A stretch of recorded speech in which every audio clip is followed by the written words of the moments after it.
PMITV audiobook. Listen, sinner, Yuder. An abstract voice came from above his head. You are a sinner who forgot your duty and responsibility as the commander of the cavalry, and attempted to conspire against the world with your unassailable claims. You dared to deceive the world and also tried to steal the world's sphere by invading the prohibited sanctuary. Do you admit that you tried to run away to another country when the truth came to light?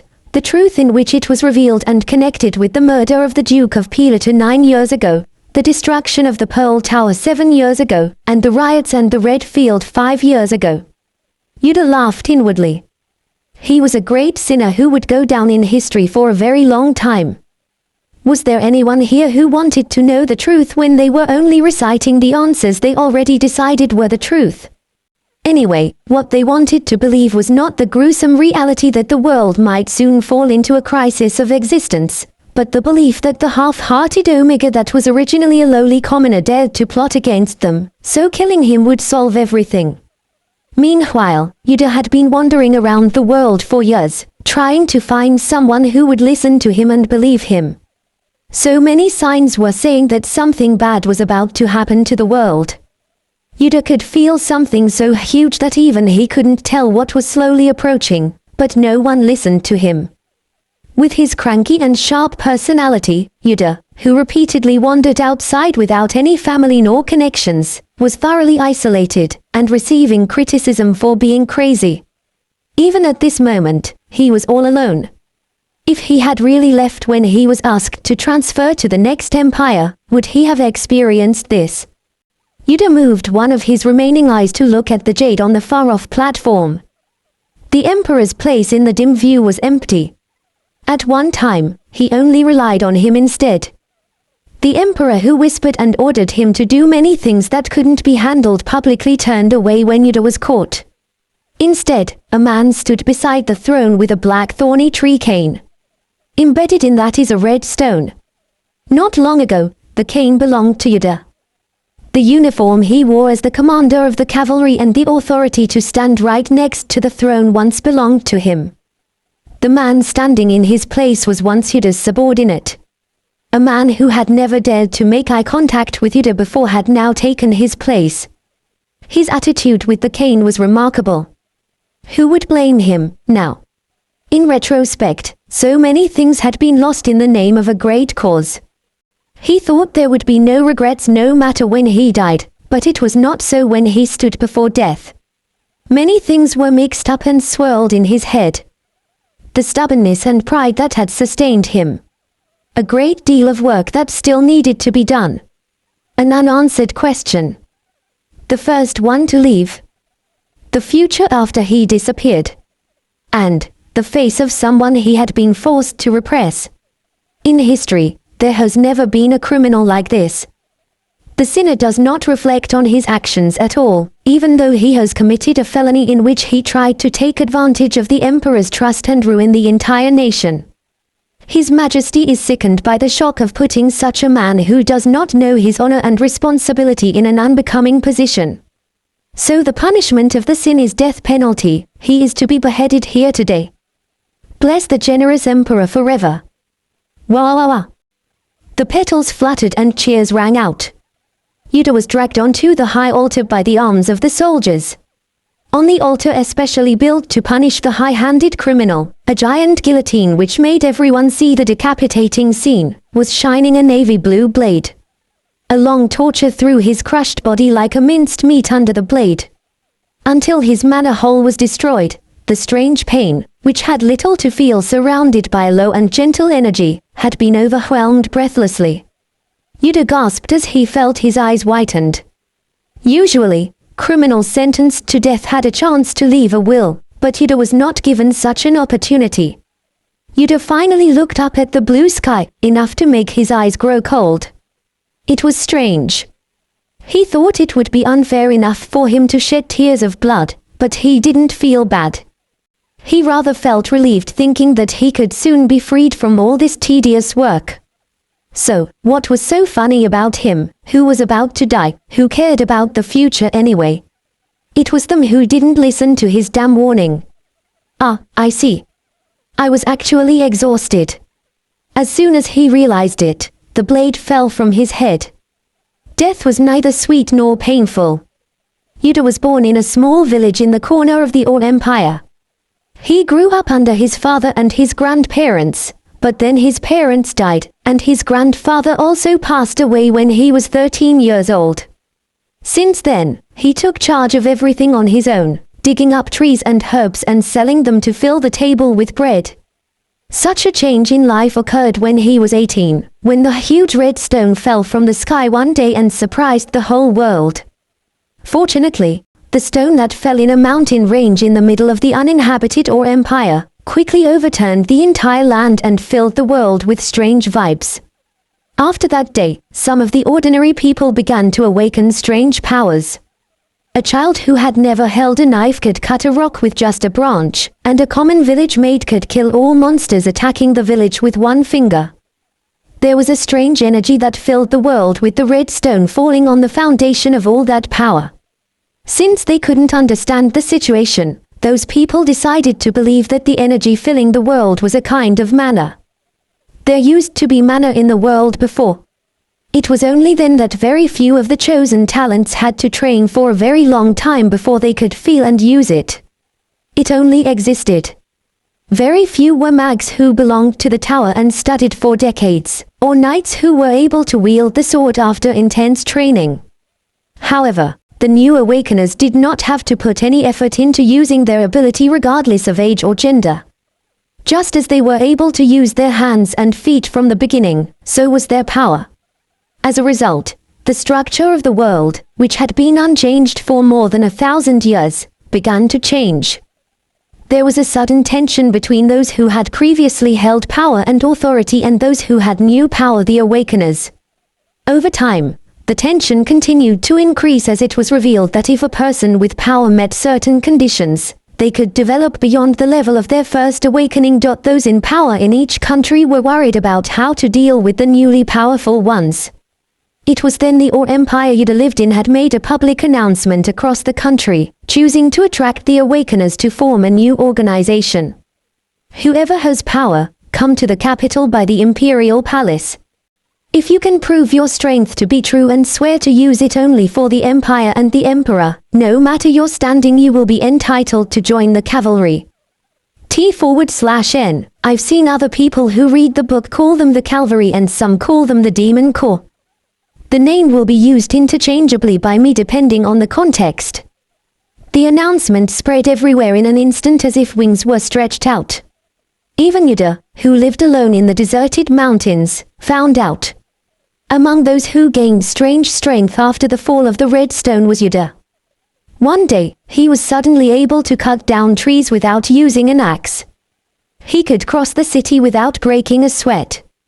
Without firewood, he could set the stove on fire, and without avoiding predators or monsters, he could move stones with one finger to attack them. But he didn't think he would have to show that power to others. He just thought he would live alone in a small hut where he lived with his grandfather all his life. However, his heart suddenly moved when he heard that he had gone to the market to sell trees. Gathering powerful men from the palace. It was an opportunity that ordinary commoners would never dream of. His grandfather left a will telling him not to be greedy and to live, but he was still young. The announcement seemed like a brilliant opportunity and a heart-rending adventure for him who was unable to take off his boyhood.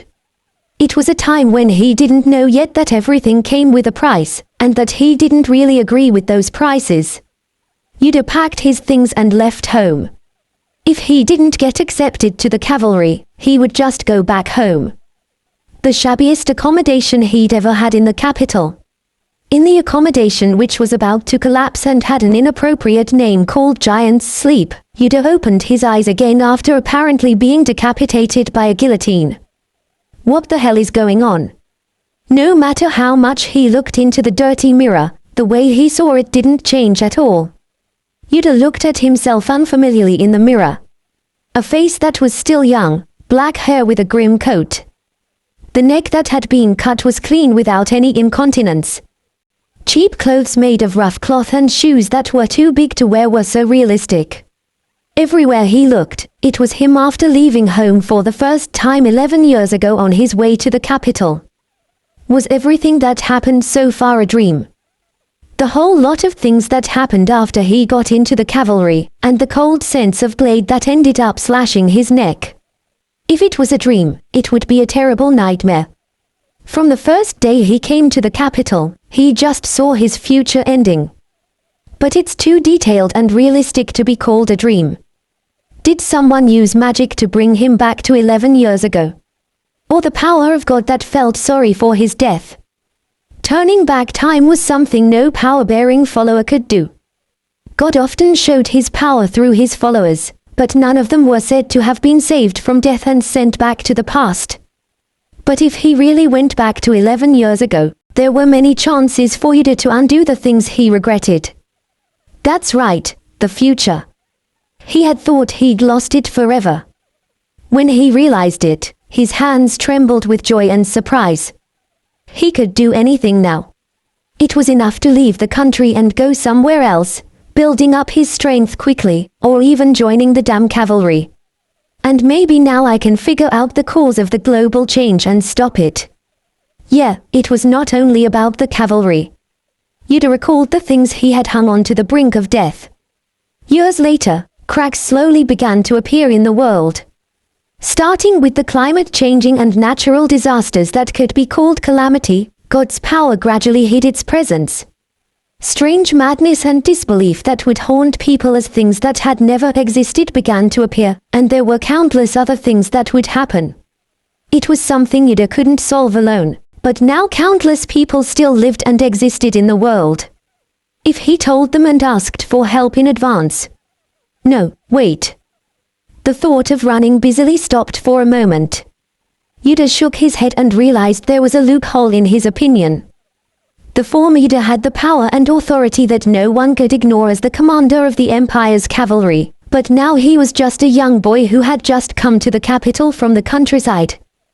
Who was going to listen to him anyway? They will never listen. The cavalry was the first organization to start in the Empire. It was possible because the former emperor, who was now the current emperor, had a very limited attitude towards awakeners. No matter how strong he was now, it was still difficult to go to any country and be treated better than here. Other countries, which had been half confident about the effect after the establishment of the cavalry, realized years later that giving some power and status to awakeners was much better than unconditionally suppressing them. And there were some places where similar organizations were belatedly established, but the timing was late, creating irreversible conflicts between the nation's leaders and awakeners. Such countries had often entered the path of civil war because even late-made organizations could not be properly controlled. Therefore, the cavalry of the Empire boasted the most powerful status and reputation of any similar organization. The organization's commander, Yuder, was also always in the glare of envy and jealousy wherever he went. As he recalled the past, Yuder briefly lowered his gaze toward the floor. He didn't want to think about those days.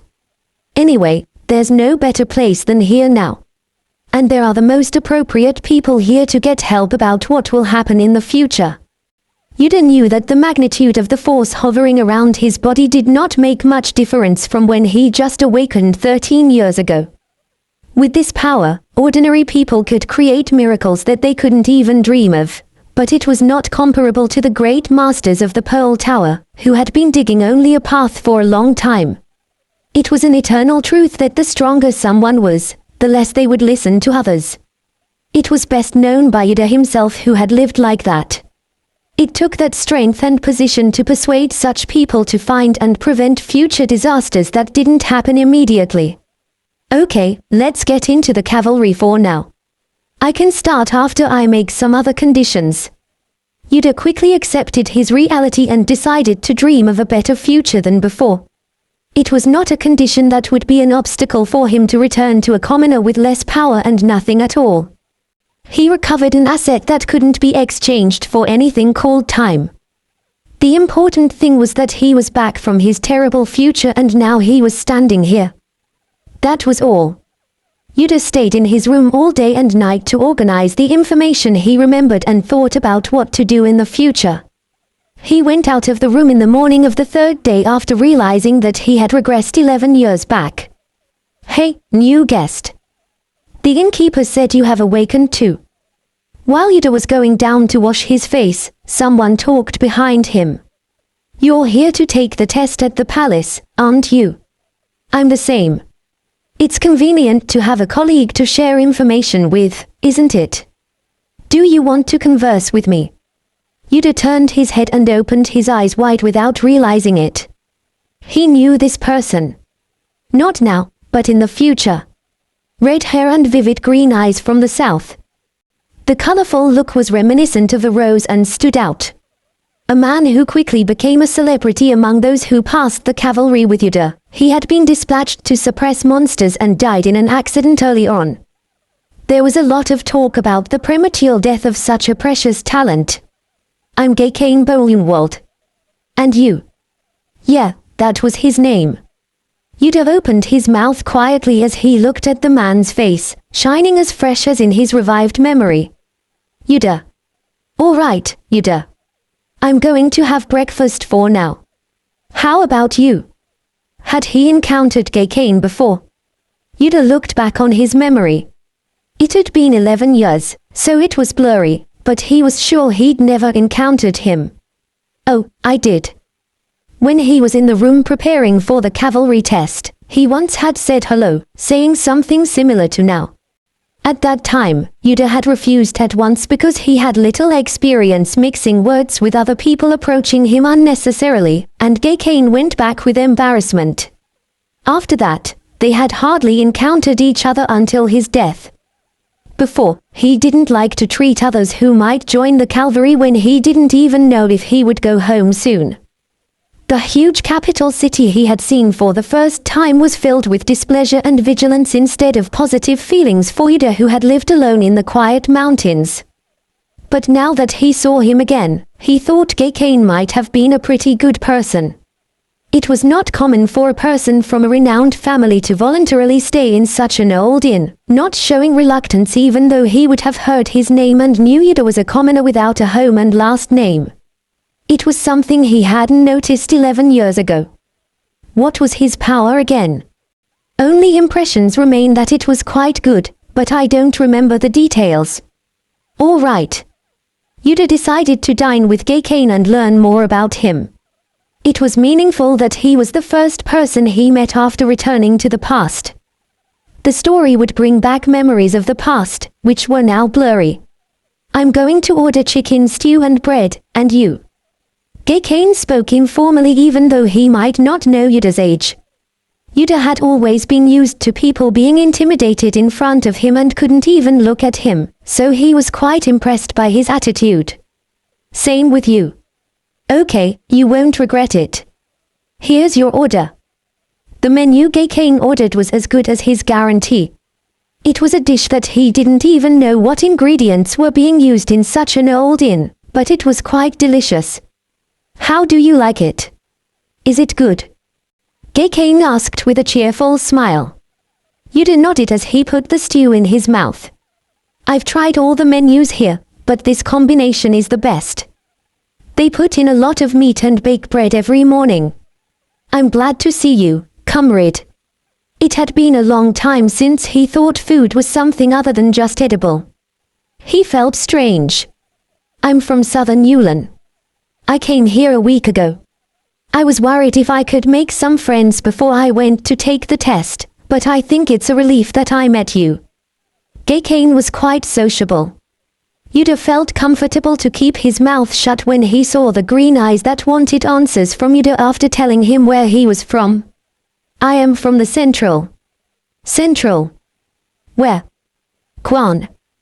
Belik. Or Herrick." Yuder said the name of his hometown after such a long time. As in the past, his last name he had received once he was accepted into the cavalry was named after his hometown. Of more than 300 successful applicants, all of the commoners were given their last names, so most of them were not sincere with their names. Since then, The depth of sincerity was different from Yuder's side, which was made and given with care similar to the original name when he became the commander of the cavalry. This time I will not be the commander of the cavalry, and I will not be given that name again. Eric. You mean the place near the Rick Mountains? Eric. You mean the place near the Rick Mountains? GCash couldn't tell what Yuder was thinking and seemed surprised hearing Yuder's hometown name. You know of it. How could I not know? The red stone fell in the Rick Mountains. That's right. Yuder smirked. The place where the red stone fell was quite a ways from where Yuder lived, so he couldn't see the scene in person. However, the whole sky had turned red and he could hear a loud roar enough to shake the heavens and earth. At that time, he was surprised and thought that the world had suddenly collapsed. It resulted in severe damage to a small village where Yuder often sold trees. Then did you happen to see the red stone? Since GCash only heard rumors, he asked with curiosity. Yuder fumbled about what had happened in the past and nodded casually. Really? You saw it? GCash jumped and shouted. His face turned red with excitement. Only then did Yuder realize that he should have answered that he hadn't seen it 11 years ago, but he had already nodded his head. I heard that His Majesty the Emperor's knights made guarding camps so that no one could enter. How did you see the stone? Did it fall near where you live? Did you see the stone? What size? Wait, Yuder hesitated for a moment about what to say. Did he see the red stone? Of course he did. But it was in the future at this point after he joined the cavalry. The stone had been collected by the first commander of the cavalry. And after that, the archmages of the Pearl Tower had cut and refined the impurities over a year. Since then, the stone has been called the World Sphere. The name was given to mean that it had the power to support the world. The fact that the stone gave Yuder a decisive reason for his death actually calmed him down. I didn't see it in detail. As you said, the knights are guarding it. But didn't you say you saw it? GCash was persistent. He was so adamant to listen to it somehow. If I have to keep it a secret, I will never tell it to anyone else. I swear on my sword, on the temple, and on my mother. I will do anything you ask me to. Was GCash Bowenworld always this kind of guy? Yuder felt his faint impression of him was collapsing considerably. No matter how distant he looked, he was a young man who couldn't hold back his curiosity. Yuder sighed quietly and opened his mouth. It's not so great that you should make such an oath. If it's not something great, you can just tell me. If you don't listen to me now, you'll find out about it after you get accepted to the cavalry. You're so persistent. After thinking so, Yuder recalled that GCash was already dead by the time the red stone was acquired and returned to the world. Then suddenly, the young man in front of him seemed a bit pitiful, making him feel a bit of sympathy. Yuder hesitated and began to speak. It's a normal stone. It looks just like any other stone, and it's about the size of a fist. He wouldn't mind telling him this much. GCash opened his eyes wide at Yuder's words. Is it that small? Then how do you know it's the red stone? I thought its color would be red because the name is Redstone. Yuder raised the corners of his mouth faintly so that it wouldn't be noticed. Everyone had the same imagination. Yuder also thought so 11 years ago. The reason why the name was Redstone was because the whole sky was colored red when it fell. When someone faced the stone, they would only need a glance to feel that there was unusual energy coming from it. That was why anyone could immediately tell its identity. For average people, the stone was so overwhelming with energy that they couldn't even approach it. I don't know that. So you don't know? Well, I'm curious. We will know when we join the cavalry, right? Yuder ate the stew without saying anything. GCash also closed his mouth as if he didn't want an answer to that question. Oh, right. Did you finish registration? You have to register for the test to join the cavalry. Do you know how? By the end of the meal, GCash suddenly looked up. Yuder nodded. I know. He hadn't known before. There was no one who was willing to tell the poor country bumpkin with a grim impression like himself in detail. Therefore, it was not until the day before the registration was completed that the application for the test was received separately. He had vivid memories of the silly days when he had lost his way in the white capital while trying to find a place to receive the applications. You have to get to the Blue Crown. When I went there, it was actually quite far to walk from here. It would be much easier if you're guided by me than getting lost. So how about it? Perhaps because Yuder told him about the red stone, GCash's expression was full of goodwill. How long had it been since he received such a pure favor without any conditions? It was very awkward, but as he tried not to show it, Yuder looked at him quietly. Okay. Good. GCash smiled widely. The handsome man also smiled. Yuder thought the world was unfair after a long time. Asterisk asterisk asterisk. The Blue Crown was not far from the palace. It was a workplace for officials mainly in charge of administration. Actually, there were quite a number of theories as to why it changed to a rather strange nickname, Blue Crown, even though it had a long formal name, Paklamanutayat. The theory was because part of the roof was blue, and some blue rose patterns were painted on the road leading to the largest entrance. However, the most received theory was because the paint ink that the administrators used to sign documents was a special blue color. Standing in front of the huge building built in an antique style, Yuder felt a mixture of emotions. His life had changed for the first time in that door. Fortunately, the line isn't that long today. Let's get right in. GCash was looking at the people queuing in front of the entrance, nodded his head and took the lead. Those who had come to the test had to stand in line to apply. It was because there were only a few receptionists compared to the many who wanted to apply. In the past, Yuder was lucky to jump in and register just before the registration time ended, but not this time. As they approached the end of the queue, the woman right in front of them turned her head. Hello. Are you guys applicants? She looked angry and her speech was stiff as if she was arguing. Yuder had no memory of this woman. She was probably one of those who came here because she had the ability that couldn't be used in real life, or because she thought she had awakened her ability. This was the first recruitment of cavalry, so there were countless of such people. It was a question that would have been ignored, but GCash kindly answered. Yes, I've already registered, though. Really? You're here to help the man next to you. Something like that. The woman glanced back at Yuder who was standing next to GCash. Then you know what to answer when you apply. By any chance, can you tell me? I was so nervous about it that I couldn't eat anything since this morning. Only then did GCash's eyes soften even more because he realized that her stiff expression was actually from being nervous. It's nothing much. Name, age, origin, whether you have a second gender. Then you can explain your second gender, and the most important is your ability. Second gender was literally one's second gender, aside from the visible gender of women and men. It was also a new feature that began to emerge after the red stone fell. Initially, it was seen as God's curse because it was expressed arbitrarily regardless of the first gender.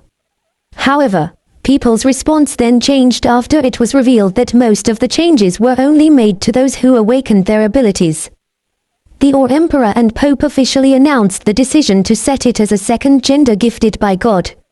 And the general public who had been terrified knowing their bodies would change was greatly relieved. Whatever the first gender was, the second gender named Alpha could impregnate another second gender named Omega. They were able to pair up with others to make their offspring. But most of those with a second gender felt sexual attraction to each other only. At first glance, it didn't seem like much other than this concise matter. But as time went by, more and more things were revealed, and new discrimination grew between them.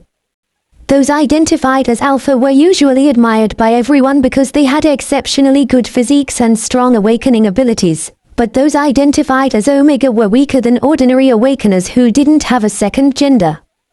Both Alpha and Omega's rut and heat passed relatively quietly. However, compared to Alpha's rut, Omega's heat released a strong scent that even non-awakeners could smell. They were criticized as an animal who couldn't resist sexual desire and were secretly despised. Because of their sense, many Omega had been used as sex toys for nobles. They had been kidnapped and treated like precious and unusual things because of their inability to work properly as capable people. By the time Yuder died, most of those identified as Omega couldn't enter the cavalry. It was because of the discriminatory perception that they would be useless thieves even after passing the entrance test. Yuder also had a second gender. He was an Omega. It did not manifest until he was accepted into the cavalry, but it suddenly began several months later. T/N, for those that don't know what the Omegaverse is, this is a quick crash course, link. There had been countless people over the years who had disapproved of the fact that an Omega was the commander of the cavalry. So many of the fellow Awakeners did not want to acknowledge him in that position. They couldn't drive Yuder out openly because he had the strongest power than any Alpha, and he was the only scent-free Omega that didn't experience heat. But the only one with such ability was Yuder, so no matter how hard he tried, he couldn't even stop discrimination and crime against Omega. Will I manifest at the same time this time around? Someone who hadn't manifested a second gender couldn't detect another person's second gender. Therefore, Yuder did not know whether GCash in front of him, or the woman he was talking to, had any second genders. Do I have to demonstrate while explaining my ability? I don't think so. He wasn't sure. The woman's expression changed more seriously when she heard GCash saying so. That's going to be a problem. Why is that so? My ability is, well, it needs to be prepared. I can't even see the results right away. Do you have such ability? Usually, everything is visible. I heard it's like magic and sword. GCash tilted his head. However, Yuder did not question the statement at all. Although it was not well known that many early awakeners had unusual abilities, there were still various kinds of abilities out there. Over the years, the number of awakeners would increase, and more diverse people would emerge. However, the number of those who were capable was very small, and they usually died quickly because they did not have the ability to protect their bodies. If she met an official who did not understand her ability even though she was a proper competitor, the application itself could have been rejected. Yuder suddenly felt a surge of interest in her. What kind of ability? The woman turned her head surprised when Yuder, who had been silent so far, suddenly talked to her. She gave a hesitant look, but she answered shortly. I can read information from what I touch. Information. How is it possible? Well, for example, if I hold an object in my hand, suddenly information about it comes into my head. If it is a book, it would contain things such as who wrote it and what is inside. Though not all things are possible, I think it is only possible when I have information to read. There is almost nothing to read about new things. And the older the thing is, the more information is available for me to read, the longer time it takes. That is what I've figured out so far. Wow! GCash exclaimed. He looked half confident. Can you read people, too? It's never been successful. It's real. Yuder read her eyes that she meant it. But she can't make up words. It's the perfect ability that feels like a scam. In the past, she probably couldn't even apply and got rejected. The ability to read information about objects in her hand. At first glance, he couldn't feel how great it was. But what if the ability could be further developed at this level? What if she could read people, nature, and finally read invisible things? Everyone's going to want it. It could be a scary weapon beyond just great. It was an ability to kill or save people depending on who their superiors were. Thinking so far, Yuder suddenly recalled some information he had heard and forgotten in the past. And it turns out that a few years ago, the king of Duvan never said that he had an awakener who could read the future. Duvan was a neighboring kingdom of Or Empire, bordering on the west. Yuder had been nervous at that time, feeling the world situation became dark when he heard about the king talking about having an awakener that could read the future. He then had ordered one of the cavalry members to visit there. But all the returnee reported was very little information that the future reading awakener had already died in Duvan's political strife, and that the awakener was originally from the Or Empire. At that time, he thought there would be no way the awakener who could read the future would die in vain like that, so he judged it as false information and forgot it. But if there was someone who read information about things like the woman in front of him, there might also have been someone like that awakener. Perhaps now she could only read the past, but if her ability developed, she could read into the future. Yuder needed information. More information than he had known in the past. In order to do so, it was necessary for those who had the ability like the woman in front of them to join the cavalry. Yuder looked at how many people were left in front of the line. There were still about 7 people. That was still plenty of time. When he put his hand in his pocket and searched, he caught something familiar. When Yuder took out the old bracelet from his pocket, the woman and GCash looked back at him curiously. What is with that? Read this. The woman received the bracelet she had just given out and looked confused. What? All of a sudden. I told you that my abilities don't work for everything. Huh. The woman who had been saying something suddenly stopped. Yuder saw hazy energy rising from her whole body. It made everything clear. She definitely had an ability awakened by the power of the red stone. It was an old man who made this. Your grandfather. That's right. All right. About 7 years ago. You got it before he died. Yuder. Yuder. Is that your name? Instead of answering, Yuder raised the corners of his mouth dimly. Your ability is real. That's right. But the officials probably won't believe it. The woman's expression stiffened by Yuder's cold words. GCash opened his mouth as if he was too much. Yuder quickly continued before they responded. So, when they ask you to explain your abilities, don't do what you told us. Just say that it has very big destructive power. Excuse me. What are you talking about? Both the man and woman tilted their heads in unison. The officials just need to file the application. They won't have to check the ability that seems hard to be checked indoors. Actually, the information that you read is a very good ability to destroy your enemies depending on how you use it, so you are not lying. When you take the test yourself, you can tell the examiners there about your ability properly and ask them to bring you anything old, so for now, you can only succeed in accepting applications. If you don't apply that way, you won't have a chance. Yuder's voice was very calm, with few highs and lows. However, the content of his words in that calm voice contained sharpness that no one had ever thought of. A trick would be a trick, but it was definitely not a lie. GCash and the woman felt the same curiosity because he seemed to know the test process very well, but soon the surprise took over. That's awesome. But is that really okay? It depends on how much you want to join the cavalry. He would never have said that to others before. But after going through the same process as them, he became a member of cavalry.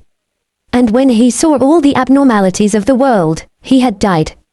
He changed his mind when he regressed. For Yuder now, people like GCash and the woman felt like new yet very young awakeners in the cavalry he was responsible for. Those who didn't know what the future held before them, so there was still a chance. It was a kindness by necessity, but on the other hand, he was a little bit bitter because he didn't seem to have completely escaped the heart of a cavalry commander. No, you're right.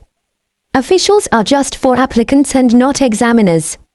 If we don't get in, we won't have another chance. GCash tapped Yuder on the shoulder with an admiring look. The woman thought for a moment and nodded as if she had made up her mind. I will have to do that. Thank you for the advice. I'm late for an introduction, but my name is Kana. This is Yuder as you read earlier, and I'm GCash World. I hope we can all register safely and get accepted to the cavalry and meet again.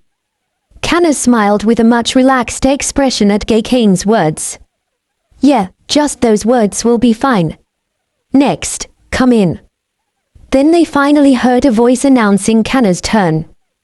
Before they knew it, there was no one in front of them. Kana exhaled deeply, waved her hand, and went inside. The entrance and exit were designed separately, so it was no longer known whether she would have to see them again or not. If she succeeded in applying, she would be lucky to meet them at the test site or the cavalry. Otherwise, she wouldn't be able to see them. Yuder. You're not nervous, are you? GCash asked Yuder with a strange look while he was thinking he should have found a better way to contact Kana in the future. I was actually quite nervous. I'm not. I'm all right. Why would he be nervous about something he'd already experienced once with an obvious result? But he couldn't say that, so he swallowed his words. I don't think you really know. More than anyone I've ever seen. I'm sure you will pass the cavalry test right away. Yes, that's right. I will pass. GCash gave a brief blank look at Yuder's answer. And soon he couldn't hold back and burst into laughter. Pfft. What is that? Do you have the ability to see the future? What about me? What do you think I'm gonna be like? I don't have the ability to see the future, but I think you will pass. GCash laughed even louder. Oh, by the way, you've said all these pleasant things with that look on your face. Thank you. He seemed to think it was empty words, but Yuder was telling the truth. GCash would really pass through to the cavalry. He wanted to say something more to Yuder, but he couldn't because he heard a call from inside. Okay. Get in there. I will be waiting at the exit. Yuder tried to say that he could go without waiting, but GCash was faster to turn around. Yuder stepped into the blue crown. The application would be finished soon anyway. The important thing was the test after the application. Asterisk asterisk asterisk. The test was not conducted at one time every day because of the large number of people wanting to join the cavalry. Once the application was completed, the test was conducted on the site of the Imperial Knights for 3 days. And whether or not the test was passed was immediately determined. Yuder was instructed to take the test on the 3rd day, the last day, and GCash took it the day before. He didn't come back to the inn, so he seemed to have passed just like before. Yuder took his simple luggage bag and left the inn with it on his shoulder. The Imperial Knights site for the test was not far from the inn. A training camp on the site of the Imperial Knights, consisting of several tall buildings, was the place where applicants would join the cavalry. Yuder looked at the tense faces of those hovering around the building and identified several familiar faces. They were the faces of those who would pass the test. Your turn number 423. Countless people were called into the building. Now it was Yuder's turn. Yuder walked leisurely into the building that hadn't changed from his memory. Now the test was only conducted by renting a training center for the Imperial Knights, but a few years later, the position of Imperial Knights and cavalry would be completely reversed. The knights who were mostly ordinary couldn't beat even the natural awakeners. The commander of the cavalry continued to be trusted by the emperor and was given half of the buildings once owned by the Imperial Knights and half of the newly built buildings to show off their prowess. I am number 423. After following the guide, Yuder faced the 5 test examiners. He hadn't known before, but now he could see most of their faces. From the left, the deputy commander of the Imperial Knights, the assistant of Chancellor Mukha, a mage sent from the Pearl Tower, the court mage, and... The moment he saw the man sitting on the rightmost side, Yuder's eyes changed. Unlike the other 4, he was a man of ordinary impression, dressed in clothes that showed no characteristics of his position. The other participants might not have felt any peculiarity in that man, but Yuder was different. The man's face was a fake, elaborated with magic.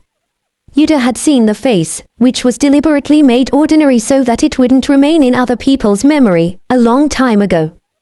That face, no way. Number 423. You wrote a very grand description in your ability section. Is this all true? While Yuder couldn't take his eyes off the man on the right, a sharp question awakened his mind. The Pearl Tower's Mitch was waving Yuder's application form with a frown on his face.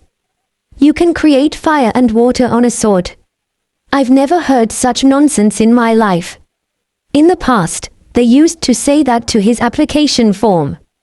Yuder at that time was angry because he was still young, but not anymore. He fully understood why they had such a reaction.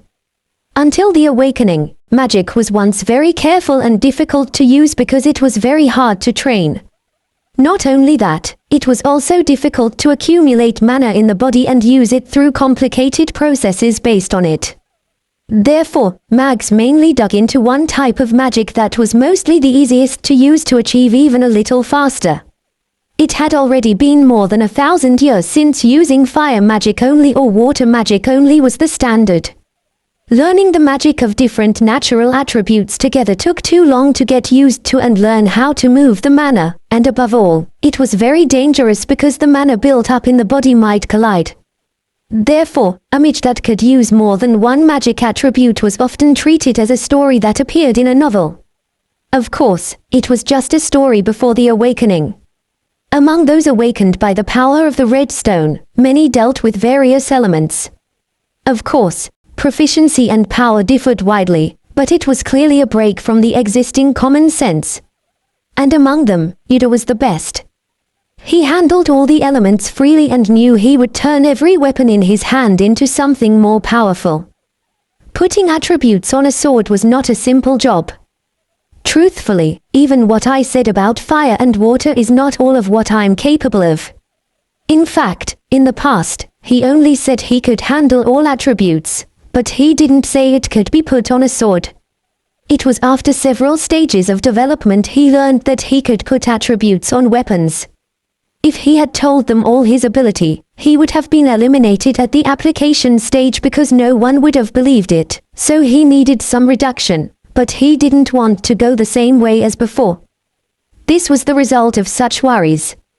Yuder believed this level of skill would make it easier for him to achieve his goal by standing out immediately after passing the test. When Yuder didn't respond to the mage's anger, the deputy commander of Imperial Knights who had been sitting on the left began to speak while touching his beard. It's hard to tell when we're talking to each other until we see it in person. Yes, if what you said is true, show us. Make us believe it. Yes, sir. Yuder looked around. He was now barehanded because he was not allowed to carry a personal weapon to take the test. Not far away, however, a blunt exercise sword and some tools were seen by the test examiners. He walked there without hesitation and picked up an iron sword. No matter how much it was for practice, it was still a heavy sword that ordinary people could never hold. The examiner's atmosphere changed as he lifted the sword like a branch with his arms, which were not very muscular. Because it was a desired reaction, Yuder positioned himself in a place where they could see him with his sword well. The reason why he was able to hold the sword lightly was because he had the ability to handle natural attributes at will. If anything was made of nature beyond just the top 5 attributes, it could be moved in Yuder's hand just like his own hand and foot. Weapons were mostly made of irons, so it was natural. For that reason, when caught and tortured, he was dismantled by getting stabbed on the mana hole under the navel, the biggest vital point and weaknesses of all awakeners. His arms and legs had been crushed and tied with a rope made of monster's tendons, not a creature from nature. Even so, he was somehow still alive until the day he was executed because he was an awakener, nothing more or less. But now, Yuder's mana hole was perfectly fine and in perfect condition. Those in front of them didn't yet know how far his awakening could be. They were just watching without knowing how far Yuder could go with a blunt practice sword he was holding. Of course, I'm only going to show you the right level for now. He didn't want to waste any time in the world that had regressed. Yuder wanted to pass with a decent impression, showing a level of power that overwhelmed the examiners but wouldn't exert himself.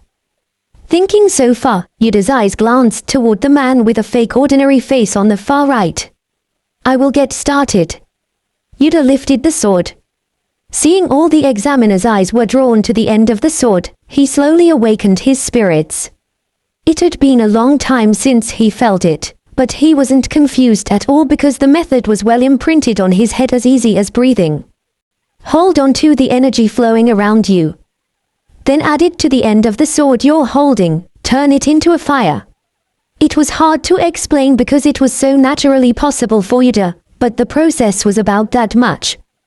The sword blade was covered with flames in an instant.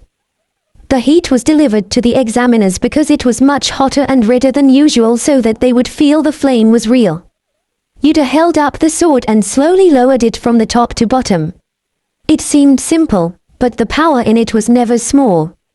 Some of the examiners were surprised and backed down to their chairs when the fire broke down with the sound of cutting the wind. It was an act of forgetting dignity, but no one could blame them. It was such an amazing sight. Next was water. Yuder changed the energy around the sword. Then the fire melted down and a swirling stream of water wrapped around the entire blade. The sound of a whirlwind reverberated in the room. Yuder grabbed the sword and swung it a few times before slowly moving forward. That is all I will be showing you, and I'm going to prove that it's real water. Would anyone like to touch it?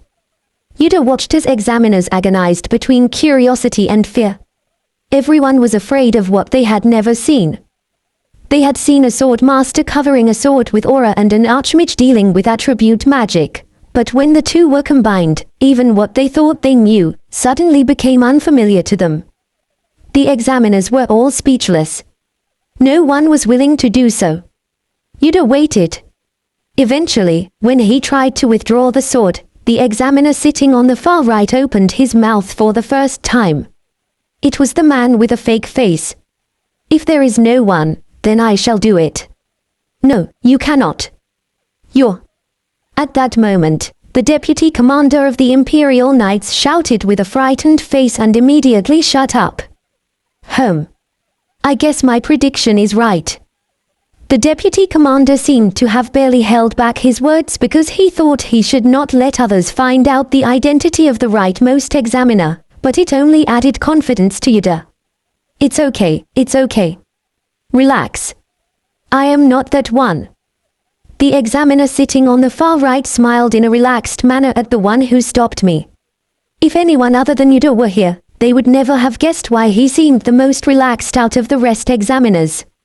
Hearing his words, the deputy commander of the Imperial Knights opened his mouth as if he wanted to say something, but eventually, he sighed and shook his head. Do as you please.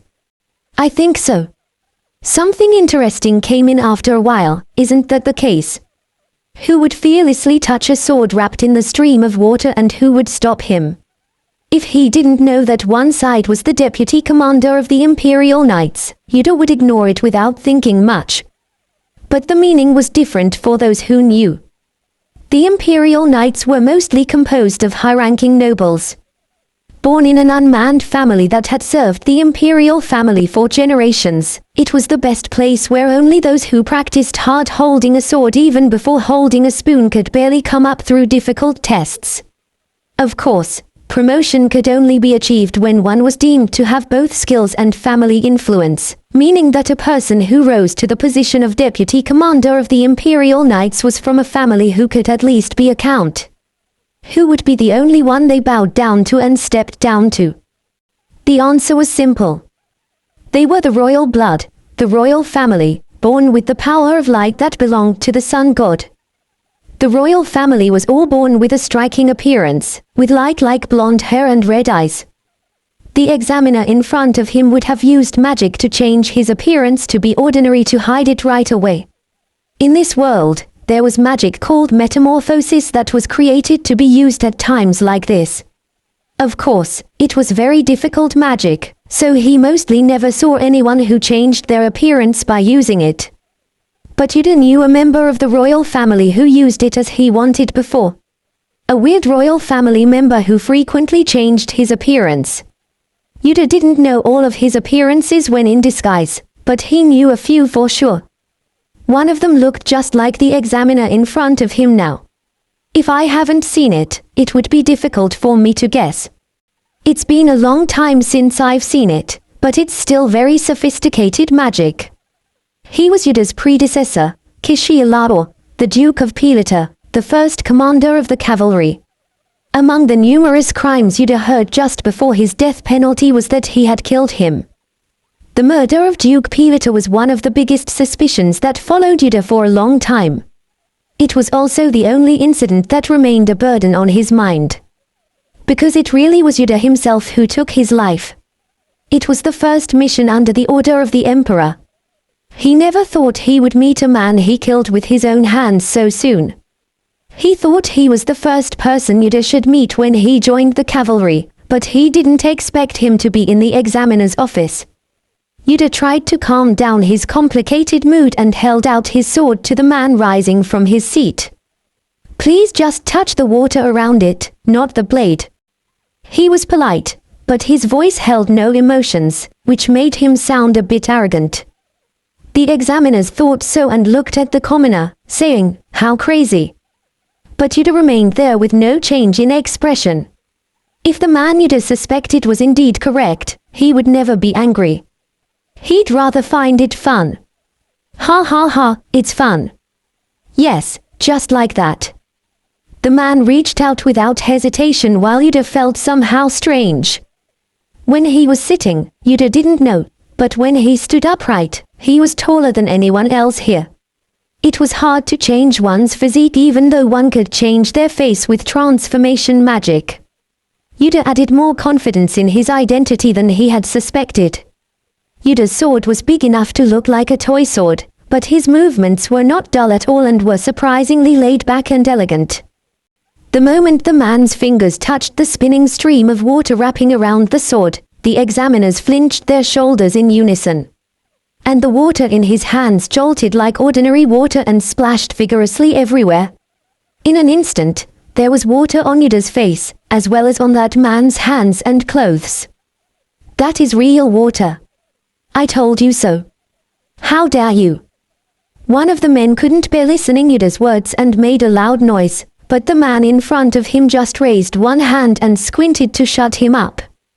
Yuder made eye contact with the man who looked down at him interestingly. The only real jewel-like red eyes in the mask under the guise of mediocrity. It was strange to see those red eyes shining vividly in front of him. He thought he had removed them forever with his own hands. Did he feel this way for the first time he had seen him in the past?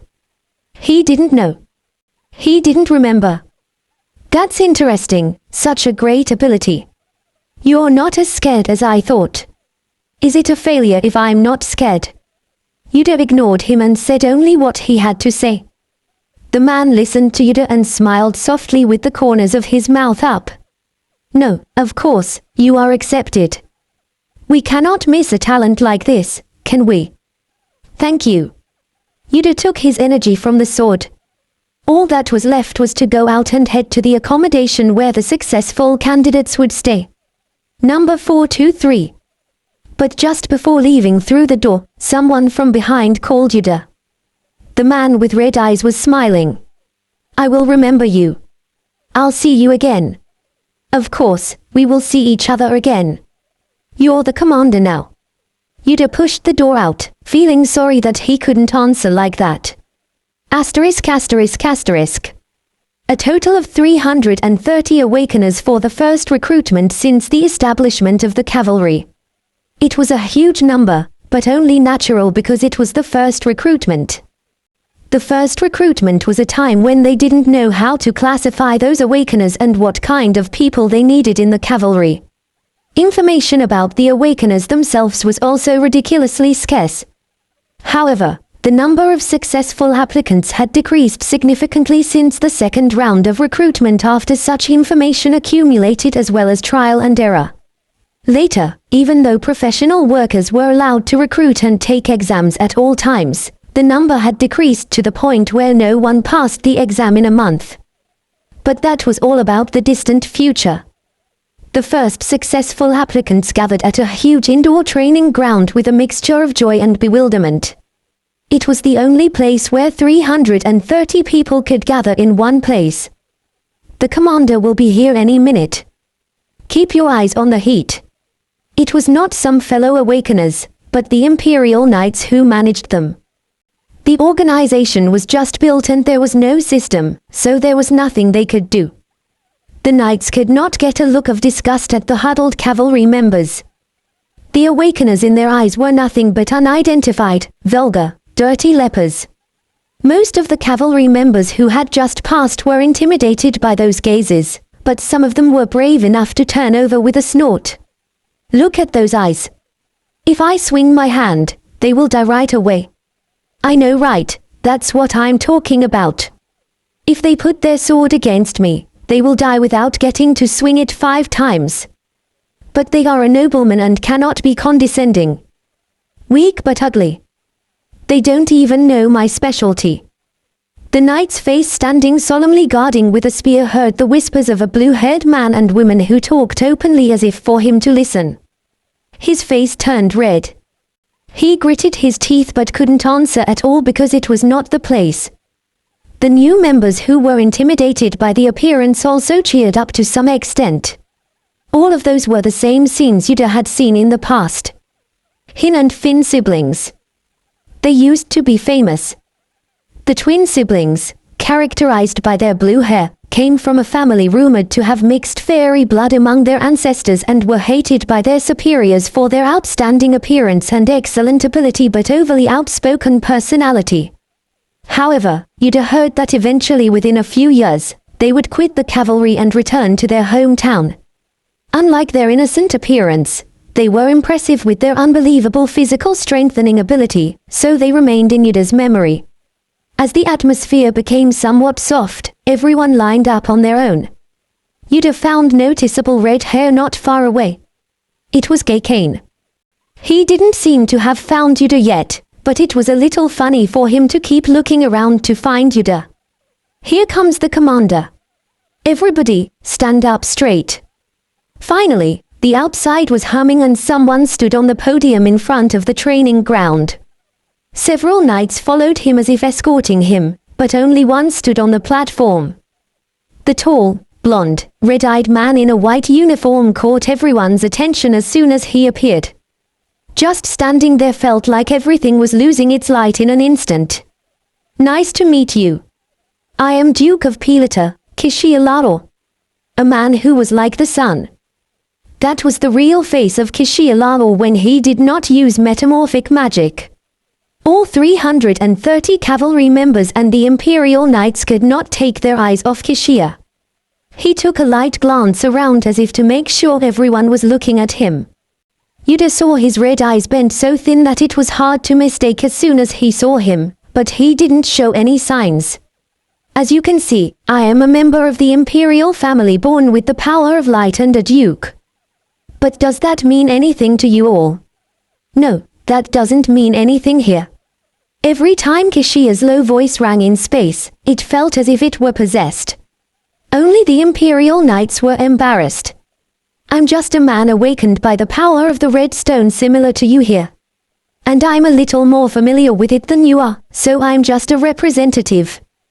The banner of the cavalry is only the safety and strength of the Empire and your own freedom. That's more than enough. You may not know what that means yet, but I hope you will realize it someday. Beyond the unconventional, everyone shut up at the almost shocking declaration. They couldn't even hear the sound of breathing. That's it for the inauguration. In the future, we will rent the Imperial Knights site for a while until the proper construction of the exclusive building for the cavalry is completed. If you have any questions, feel free to visit the General Manager's office. That's all. Greetings to the commander. The Imperial Knight shouted, unable to hide his embarrassment. New recruits like baby chicks, who had not even learned a salute yet, greeted each other. The knights watched the scene as if it were absolutely terrible and let out a breathtaking sigh. The only person smiling there was Kishia Lado. *****. You know the Commander Nim. He's a very strange man. After the shocking inauguration ceremony, the cavalry members were guided to the temporary accommodation building. Based on their first and second gender, they were divided into 4 people and lived in one room. They heard a fairly blunt explanation that they should stay like that until the division of duties within the cavalry was completed, but no one complained. It was because they were shocked by Kishia at the inauguration ceremony, and they were curious to see people like them for the first time in their lives. Yuder. You've passed the test. Yuder saw GCash who finally found him among the new members, running like a puppy who found its owner. I passed, too. And Kana did, too. Did you happen to see Kana? Apparently, he talked without using honorifics, but before he knew it, GCash's affinity for Kana, who also spoke informally, was quite surprising. As Yuder shook his head, GCash patted his back pleasantly, saying he would soon be able to meet her. I can't believe all 3 of us passed, thanks to your guidance. Where's your room? Yuder looked down at the paper in his hand.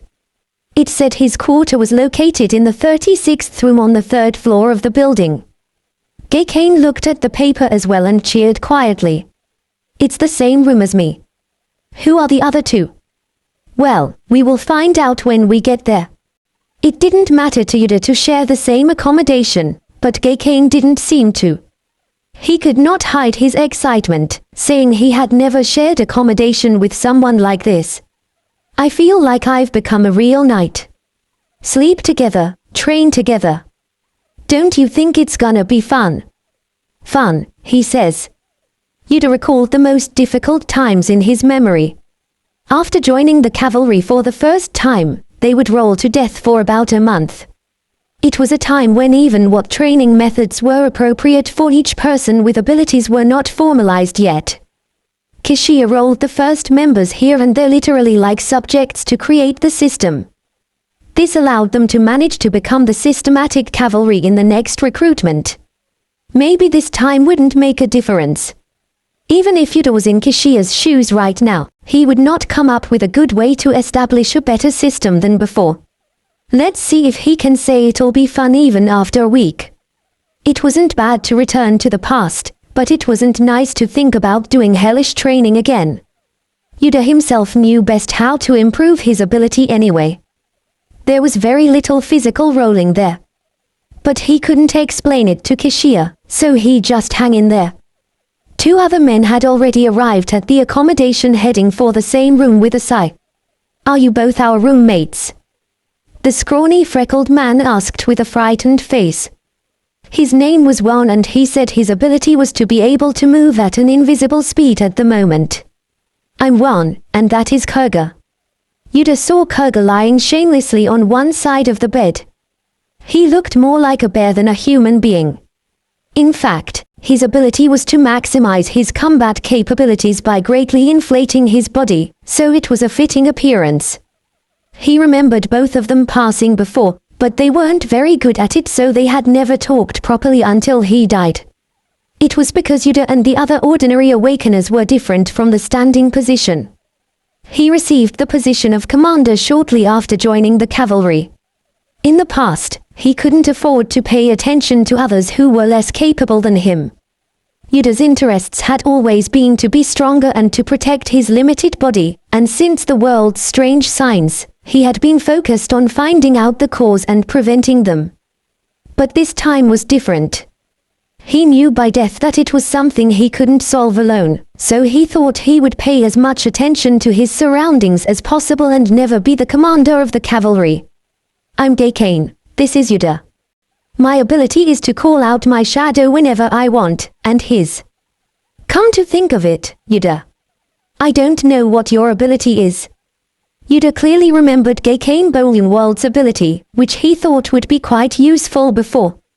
Yes, he was highly regarded for using the shadow as a liaison or conducting combat by pulling out the alter ego from the shadows. I can put fire and water on a sword. Fire and water. 2. That's great. Those listening to Yuder opened their eyes in unison. In fact, it would have been even more surprising if they learned that Yuder's ability could be more than that, but this was not the time to reveal it. Okay. I will be in your care from now on. Yeah. Me, too. They greeted each other and divided beds and zones. There was no conflict because many people expected such a group life even before joining the cavalry. It's like a dream to the commoners. Of the 4 who would stay in this room, all but GCash were commoners without last names. It would have been a very strange experience for them to live in a spacious room with 4 beds, clean bedding, and meals. They'll get used to it soon.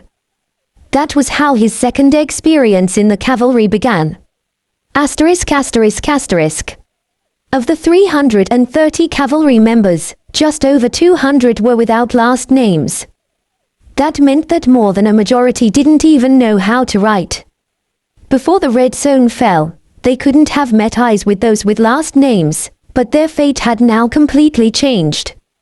All training facilities that could only be used by the Imperial Knights were occupied by the cavalry members. Every day, fireworks exploded on the training ground and instruments broke, but no one thought it was strange. It was natural for people who had abilities. Commander Kishia ordered the cavalry members to train their physical strength, train them to familiarize themselves with their power, and train their individual skills at the same time, even studying letters. It was tremendous enough to burst into resentment, but everyone knew how much of a privilege this was, so they all moved according to the training schedule. Thanks to this, weeks later, the cavalry members achieved remarkable results at a rapid pace. Of course, no one would follow Yuder, who did all that twice. So far nothing has changed from the past. Of course, Yuder's roommates or Kanna's acceptance had changed from the past, but the faces of his roommates that he didn't remember at that time, and the degree of Kanna joining the cavalry wouldn't affect the flow yet. Most of the current events in the cavalry went as Yuder knew. There were only small incidents of the blue-haired twin siblings having a verbal fight with the knights passing by while cursing them out, or a brief disturbance due to the powerful explosion caused by someone during training. And maybe the accommodation will change soon. They would move from the Imperial Knights dormitory building where they were temporarily staying to the newly constructed building dedicated to the cavalry. It became his real home for a long time until Yuder was imprisoned. After he had become the commander, the Emperor offered him several houses because it didn't look good, but Yuder didn't go there. His house was always the small room in the top corner of the accommodation where the cavalry members stayed. But this time he wouldn't be the commander, so he would never be able to stay in that room. Yuder let out a small sigh because he strangely missed the place that had not yet been built. Yuder, don't tell me you're already having a hard time.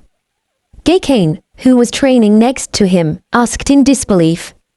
He became a celebrity in the cavalry for his outstanding appearance and sociability, but he still hadn't left Yuder's side. In addition, he had always talked about this and that next to Yuder regardless of his reaction. It was strange to deal with him like that. In fact, the most changed thing since Yuder regressed was his relationship with GCash. But in the next year or so, GCash would be on duty and get killed in an incident. The incident that used to feel casual had now occasionally haunted Yuder's mind. I intend to prevent the death of capable people as much as I can, so I plan to prevent GCash Bowenwald's death, but was it possible? He'd never twisted anything big enough to save a man destined to die. He didn't know whether he would succeed or not even if he tried. The consequences of things that did not happen were still unknown. I'm fine. Yuder erased all thoughts from his head and got up again. Yeah, that's how you are. What did he mean by it the way he was? Yuder seemed to have done the same things. No one had tried to make eye contact with Yuder before, but now GCash in front of him was looking at him thoughtlessly. It was mysterious and strange. *****. A month later, the cavalry members escaped from the temporary quarters and entered a new building properly built for the cavalry.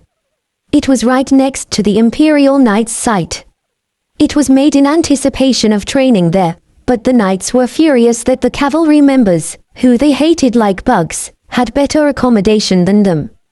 Yuder's roommates were the same as before, but the room was much bigger. So when each person lay in bed, the space between each other could be seen separately. After that, as he recalled, they would continue to change their ways, followed by intense training. There were no losers, but the wounded came out from time to time. The surprising thing was the commander, Kishia, attended the same training as them. The members were surprised, but only Yuder was not. Because it used to be like that. It's not something that can be helped when the highest person moves directly to determine the way of training. Unlike the members who strengthened their comradeship with each other, Kishia disappeared immediately after training, but the fact that he trained together with them encouraged everyone. After spending 3 months like that, Kishia finally called in the cavalry members again. They stood in front of the commander, looking the same and different. The biggest change was the officially paid black uniform. As more than 300 people gathered in it, looking similar to Kishia's white uniform but had a much simpler look, the atmosphere was unusually heightened. First of all, I would like to thank all of you for following me well even though the training you have received has not been organized. Kishia was the first to greet briefly before bringing it to the fore. For 3 months, I have tested your limits. The reason was to establish and complete the system of the cavalry, and now it's over. So you have to make a choice based on your experiences. A choice? Asked Hin, the older sister of the blue-haired twins. If the knights were here, they would have looked at her, saying she dared to ask the Duke back, but now there were only Kishia and cavalry members here. Kishia nodded with a smile, with no sign of displeasure. Yes. All of you will choose the divisions divided within the squad. The options are 3 in total. First is Shin Division, the second is Seoul, and the third is Jung. The explanation that Yuder heard a long time ago was repeated again. Kishia Labo separated the huge group of cavalry members into 3 smaller divisions. Shin Division gathered those who focused on physical abilities, Seoul centered on those who had magical abilities like Yuder, and Jung gathered other types of abilities. I am not asking you to choose here right now. Let me know by the end of the week. Kishia used the entire top floor of the new cavalry lodge alone. It was not until everyone answered that the announcement was over. Yuder, which one will you choose? Of course, it's Seoul Division, right?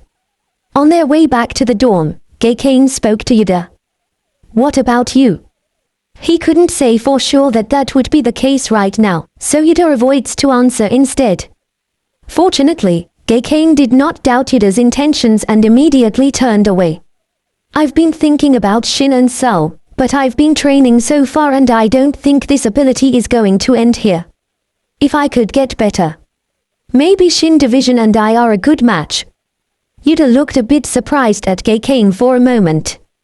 It had only been 3 months since they joined the cavalry, and he had a hunch that he could develop his abilities.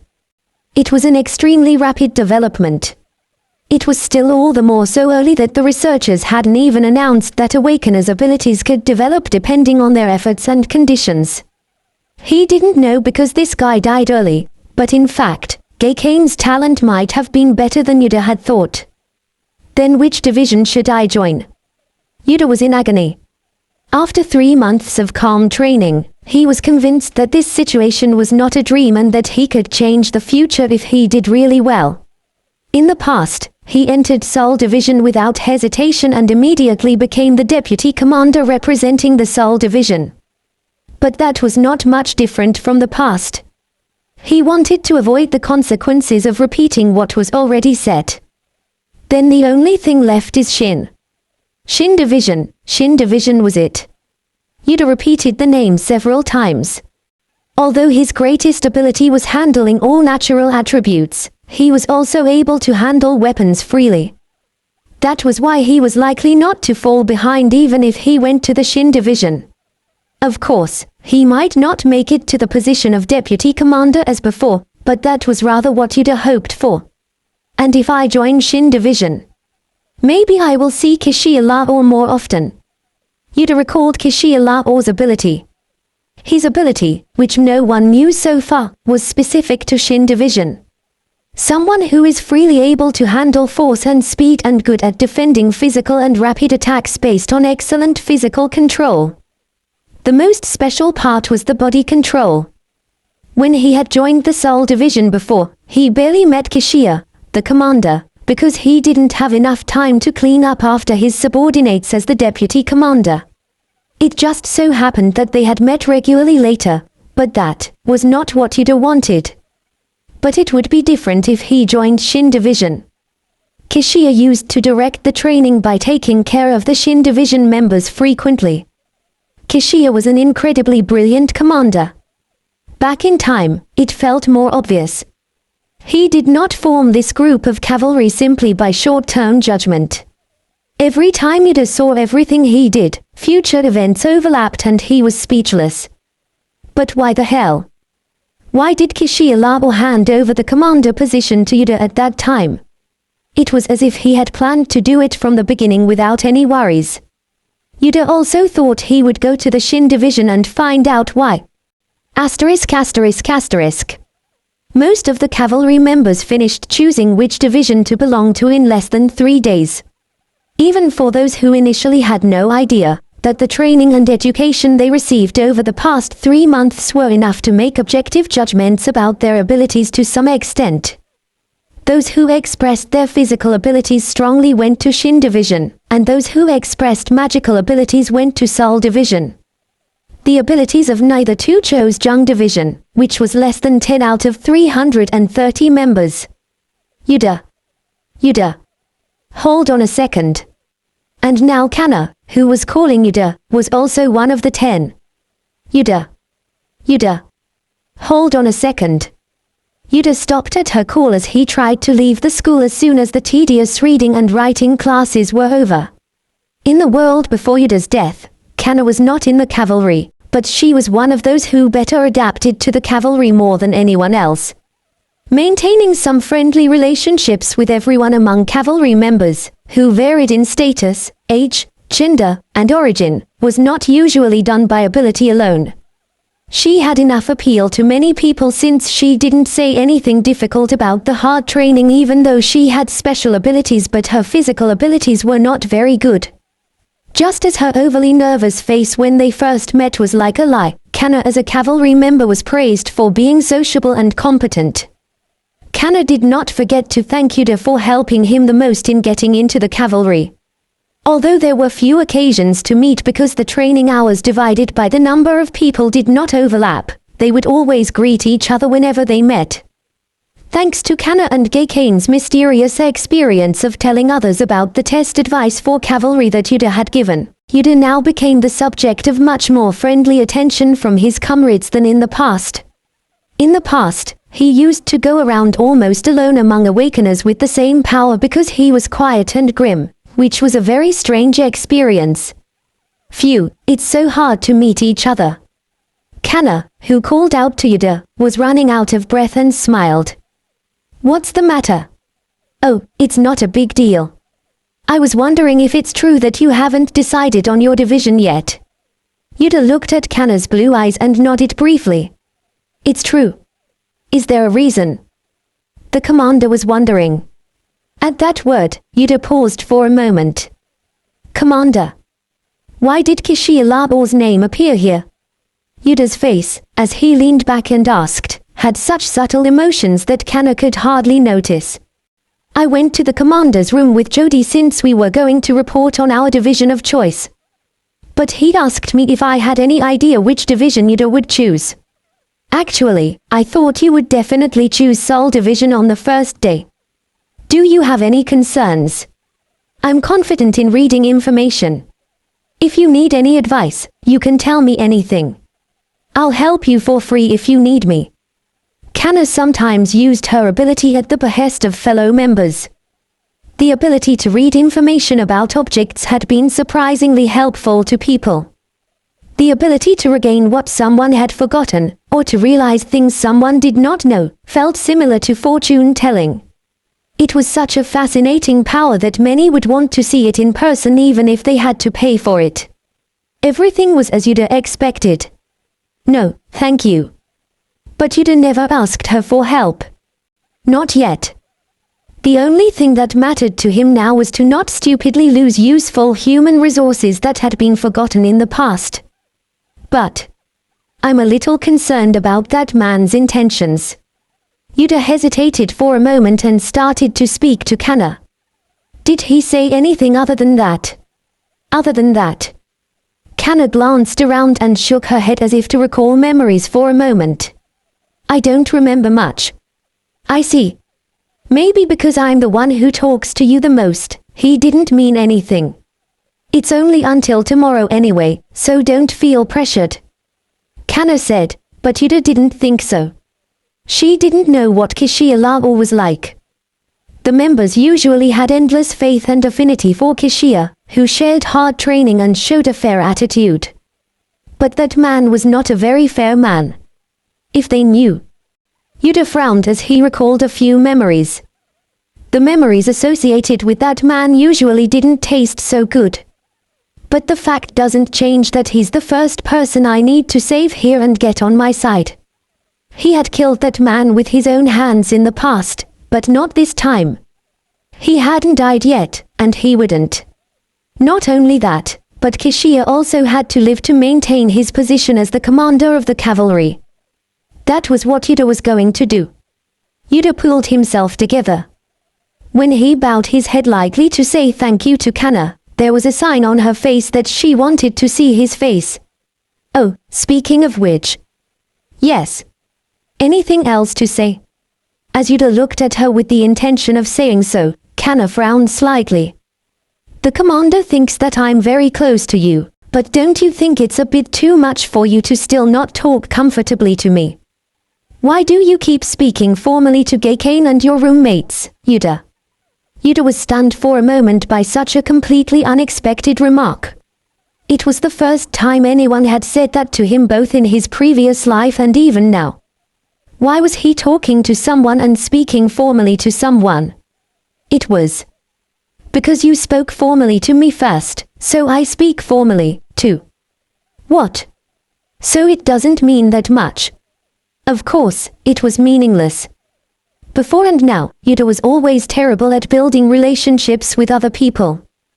Perhaps because he had lived alone in the mountains for a long time. He was able to serve as the commander for nearly a decade because the cavalry was a special group that could promote someone only by considering their abilities, strengths and weaknesses. I actually cared a lot. I was curious about the reason. But if that's the reason, I'll talk to you informally from now on, okay? Everyone talks comfortably regardless of the conditions. Do as you please. Kana's expression brightened as Yuder answered slowly. Okay, I should have asked you earlier. It's so refreshing. I'll see you later. Yuder looked from behind at the disappearing Kana and turned his head. Since then, he had never imagined that many of the cavalry members, who had not been able to talk to him properly because they thought it was difficult, would start speaking informally at once after hearing Kana's words the next day. At that time, there was only one thought in Yuder's head. As soon as today's schedule was over, he would go to the place where Kishiya was staying and tell him that he had decided on a division. That was that. Asterisk asterisk asterisk. The cavalry's training was over by sunset. As soon as Yuder finished having dinner, he took off the cleaning Geikane who urged him to play cards together and headed upstairs to the accommodation building instead. As he circled the stairs that seemed to run endlessly and reached the 5th floor, an antique white door with a golden mane of a lion's head as a doorknob appeared. It was a lion that swallowed light, the symbol of the imperial family. Yuder paused the moment he saw the doorknob. He felt a strange feeling. After Kishiya handed over the position of the commander to Yuder, he used the original shape of the room structure without changing anything. The only difference was that, Unlike Kishia, who used the entire floor for personal use as a high-ranking person, Yuder changed the rest of the space except for one small bedroom into a publicly available place. People thought it was creepy to casually use the commander's space, which was rumored to have killed that man. But for Yuder, it was almost the only place where he could breathe without looking at others. If he opened that door, he thought the room he'd used for nearly 10 years would appear right away. It felt familiar yet very unfamiliar. Yuder calmed down and put his hand on the doorknob. But before he could knock on the door opened from the inside and a tall man appeared. Kishia, wearing a long coat over simple plain clothes, opened his eyes a little wide and soon returned to his usual expression. Yuder intended to visit with his heart fully prepared. But maybe because he encountered such an unexpected situation, he also felt his heart beating a bit loudly at the moment. It was the first time that he faced Kishia properly since his regression, and it was also the first time that he saw him alone. When Yuder took the cavalry test, he was able to maintain objective emotions because that man had transformation magic on his face. And there was no reason to pay much attention because he only saw that man's occasional glance among 300 cavalry members. But now was different. Would he feel this way if he faced a monster waiting for him at a dead end where he couldn't find any other place to look away? Yuder looked up at Kishia and took a deep breath. My heart, which had only been beating loudly, sank a little. The reason why Yuder kept finding these uncomfortable and unnecessary feelings even though he knew that man had no such thoughts was that he still had great memories of the past. Kishia Labo. Yuder had known him for less than 2 years, in fact. But his existence had left an indefinitely strong mark in Yuder's life, whether it was short or long. Kishia Labo had taught Yuder many things. How to stand in the position of commander of the cavalry, how to stand in a court full of hyenas, and how to live as a capable person after awakening and as an omega.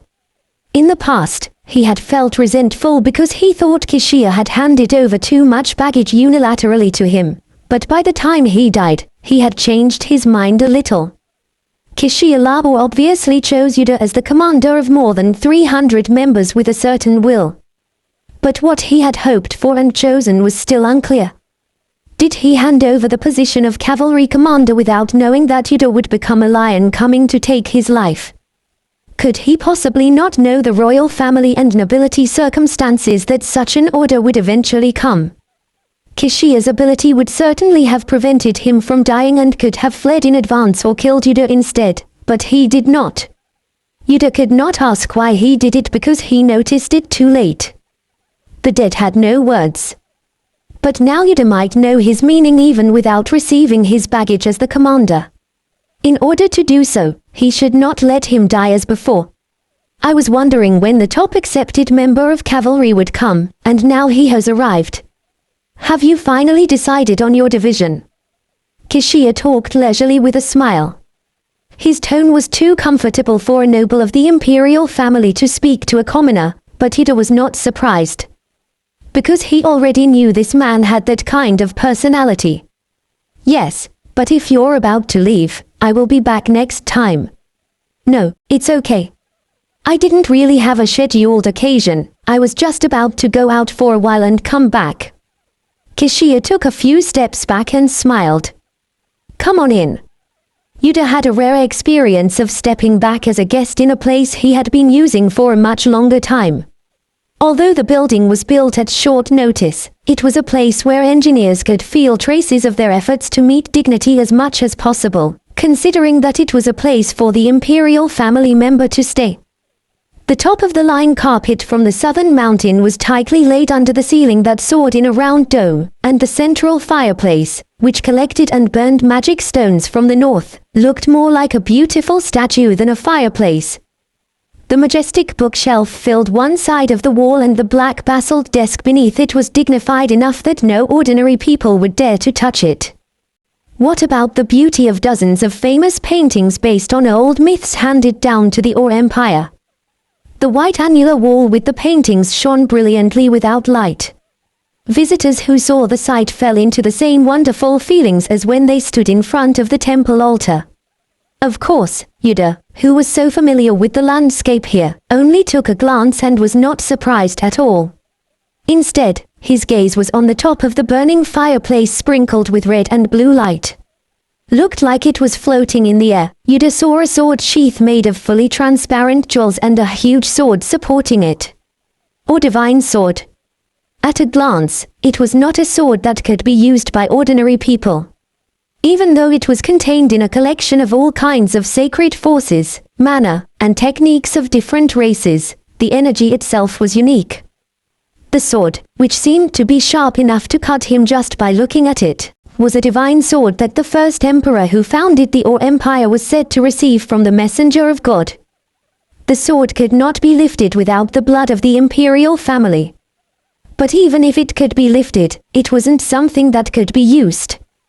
That divine sword was famous for being picky about its user's abilities and qualities. Less than 10 people in history were able to use that sword. And Kishialao was the only human of his time to be chosen by the Or divine sword. After his death, a man who could wield the sword did not reappear even until the day Yuder died. A high-regarded sword that even the confident Yuder could not touch. No one but the chosen could move the sword. That was why, after Kishialao died, it was left forever at the Pilata Duchy, where Kishia stayed at the end. With such a tricky story, not many people, including the nobles, knew what the divine sword actually looked like. It was only natural that Kishia did not carry or use it often even after it was revealed that he was chosen by the divine sword. Why did the divine sword choose Kishia when it would not be used properly by the owner it chose? Would it have made the same choice if the sword had known that it would be separated from its owner so quickly? Sometimes Yuder got curious, but it was something he never knew just as much about as Kishia's will. Is the sword amazing? Kishia spoke to Yuder, who was only looking at the sword. Usually, people get distracted by other parts of the room first, so they don't care much about the divine sword. Indeed, it was not a reaction that ordinary commoners would have. Yuder murmured in his mind. Although that sword is the legendary divine sword, it was nothing more than an ordinary ceremonial sword for those with a high reputation. In fact, it did not look like a sword that could be used in practice, and the scabbard was so large and colorful that no one would normally give attention to the sword first. But that sword used to bother me the most. Yuder recalled something a long time ago. Now that he knew the appearance and ability of the divine sword and the future events involved in it, of course, his gaze went there, but even before the regression when he saw the sword for the first time. It was possible because Yuder was sensitive enough to feel mana to even look inside the divine sword's scabbard that hid its energy. Kishia was the first to show great interest in Yuder at that time. Only then did Yuder turn away from Or divine sword and turn to Kishia. That man looked at Yuder still, gently rising up the corners of his mouth with a look that was hard to understand. So far, he was interested in Yuder, who's a little out of the ordinary, but that was just a look. It seemed to be a sword with an unusual feeling, so I just looked at it. Unusual. Which part? At this time, Kishia had not yet publicly revealed that he was the owner of the divine sword.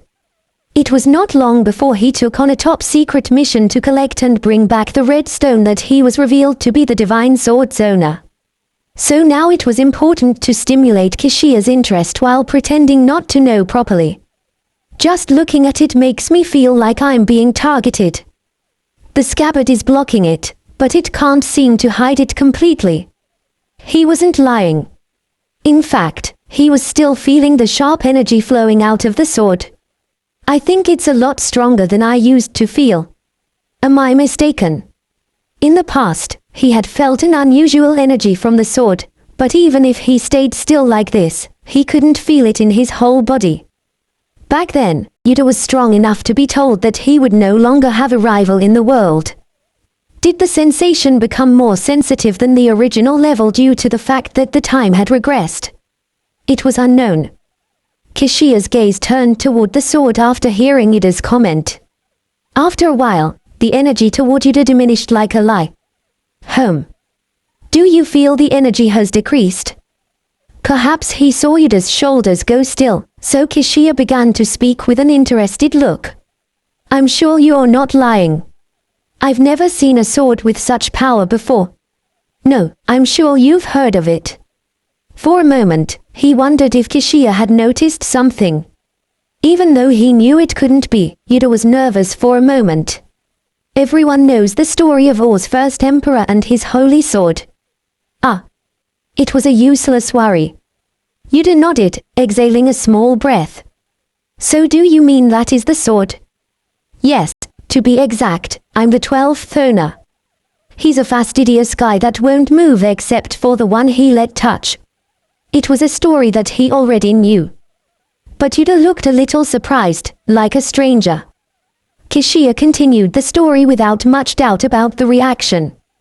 I've seen a lot of people awakened by the power of the red stone, but I've never seen anyone as sensitive as you. Was it ever since you awakened? Or have you ever felt more sensitive to energy than others in your daily life? Since awakening. I see.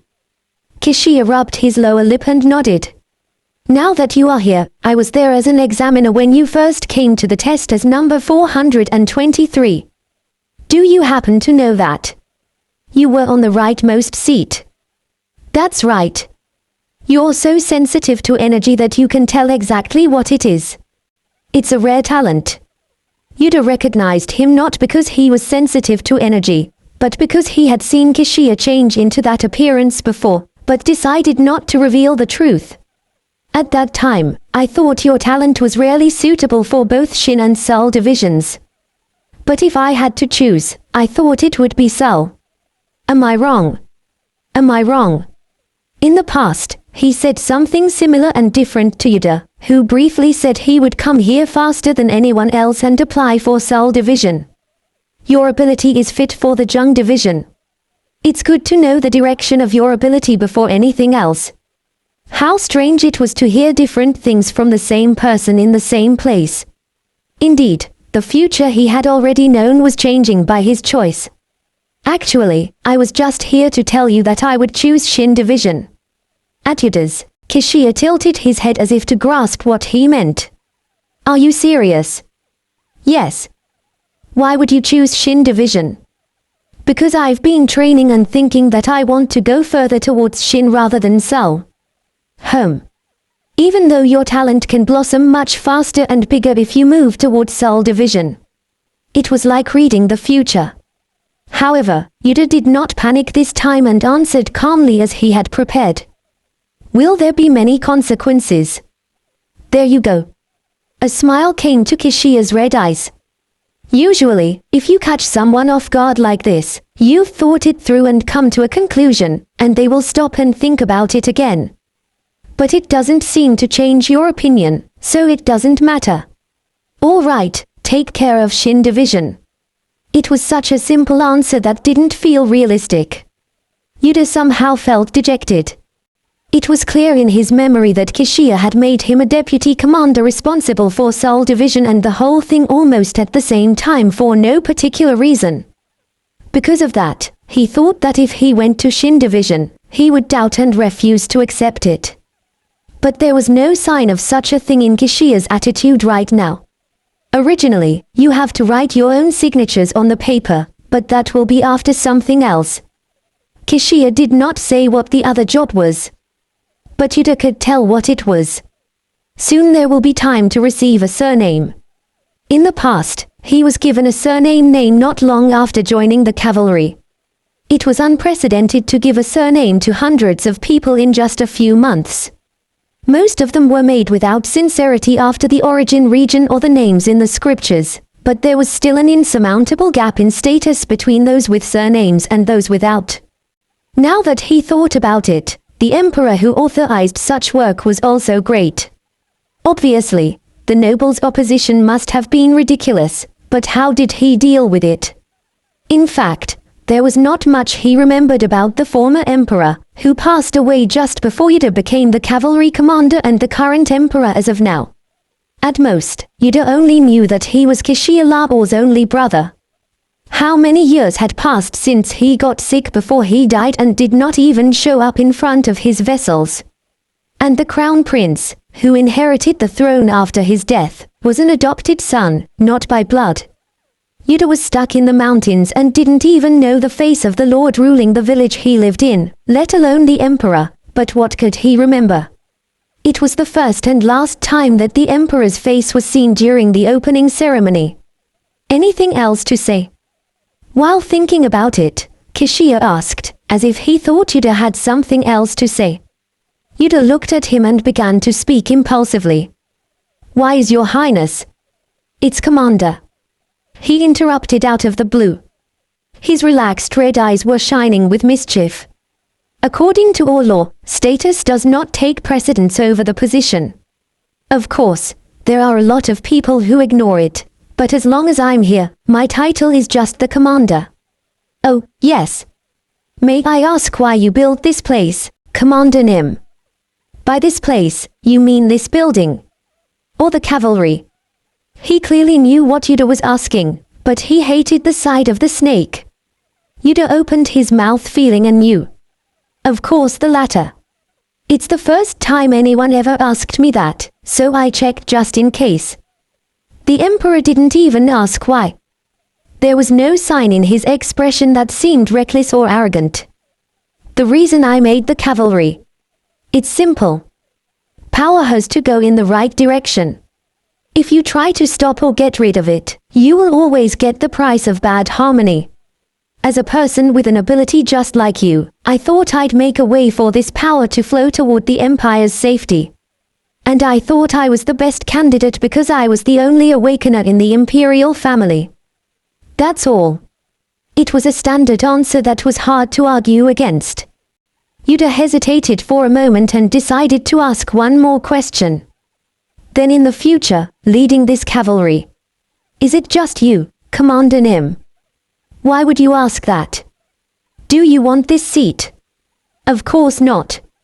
If anyone else heard that, they wouldn't say anything. They would jump and blow the cocky commoner's head off immediately."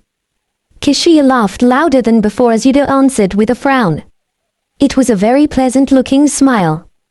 "Well, not now.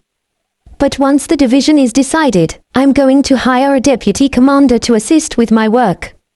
If you're as good as you are, you could be in that position." "I would be ineligible." Yuder answered immediately without a second thought. "I'm not very sociable and I'm not very close to my fellow members." "My goodness. I thought you were quite high, but you were softer than I thought." Kishia shook his head. "Social friendship is definitely a good thing, but if that's the only thing I'm going to pick, I could just bring a non-awakener. Keep in mind that your abilities are not from birth. Right now, you're used to your old life and intimidated by status, but in a few more years, it will probably be the opposite. Even if you didn't understand what I meant." "No, I understand." The reason why Yuder couldn't open his mouth immediately was that Kishia's answers, which were spoken lightly, were all as accurate as if they had penetrated the future. That was what he said. As he mentioned, the cavalry might be intimidated by the high-status imperial knights or nobles right now, but things would change over the years. The only thing that could solve the growing catastrophe was the cavalry, and they would break away from the previous system and gain extraordinary status, promotions, and strength. When traditional strong men such as the Imperial Knights and the Pearl Tower Mags could no longer treat the cavalry and awakeners recklessly, only those who had stronger power than the awakeners could defeat them. For example, the commander, Yuder. Yuder had unconditionally played one-on-one sparring when a member who did not listen well appeared. And he beat them mercilessly in front of everyone, making them never do anything rebellious in front of his eyes again. There were many complaints that he seemed to be dealing with animals, not humans, but it was the most comfortable way to solve the problem. That was why there was nothing they could do. But now that hadn't happened in the past. Yuder thought Kishia would have the vision to deal with the members in a different way than he did. But this was, maybe. If you don't have any more questions, get up. Ah, yes sir. This room is always open, So if you have any more questions, feel free to come. If I'm not here, tell my aide. Listening to Kishia, Yuder began to think of it. He'd entered this room a few times before when Kishia was the leader, but there was only one difference today. It was the presence of an aide. Nathan Zuckerman was an aide famous for standing by Kishia Labo since he was a prince, not the Duke of Pilata. Was he here before to decide on a course? Kishia turned his head out as if he had guessed something while searching for a blurry memory. Come to think of it, you don't know who my aide is. Now he's working for me in Pilata Castle. He will be here soon after he finishes. He's not an awakener, but he's quite a swordsman. Quite, he said. Yuder put up with a laugh for a moment. Nathan Zuckerman was a sword master. It was not officially recognized, but it was clear that Yuder had heard it himself in the past. He thought of Kishia, who casually says, he uses a sword quite a bit, was also like a snake. I understand. After answering that question, Yuder left Kishia's quarters. As he finally escaped from the holy sword's energy which had been sharpening his nerves because he felt it softly behind his back, he let out a long sigh. Phew. First of all, one thing was certain. Kishia did not intend to hand over the cavalry to anyone from the start. He was incredibly well aware of the Awakener's propensity and future impact even though they had only been around for 2 years. If that snake-like man had stayed in the cavalry, he wouldn't have failed as horribly as Yuder in the past. Because he had a noble lineage and connections from birth. Why did such a person suddenly give up his position as the cavalry commander and go back to his hometown? It was his homework to look into from now on. Finally, all the cavalry members had decided on their division. Commander Kishia Labo said he would allow a month's vacation period to live and make sure everyone is settled in. He also said that he would expand the treatment of cavalry members to the level of the Imperial Knights, and everyone was surprised when he announced that soon they would be bestowing a surname for those without one. The cavalry members were now under the command of the Imperial Palace and could receive a large salary equivalent to third-degree management. They were eligible to live anywhere in the Or Empire and could use facilities directly operated by the state without paying. If they were accused of sin, they would be punished after being judged by the commander and emperor, not by the local lord, which was tantamount to the absolute immunity of the Imperial Knights. As a result, accommodation had changed, allowing people with homes in the capital to commute from home, not from their dormitory. Members who chose to stay in their dormitories received one room each. There was a limitation that it was possible to live in accommodation for up to 5 years except for the commander, but that was enough for those who still didn't have enough property to buy a house in the capital. How awesome! It's a big deal like the real Imperial Knights. Of course, when they are assigned accommodation, they also receive one servant, but we don't need that much. Yes, we can put on our own clothes. After the shocking morning presentation, a burst of laughter broke out among the cavalry members gathered for a meal. Everyone's faces were bright. In the faces lit with hope, Yuder silently dipped his bread in the stew and chewed. Yuder, did you hear that? They say we will get 30 days of vacation just like the Imperial Knights. If our children later are awakeners, we can pass on this treatment. Gaycane talked to him with a smile. If you tell this to your family, everyone will love it. The years of being ignored as a family with no land to inherit will be over. Right. Oh, come to think of it, shouldn't you tell your family about it? I'm alone. When Gaycane opened his eyes wide at Yuder's words, he soon looked sorry like a drooping dog. I see. Sorry. I thought you had a family back home because of what Kana said when she read your bracelet before. My bracelet. Ah. Yuder recalled the day he went to take the cavalry test. To test whether Kana's ability, whom he met for the first time that day, was real, he handed over a bracelet in his pocket to read it. The bracelet, made by cutting small gemstones and threading them, was the only relic of his grandfather that Yuder had.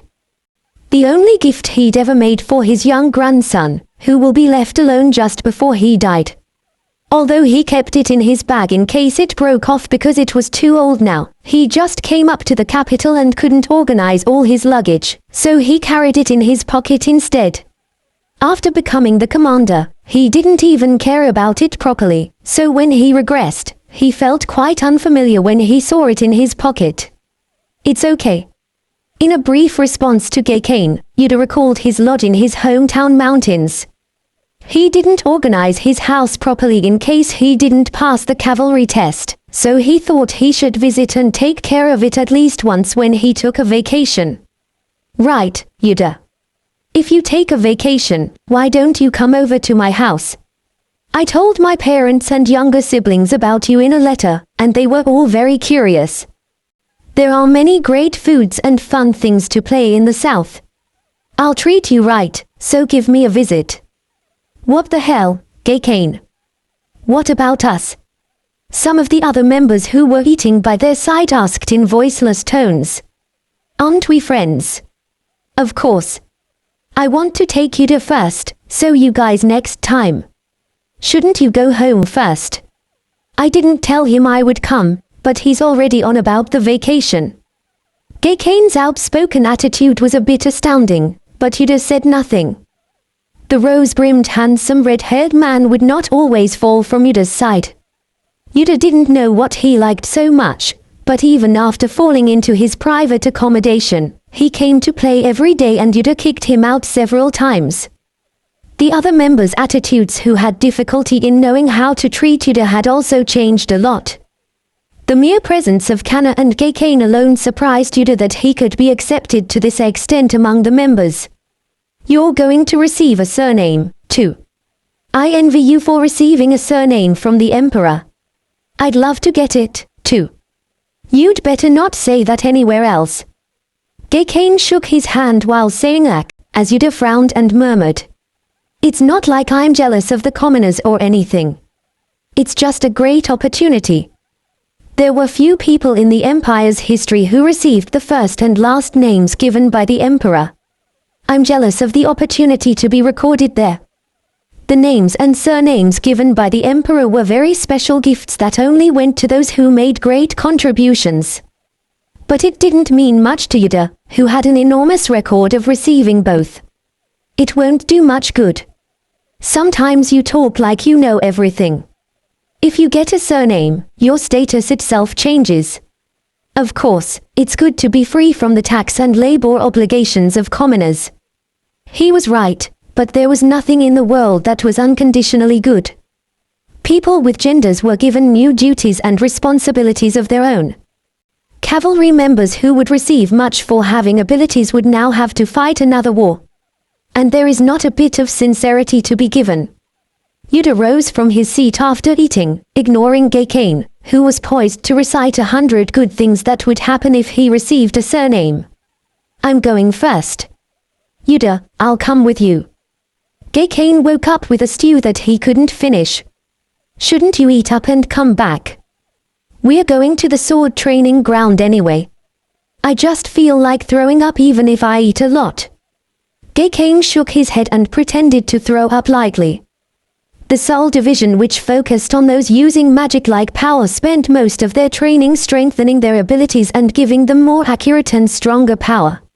Therefore, there was little need to gather and train individually, but there were many people who had similar abilities in the Shin Division.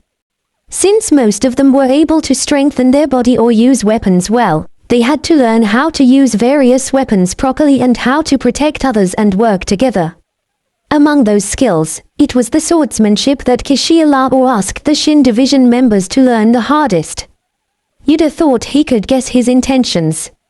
Swordsmen had traditionally been treated better than other weapons. Swordmasters that had made their mark in history appeared relatively often, but they did not exist like bowmasters and lance masters. Swords had traditionally been the martial arts of the nobility. The most common weapon available was a sword.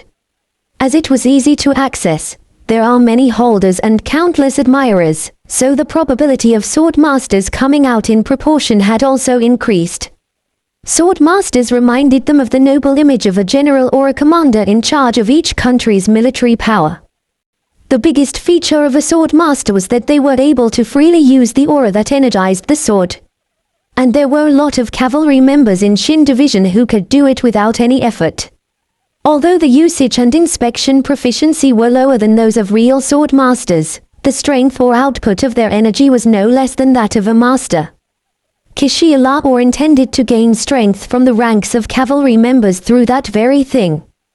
But what made him designate the new training ground as the Imperial Knights' first training ground? I heard it's only used by people above deputy level. As they entered the site used by the Imperial Knights, the surrounding energy became sharp. It meant that those who saw the cavalry members coming in felt bad. Over the past few months, cavalry members had been trained at boot camp in the corner of the site. Even back then, the Imperial Knights showed signs of discomfort. However, now that they had notified them that they would use the first training ground, which was the same as their pride, he wondered how they pushed ahead. I'm not sure he's been able to give an order with the Emperor's seal on it. Yuder deliberately did not go all out for months of basic training.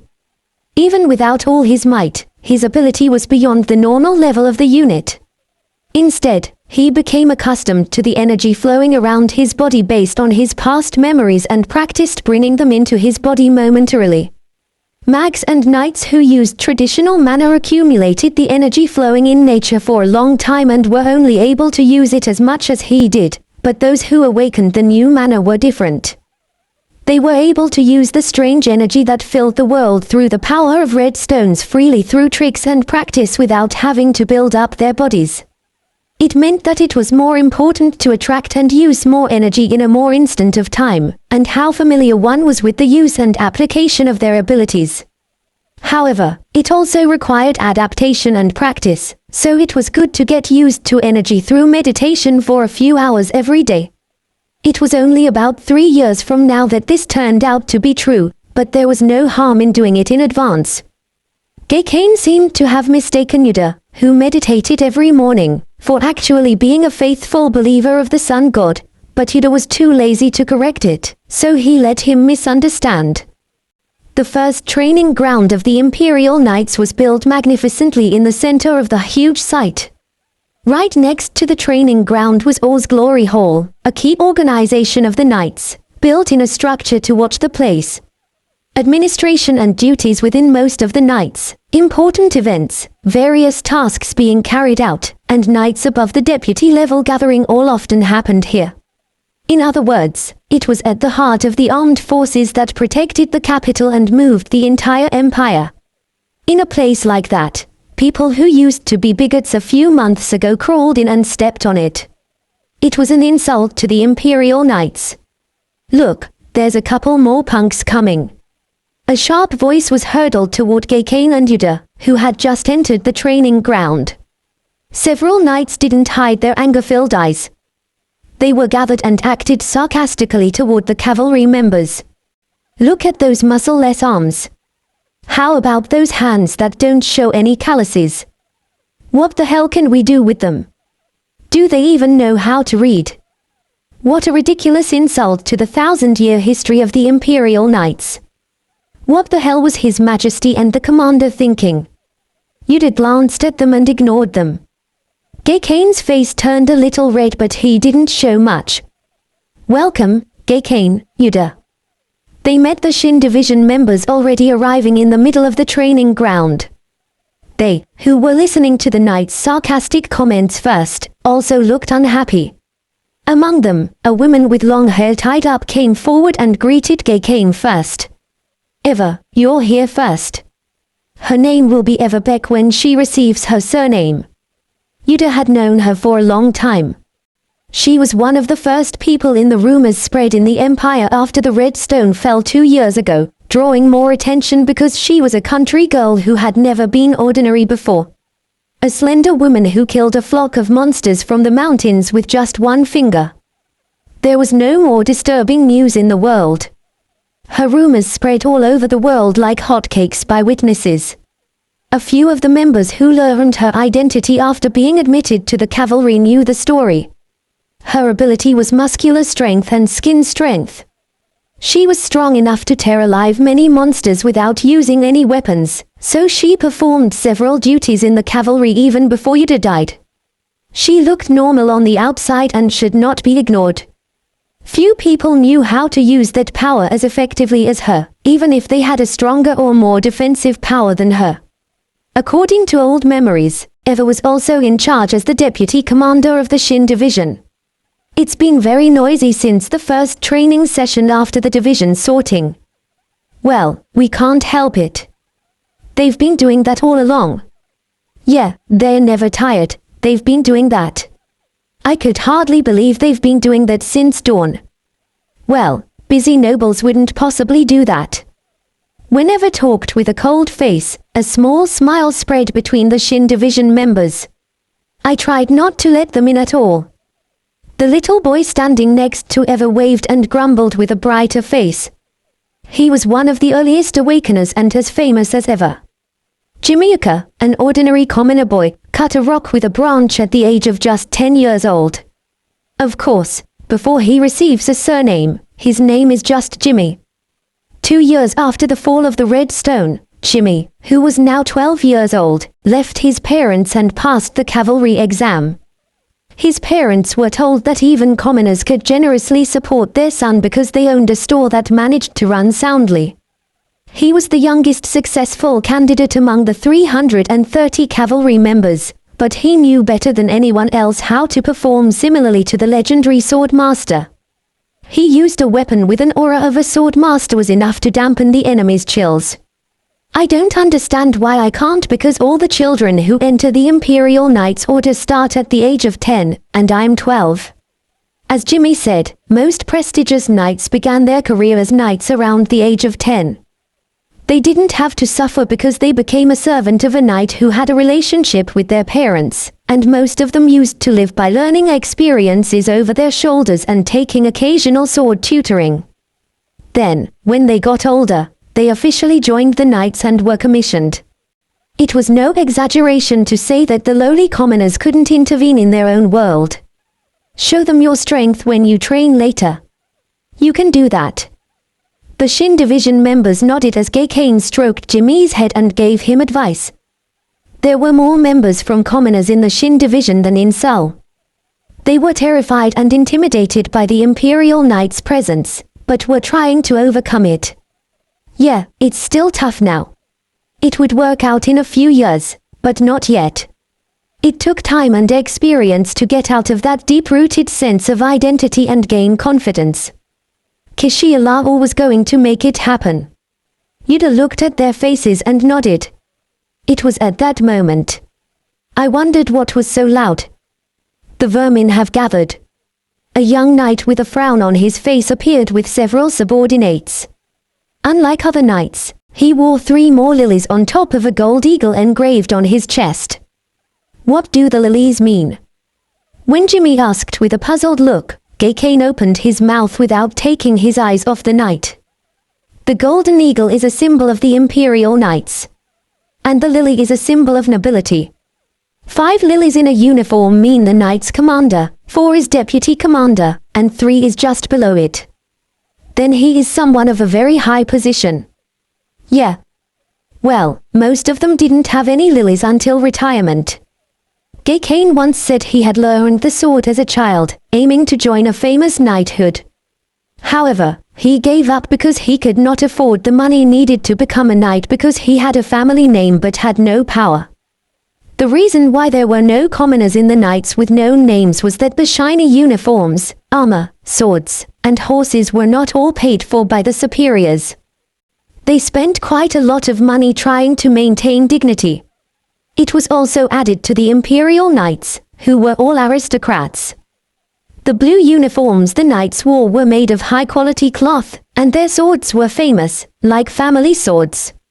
Except for wearing a black uniform that had just been paid for, it was completely different from the cavalry, which had few individual swords.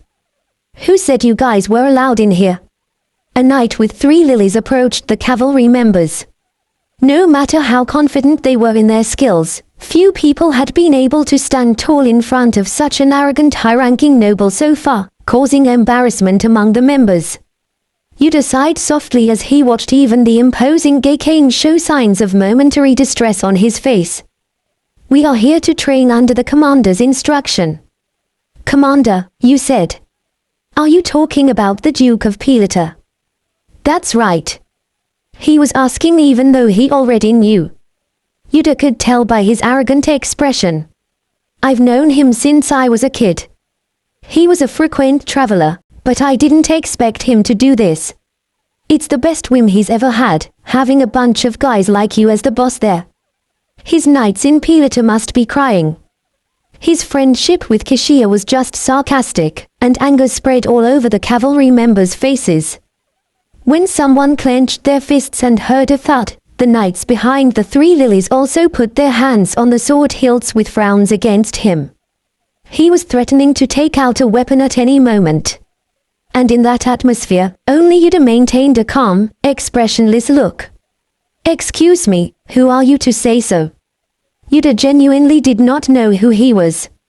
In the past, he was in the Soul Division, so there was not much chance for him to see people of the Imperial Knights.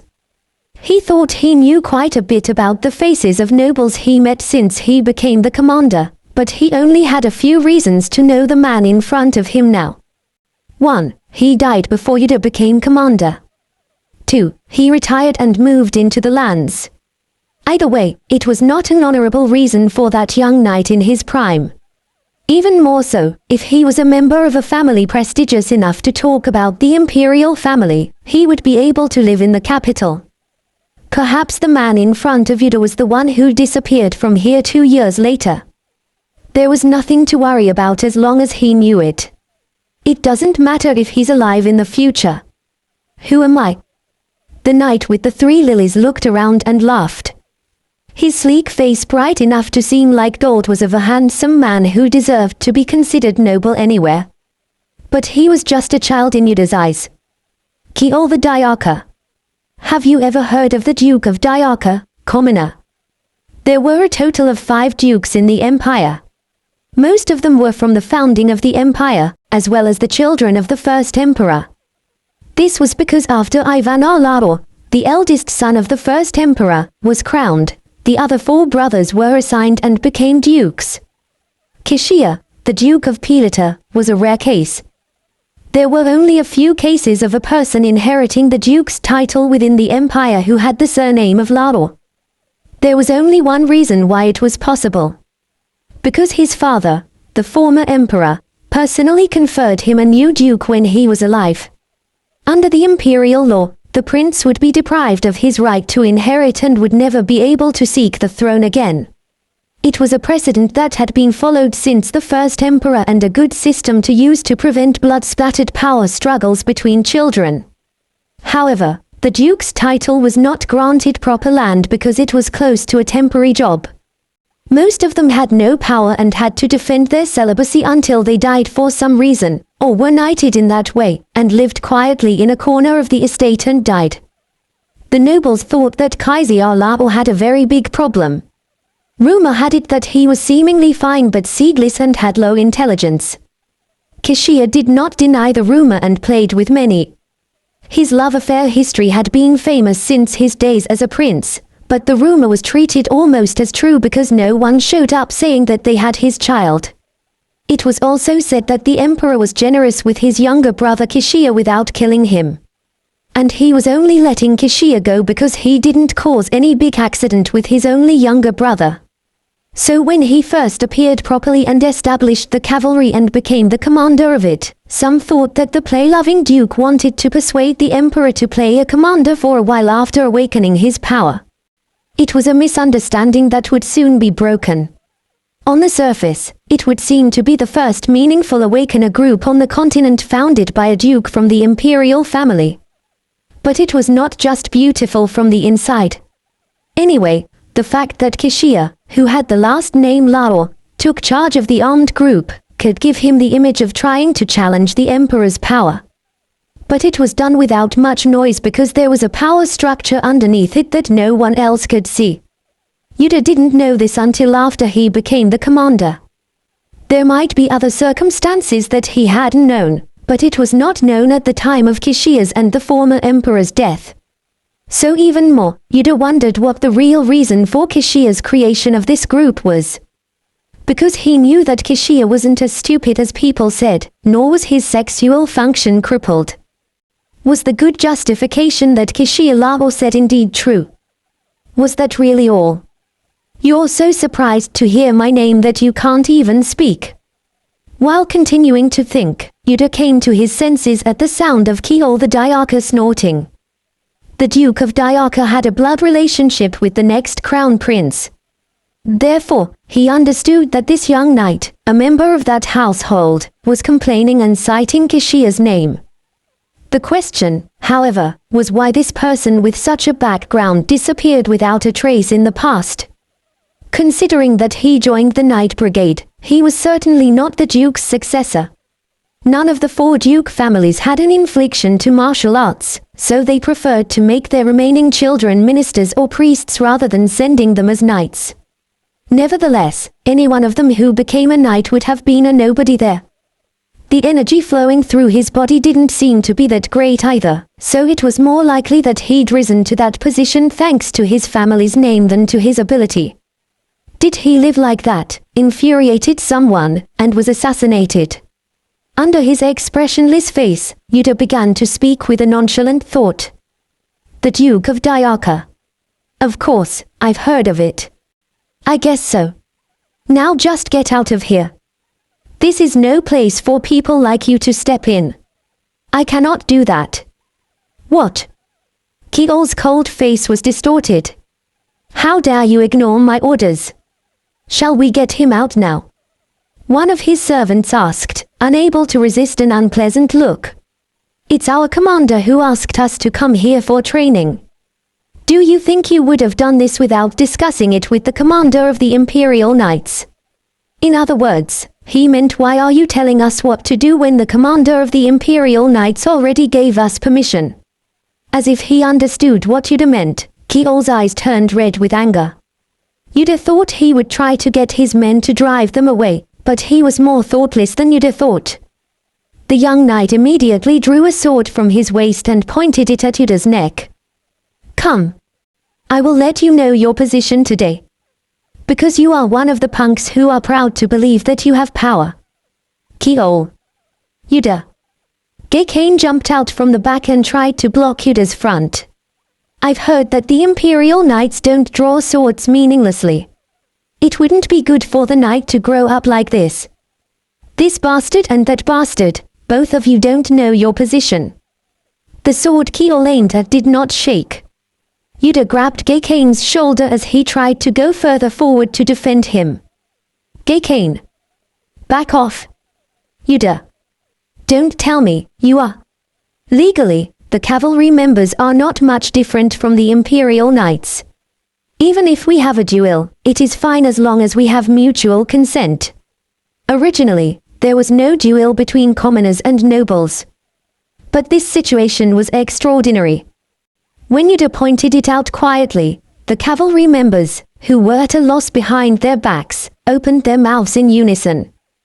The same was true of Gekane's expression. It can't be all right, Yuder. No matter how. It's all right. Yuder said with confidence. Gekane's green eyes momentarily drained after hearing his powerful voice. Yuder turned to his side and tilted his head. It's great to be on the training ground. If you apply for a duel, I will accept it. But I don't have a weapon, so the knight needs to provide me with a sword. Huh. There was a spark in Keol's eyes. I've never seen such an insolent man in my life. Congratulations on making me wonder about the name of a mere commoner. What's your name? Did he just hear that? Yuder opened his mouth, feeling a subtle pity for his intelligence. I'm Yuder. All right. You there, offer him your sword. Huh. But my sword is a family sword handed down by my father. As Keol nodded and said to one of the servants behind his back, the servant shook his head with a tearful look. It was so funny that the cavalry members forgot it was a serious situation and burst into laughter. Pfft. He's not even a 5-year-old, what the hell is that? I wouldn't want kids to play like that in my town. Give me yours. I don't want to. Who's talking nonsense? The cavalry members were quiet again due to Keel's cold roar. But once the mood changed, it couldn't change again just because he was shouting. Even the Imperial Knights' faces surrounding the area with the intention of watching the cavalry members spread an unbearable smile. They used to think that Keel trusted in his family's power. Recognizing it, Keel's face turned redder. He turned back and slapped the servant in the face. You dare defame the master you serve. You're fired. Go back and pack up right away. Pardon? No. I'll give you my sword, Keonim. I don't need it. Don't you hear me say get out? Or I'll kill you here first. As Keel's sword headed toward his neck, the servant screamed and fell down. I'm sorry. Most of the Keel's servants looked to be in their mid-teens. Even though he knew how to use the sword to some extent, he was still young. Swinging a sword without hesitation against such a child. Thinking of such a character, Yuder added confidence to speculation that Keel probably had been assassinated in the past by someone for a grudge. What an irascible kid. Yuder raised his hand and swung slightly. Then Keel's sword stopped momentarily as if it had been caught in an invisible hand and swung toward Yuder. What? Keel Nim. Keel, fortunately, did not miss the sword handle. However, as if he was pulled by a sword moving freely, he couldn't get a hold of his body and fell forward. Dust flopped over the nice training ground, where the soil was evenly spread like white powder. Everyone was in shock. Keel himself, his subordinates, and the others surrounding him were shocked and couldn't say anything. The only one not surprised here was Yuder himself. What the hell, what kind of magic did you use? It's not magic, it's my power. Even Keel's handsome face was dusty, so it wasn't cool at all. Without even thinking about putting up his disheveled bangs, Yuder kindly told Keel, who looked up at him. Everything pure in nature follows me. The knight's sword, made by smelting iron from nature with fire, means that it follows me more than you. As he moved his hand once again, Keel's sword swung into the air and went down. Keel opened his eyes like a man seeing a ghost on his sword. Impossible. You can do more impossible things. Yuder's finger flicked once more. Then a flame blew over the sword held by Keel. Keel Nim. Keel was unable to overcome the soaring heat of the flame and abandoned the sword. A beautiful flame burned on the sword's blade that fell on the floor and soon disappeared. But it wasn't really burned or scorched, leaving no trace on the blade and handle. In front of everyone, a disbelief sigh leaked out of Keel's open lips, who threw the sword that resembled the knight's life and even covered it with dirt. Yuder sighed quietly as that person glared at him with his bloody eyes. If he runs for it, it might be a bit of a headache. I was just trying to play with him. Why didn't you go to the Sol division? One of the cavalry members gathered behind asked mysteriously. When Yuder turned his head to answer it, someone else's answer came before him. If you can do both, you don't have to limit your options. Commander Nim. Before he knew it, Kishia stood behind the cavalry. The knights, who didn't notice that he had come here because of the unprecedented surprise, looked alternately at the entrance and Kishia with surprised faces. It was a shame of the Imperial Knights that they had no idea that the Duke with such a noticeable appearance and a higher position than others walked in proudly. Training to feel sensitive was one of the things that all knights sharpened and polished from an early age. I was talking to Theo a little late, and you were doing pretty funny things. Kishia walked slowly in front of the cavalry. His red eyes fell off the floor, at the sword fluttering away, and then at Yuder's face. Yuder felt a little uneasy when he saw the smile on that man's face looking at him. Yuder. Yes. Commander Nim, Yuder only stepped up for us. Eva shouted from behind when Kishia called out Yuder's name. Only then did the other members, swallowing their breaths, raised their voices one by one and sympathized with her. That's right. They told us to ignore us first and leave. We told them that we had to train, but they wouldn't listen. I didn't call Yuder to scold him. It's not bad to see that there's already a sense of camaraderie between you, but don't misunderstand. Eva's ears turned red when Kishia smirked and spoke. I'm sorry. I forgive you generously. All right, then. Yuder. Why don't you tell me why you didn't wait for me to come? I've already lost my motivation and I can't handle it. After joking and winking in an exaggerated way, Kishia asked Yuder a question. The question never came with the intention of scolding or berating him. He was rather saying the opposite. The shock spread like a tremor among the knights. Kiol was also looking at Kishia like a man hit in the head. Now, as my unit says, why do the other knights add up to the decision that I made after talking to Theo myself?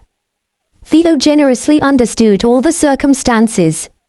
If you have any complaints, tell your commander directly. Kishia casually called the Imperial Knights Commander Theodore Van Tyne by the nickname Theo. However, the knights could not believe that the esteemed commander of the Imperial Knights had given permission to use an important training ground. Why on earth would the commander give them such permission? This place is designed for the knights. Why do we have to cut down on our training time because of them? What kind of place is this? When one of the knights shouted unbearably, Kishia burst into laughter. Really? Then you can train here.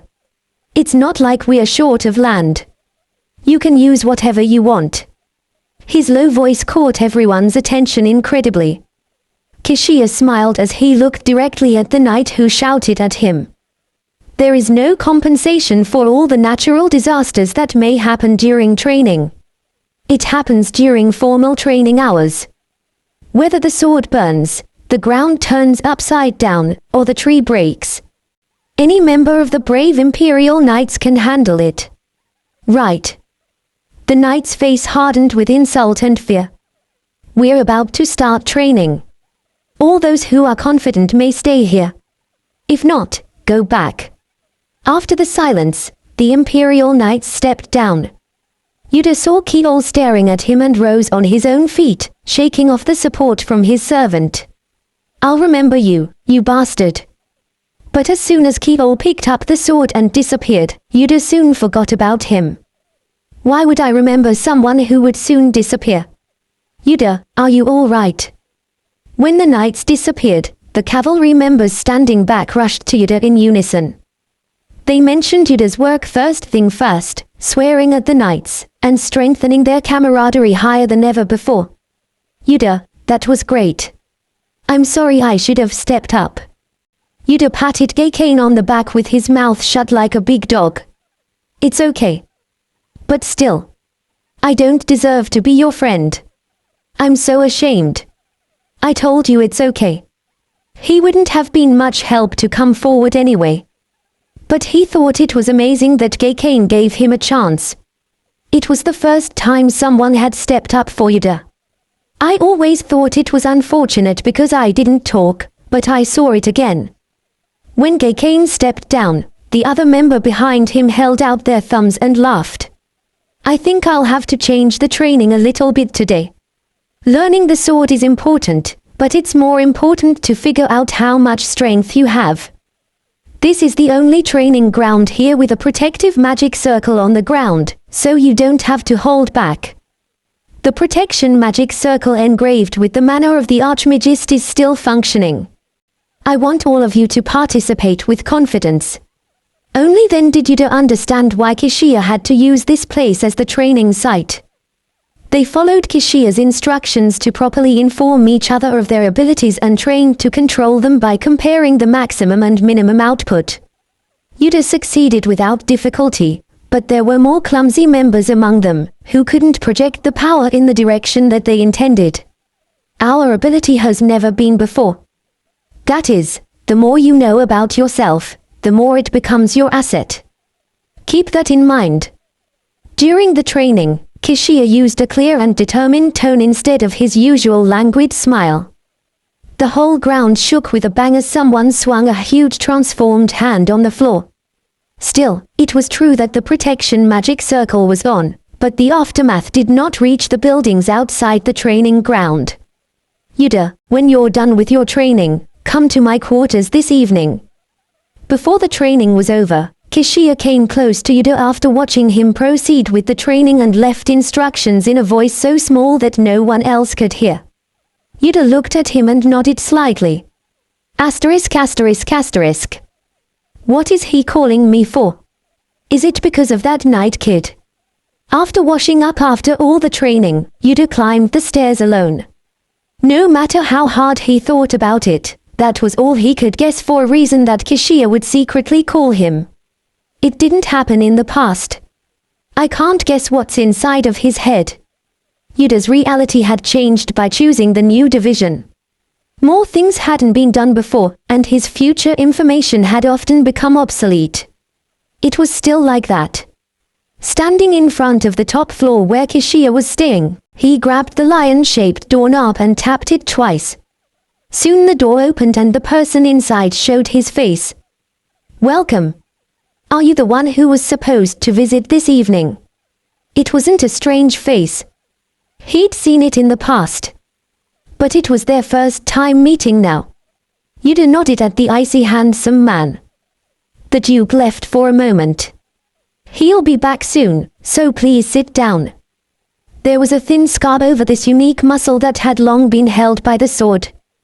The man, who had light reddish skin unique to southerners, guided Yuder to the table with an emotionless expression and held out a teacup that seemed to have been boiled in advance. It was ironic that a beautiful ceramic teacup didn't fit in the big hand. Have a drink.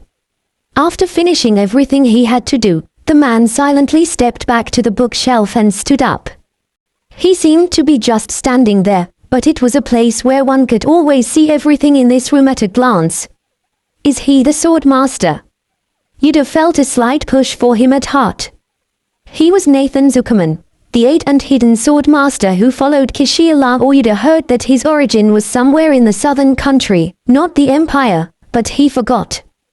That man blindly followed only Kishiya. And after Kishiya's death, he disappeared like a man who had never existed, never appearing again. Externally, Nathan Zuckerman was not a sword master. In fact, Yuder was surprised that he was so talented that he could not be pushed back against awakeners. Unlike the colorful knights he met during the day, he could feel the dense energy emitted from Nathan Zuckerman's body, steadily refined and piled up for a long time. The amount was comparable to the outstanding mags Yuder had faced in the past. For mags, the mana quantity built up was important, but for swordsmen, the quality was more important than the quantity of mana. Since it was much harder to load the sword with energy than to use magic, only the well-filtered pure mana could have the power to be loaded with the sword. To build such a thing as a swordsman meant that Nathan Zuckerman had great skills. I didn't know because I met him later. He is already great from the start. This was also possible because Yuder's sense of feeling others' energy was incomparably developed. The use of the ability was no different than it was 13 years ago. But its senses didn't fade even though he regressed because it was carved into the soul. Maybe because it was more of a trick that he'd learned it over a long period of time by meeting a lot of powerful people. Yuder looked around the room without drinking the tea Nathan gave him. The appearance of the room hadn't changed much from before. The divine sword on the transparent scabbard above the fireplace remained the same, still giving off those uncomfortable vibes. Yuder tried to ignore the elusive divine sword as if it were aiming for his body. My goodness. You're here first. I'm sorry. How many minutes had passed? Kishiya was back.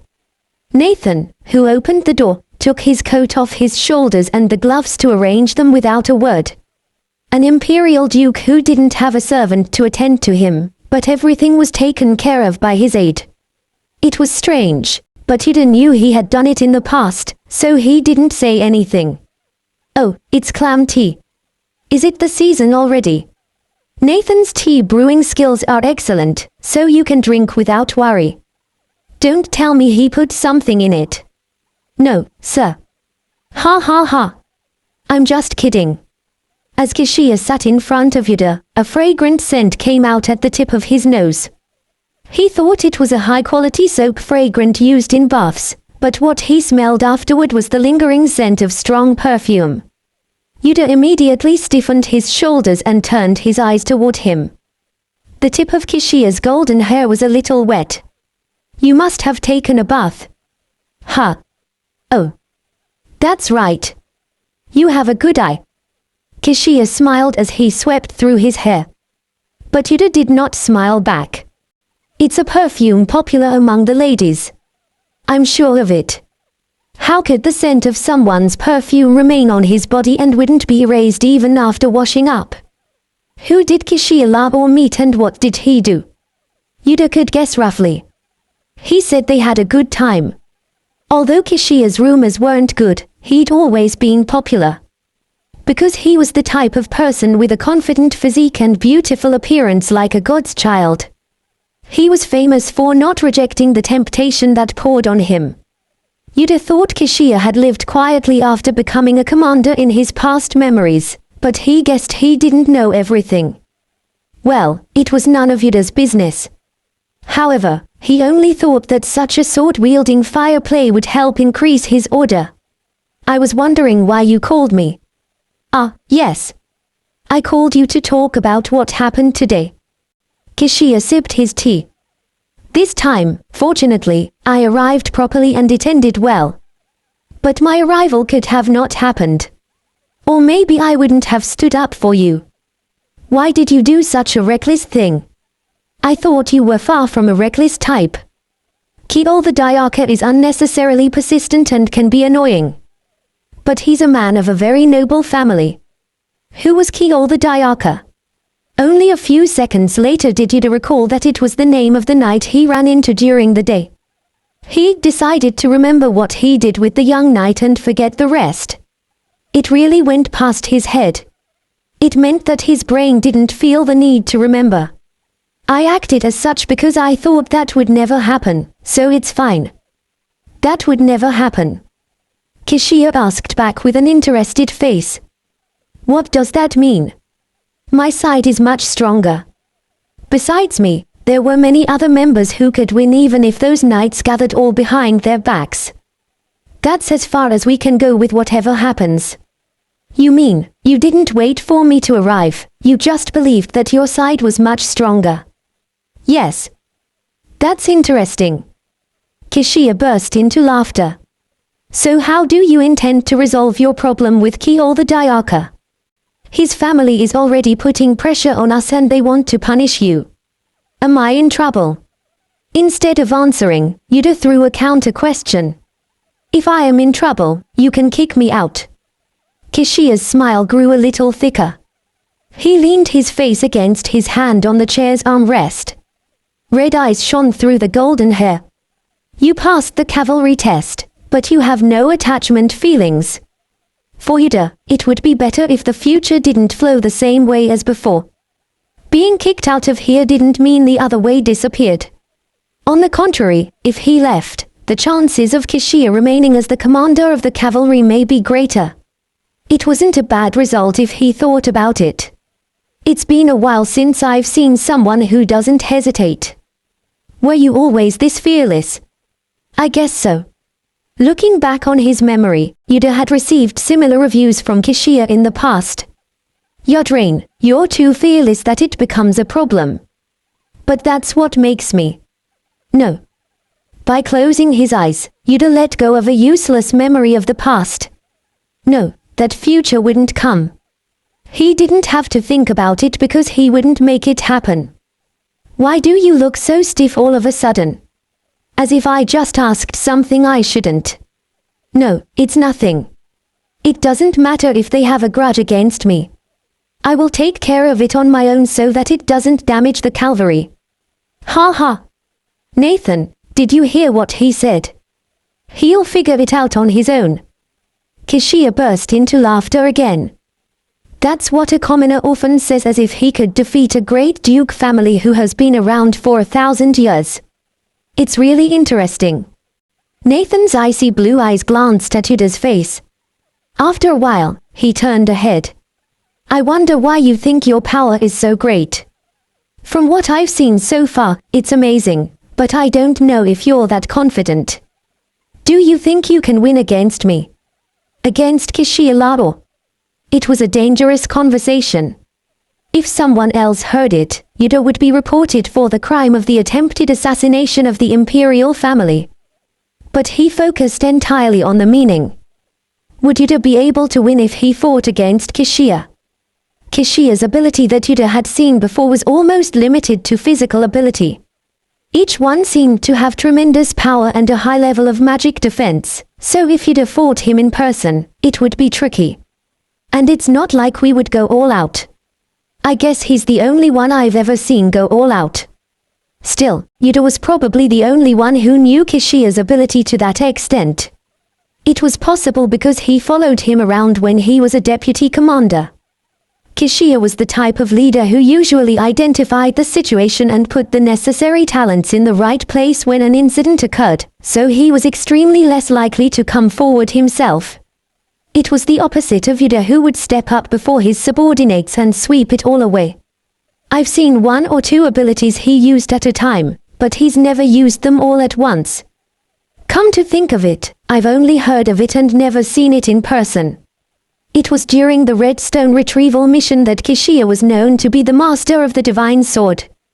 Yuder wasn't included in the mission and didn't know the detail of what had happened, because all those who had been there were ordered to never speak of it. Later, it was heard that Kishiya first pulled out the divine sword to deal with the enemy's surprise attack, and the situation was immediately cleared up. That was the first and last time he used the divine sword as far as Yuder knew. What if Kishiya used all his abilities at once and even held the divine sword? I don't know how the power of the new sword works. Maybe it's more like making it easier to use existing skills. During training, Kishiya didn't show his ability directly but participated mainly in teaching. There was a limit to imagining abilities that he didn't know. I don't know. I don't know what you're capable of, Commander Nim. Rather than measuring, Yuder decided to just answer honestly. There's no way that you don't know. Didn't you judge the skills of the Imperial Knights without looking at them? For example, all right. What about Nathan behind me now? That is. Yuder casually turned to Nathan standing behind Kishiya's back. At this time in the past, he wouldn't have known that Nathan was a sword master. However, since he was believed to have a very good grasp of other people's skills, he needed time to think about how to answer properly. I feel like your aide is a man of unwinnable strength, even compared to all the Imperial Knights I saw today. Who? Did you hear that, Nathan? He is regarding you very high. Kishiya smiled. Nathan Zuckerman's gaze also touched Yuder's face. And what if he's compared to you? If compared to me? Yuder paused and let out a small sigh. I don't know if I can win right now, but I think it will change over time. I didn't expect it to be this hard to answer what I can see. Nathan Zuckerman was definitely one of the best sword masters in the world, but Yuder was once a cavalry commander praised for having no one matching his strength. Currently, he hasn't fully developed his skills, but if he achieved the same level of development as before, he was confident that he would win even if a few sword masters came all at once. It used to take nearly 10 years to get to that level, but this time, he would walk faster on the path he'd taken once, so he would be able to develop in a much faster time. Ha ha ha. You said my aide seemed stronger than the mighty men of the Imperial Knights, and now you're sure that my aide would be weaker than you. What confidence! Kishiya laughed very loudly. Yuder lowered his head slightly, wondering if that man had laughed so well before. But you cannot judge my skills. No. Yuder had no choice but to say so. All right. Fortunately, Kishiya did not ask any more about him. Yuder felt that Kishiya's red eyes looking at me seemed to be aiming for an interesting game. Then what about the cavalry in your eyes? Can you tell me that, too? Yuder thought that man would tell him to go now, but Kishia asked another question instead. Yuder was taken aback for a moment. As long as he asked for opinions about individuals, he could answer them, but the answer to the entirety of the cavalry could sound like the activity reviews of Commander Kishia. Yuder couldn't understand why Kishia would ask something he should ask other important people, not a member. That. I think other people could give you a better answer. Of course, I'm also asking others. But I'm asking you because you look good enough. I have no intention, so feel free to answer me. Whatever you've felt while training. Or something regrettable. I'm not going to kick you out, so don't worry. Yuder turned to Nathan Zuckerman, Kishia's aide. He was wondering if he would stop this dangerous conversation, but Nathan was just standing silently looking ahead as if nothing could be heard. I don't know why he's doing this all of a sudden when I don't remember it happening before. Of course, I will just have to give him a rough answer and get out of here. The cavalry is a good place. Everyone hasn't fully realized their ability yet, but I think it's going to develop and complete the system as you wish and contribute to the safety of the Empire. Yeah. Do you think so? Yes. Yuder already knew the future would be like that. Even when Kishia died, the cavalry developed and established itself as he said, and became the strongest organization ever before. After a few years, it was only the cavalry and the awakeners, not the knights or mags, who could protect the Empire and the world. So there was no doubt in answering that. That's interesting. Everyone else says the opposite. Excuse me. Blinking back to the unexpected answer. Before he knew it, Kishia lifted his finished teacup and turned it slightly to the side. Nathan Zuckerman, who approached him, took the teapot with both hands and filled the cup with red water again. Everyone says I'm going to fail. What can you do without any system and with people you don't even know? It's unprecedented because no one in other countries have tried it. We have to make rules and systems from beginning to end. In his eyes as red as tea water, a deep thought that Yuder couldn't know passed by. There are already plenty of powerful mags and knights in this country, and all I have in me is my own strength and the support of the Emperor. After saying that, Kishia suddenly smiled softly. But the promising member that passed the entrance test as the best said it doesn't matter if he is kicked out of the cavalry, but then he also said that he is sure the cavalry I've created is a good place and will succeed. Isn't that interesting? It was too honest. A word Yuder never thought he would hear from him all in his previous memories. Yuder momentarily doubted whether what I heard was really from Kishia's mouth. But the Duke in front of him was still drinking tea with a drowsy smile. I found you quite interesting from the start. Yuder lowered his head to avoid the red eyes, but this time he came to see the red water in the teacup in front of him. There was no escape from the red color. If anyone else said so, I would think it was just a good answer. But your eyes seem certain as if seeing what others can't see. So somehow I'd like to believe it. With that said, Kishia gazed through Yuder. So I don't want you to say you're leaving without any hesitation next time. That's all I have to say. Yuder got up, bid goodbye, and left Kishia's quarters. He felt a very strange feeling. He didn't expect to have such a conversation with Kishia Lao. The only thing he had left about him was that he was a mysterious creature until the end. What the hell are you thinking, Kishia Lao? A man who seemed so motivated.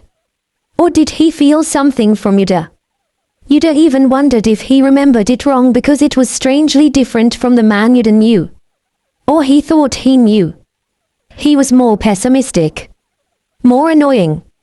Anyway, I still didn't know what he was thinking. But what was clear was that Kishia on this side was not bad for Yuder. If I do this well, I won't be able to take over the commander position like before. He was sure that was a good thing. However, the strange feeling of seeing Kishia's strange appearance did not disappear until he fell asleep and remained deep in Yuder's mind. *****. Nathan. Yes. After Yuder went out, Kishia opened his mouth, looking at the cold teacup on the other side. Kishia's teacup was empty, but the one on the other side remained intact from the start. What does he look like to you? It was an unusual question. Nathan thought about it for a while and began to speak. If I hadn't heard from you beforehand, I wouldn't have thought he was a commoner.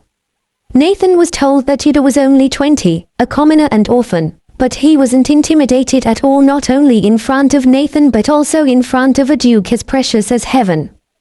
Was that all? With a blank look on his face, he measured his opponent as if he were doing something quite natural. It was a familiar look of judging something, and at the same time, it made him feel like he had long taken it for the upper hand. When their gazes met earlier, Nathan thought briefly of the swordsmanship teacher who taught him as a child. One might think he didn't know courtesy because he was a commoner, but something was different. That person just went back without drinking a sip of tea like that. Usually, when one thought someone greater than them had given them tea, they wouldn't ignore it so comfortably and couldn't stand up. It had only been 2 years since he realized his ability. Meanwhile, Nathan Zuckerman grew up rolling all kinds of rough spots with the sword. He'd never seen anyone who's trained for more than a few times as many years and had so much more.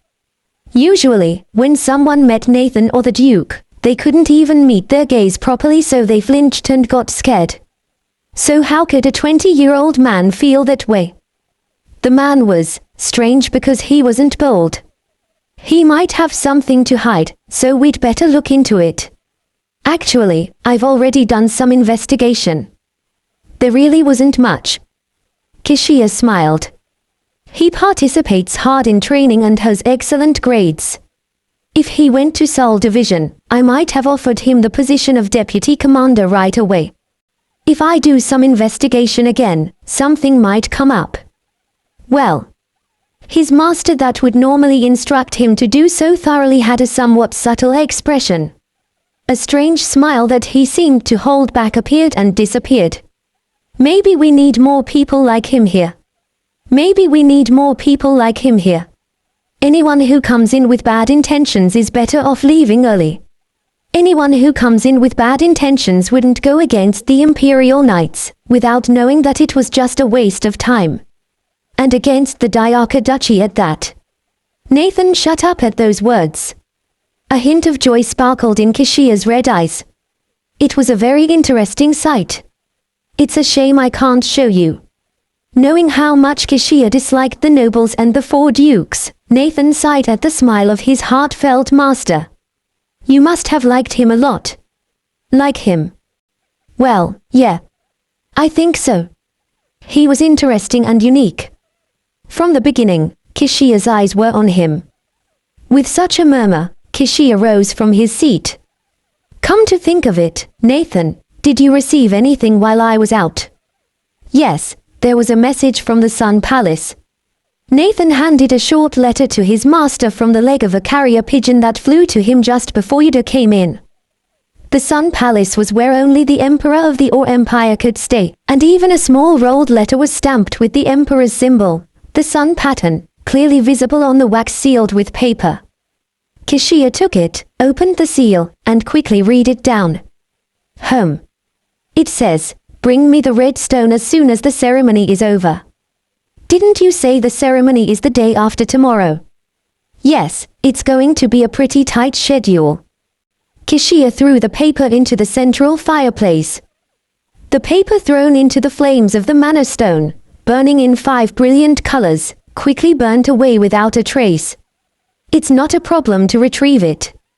However, the cavalry system is not fully established yet. I'm a little worried about what might happen while I'm away for a long time. But please don't overdo it. The Piota Knights are on standby, so if you tell me the number of people you need, I shall have them ready. Kishia turned his head toward Nathan.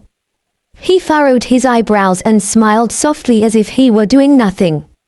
You're worrying so much, Nathan. I think my late mother would be less worried about me than you.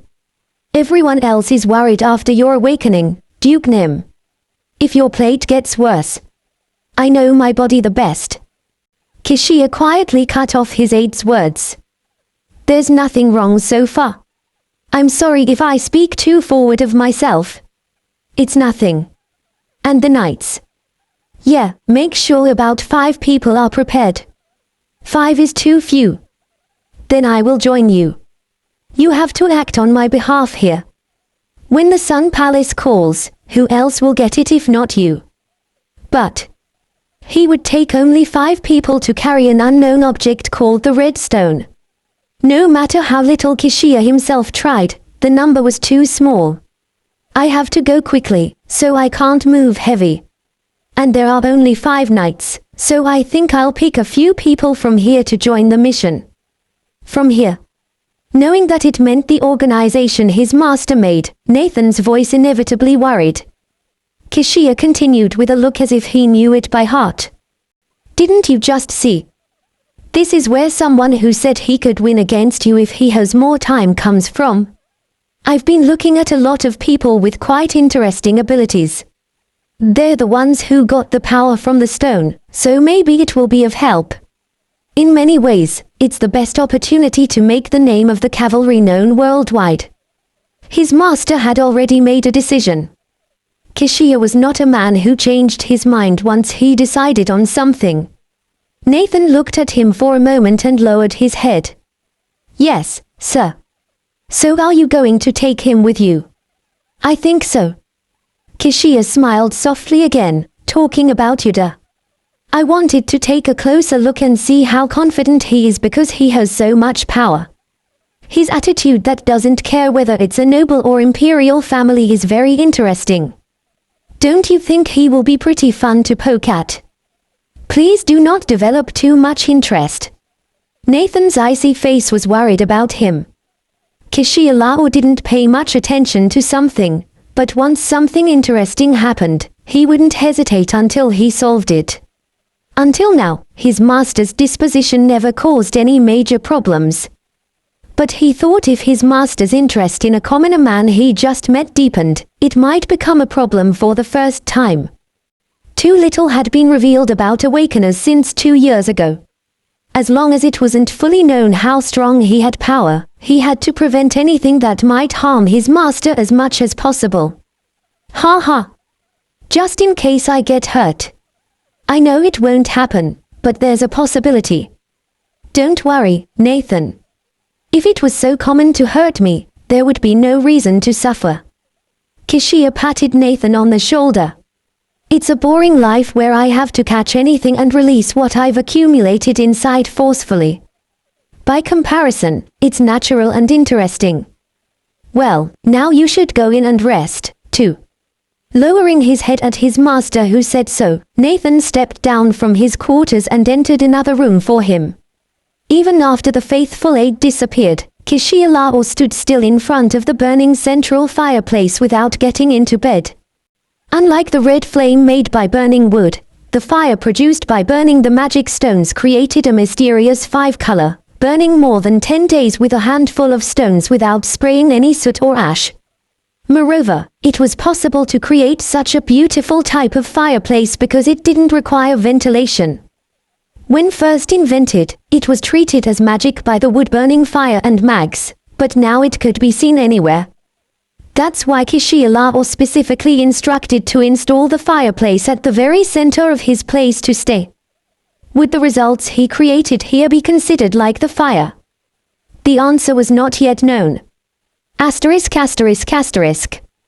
2 days later, a surname ceremony was held at an open space in front of the accommodation where the cavalry members stayed, involving more than half of the entire members of the cavalry.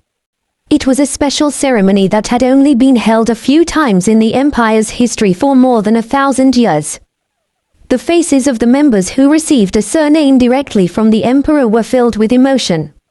Even though the reality is shabby, Yuder stood in a black uniform as one of them.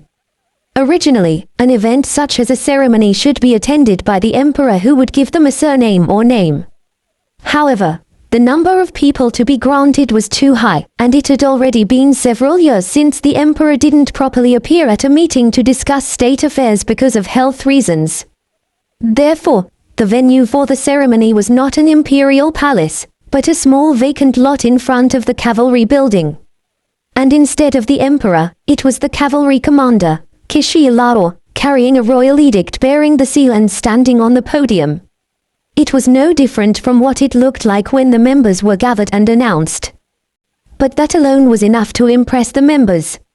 Receiving a surname meant escaping commoner status and rising above them. The commoners were freed from many hard duties, given many benefits, and could pass on their surnames to their families. In other words, a family could be formed. They could even become nobles, although they were not the same as nobles with territories and titles. When a commoner became a knight, the only occupation that could aim for advancement in status, they were given the title of Sir. And the title couldn't be passed on to his family, which was an incomparably better benefit. That was exactly what it meant to be called.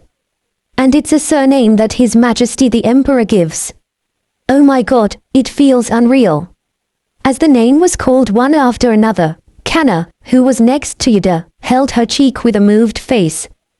We haven't done anything yet and I don't know if we really deserve all this. Of course, you can take it. Later, you'll get used to getting more rewards every time you come back after completing a big mission. In Yuder's case as the commander back then, he received lands and a surname from the emperor himself. And how many mansions did he get in the capital? With so many rare treasures, servants, and all kinds of honorable titles, none of them seemed meaningful later on. It was rather a funny memory to think about now. Yuder, aren't you happy? Smile a little more. I am happy. Kanna whispered, lowering her voice as if Yuder's expression of recalling the past seemed stuck. He answered but did not seem convincing. Are you sure you're happy? I don't think so. Next up is Kanna. Yes. Luckily, at that moment, Kanna's name was called. Yuder watched Kanna go up to the podium.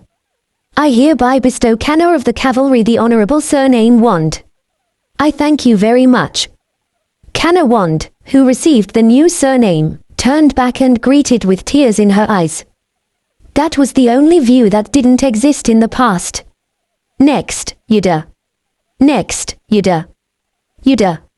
Finally, Yuder's name was called. As he walked out of the line, GCash, the red-haired young man who stood out among the crowds outside the vacant lot, waved at him with a happy face. The cavalry members who already had a surname didn't have to attend the ceremony, but most of them watched from outside the vacant lot like GCash, giving them a big round of applause and cheers. The imperial knights, who passed by scoffing, were sometimes seen, but no one cared. Yuder took a look at GCash and continued to walk up the podium.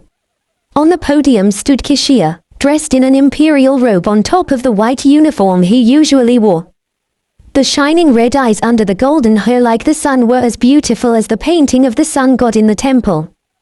But the way he looked at Yuder was shining with interest. I expected it, but there's really no sign of nervousness. Should I be nervous? Before raising his voice loudly, he smiled even deeper as Yuder tilted his head and replied back to Kishiya, who spoke quietly. No, I would have been disappointed if you were. All right. It was the second time he'd been through it anyway. Was he a little nervous before? I couldn't remember very well. Yuder knew everything without seeing what was written on the paper that Kishiya was holding. Towards Yuder's expressionless face, Kishiya slowly raised his voice and opened his mouth. I hereby bestow an honorable surname. Yuder of the Cavalry. Thank you. As expected, the surname he received didn't change. It was the same as the Al from where he lived. However, it wasn't bad to have the name of Yuder Al, the member, not Yuder Al, the commander. He decided to think so. Yuder went down the podium without looking back at Kishiya. Not far away, GCash was smiling broadly and shouting congratulations. Yuder. There's going to be a celebration party. we should go. After the ceremony, GCash ran after Yuder, who was heading for the accommodation. He wrapped his shoulders and shouted brightly. Where? It's a bar outside the Imperial Knights estate. Juan contacted me already and said he emptied everything. A 3-story building won't be short of people. They're all going.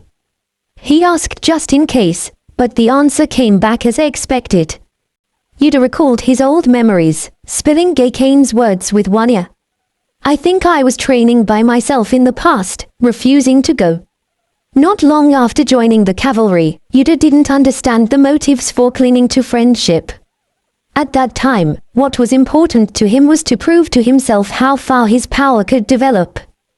There was nothing interesting except building up strength, so even then, he resisted the recommendation that someone had made and just trained at the training ground all day. He still didn't like drinking or social gatherings.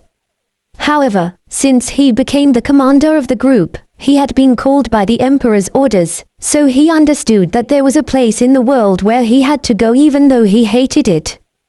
This was nothing compared to all the dirty meetings he had attended back then. And now his goals were different. Currently, Yuder's goal was to prepare for future disasters by preventing as many talents from escaping from the cavalry, not to increase his own power. I can always improve my abilities again. But I know once I lost someone, it's lost forever. So let's go, Yuder. It's going to be fun. Okay, let's go. Yuder answered quietly, following GCash's last remark, which had been much chatter. Then GCash let out a relieved sigh and hugged him tightly. Well thought. I was actually a little worried that you wouldn't go. It had been a long time since he was hugged by someone. In an unfamiliar mood, Yuder blinked, and GCash let go of the arm hugging him in surprise. Ah, sorry. Did you feel uncomfortable? No. It's okay. All right, then let's go. Everyone's going to be waiting. GCash grinned and led Yuder by the arm. Yuder left the cavalry site for the first time after joining. After a long time, the waterway was still noisy and full of people who had a headache.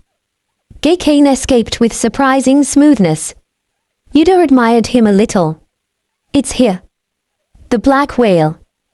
They said it's an inn, but it's really big, isn't it? Finally, the destination appeared. As they approached the neat wooden building that GCash pointed to, they heard louder and louder laughter. Many people had already arrived. I'm here. Yuder too.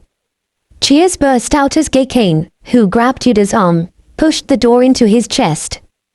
GCash finally brought Yuder. I won my bet, so everyone who lost, throw me a coin.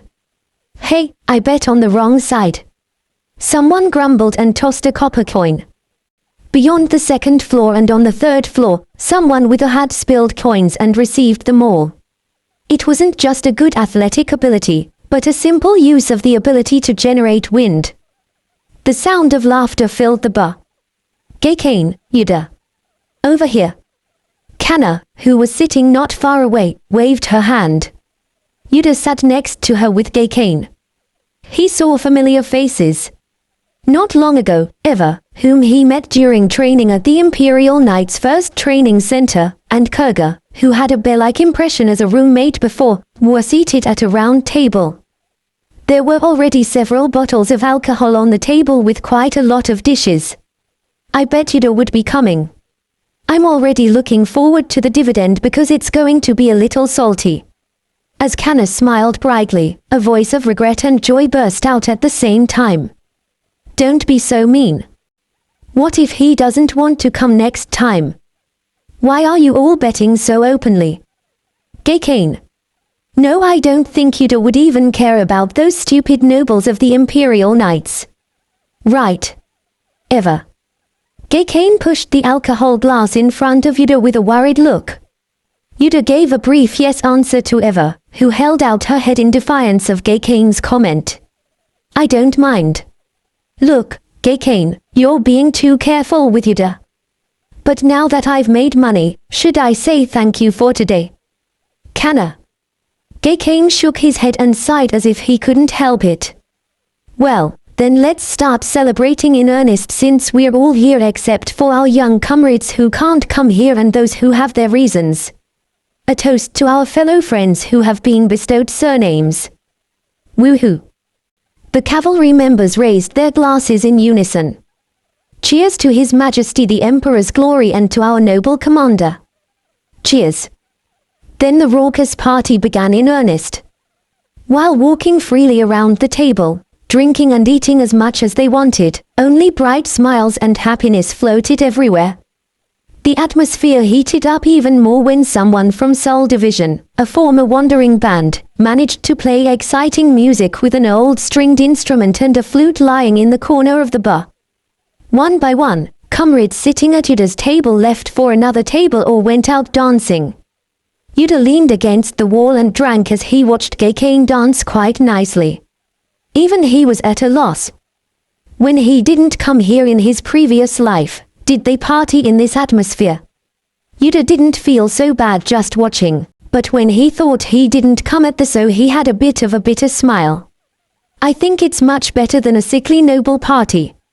Although few people spoke openly to Yuder, all of his comrades with eye contact raised their glasses even from afar with a light smile and showed a toast. There was no negative feeling in their eyes towards Yuder. It was thanks to the fact that they knew everything about the incident at the Imperial Knights training ground 2 days ago. The cavalry members were in a state of disarray between the power they suddenly had and the original world perception that was separated. They were confident of winning, but they kept losing their nerves in front of noble knights weaker than them. Although not all of the Awakeners had high status, they were forced to distance themselves from the members of the common people even though they didn't apply for the cavalry or come in. However, Yuder's incident was more than enough to give everyone a tremendous stimulus and cool vicarious satisfaction. A commoner-born cavalry member proudly confronted the knight of a duchy family with only one strength, and the commander, Kishia, expressed that he would protect any cavalry members under him.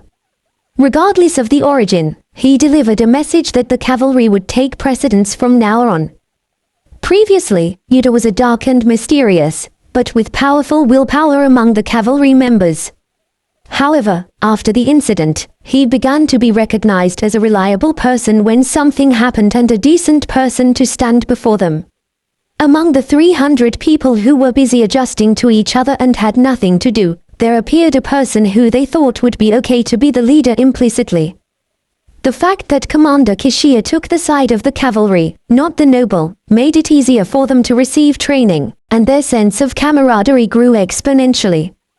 Previously, only roommates and some of their congenial comrades were close. But 2 days ago, even if they did not know their faces and names well, it was evident that they began to treat each other without hesitation. Neither gender nor the original status was important anymore. Under the same black uniform they were all wearing, they were equal. Yuder didn't know that the cavalry members had such an idea, but he felt that the expressions that looked at him had changed from before. It was the first time he saw equal intimacy in the faces of the cavalry members that he saw, not the desire to win against the strong or the signs of random difficulty. It was a strange feeling that he didn't know until he regressed. Geez. They keep asking me to dance again whenever I try to step back. I'm sorry, Yuder. GCash, who had barely returned after 3 dances with different partners, sat down in front of Yuder, wiping off the sweat slightly formed on his forehead, and gulped in his drink. What do you say? The party isn't so bad, right? Yeah. Yes, I thought so. GCash smiled and began to talk about the story he picked up during the dance. I heard that the commander pays all the expenses we spent here today. He said it would be worthwhile to join us, but he said we need more time to spend with fellow members. He is a great guy. Kishia did. That was a fact he didn't know. If I think about it, it must have cost a lot of money to rent the whole bar. It would have been a lot of money for the members, but it wouldn't have been ticklish for Kishia. When Yuder was also the commander, he had several times asked to prepare meals and drinking parties to raise the morale of the members, but he had left the room simply because he didn't want to attend. Did the members interpret Yuder's intentions in a good way like Kishia? Now he didn't know, but he was a little curious. Yuder, do you know how to dance? Then Eva, with a slightly red face, appeared and asked. He can't dance. He can't. GCash desperately stood before Yuder, but it was useless in front of Eva's finger. GCash flew out of the way in a flash just by her slight push. Ugh. GCash, I didn't ask you. I asked Yuder. You're noisy, really. I know how to dance. Yuder opened his mouth as he glanced at GCash, who was being rescued by the laughter of other colleagues from afar. But I don't want to dance now. It's better to just stay like this. Really. What a shame. I like dancing. Eva smiled. When I first came here, I never thought I'd ever have to dance and talk to anyone like this again. But I'm happy to know that I'm wrong. It's all thanks to Yuder. If you didn't step up to them, I wouldn't think I could enjoy it like this. Yuder looked at Eva and put down the glass he was holding in his hand. That's not true. It was true that he came before the knights, but he didn't come forward with a pure purpose enough to hear that from Eva. Rather, it was enough to blame knights from nobility for having a quarrel. I didn't have a huge goal, and even if it wasn't me, someone would have stepped up soon. I'm glad it helped, but don't think it's because of me. The reason why Yuder stepped up at that time was simple. It was nothing more than because he thought the only person who could stand out the most without being intimidated at the time was Yuder himself, who had already experienced those times and gotten used to standing in front of the others as the cavalry commander for nearly 10 years. Now, he was thinking of never aiming for the top, but instead as a member of the group. However, the years he'd lived in front of them remained as a duty and a sense of debt deep down in Yuder's heart. He didn't know the importance of each of them before. He thought he could do everything by himself, so he hit the wall and was wary. But he didn't realize it until the time of his death. It wasn't the condescending emperor, or the nobles themselves, but other beings with the same power that could help Yuder. No matter what happened, it would end up like that. Yes.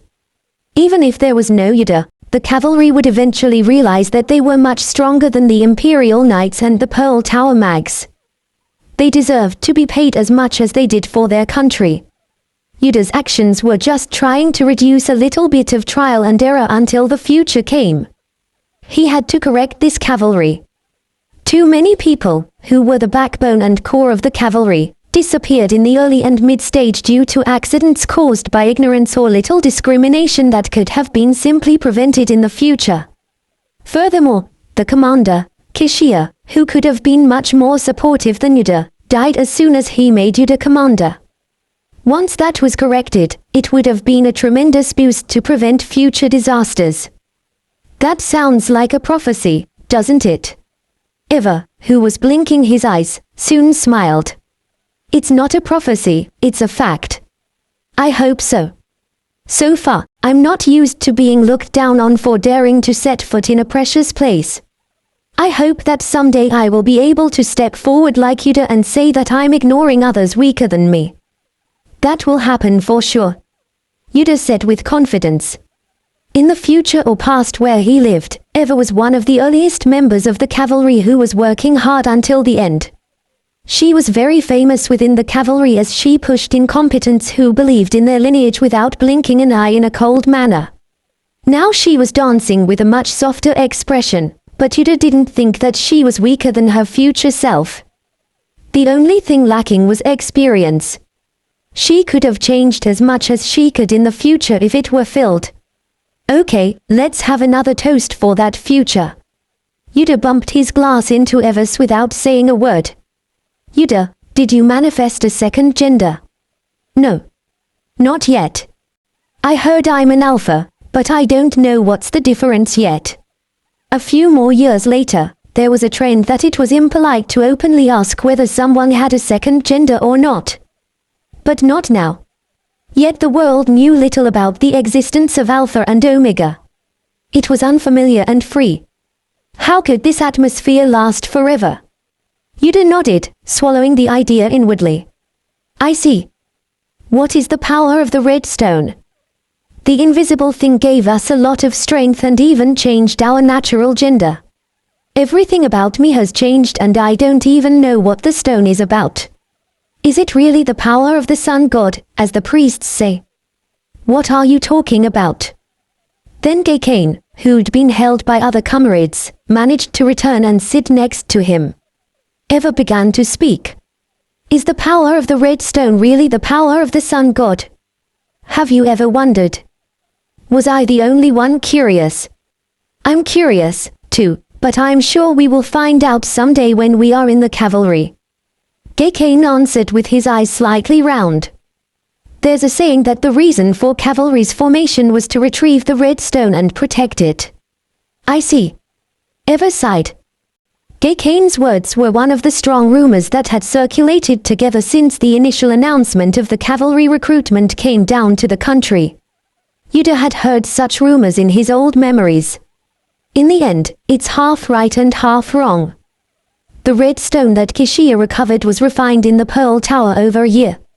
After that, it would be named the World Sphere and enshrined in the deepest forest of the sanctuary located north of the capital.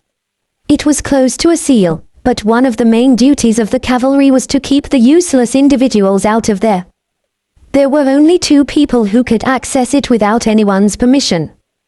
One was the Emperor, and the other was the cavalry commander, Yuder. Thinking about it, he somehow felt as if his intact manor hole was poking. Yuder frowned. Come to think of it, the time to retrieve the red stone, won't it be soon? Did everyone have enough time to celebrate and rest yesterday? Yes. The next day, Kishia gathered all the hungover members. Yuder was fine, but Kana and Gacane, both standing on each side, were faceless. Yuder, I think you've had quite a lot of drink, but why are you still fine? Is that an ability, too? Something like that. His ability to freely handle all nature's attributes made him not influenced by water and grain alcohol. The only thing that could harm his body was something not naturally created in this world. I could get drunk from monster's blood, though. That kind of alcohol was commonly used with the intention to poison someone. But for Yuder, he'd get drunk after consuming it instead of getting killed. I remember being surprised after learning that someone sent it to kill me, but I ended up getting drunk instead. I'm so jealous. It would have been better if I had that ability, too.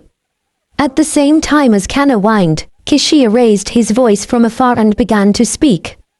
I'm sorry for those not feeling well after yesterday's activity, but the first mission has come down to the cavalry. 5 of these people will be packing up and leaving with me today. A mission already? What on earth? 5 people. Kishia's words immediately spread buzzing around.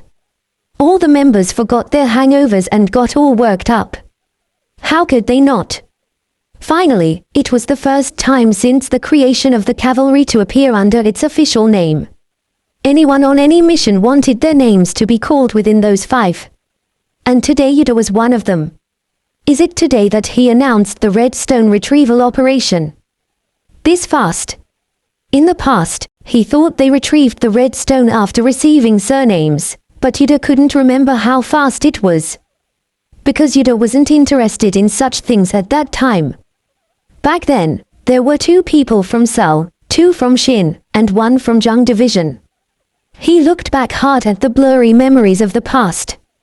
At that time, Kishia chose those with somewhat unusual abilities rather than those considered to have strong abilities. All of the selected people signed a pledge not to talk about what happened during the mission until they died, and despite a minor accident on the way, they succeeded in retrieving the red stone safely and returning. After that, the world knew that Kishia Lao was chosen by the divine sword because of the accident that happened. Yuder back then was disappointed that he wasn't selected, and afterward, he stopped paying attention and focused more on training. When Kishia was found to be the master of the divine sword, Yuder just treated it as another person's business. After that, he was busy after being elected as the deputy commander of Seoul Division, and then suddenly took over the commander position, forcing Kishia to retire and return to Pilata Duchy. As time went by, the stone was safely asleep in the sanctuary. But Yuder couldn't care less about the world sphere. However, when many things happened afterward and disasters came, and the moment he felt that only he knew the great disaster was weighing on the world, Yuder felt the need to investigate the events related to the world once again. The reason was simple. Because he needed power to protect the world, and he judged that there was no object in the world that had as much power as the world sphere made by refining the red stones. The problem was the original power of the world sphere was largely damaged and crushed by rough refining work in the Pearl Tower, almost sealed. The mags of the Pearl Tower said that they'd only carved impurities from the red stone, but it turned out to be the opposite. Even if Yuder wanted to tell them to take it back, the Pearl Tower had long collapsed. Yuder thought he should investigate the situation when the world sphere was still just the red stone and restore its original power. So, since the red stone was discovered, I've belatedly investigated the situation after the retrieval. It was hard to know what happened at the time because so many years had passed already. What was certain, however, was that all the cavalry members selected by Kishia who went on the mission together ended up retiring, disappearing, or dying in the middle of a mission. Yuder needed strength, but he couldn't find a way to get it or anyone who had it. To make matters worse, Yuder, who began to investigate past events for the source of the power, was exposed to many doubts and limitations. Perhaps from then on, the world that Yuder built began to crumble down. I don't know based on what criteria Kishia chose at the time, but if it's the same, it's highly likely that it won't be me. What should he do if he didn't get picked again this time? Should he visit Kishia in person and warn him of something? While he was thinking about it, Kishia slowly began to call out the names of those who would leave with him. Fineldor, Hineldor, of Sol Division. Wow. While everyone was enthusiastic, only Yuder was shocked. No, those are not the names called in the past. I'm sure it used to be. Was it Isis and Eden? He remembered that perhaps those people were chosen. It was never as conspicuous as Finn and Hin. Yuder turned to Finn and Hin, the twins who shared surprise not far away. The blue-haired siblings, who have an interstellar face like a fairy, chose Sol Division, not Shin, even though they had the ability to strengthen their bodies. Actually, the reason why they chose Sol was simple. It was to develop another ability to move, which could only be used when the two were together. Even though it was revealed, many people thought their talents should have blossomed more in Shin Division. Yuder also felt the same way, for he had put them primarily on tasks that require physical ability. Mobility is useful, but it's not necessary. It hasn't been long since that man knew their abilities and the prerequisites are tricky. He knew that, but why did he choose them? He didn't back then, so why? Next. Kana Wand of Jung Division. Me. Really? Kana looked around with a puzzled face. She was also, of course, an unidentified person before. There's already a third person not selected in the past. If so, the next people to be called might not be the same as before. Yuder looked only at Kishia on the podium, ignoring members who secretly made a scene around Kana. Kishia's lips opened slowly. Next. Gekane Bowenwald and Yuder Isle of Shin Division. The 5 of you will pack simply and come to my quarter as soon as you're done. Yuder Isle. The voice stuck deep in Yuder's ear. No way. We both got picked, Yuder. Is this for real? Even the sound of Gekane talking next to him sounded far away. Yuder looked at him briefly and thought blankly about the disappeared face of Kishia, realizing that the future he knew was changing. All 5 selected names are different from the past, so I didn't expect to be selected. It was fortunate that he didn't have to visit Kishia personally and apply to join. After Kishia disappeared, the vacant field where the members gathered was mixed with those who couldn't hide their excitement and those who disappeared with disappointment. In an instant, Yuder was trapped between those rushing to talk to him, as well as Gakane and Kana. What the hell is the standard? Congratulations. Make sure you succeed in your mission and return safely. You have to come back and tell me what you did. They'd probably have to sign a confidentiality pledge so they wouldn't be able to tell the others what happened. But Kana and Gakane, who didn't know it, were puzzled and said yes. What the hell are you thinking, Kishiya Laro? Yuder was lost in thought as he watched the scene. It wasn't difficult to guess that Kishiya's mind had changed from the past. Asterisk asterisk asterisk. It didn't take long to pack because he had little luggage in the first place. And the only clothes he could wear were the cavalry uniforms. As Yuder went up to the floor where Kishiya's accommodation was, he saw the rest of the group arriving in advance. The luggage everyone had was very simple. As soon as Kana greeted him with a nervous face and Gakane smiled brightly as if he had met the light in the dark, the two short people jumped out of the sight and talked to him first. Hi, you're Yuder. The one that others said facing the Imperial Knights alone. Fineldor. For the first time since Yuder regressed, he personally saw the two siblings again. Their tone of speaking was still straightforward enough to feel a bit rude.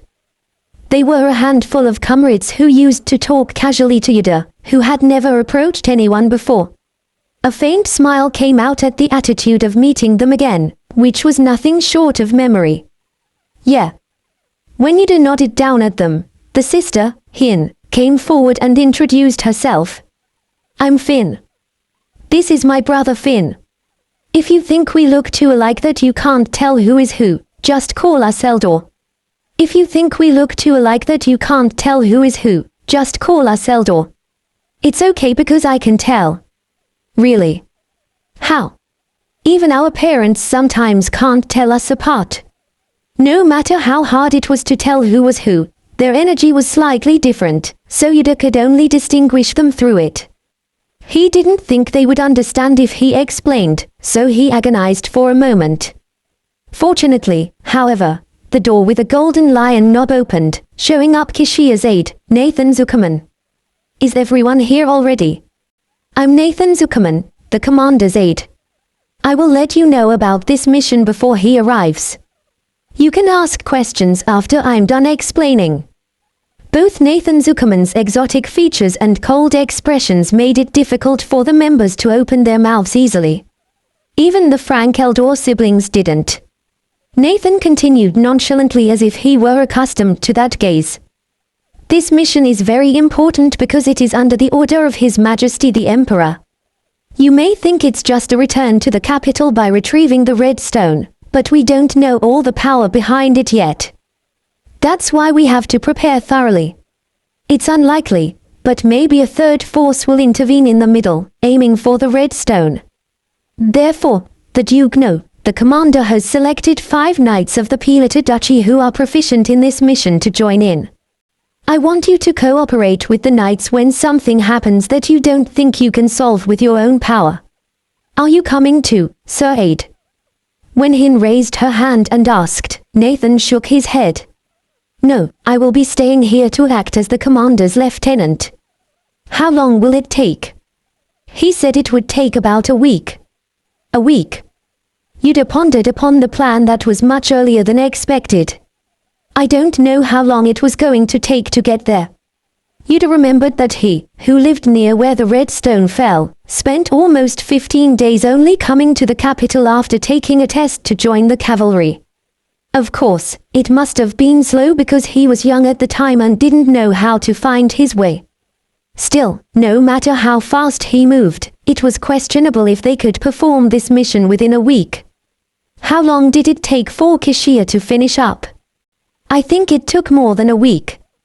Did he consider the red stone? Is the retrieval mission easy? Or was the given time limited by the Emperor?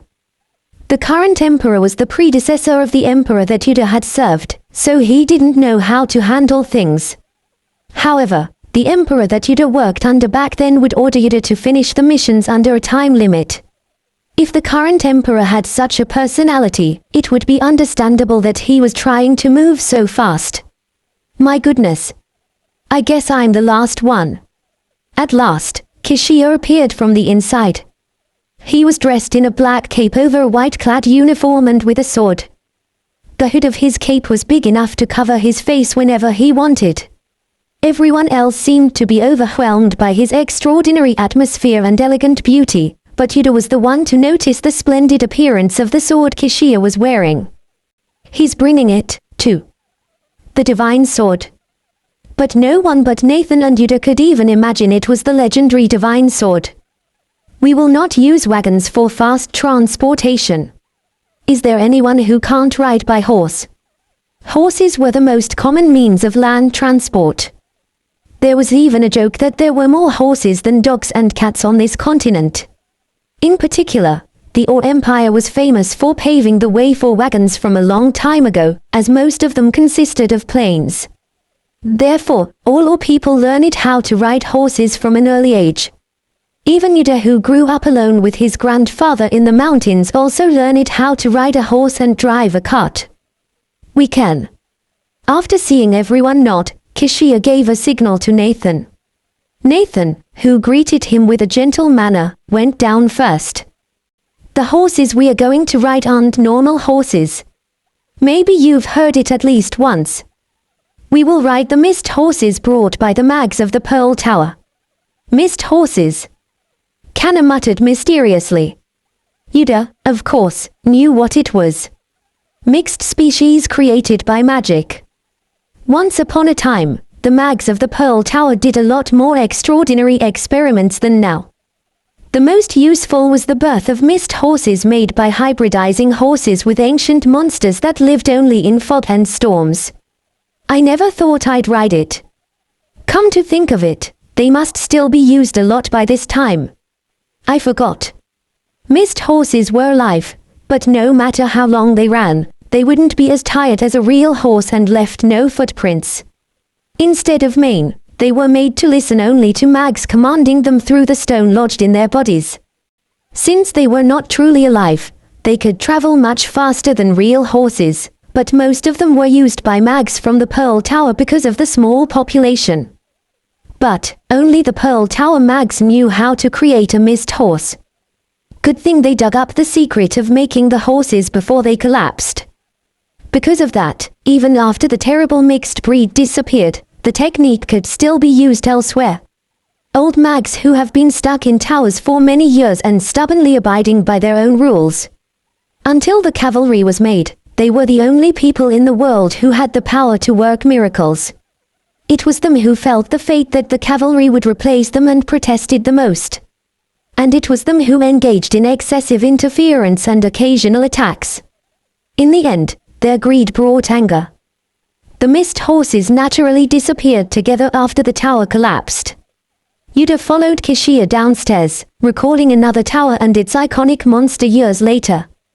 Your Highness, these are the mist horses you've instructed us to prepare.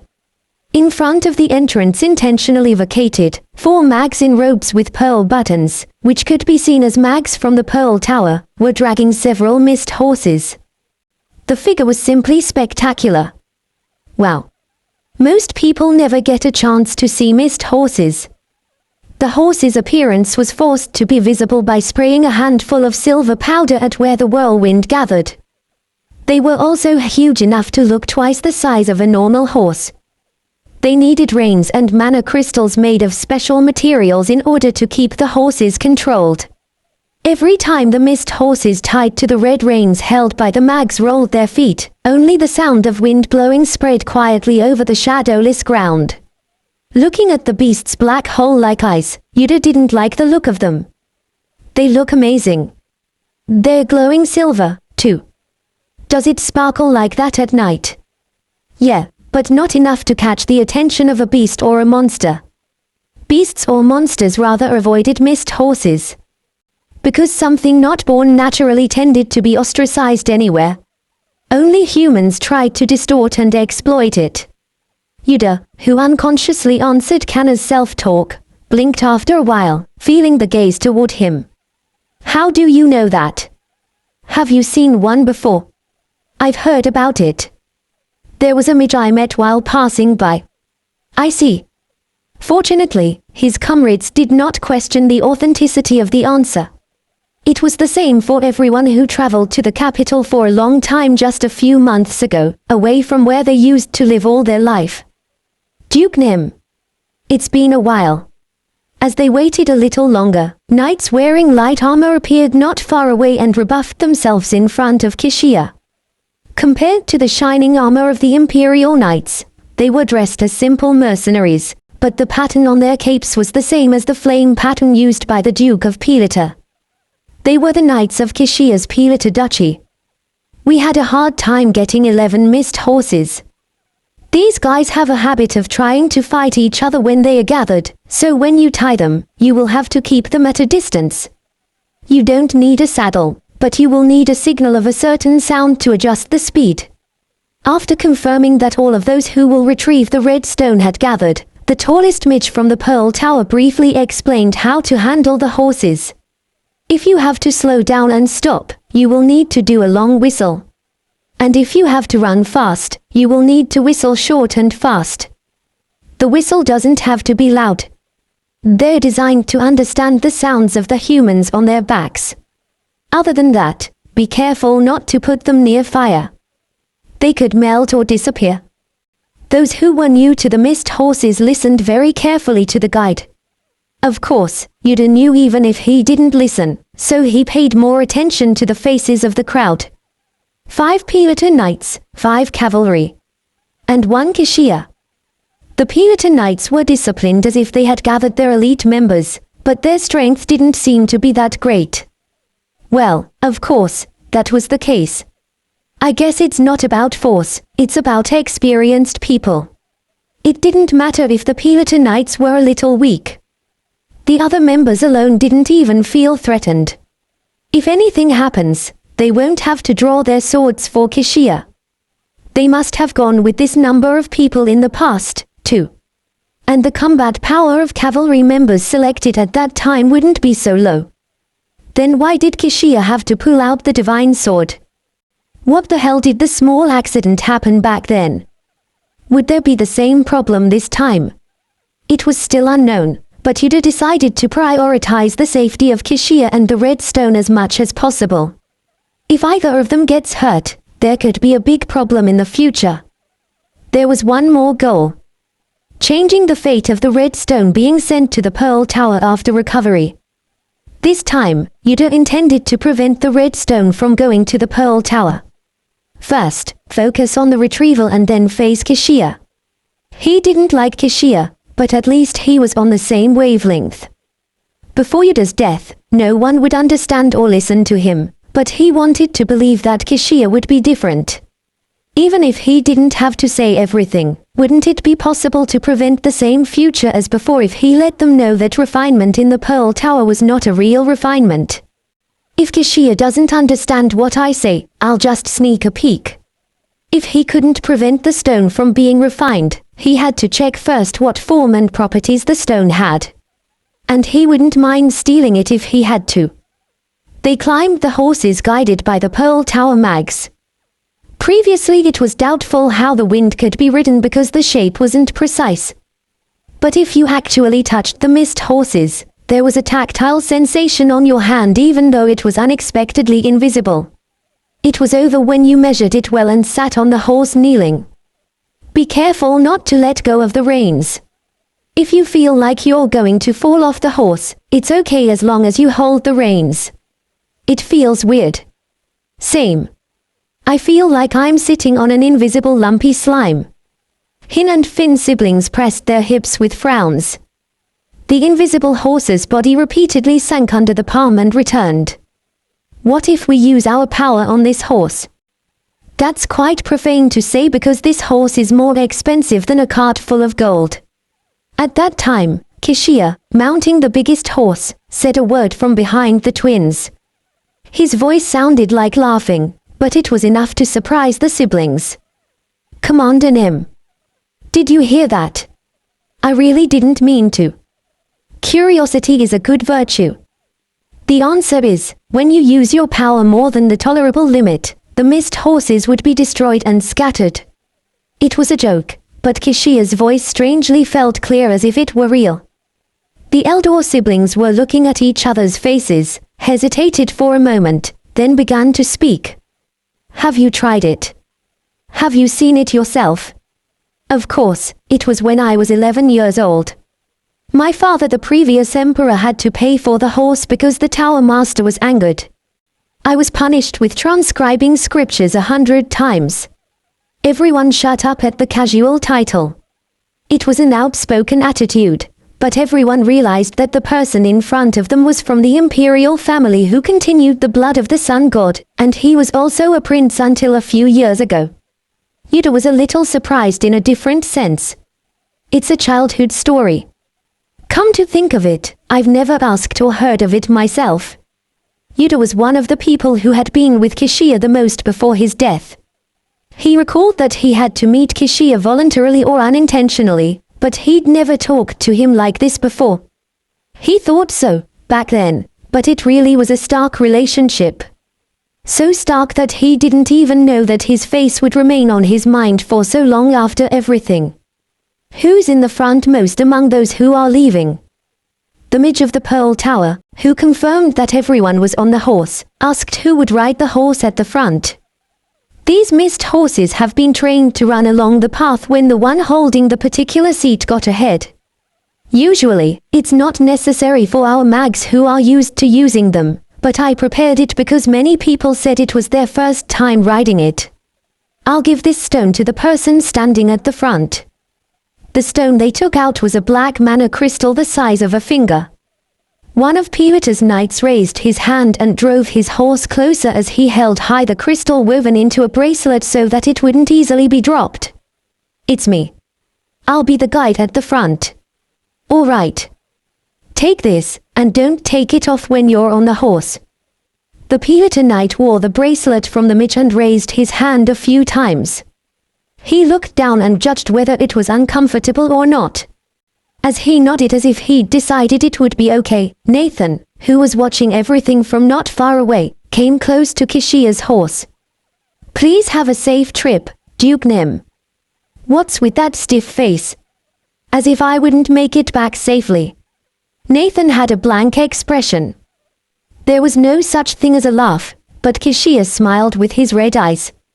Yuder watched as Kishia bent down with the reins of his horse and tapped his aide on the shoulder. I know. I'll leave it to you until I get back. Yes. What does he know? As soon as a short question crossed Yuder's mind, Kishia straightened his body and turned his head. His gaze stopped on Yuder's face as he looked through the group of 10 people riding on mist horses. Then let's go. Yes, sir. 2 Peter knights stood at the forefront of the guiding role, with Kishia and the cavalry in the middle. The rear was also 3 Peter knights. Actually, it is the knights that should be protected. Yuder pulled the reins with a quaint irony. With a short whistle, the mist horse that Yuder rode slowly began to shake and move. If they escaped to the west of the Imperial Knight's sight, they could pass directly out of the unauthorized wall. The party headed toward it, took a full-fledged direction, and ran southward. The golden sun cast a long shadow over the plains where 11 mist horses ran to their heart's content. The journey to the Eric Mountains to retrieve the red stone began. Asterisk asterisk asterisk. The mists were able to run more than 3 times faster than ordinary horses, characterized by less burden on the body even if it ran for a long time due to its unique touch. The cavalry members riding the mists for the first time were all surprised by the fact I'd talked about the time they decided to take a break for dinner. It's so weird. Why doesn't my butt hurt when I'm on a horse? My back doesn't hurt either. Gaycane stepped in between the elder siblings and patted their backs as they talked. Because the ones who usually use them are mags.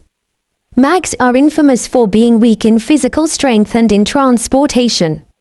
So, when they made mists, they improved it as much as they could to make up for the shortcomings. How did you know that? When I first rode the horse, I asked the Pearl Tower mage who came to help me. Actually, I really wanted to ride this horse before. Listening to that, Yuder recalled the faces of mags who were slowly avoiding him rather than coming to help him when he was about to mount the horse. But in a short time, GCash had a detailed conversation with a mage from the famous Pearl Tower, which, if true, was unusual. Yuder, who thought that GCash's talent might be in the speaking field, also thought it was a waste that such a person would easily disappear into death from an accident a few months later. As expected, he needs to be saved. Everyone here. The meal is ready. The Puritan knights had taken out a pot from afar and cooked skillfully, waving at the cavalry members. Unlike the members who didn't bring anything but a few clothes, the Puritan knights had enough luggage to have 2 bags each, divided on each side of the horse. He wondered what it was all about, and it was all necessary to make ends meet. The knights skillfully made a fire in the field without the cavalry members' help and boiled soup by hanging a pot on a portable pot rack made by breaking branches. Whenever there was a constant stream of condiments, dried beef jerky, and dried bread in their luggage, Yuder admired their viability. By the way, the Duke said he'd go to the nearby stream for a while, but he hasn't returned. Would anyone mind bringing him back? Would anyone mind bringing the Duke here? As a knight who took the lead in guiding and cooking said so, guilt grew in people's minds. Yuder stood up, sighing small at the gazes that looked at him as if it were his responsibility before he agreed to it. Yes, it would be too much for anyone to personally go to see a high-ranking person. I get it. Even Yuder, who used to be a deputy commander assisting Kashia and later live in the high position for several years, was not in a situation he wanted to be in, so wouldn't others be embarrassed? Still, he decided to think that it would be better for him to move for those who were younger and had a better future after about 10 years. Commander Nim. As the knights said, Kashia stood next to a tree not far from the dining area with a misty horse's reins tied to it. Even though he was standing in a place where darkness had fallen, he looked strangely bright. I think he used to say it was some kind of pedigree effect, but I don't remember exactly. It's time for you to have dinner. Oh, so that's what happened. Kashia looked back. I can't believe you came here alone. You're the most trusted of all 10 of them. Not really. He must be quickly realized that there would be no one like Yuder when putting off a hassle because they were scared. That man quickly found out who gave them room to hide behind his back. Yuder walked a few steps in front of Kashia without looking back. Since it was polite to walk in front of or behind the upper person, he thought it would be better to walk in front of Kashia so that his face couldn't be seen. When I called your name earlier. However, when words were heard from behind his back, his effort was useless. Yuder stopped walking in silence. You looked so surprised. Did you really not expect it? I mean, I was going to nominate you in the first place. My ability is not to read the future. He just remembered what happened in the future. But this time, everything that happened had changed. How could he not be surprised? Even so, he didn't know that Kashia would look at him so carefully and talk to him when they were alone. Yes, that's right. But it was quite refreshing to see such a look for the first time. It was fun. I see. Can I just say I'm glad you had fun? Yuder's voice was as cold as ever. There was no one here who didn't know that the tone was polite but the meaning of it was the opposite. Ha ha ha. Kashia laughed. So, are you unhappy about following me? If you want to go back, you can go back now. I must do what I'm obliged to do. Yuder answered as succinctly as he could. Whether he liked Kashia or not, he would never go back from here. He had a goal of protecting Kashia and the red stone with his own hands. How fearless. It's interesting. Yuder turned around without answering and started walking toward the site again. Yuder, I like you. Do you want to be more open-minded and close to me? Yuder stopped walking for the second time. When he looked back, he saw a smile that he couldn't understand. What's wrong with him? Had he been like this before? No. He'd never been on a mission like this before, so it was impossible to compare. Yuder looked at that man's face in confusion and began to speak. I've been trying to treat you with respect enough, but if there's anything lacking... I know, I'm not talking about that right now. My apologies. I've been living alone in the mountains, so I'm not very good at manners and socializing. If I misunderstood something... At heart, he tried to figure out what Kishia's intentions were, and on the surface, he made excuses. Kishia smiled again. You don't like me? Yeah, I get it. Duke Nim, this way. Before Yuder could reply, a voice was heard shouting at them not far away. Yuder had to head back to where his party was, missing the opportunity to respond to Kishia. Asterisk asterisk asterisk. 2 days later, until they finally reached the Eric Mountains where the red stone had fallen, Kishia remained with his usual attitude. It meant that he did not speak personally, but only opened his mouth to the extent that he properly controlled between the Pelota Knights and the cavalry. Unlike the Imperial Knights, Pelota Knights did not show any hostility to the cavalry. He didn't know what was on the inside, but it was an impeccable attitude. The cavalry members seemed to think it was because their master, Kishia Lahore, was also an awakener, but Yuder's thoughts were slightly different. If that's the only case, they wouldn't be this neat. The Pelota Knights were the first group to be created after Kishia Lahore received the Duke title. Therefore, that was also the first place to be disbanded in Imperial order after his death.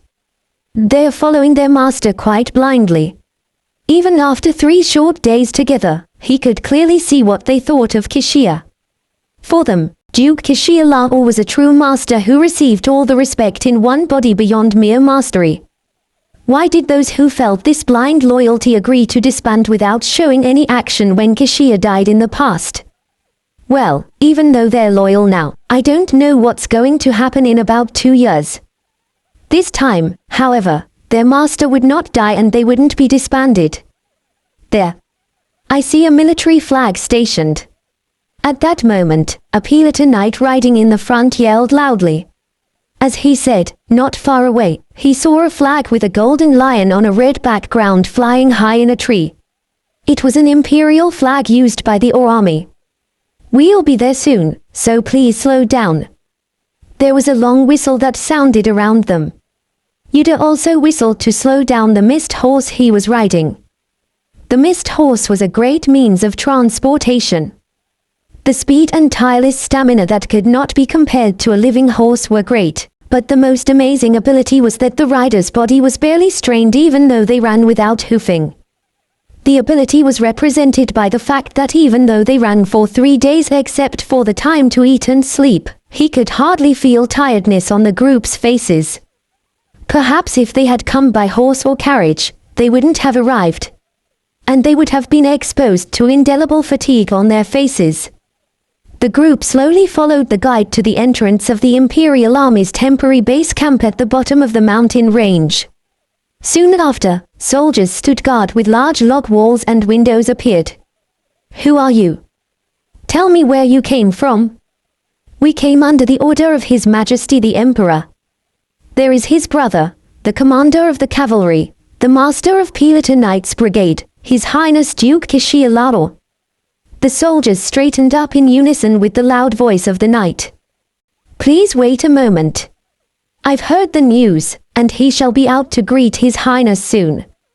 Yuder felt the mist horse he rode purring and breathing coldly. Every time its mane shook like smoke and disappeared, it gave him goosebumps like cold ice. Since it was a creature not born naturally, Yuder's body naturally causes rejection. That was why he didn't use to ride this horse. It's not unbearable, but I feel uncomfortable. Yuder hoped that those coming to greet them would appear soon so he could get off the horse. Your Highness, welcome. I've been waiting since I heard the order. Finally, people showed up from inside.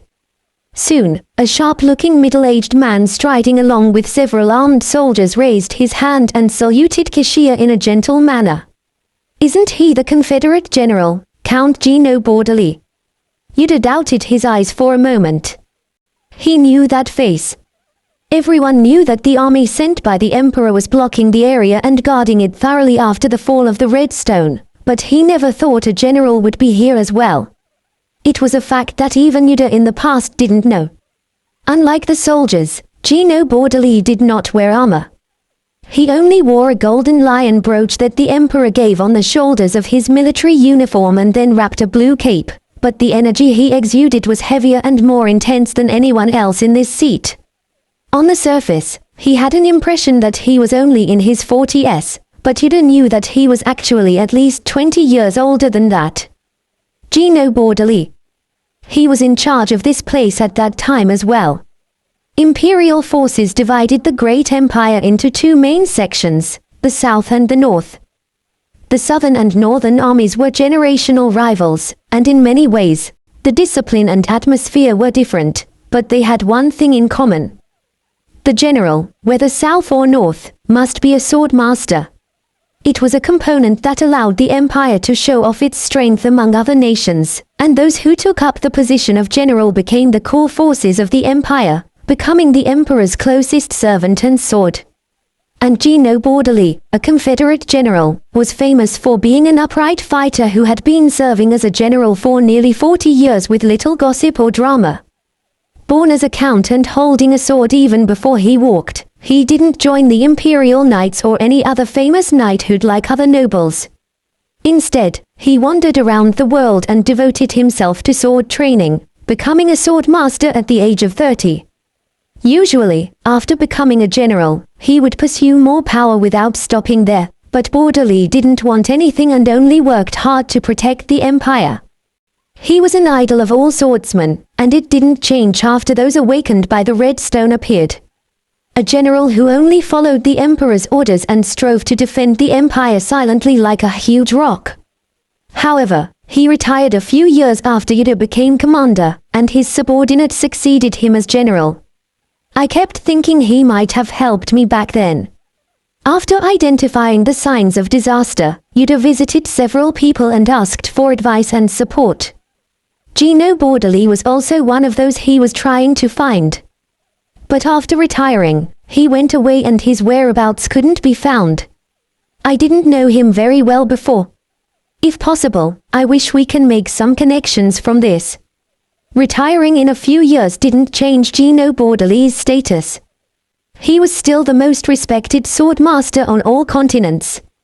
His words are worth more than 100 of Yuder's words even when he was commander. I wonder if he's been here for 2 years. Or is he here ahead of the retrieval operation? Either way, he moved because of the Emperor's orders. The Emperor sent his only brother and the commander of the cavalry, Kishia, here to retrieve the Red Stone, and in addition to that, General Gino. What that meant was clear. The Emperor considers the stone to be a high priority. If true, it was quite a different direction from what Yuder had previously speculated. Because the only thing the Emperor did was to retrieve the Red Stone and leave it to the Pearl Tower mags and put it in the sanctuary with only a name, World Sphere. He'd even heard that the Emperor never visited until he died. So Yuder assumed that the current Emperor had only a slight curiosity about the stone. But what if that wasn't the case? Long time no see, Gino. I'm glad you look healthy. Kishia took off the hood he was wearing and showed his face. Seeing the solid blonde hair and red eyes, the soldiers gasped in unison. It would be surprising to see that such a man had really come. Yuder, along with the rest of the group, got off the mist horses. Kishia was the first to greet them and shook hands lightly with General Gino. It seems like you've had a hard time keeping your guard. I don't deserve your praise. Of course, I just did what I had to do. Is everything all right? We didn't have much to worry about except for the citizens nearby trying to sneak a peek. As the two naturally entered the entrance of the barrier while talking, the soldiers widened the path in unison so that the rest of the group could enter. Yuder grabbed the reins of the mist horse and followed suit, listening and trying not to miss Kishia and the general's conversation. What's the total number of people here right now? Around 300 people. That's more than I thought. We had to watch the whole mountain, and the number got higher. It took more eyes over abilities. Eyes over abilities. Kishiya burst into a light laugh. General Gino was also a tall man like a sword master, but Kishiya was noticeably bigger than him. The sight of the two walking together seemed to be a scene of a different world. As much as the soldiers were amazed by the presence of the Duke and the General together, Yuder noticed that they were also interested in the Pelita Knights and the cavalry members who followed them. The existence of the cavalry had yet to be officially announced in the world. So very few people knew about it. It was understandable to think it was strange because men and women were wearing uniforms but were not knights, and had a different feeling than the Pearl Tower mags. But if nothing happened here, the soldiers would move on without knowing who they were. Please come in. General Gino led them to the building in the middle of the base. Originally, the small building, supposed to be a mountain cabin where hunters stayed, was fixed and extended in its own way and had a camouflaged appearance. We've got all the status reports here. You must have had a hard time coming here, but I have the order to finish this work as soon as possible, so I shall report the situation here as soon as you unpack. Would that be all right? After listening to General Gino, Kishiya's eyes turned toward Pelita Knights and the cavalry. Are any of you tired? No, sir. The same goes for us, sir. Pelita Knights shouted out, and Geikane responded sternly. Kishiya nodded and turned his eyes back at General Gino. So let's get started. All right, will you be the only one to hear about the report and the redstone? Or I'll listen to it with the cavalry. And Sir Brugg? Yes, sir. The knight in charge of guiding at the front stepped forward. With you, too. I understand. When the 4 Pelita Knights left, the rest of the group followed General Gino into a room further inside. The room had a map almost the size of a wall, and several old chairs with no uniform design were scattered randomly around it. My apologies. We don't have the facilities to greet such a high-ranking person. It won't break, so please sit. Isn't a chair enough to sit down? Kishiya sat down with no sign of displeasure, pulling a chair close by. Everyone, sit down. At his words, Hin and Finn were the first to sit quickly, followed by others carefully putting their hips together in a clumsy manner. Yuder sat in the backmost chair where he could see everyone in the room. T/N, essentially, his back was against the back wall and his front was facing everyone in the room. In real life, this is common for security to do so they can survey any situation in the area no matter the time. General Gino approached the map after everyone sat down, pointing to a black dot in the middle of the map with his finger. This is where we are right now. It's a mountain range in Eric across the middle of the empire. Among them, it's exactly in the northwest. The military map itself was different from the one used by the upper or nobles. What General Gino showed was part of the military map. The map, painted green to show that it was a mountain range and marked with contours according to height, was marked in detail enough to quickly tell the surrounding geography even if it was the first time he saw it. In addition, a simple picture of where troops scattered around the mountain range were stationed was displayed on top. The cavalry, who had never seen a military map before, opened their eyes wide. The redstone fell on this part 2 years ago. It's a mountain valley a few hours up from where we are. The general moved his hand a little further down from where he pointed out his current position. There was a red dot on it. But, since it fell, the surroundings have been devastated, and it's become a place where no one can access. A place where no one could access recklessly. Yuder read a double meaning in the words. It might be a place where no one could access because the army was guarding it, but it might also mean that the power of redstone made it difficult for the troops to access. Yuder recalled a memory related to the redstone that he had seen a short time before. Before returning back in time, Kishiya, who just returned from the redstone retrieval mission, was seen from a distance from the other members. He didn't remember the condition of the cavalry he took at the time, But he remembered no one was noticeable, so it was probably enough for everyone to walk on their own. Back then, Kishia was holding the red stone with a rare look on his face. To be exact, it would be correct to say that the stone he was carrying was a bundle wrapped in several layers of thick cloth. It was just a memory passing by for a moment, but Yuder felt very strange. Even though the stone was thickly wrapped in cloth, he clearly felt that there was something inside it with great power. Just being in the same area, the air filling the space became heavy, creating an almost drowning feeling.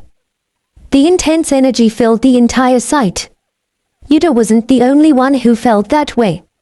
All the cavalry members who were there at the time said in unison that they felt strange energy that could not be explained in words. The next day, Kishia appeared with a red silk cushion in a box carved from a transparent stone, and the red stone on top of it. It seemed to be wrapped like that to show to the emperor.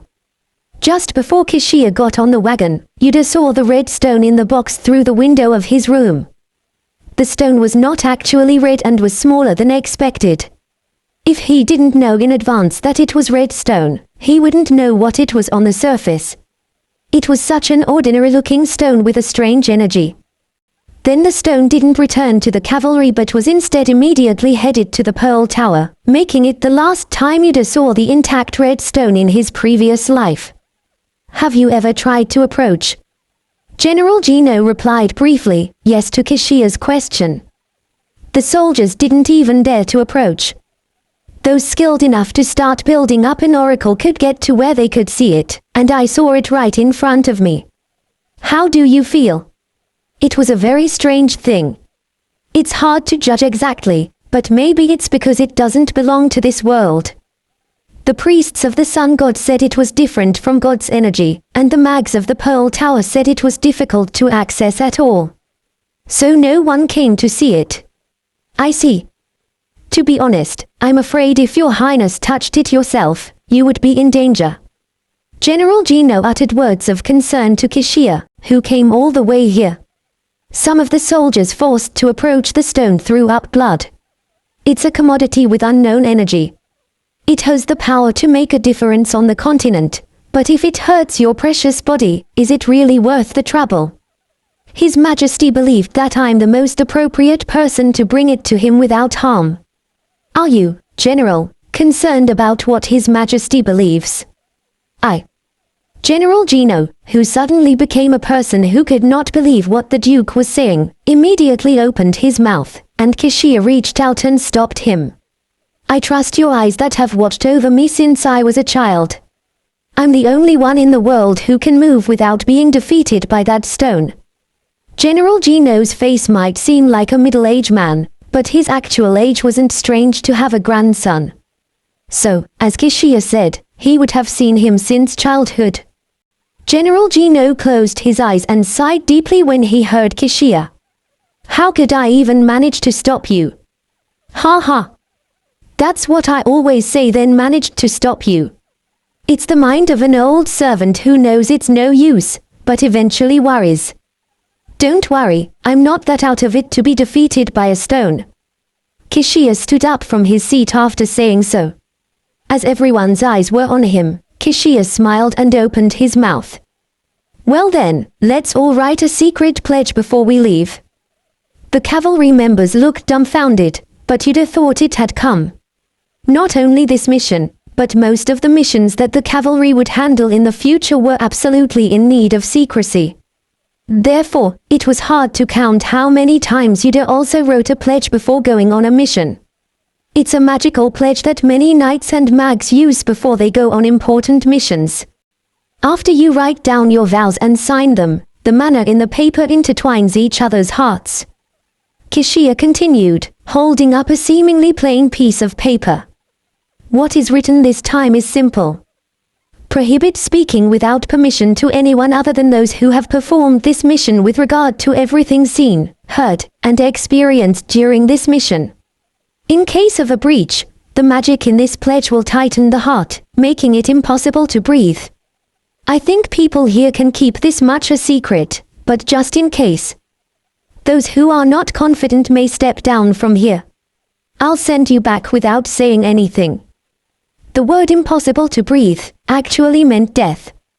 Yuder was the first to move toward the pledge taken out of his arms by Kishia while everyone could not move easily. There was no hesitation at all. I will take it first. All right. Up close, it was a pledge made by the Pearl Tower. In other words, it was the most reliable and powerful pledge anywhere else on the continent. He didn't need any other supplies to pledge. If he read the contents and put a finger on the pledge, the manner that stretched out from the paper would naturally wrap around one's body, and it all ended in an instant. When Yuder finished his pledge casually and stepped back, Gakane, who had a hard look on his face, gulped down the words with a determined face and followed suit. The next will be me. As if feeling relieved when he confirmed that it was a small process, the others also took their fingers one by one. Finally, General Gino stamped his finger with an expressionless face, and Kishia rolled up the pledge and put it back in his arms. Then we will go back to rest and leave early tomorrow morning. I'll show you where to stay. Yes, I'd like to hear more from General. We don't know when we'll see each other again. For the first time, a smile appeared on the stiff general's face as he heard Kishia's words. While waiting for your arrival, I happen to have a good drink in this area. I shall show it to you on our way. Kishia was guided by General Gino and left for his quarters. The Pilota Knights and cavalry members followed a young soldier who appeared under the direction of the general to a small town near the base. Follow me, please. He looks familiar. Yuder was lost in thought as he looked at the back of the guiding young soldier. He felt like he had seen him somewhere even though the man wasn't a cavalry member. Had he ever known anyone he'd ever encountered in a place like this? If he heard the name, he might remember it, but it was 11 years ago from the time he remembered. It could have been some sort of illusion. Let's keep a watch for now. If I keep looking at it, I might remember. The village, which is only about 10 minutes away, was incredibly lively to be in such a mountain range. Others seemed surprised, but Yuder didn't find it difficult to guess why. Maybe it was an ordinary village where they lived by gathering and hunting. The Arak Mountains were very wide enough to match the nickname of the continent's spine. This village was also a long way from where Yuder originally lived. But it was all human beings living there, right? Villages located in the mountains had a small number of residents due to their characteristics, and there was little contact with the Lord. However, the situation might have changed since the Red Stone fell nearly 2 years ago, attracting a large number of soldiers. The military is by no means a free movement. Many of them stayed in one place for as long as 2 years without fighting or doing any special activities. Providing a place for them to eat, drink, and stay, this small village would have quickly become a place full of money and energy. Of course, after the Red Stone is retrieved by Kishia, the glory will soon be lost. Once the Red Stone was retrieved, there was no reason for the soldiers to stay here anymore. Therefore, the vitality of this village was not so pleasant in Yuder's eyes. Why are there so many people here? Most of them are soldiers resting. Instead of taking turns performing tough surveillance missions scattered across the wide mountain ranges, we can relax here while drinking and hanging out with others. General Gino's consideration. The soldier guiding answered Kanna's question with the same answer as Yuder's guess. What is it, sons? Where are you going with strangers? At that time, those sitting at an outdoor table and drinking loudly near the young soldier waved their hands and pretended to know. The young soldier sneaked off his solemn look like a soldier he had just made and looked back at those who had been talking to him with a youthful smile of that age. I'm on a mission. I have to show the general's guests to their quarters. Okay, come here when you're done. Sons, it's not as fun playing cards without you playing too. We can talk about that later, not here. Funny thing was that soldiers in plain clothes laughed out loud drunk. The young soldier apologized to Yuder and his party with a slightly awkward look. My apologies. We've spent 2 years here doing nothing but patrol duty, and they are all a little lax and drunk, so please understand. There were many commoners within the cavalry familiar with such scenery, so they said nothing. The same was true of Yuder. But it was a bit surprising that the Pilater knight, who he thought might say something, only nodded without coughing. Yuder thought he was on the side of being unbiased along with his master, Kishia, but maybe there was something more to them. By the way, that soldier's name is Sons. Sons. Sons is it? Yuder tried to recall someone by the name of Sons, or by his last name. But he still didn't remember very well. Around the time he thought he was getting somewhere, Sons stopped walking in front of a building located in a deserted place. This is the accommodation we have for you. It's small, but most of the buildings here are like that. You shouldn't have a big problem sleeping for a few days. Thank you. GCash thanked him on behalf of everyone. It's nothing. Then excuse me, but... was that the Duke of Pilater who went with you earlier? Sons had been curious about it since a while ago, but he asked carefully with a clear expression that he couldn't ask. Yes. Sons opened his eyes wide and opened his mouth when the person who played the role of a guide in the Pilater Knights simply answered back. As expected. My goodness, I never thought I'd see a man who continued the blood of the sun god in my life. I couldn't believe it. Then, are you the Pilater Knights that follow him? Sons couldn't erase his excited gaze over his charred cheeks. He hung busily between the Pilater Knights and the cavalry. Yuder saw the Pilater Knight's guide look back at him with a troubled face. What should I say? He looked as if he wanted to ask that. Seemed that it was hard to think about what to say to others about the existence of the yet unknown cavalry, but what was there to think of as difficult? Anyway, after this operation, the existence of the cavalry would be known to the world. Even now, General Gino and other high-ranking people would know they were here, so there was no reason to hesitate. Yuder began to speak quietly. The 5 of them here are Knights of Pilater. And we're members of the cavalry. Yuder. GCash's eyes also raised concerns and boundaries over whether it would be okay to say so easily. But Yuder was nonchalant. Cavalry. Isn't that where the Emperor said to be recruiting? Recruiting people who gained strength from the red stone. So that was true. Yes. I didn't expect to see you so soon. Sun's expression showed no reluctance to the cavalry. He just looked at Yuder with a look of pure wonder. Oh, you'd better be careful when you're walking around the village. Village? Why? Sun scratched his head and smiled clumsily as the look on Yuder's face showed up. In that place, there is a lot of resting soldiers who have abilities like you. One of them is the one you saw earlier. What? Really? When Eldor siblings looked at him with sparkling eyes, Sons replied obediently, yes. They are not of great abilities, but they've never seen anyone other than us, so everyone will be noisy if they know who you are. There are a lot of guys in the Confederate Army who are crazy about fighting. Even so. Why didn't people with abilities apply for the cavalry test? Kanna asked in a puzzled voice. I don't think there was a rule that soldiers weren't allowed to take tests. Indeed. Sons also agreed with Kanna. But just because there are no rules, it's hard to run away. There was no guarantee of passing, and we are satisfied with our current life.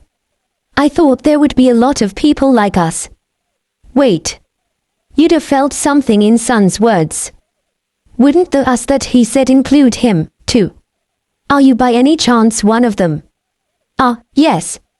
Sons nodded slowly as if he had belatedly noticed his slip of the tongue. Yuder's sense, which had been trained for a long time, was good at identifying the strong around him, but it didn't mean that he was as accurate as an awakener with magic or detection ability. He didn't think Sons was an awakener because he didn't see any sign of a strong person in him. Hin, who had a curious look on her face, stepped up first before Yuder asked what ability he had. What kind of ability do you have? It's really nothing. Just a little.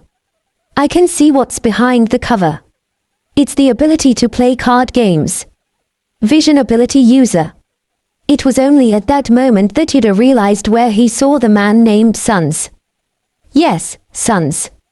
Sons, there was that. As Sons said, there were certainly people with abilities already awakened from their jobs.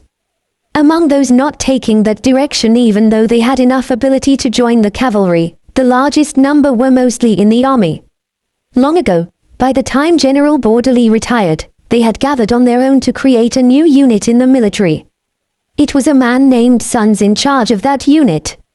It was a secret creation. The founding ceremony was not held properly, so Yuder barely heard the information from sources in the military, but he remembered the name properly. He had no choice but to remember him because it was Yuder himself, the commander of the cavalry, who felt the most displeased and surprised at the news of the unit's creation. If I remember correctly, the exact name was Sons Messiel. The special forces, made up of men of abilities in the military, remained silent as if they hadn't existed since their foundation until just before Yuder's death. Therefore, Yuder thought they weren't a threat to the cavalry and were created to separate them from ordinary soldiers in the military. That was why he was displeased but focused on what he was supposed to do. When Yuder was caught before he died and imprisoned, he first learned that maybe it was his illusion. The soldiers who had captured, tortured, and kept an eye on Yuder were not regular soldiers. Although his mana core was destroyed and he was no longer able to use his abilities or identify other awakeners, it was not ordinary people who kept a watch on him, who was previously the cavalry commander. Those who caught him were thoroughly wary of whether he would escape or regain at least one piece of power until the moment he died. Even when he was trapped unconscious by torture, Yuder desperately opened his ears and tried to hear what others said.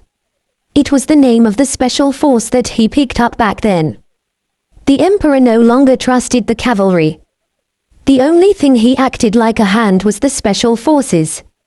For this big hunt, they would receive greater rewards, guarantees of honor, and status. When he heard such a story secretly coming and going among the soldiers in a joyful voice, all of Yuder's hopes were gone. How bitter he was to have a strong hunch that there would be no more way for him to survive. Of course, what they meant by the big hunt was Yuder. He didn't know who, when, or for what purpose the Special Force Department he thought was nothing was created. He didn't even know where the information coming into him was intercepted. But now, it was a different story if he'd met the Special Force representative that he knew. The Special Force had yet to be established, and their representative was stuck in the corner of Eric Mountains as an ordinary soldier. Now, and in this state, it was easy enough to get rid of him in advance. Kill Sons and the future would be different. Yuder momentarily tried to boost his power to kill the man in front of him. But when the ungreedy black eyes looked at him, the power he had lifted was momentarily shaken and scattered. Did I say anything strange? Yuder, what's wrong? You look stiff. Next to the bewildered Sons, GCash tapped his shoulder and talked low. Only then did Yuder sigh, feeling the rest of his murderous intent completely disappear. What the hell am I thinking? In his life, he had killed many people and ended up kneeling down on the guillotine. Even though he was told that he was a stubborn and dirty devil by his subordinates, he still had some principles he had set for himself. If not ordered by the Emperor, do not use force to kill someone, but if possible, save them and get them to surrender. Do not punish those who have not yet sinned without proof. As long as you are the commander of the cavalry, you will always put the cavalry and empire before your own safety. A person with greater power than others could cause a great storm in other people's lives just by moving a finger, so you should not move recklessly without such clear standards.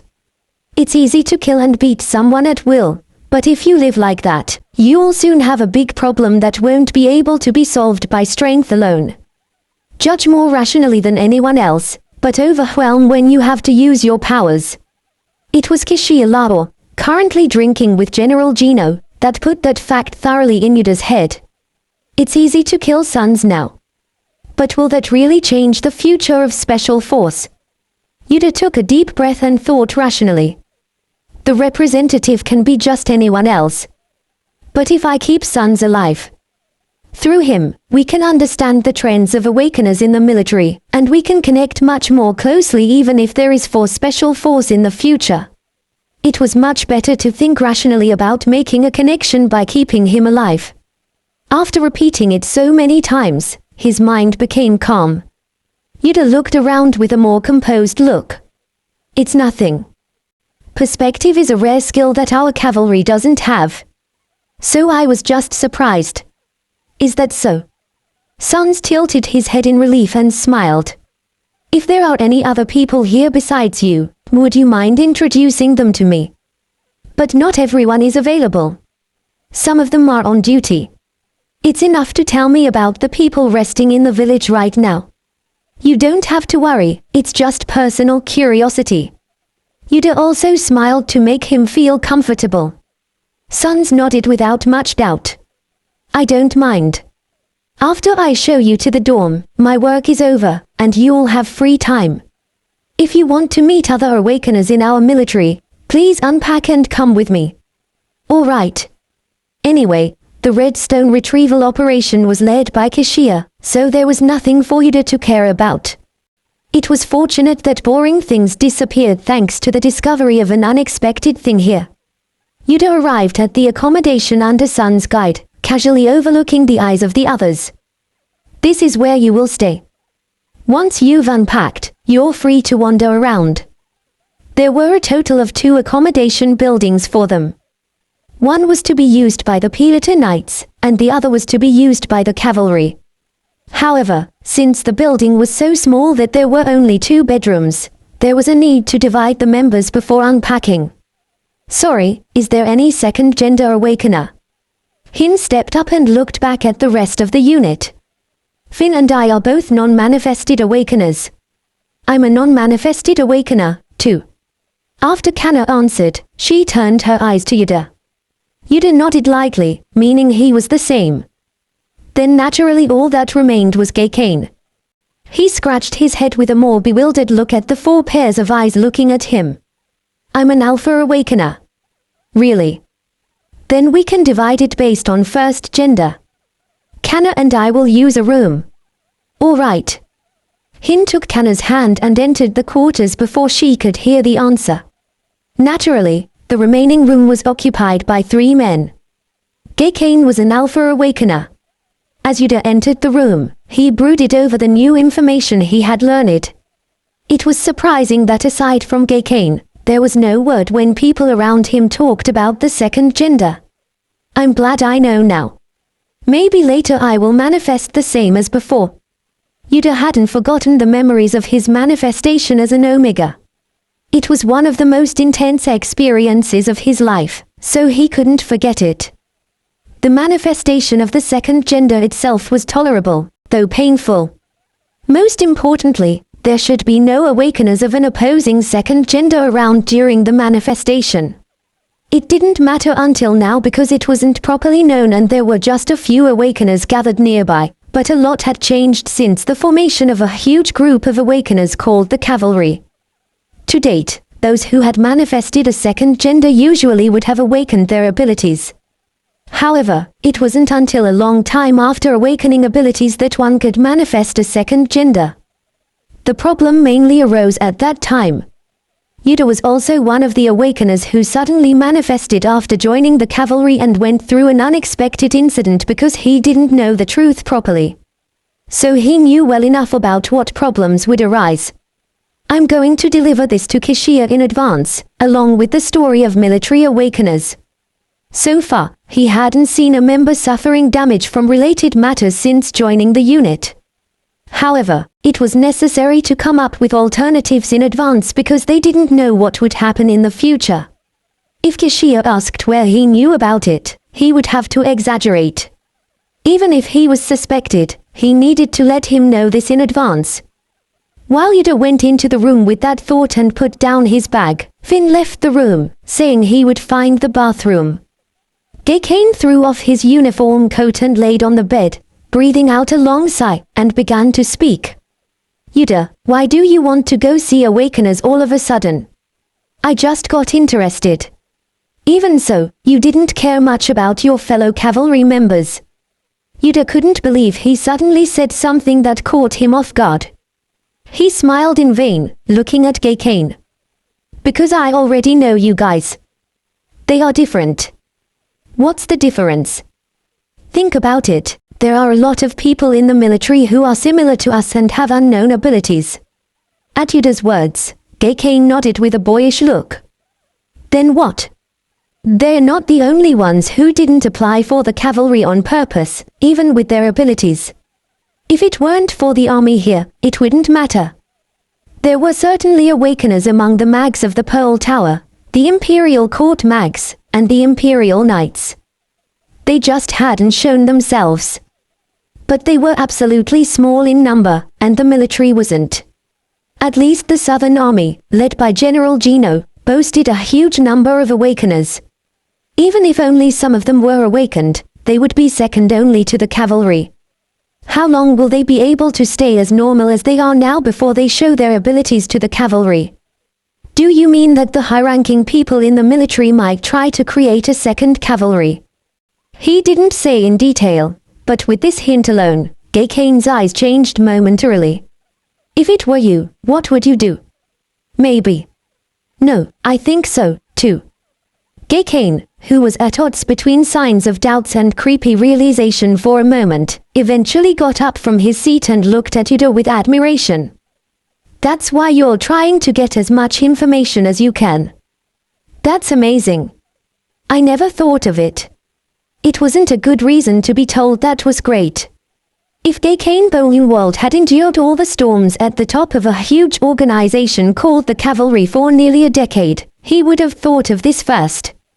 And even if he were in the same situation, he wouldn't have thought of murder as I did just now. GCash had a talent. In addition, he could have been a much better leader than Yuder when he became the commander, considering that he had an easygoing personality, good appearance, and noble origins. If he were alive, Kishia might not have chosen Yuder as the next commander. He didn't know what GCash himself would think, but Yuder was pretty much appreciating his ability. In his old memories, he didn't expect himself to agree with others who were regretful that such a talent died so quickly. Yuder shook his head with a wry smile inside. What I'm trying to do is not something so great. You two were friends before joining the cavalry. Then Finn Eldor, who opened the door and returned, stepped in and talked to them. On the way here, GCash seemed to have spoken to the Eldor siblings quite a bit, but Yuder seemed to rarely have a personal conversation with them as of yet.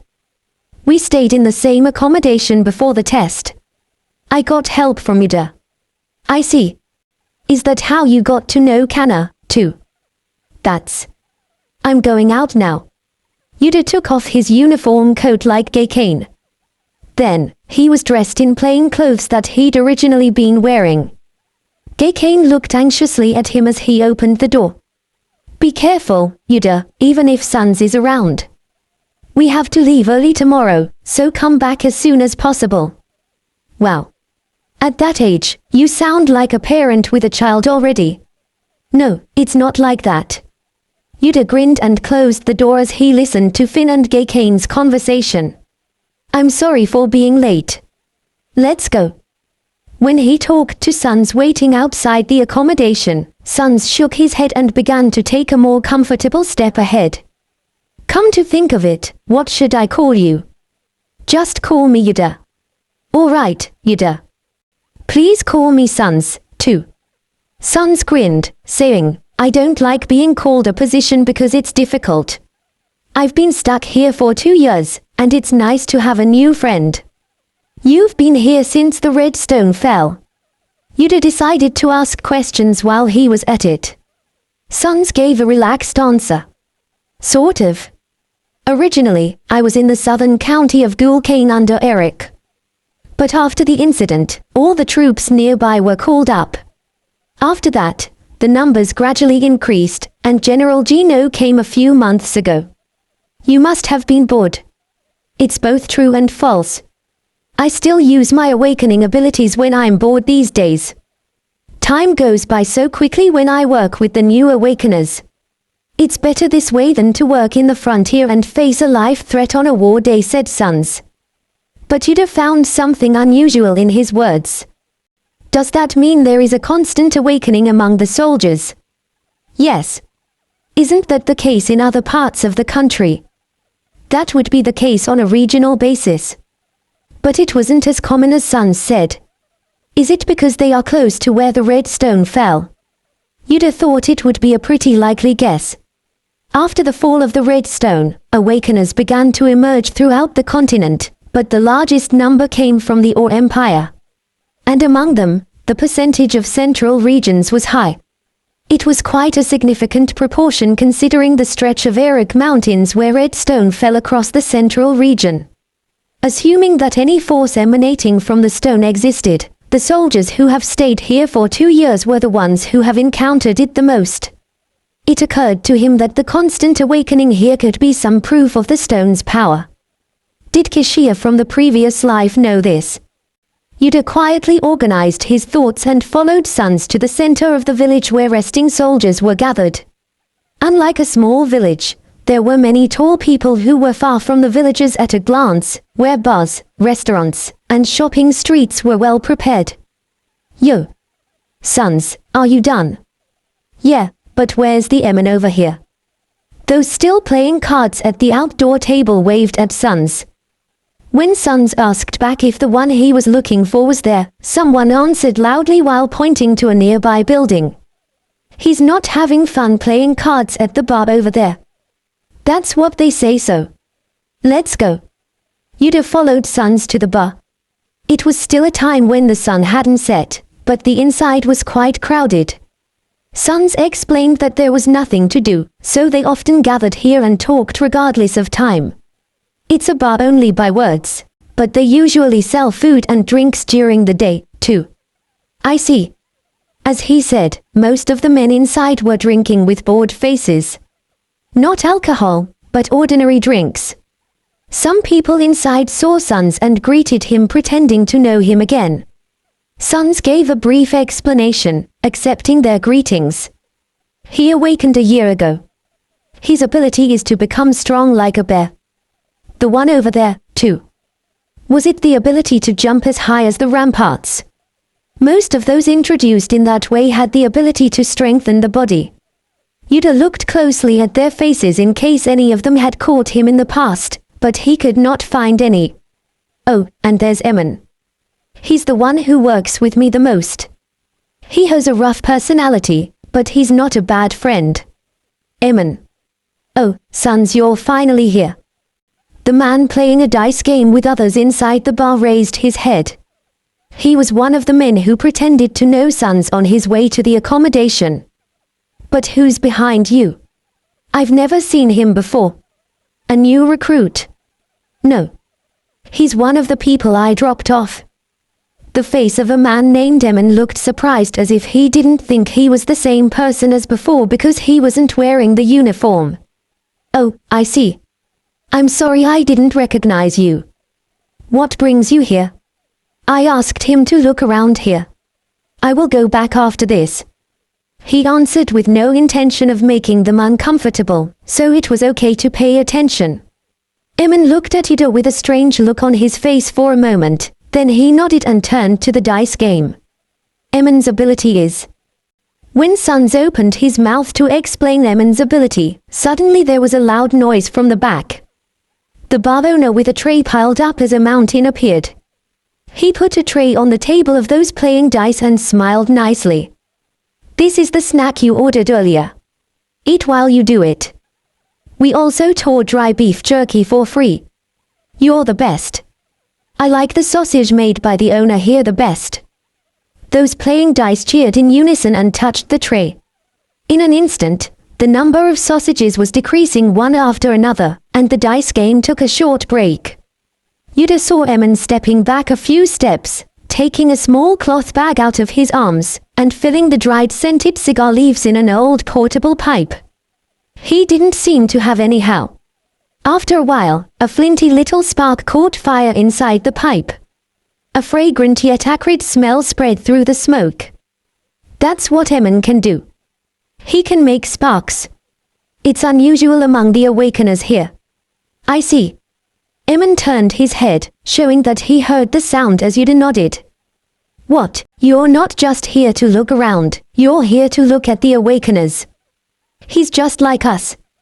I was just explaining because he said he was curious. Sons answered first before Yuder came forward. Emin was fortunately not too curious about Yuder's identity. Oh, really? Then you've also seen that there aren't any men of great abilities here. I can only make enough flames to light a pipe. When Emin smirked and raised his index finger, a small spark burst on it. Yuder looked at it and opened his mouth. The flame, can't you keep it? I can't.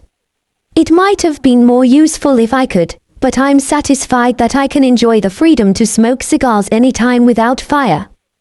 But it's still a good ability. If I work with Emin and climb the mountain for a patrol mission, at least I won't be cold all night for not being able to make a fire. Yes, and thanks to you, I'm glad we can avoid monsters and predators at night. That's about it. Emin smiled gently at Sun's praise and shrugged up and down again. Sons burst into laughter. And Yuder's eyes as he watched them sank coldly. They don't have any idea of what they're capable of. This world currently didn't know any of the possibilities and characteristics of Awakener's abilities. Even the Awakeners themselves didn't know. Awakener's ability didn't stop but was given endless growth opportunities according to the development of the owner. Even if it was considered a small ability, it could be developed into a strong one depending on how the owner trained. In addition, most people have useful enough abilities even if they don't develop them. The soldiers introduced by Sons usually had physical strength. The things to fight here were to deal with beasts and monsters that sometimes went the wrong way, so it would have been rarely used. But that ability was worth it when you go to the battlefield. Explosive growth was also expected. Sun's vision ability. So far, it seems to be visible regardless of obstacles or day and night, but that alone could have a great advantage in combat. The direction and potential for development are enormous. Emin's flame was similar. Now, the size was small and the duration was instantaneous, but instead, it had the advantage of creating flames immediately regardless of location whenever the owner wanted. There were also members of the cavalry dealing with flame properties, but most had the disadvantage of taking a long time to recall or having poor retention. In that sense, Emin's flame was a very useful ability to engage in close combat against the enemy and attack them simultaneously. After a few years, information on ability development will be known to the world. They will realize their potential. It would have been better to be in the military.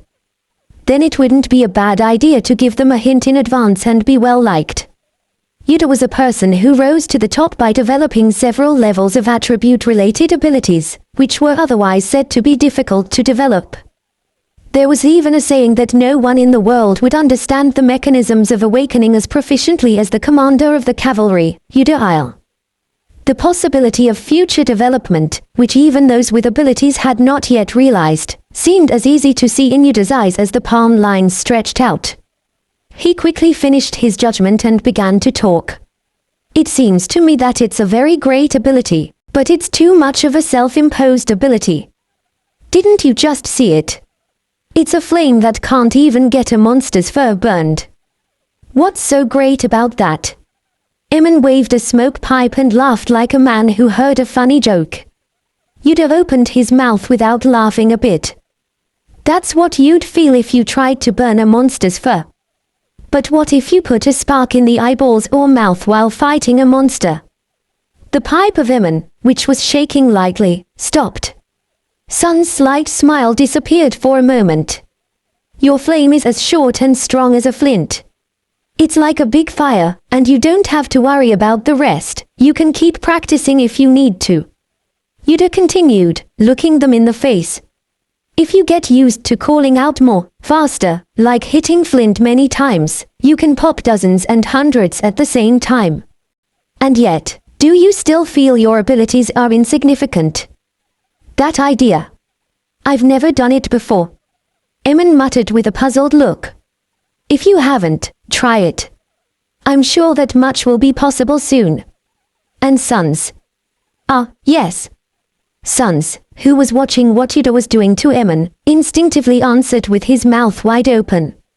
It was the same attitude when he met his superiors, but none of the three felt strange there.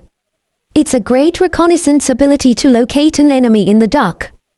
Train yourself to close your eyes and feel beyond. As your senses become more sensitive, your ability will develop gradually. You can increase the distance that you can see, or you can only see what you want. Close my eyes, and train. If you don't understand what I mean, close your eyes now. Yuder's words contained persuasive power that he had learned from serving as a commander for a long time.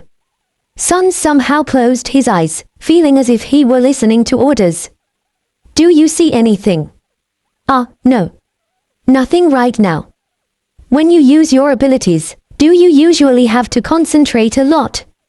Yes. How could you? It was obvious, even ordinary people who didn't have the ability to see things needed to concentrate their minds to look into them. If you had the ability to do it yourself, you'd need more concentration. Yuder had seen a lot of such people. You'd better start by practicing so that you can focus right away when you need to. Anyway, now I'm going to spread some fingers in front of your face. Focus and guess how many I'm holding up. Excuse me. Like, right now. I've already done it. How many do you feel? Hold on. Without giving Sons time to think, Yuder straightened 3 fingers in front of his face. Sons pursed his lips and frowned. There was a very feeble feeling around him. Guess until I count down from 5, 5, 4, 3. Hang on. I'm still. 2, 1. How many? No. Was it 3? Sons murmured with a hint of desperation. But that was the answer. Yuder smirked as he watched Emin open his eyes wide next to him.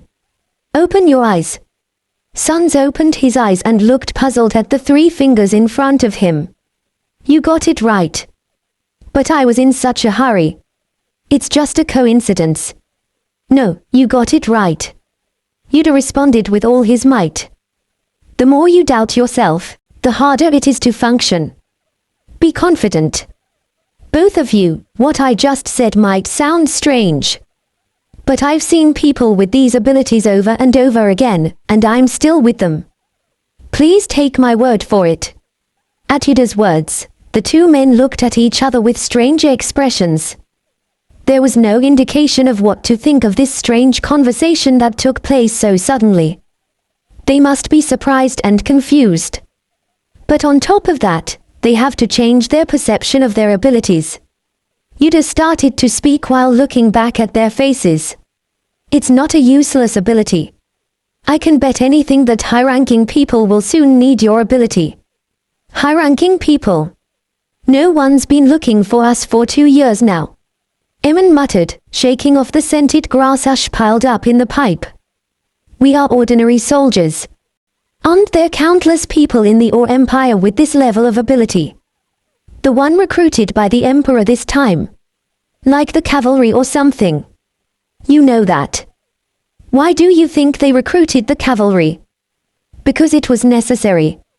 It was said that no one had looked for them in 2 years, but in other words, it was only 2 years. The past 2 years, when there was no cavalry, were too much for the world to be wary of and adapt to the emergence of new people with new abilities. And from now on, when the adaptation was over, a new world unfolded. Now that was a world that only Yuder knew. The world still doesn't know the value of abilities. But it will be different soon. It's going to be different when a lot of people realize the value. Do you really think so? Sons tilted his head and asked. So far, there has been an air of doubt. I might seem rather like an instigator if I say yes immediately. Yuder just smiled quietly. If you don't know the power you have, you won't be able to use it properly even when you really need it. Be aware of the extent of your power until someone who needs it appears, and do not underestimate its value. If you think lightly of your ability, others will think even less of it. At the same time, Sons and Emin were lost in deep thought by Yuder's words. It would have been hard to understand immediately because they were people who learned that it was only right to follow the general and the emperor unconditionally. And it was a virtue of a soldier to faithfully follow orders from above. However, only at this point could they shake off the deep-rooted military spirit and change the situation when the special force would be created in the future. Well, I don't know, maybe you're right. It would seem even more ridiculous to others if I said my power was nothing. I didn't think of any part of what you said because it was an atmosphere where you were treated like that from the beginning. Emin pulled up the tip of one lip, looking down at the pipe with the lights off. If the training improves the way we use our powers as you say, then maybe our situation, which doesn't seem like it will evolve for years, can improve. In the Or Empire, there was a strong perception that the military was only under a group of knights with strong power and only filled the number of heads. Since mana and aura became available to humans, war had always belonged to those who knew how to use such power. There was a time in ancient times when tactics and individual soldiers' skills were important. But now no one had ever thought of such a thing. It had just been a long time since it was more important to win whether a sword master and an archmage were on our side or not. After all, it was no exaggeration to say that the main duties of the Or's imperial army were to protect its borders, maintain security, and deal with annoying monsters. Still, the generals who led the military came from nobility, but they didn't accept the position with real force. Only generals who led the southern and northern armies took over as sword masters for generations and used them as a way to enhance their honor and gain higher power. It was as rare as possible to maintain the position of general for a long time despite his outstanding skills as General Gino Bordelli when he had no desire to be promoted. Nevertheless, the reason why the number of commoners entering the military was not decreasing was simple. Because of the two advantages of being able to receive money stably without suffering from the exploitation of the landlord, and being able to move around from home to home rarely. Those who applied for the military were mostly children born into poor commoners' families and pushed to reduce their mouths to feed. Still, things were a little better if they could join the army. In many cases, the mercenary corps or the upper and lower ranks only worked as chores until they died. Sometimes, even though they were a commoner who came in like that, they would be promoted to a fairly high position when it was revealed that they had a great talent for martial arts during training. However, such incidents were few and far between the 1,000 years of the Empire's history. Yuder speculated that the lethargic attitude of soldiers wandering in the mountains for 2 years and the attitude of undermining themselves was probably attributed to that. One of the main reasons Yuder had initially paid little mind to the news that a special forces unit was being formed was because he knew the military's morale significantly deteriorated. The soldiers in front of him lacked confidence in their strength and couldn't imagine a future better than their current circumstances. How could such people have possibly come together to form a special unit? Could it have been that someone with power secretly helped them establish it by offering a sweet reward? Perhaps someone like the Emperor who had promised glory to the special forces while driving Yuder towards death.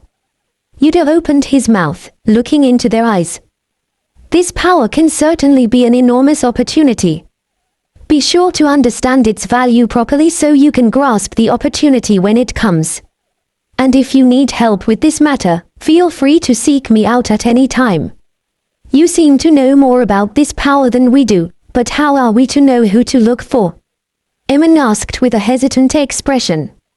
Instead of replying, Yuder picked up a metal fork that was lying on the table. A moment later, a thin stream of water swirled above the fork, forming a beautiful spiral. Upon witnessing this, Emin and Sons' eyes widened in astonishment. I am Yuder of the cavalry. Yuder purposely didn't mention his rank. It was likely to win him more favor from them. I've only been in the cavalry for a few months myself. I'm not much different from you all. However, I believe in the future that this power can bring about. I hope that you too will come to understand its true value. That was all. There were no ulterior motives.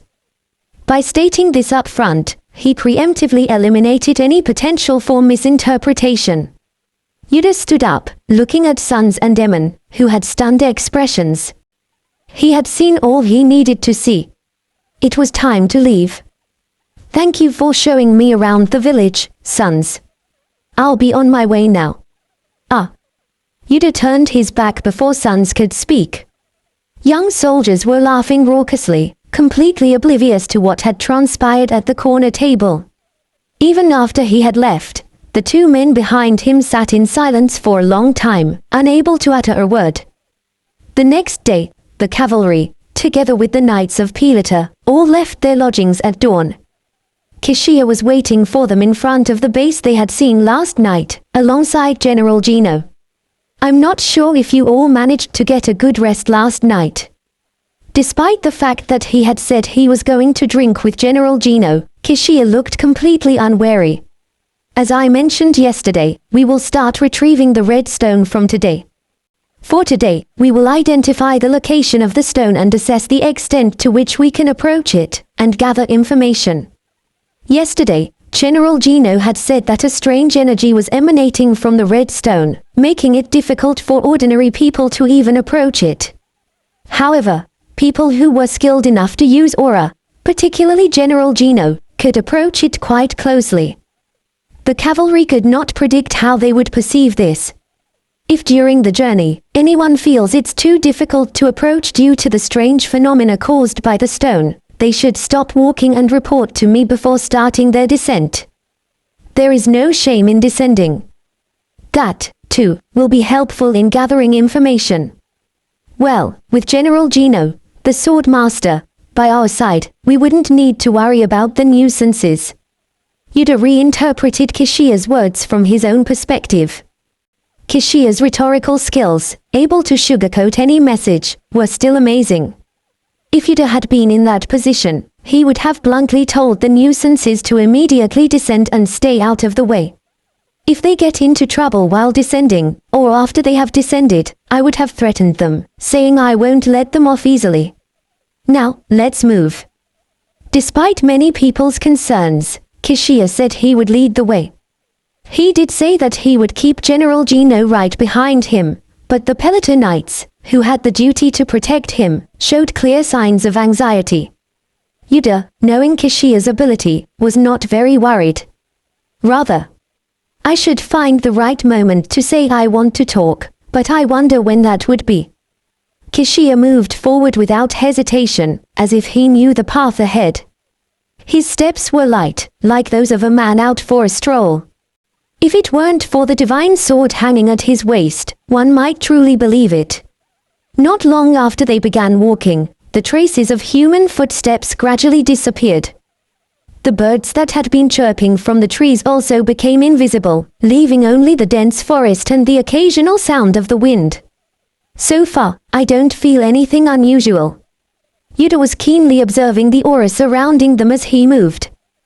The steep uphill began, but the cavalry, who had undergone rigorous training, ascended the mountain without showing any signs of fatigue. Yuder felt as if he was returning home, which was quite invigorating. After all, having grown up in the same mountain range, it's not an exaggeration to say that I've returned home. The clear and majestic energy of the Eric mountain range, which he hadn't walked in a long time, seemed to welcome Yuder. To the Yuder of 11 years ago, it would have been a few months since he last visited, but the current Yuder, who had lived and died without setting foot in his hometown for a very long time, was experiencing this feeling after a long time. Before joining the cavalry, he would wander these mountains alone, chopping wood and digging up medicinal herbs. He spent his days endlessly repeating the cycle of wandering all day and returning home to rest before sunset. He never felt lonely living alone. Probably. Others asked how he could live alone in a mountain teeming with monsters and wild beasts, but Yuder never found the mountain scary. It must have been his natural disposition. Even though he was much more naive than he is now, the essence of Yuder back then wasn't much different from the present.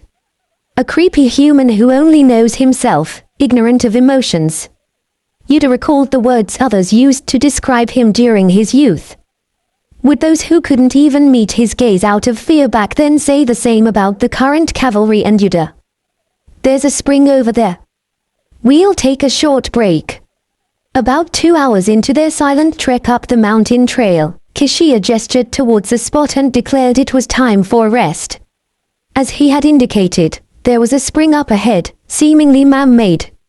A man-made spring with no signs of recent human activity. It was evidence that until 2 years ago, before the red stone fell, humans had relatively free access to this area. The party members each found a rock or tree stump to sit on and rest.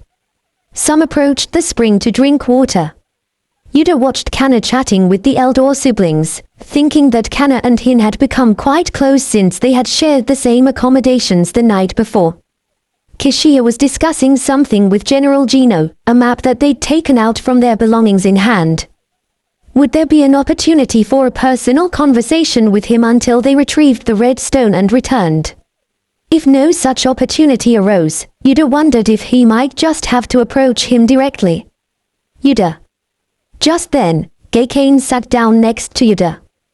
Despite the fast-paced climb up the mountain, Gakane looked perfectly fine, without a single drop of sweat on him. Feeling anything yet? No. Me neither. Seems like everyone is fine so far. Could the red stone really be up there? Gakane murmured, looking up at the sky. It was a cloudless, clear day. Where did you live? Is it far from here? Home. It would probably take a few days to get there. That's quite far. It would have been nice to drop by if it was closer, after we finish our business. Yuder studied Gakane's regretful face, trying to understand his intention. Was it just an extension of him inviting Yuder to visit where he lived? Yuder himself didn't particularly want to visit the place he used to live, so he found Gakane's words hard to understand. If he were to take a vacation, he could visit, but only to tidy up the house. In the past, when he became a cavalry commander, he had tidied up his original house and spent his whole life in the barracks. He had no longing for the house where he used to live. There's not much to see there. But it's where you lived. Don't you want to go back and see it, even for a little while? What would Gakane think if he said no here? Yuder was lost in thought and only noticed the approaching presence behind them later than usual. Go back where? Commander. As Gakane startled and tried to rise from his seat, Kishia raised his hand to stop him. He seemed to have finished his conversation with General Gino and was now alone. Did you have other business besides the mission? No. Gakane seemed rather intimidated by Kishia, their commander. Yuder saw him looking for help and calmly opened his mouth. My hometown is around here. Home. Your hometown.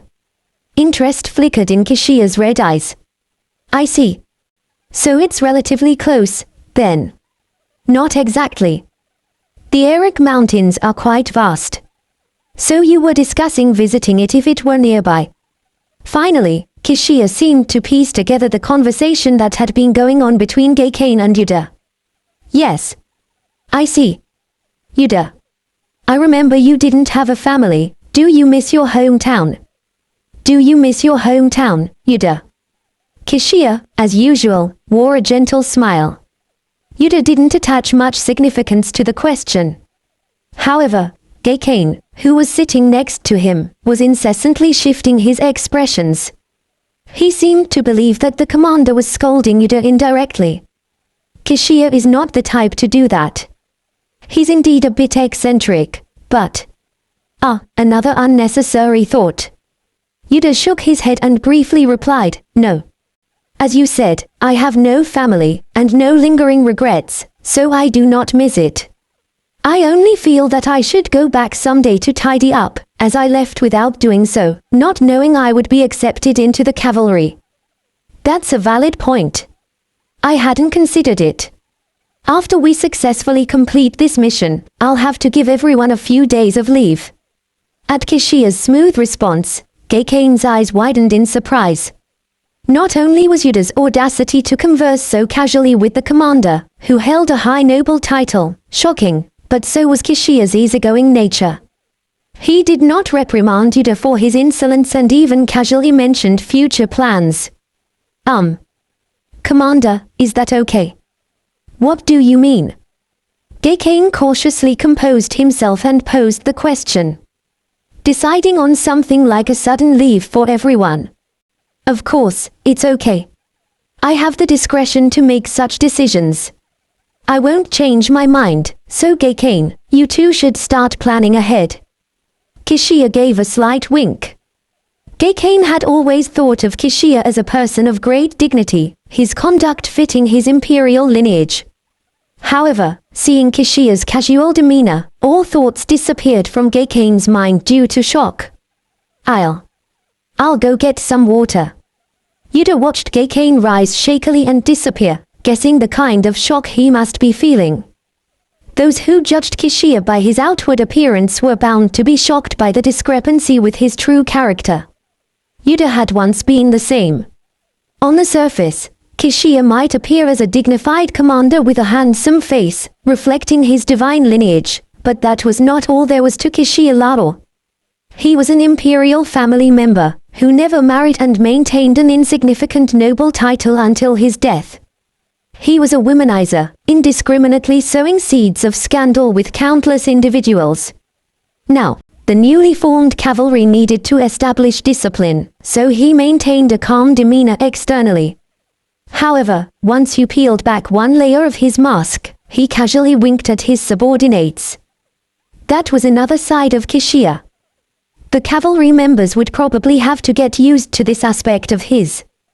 Come to think of it, now that GCash is gone, this is the only time I can speak privately with Kishiya. Despite the lapse in conversation, Kishiya remained seated next to Yuder. After hesitating for a moment, Yuder opened his mouth. May I ask you something? Only if it wasn't about disappointment in my unfitting behavior as a leader. Kishiya responded as if he had been waiting. Yuder sighed lightly and shook his head. Could a mere member dare to do so? Of course not. Really? You, Yuder, seemed like someone who could. What did he mean by someone who could? But Yuder knew well that digging into that here would only waste time. Pointlessly making unnecessary comments to break down the opponent's walls and guess their intentions was one of the things Kishiya used to do well in the past. Fine. If not, then what are you trying to say? Do you know that among the Southern Army soldiers who have stayed here for 2 years guarding the Red Stone, there are unusually many awakeners? As there wasn't much time, he went straight to the point.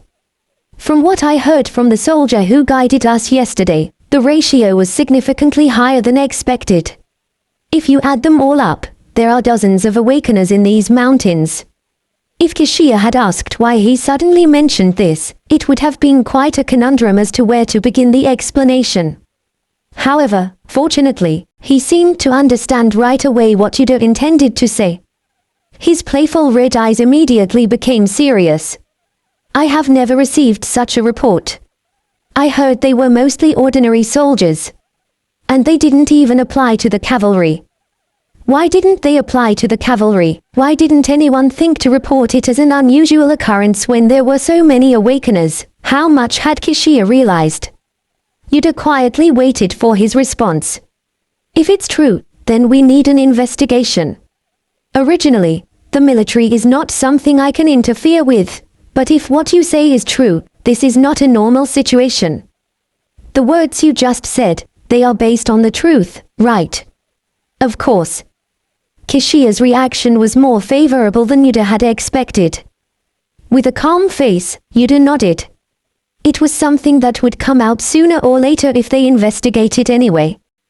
Kishiya, who seemed lost in thought for a moment, stroking his chin, turned his gaze with a soft chuckle as if he had finished sorting things out.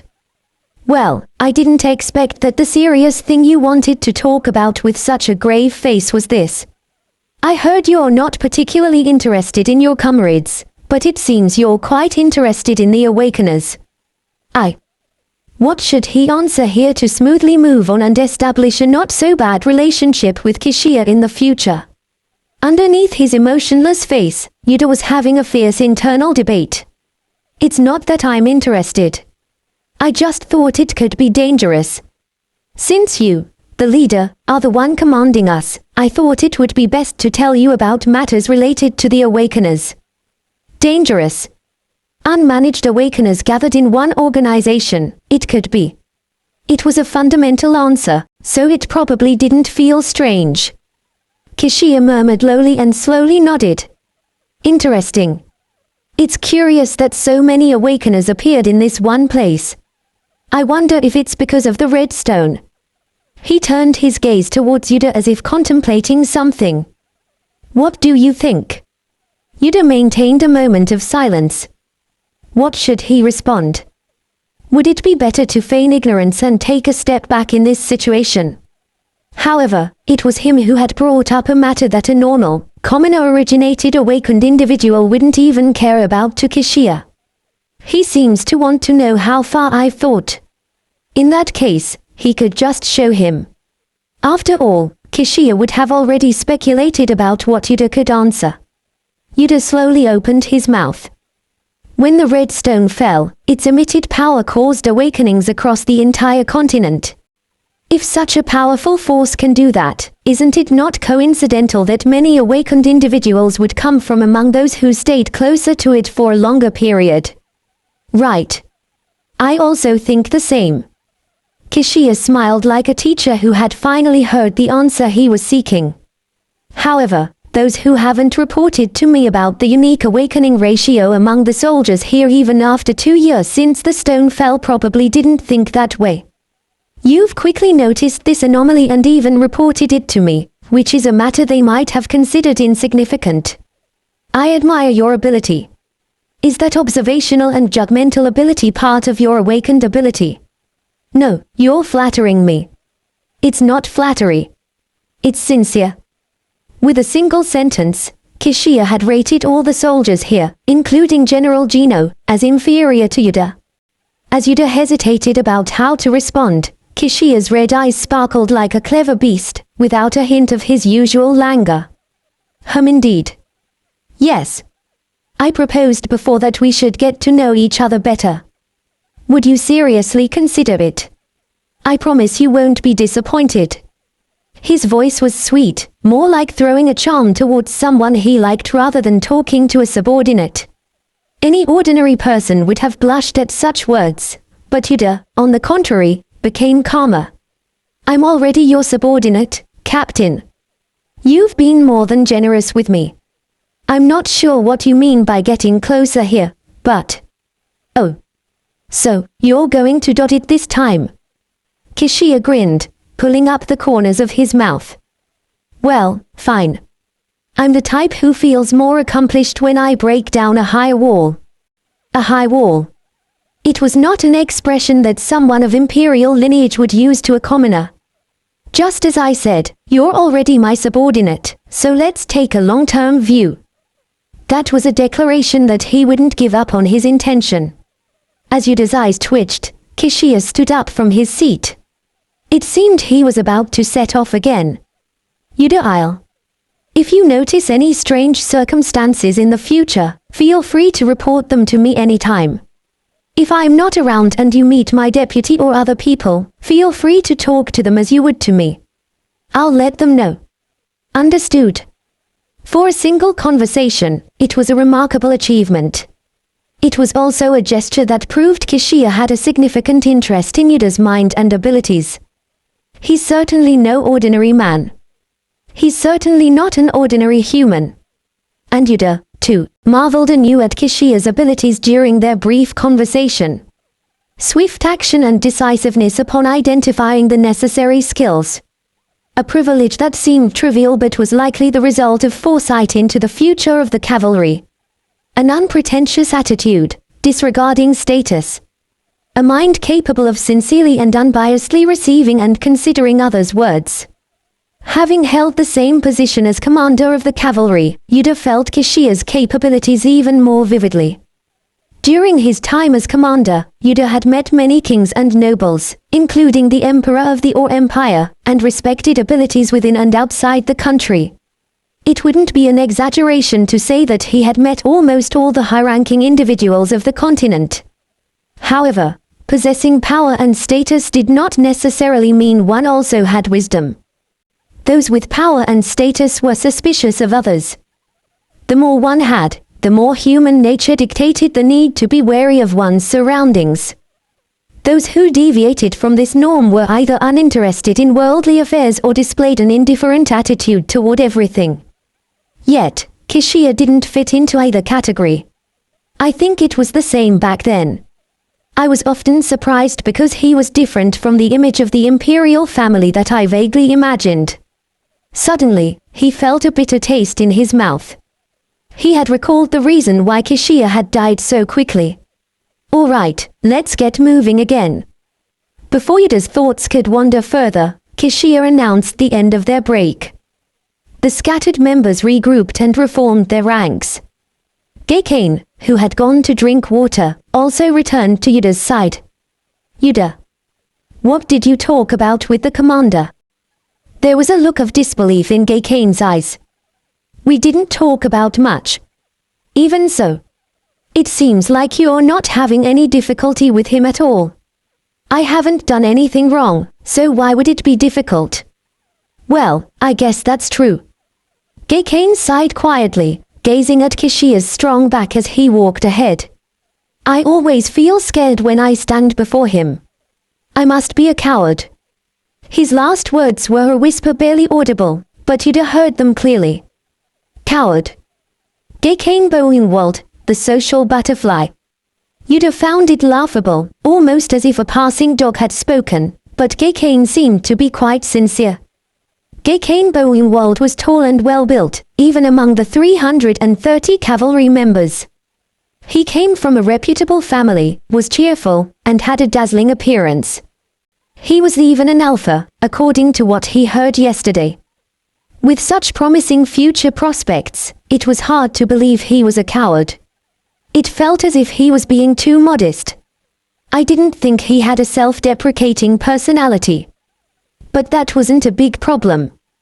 The cavalry was only going to thrive from now on. Once Gaycane adapted to that, he would change. Reminiscing about how Gaycane had actively represented the cavalry, being pulled into all sorts of tasks from Yuder's past memories, he looked away from Gaycane's worried expression. Right now, something more important came to his mind after hearing that Gaycane was an alpha. Come to think of it, I haven't told Kishia about the matter regarding the second gender manifestation. Even so, he was not worried because of what Kishia had said earlier. He had said that it was okay to come and talk comfortably in the future, so he thought he could pass on the information whenever he had the time. As they approached the place with the red stone, the mountain forest grew increasingly quiet. At first, they had felt no signs of beasts or birds, but now even the sounds of insects had ceased.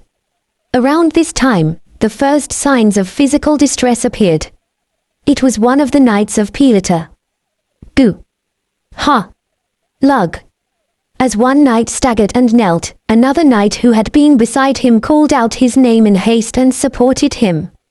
Everyone stopped and turned to look at him. The fallen knight's face was terribly pale, and sweat poured from his forehead like rain. What happened? Sorry, Your Grace. Suddenly, it feels like something is pressing down on my head. When Kishia approached and asked, the knight tried to force himself to stand. However, just as he said, it seemed as if something really was pressing him down, and he collapsed again. His face became even paler. Ugh. Don't try to move forcefully. Kishia, who had reached out to prevent the knight from moving, turned his head and looked at General Gino. The general was calmly examining the knight. It begins now. They held on longer than my men, but we'll start to see dropouts soon. Do they all react as if they are feeling physical pressure? Yes, it's similar. But it seems that knight endured too much. Didn't I tell them to step back as soon as it gets tough? At Kishia's words, the knight's expression darkened. I apologize. But thinking I might be the first one to fall behind. The knight's gaze moved sequentially to Kishia and General Gino, both with unblemished faces, and then to the horseman beside them. Yuder thought his pointless stubbornness was foolish. General. You said it gets better as the distance increases, right? Yes. It heals as if it were a lie. He doesn't seem capable of going down on his own. Someone has to help. As Kishia carefully surveyed the surroundings, his gaze halted at the Eldor siblings. Hin Eldor, Fin Eldor.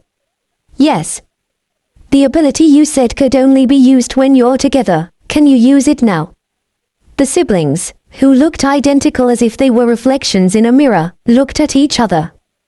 The knights looked puzzled, but the cavalry, who knew why the siblings had joined the journey, remained calm. It should be possible if it's near the place where we rested by the spring earlier. Hin estimated the distance and asked her younger sibling, Finn, who responded with a nod. Good. Try it right away. Understood. As the Eldor siblings approached the fallen knight, the knight seemed a little frightened. What ability is this? I can go back by myself. There's really no need to. Don't worry. It's nothing. How can you say you can go back by yourself when you can't even stand?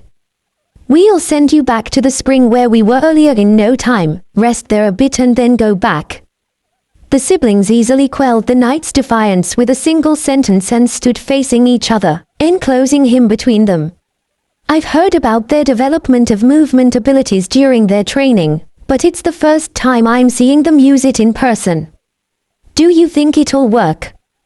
Kanna, who had moved closer to Yuder, murmured in a small voice, her expression filled with concern. However, Yuder wasn't particularly worried. There may be various restrictions when casting, but it should not be a problem in a situation like this. We are not in the middle of combat, and we are not pressed for time. The Eldor siblings had the ability to teleport entities or objects between them to any ground they both had previously set foot on. However, the ability had its limitations.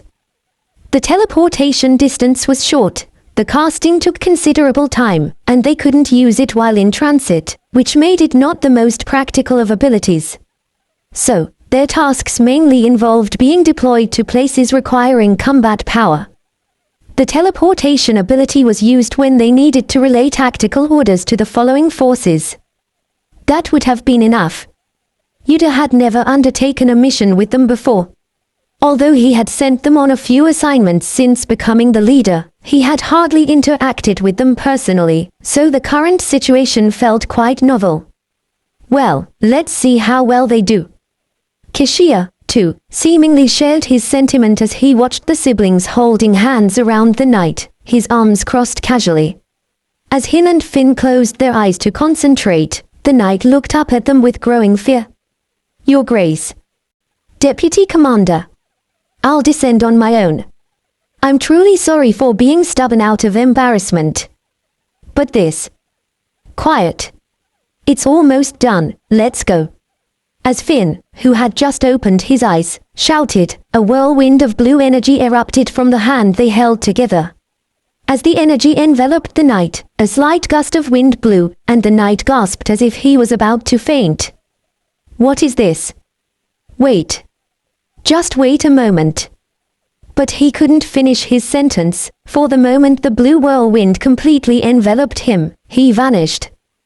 When he disappeared, the wind subsided, and the blue energy that had been rippling was absorbed back between the hands of the siblings as if it was being sucked in. It's like the teleportation magic that was said to be used in ancient times. General Gino, who had watched the scene, quietly made his comment. Seeing him show interest for the first time, having been composed all this while, a sense of pride spread across the faces of the Eldor siblings. I was wondering why such young-looking kids were brought along. Was it for this purpose? I can't say that's the only reason, but you could say that. Their true abilities are more geared towards offense. General Gino's gaze swept over the cavalry members. I'm curious about the abilities the others possess, given your Majesty's statement. Even at your age, your competitive spirit remains. Do I appear so? Rather than wanting to compete, it's merely curiosity. At Kishia's words, General Gino gave a faint smile. Well, you may deny it, but I see it all. After saying that, Kishia told the others that they would now resume their journey. Do not exhaust yourselves like the one who just left. If you notice any symptoms, no matter how minor, speak up immediately. If anyone appears unable to walk on their own, Hin Eldor and Fin Eldor will assist them as before. Understood. The gaze of the remaining 4 members of the Pelota Knights hardened. They too must have been reluctant to be swept away by the mysterious blue wind to an unknown location. Not long after, 2 of the Pelota Knights raised their hands, confessing they couldn't bear the pressure any longer, and descended. As the surrounding scenery gradually turned barren, with lush trees and grasses disappearing and only rocks beginning to surface, another one retreated. What remained were a single Pelota Knight, 5 cavalry members, Commander Kishia and General Gino. Compared to the cavalry members, who showed no signs of fatigue, the lone Pelota Knight's breath was growing ragged, seemingly struggling. Yuder identified him as the knight who had led the way here, the one the other knights had called Deputy Commander. He seemed to be the highest ranking of the Pelota Knights who had come this time. He seems to be the most capable among them, too. It was believable that Swordmaster General Gino and Commander Kishia were unaffected, but was it really coincidence that all 5 cavalry members seemed fine? Yuder had kept a close eye on the energy flowing around him as he ascended. However, so far, he hadn't noticed anything unusual. Gekane, how are you feeling? I'm fine. If anything, I feel a bit more energetic as we get closer to where the stone is. I've been wondering if the stone that awakened us might be the reason. Gekane, after hearing the question, examined his own arms and legs before responding. Yuder thought his theory might have some merit. We're almost there. If we climb up there, we will be able to see the massive crater created by the falling stone at once. As the trees began to disappear and they finally arrived at a slope primarily composed of rocks, General Gino addressed Kishia. Right, that place, called the Navel of the World or something equally grandiose. I'm quite eager to see what it looks like. The Navel of the World. Listening to their conversation, Yuder sifted through the information he remembered from the past. The Yuder of the past had not participated in the Redstone retrieval operation, but before his death, he had read a brief piece of information about the massive crater created by the falling stone while researching the Redstone.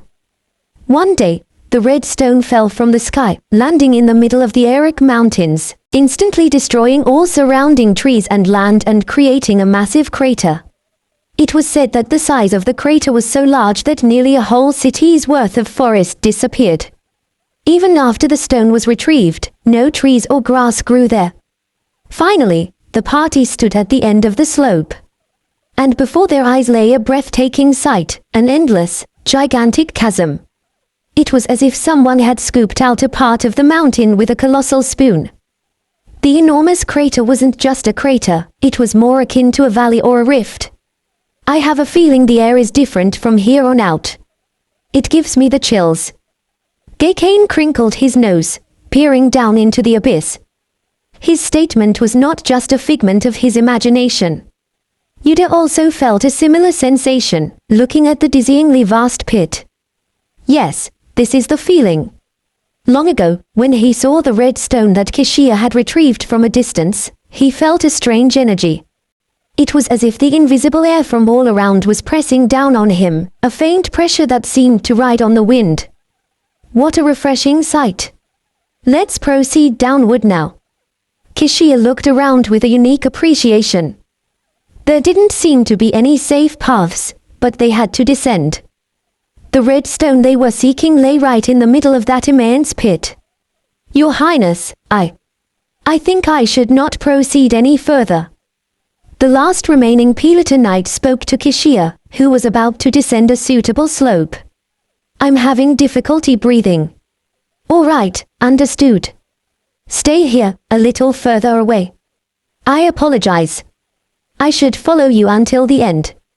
I am ashamed. You've done an excellent job just by following us this far. Don't worry about it. Finally, the last remaining knight withdrew as well. Tension appeared on the faces of the cavalry members. They carefully stepped down, ensuring they did not slip. As they descended, the pressure became stronger, until it felt as if thousands of needles were prickling their entire bodies by the time they reached the bottom. It seems that all the cavalry members are in a similar state. Is it because we are awakeners? Yuder scanned the faces of the slowly moving members. Although they felt the pressure, none of them seemed to be having trouble breathing. General, which way should we go now? Head straight towards the center of the pit. The stone is very small, so you can only see it when you get close. Kishia questioned, and General Gino answered. Even he seemed to feel a significant pressure now, as his brows were furrowed. Only Kishia and Yuder did not show any changes in their expressions. The world sphere didn't emit such strong energy. As Yuder approached the location of the red stone, he recalled the world sphere he had seen countless times. The world sphere, long kept embedded in the sanctuary forest, did give off a slightly strange sensation when approached, but it did not emit such rough and intense energy. It's clear that the energy of the red stone was reduced and disappeared due to the refining process in the Pearl Tower. What the hell were they trying to do? The mags of the Pearl Tower, who had refined the red stone into the world sphere, Yuder did not know what their purpose was, but he thought it probably wasn't a good one. They did more than 1 or 2 pieces of trashy research there. Originally, the Pearl Tower was a place created by the Archmage Pierre Mice, who wanted to lead mags who did not want to be influenced by any political purpose and solely desired to practice magic. Like a clam that coats a foreign substance with hundreds, thousands of layers of nacre to create a single pearl, they were obsessed with magic and lived only for magic, layering countless magics to achieve the essence. They named it the Pearl Tower, symbolizing their aspiration to pile up countless magic to form the essence. At first, they were indeed ostracized, but as time passed, the situation changed. The Pearl Tower produced numerous archmages and released several outstanding research findings. Until recently, when people thought of mags, the image of court mags working exclusively for the state was strong. But the mags of the Pearl Tower didn't work for anyone. They researched and trained freely. Those bound by the state, moving for the elite, couldn't compare with those who trained freely. After a few centuries, all the countries could no longer ignore the Pearl Tower, and it grew into an organization representing all mags. The problem was that over time, their original good intentions gradually twisted into something strange. The goal of existing solely for magic was gone. The current Pearl Tower clung to the power structures of various nations, using their power for them and consistently conducting inhumane research. The creation of the Misty Wind Horse was one of the less inhumane experiments they conducted. At least it was a product of research using captured monsters and beasts. The mags of the Pearl Tower struggled to the bitter end to not lose the power they obtained through the Awakener's Red Stone. Yuder strongly suspected that their efforts to refine the red stone into a world sphere were part of that struggle. Good riddance. Even if I didn't do it. Yuder chuckled as he recalled the destruction of the Pearl Tower, one of the charges that led to his execution. The stone is in sight. At that moment, General Gino spoke heavily. Yuder's gaze, lost in the past, followed his. Half buried in the ground where General Gino was looking was a stone the size of a fist. The stone looked completely ordinary. If it wasn't the only stone in this desolate place, no one would have thought it was the red stone. It was a slightly gloomy color, rough but generally round in shape. Even though they were still quite far away, the stone was very clearly visible because there was nothing around it. The party all stopped, each absorbed in their own emotions. Some showed reverence, some fear, and some simple curiosity. Yuder also felt a very strange feeling the moment he saw the stone. But what he felt was far from the reverence or fear of the others. Because of that, his fate had changed. Yuder, once an ordinary peasant boy, had become an awakener, possessing the greatest power in the world, and was eventually executed for the crime of trying to touch that stone. His life and death had essentially been determined by that stone. And now it's a stone that needs to be carefully observed and protected. Previously, he had not been able to closely examine the stone before it was chipped away. But this time was different. Yuder resolved to use this opportunity he'd been given more wisely than anyone else. How's everyone feeling? How is everyone holding up? Kishia, who had halted his steps to scrutinize the stone, turned to the others as though he had made some kind of assessment. We previously stopped a little further from here. Roughly, that's the limit we can endure while the gods protect our bodies. General Gino answered first. He appeared calm on the surface, but as he drew closer to the stone, his movements gradually slowed. This signified that he was experiencing a pressure strong enough to restrict the movements of a sword master. Well, my skin hurts a bit, but I think I can go a bit further. Same here. It feels like something is pricking my face, but I can endure it. I'm in the same boat. After Kanna's response, Hin and Gekane also chimed in. Since Hin would obviously share the same opinion as her brother, the only one left was Yuder. Me too. I'm the same as you lot. It's rather unpleasant but bearable. If all 5 of us are experiencing the same thing, it's likely due to us being awakeners. Kishia grinned, seemingly amused. Before moving forward, he glanced towards the red stone and then gave a brief order to General Gino. General, there's no need for you to follow us to the limit. Just stay there. The cavalry and I will be back. Understood. They began to move cautiously. Now, the stone was so close that they could touch it if they fell. As they got closer to the stone, the prickling pressure on their skin increased, and every step became incomparably heavier. It was like forcefully traversing the depths of a turbulent sea. However, it was not so painful that they'd collapse, spilling blood. It was surprisingly bearable, to a startling degree. Everyone, halt. Finally, when Kishia declared it was okay not to proceed any further, they were only about 10 steps away from the stone. That's the red stone. He hadn't expected to see it this close, in this way. Yuder quietly gazed down at the half-buried red stone and took a deep breath. It's just a stone. But let's not let our guards down. It looks surprisingly ordinary. Kishia, while looking at the red stone, verbalized what everyone was thinking. Now then. Kanna wand. Yes. Yes. Kanna, startled by her name being called out of the blue, responded. Kishia gave her a gentle smile. Do you think you can read that stone using your ability? At Kishia's words, the same thought occurred to everyone, except Yuder. So that's why she was brought along. The others possessed abilities useful in combat, but not Kanna. If the reason she was chosen was to read the information from the red stone, it made sense.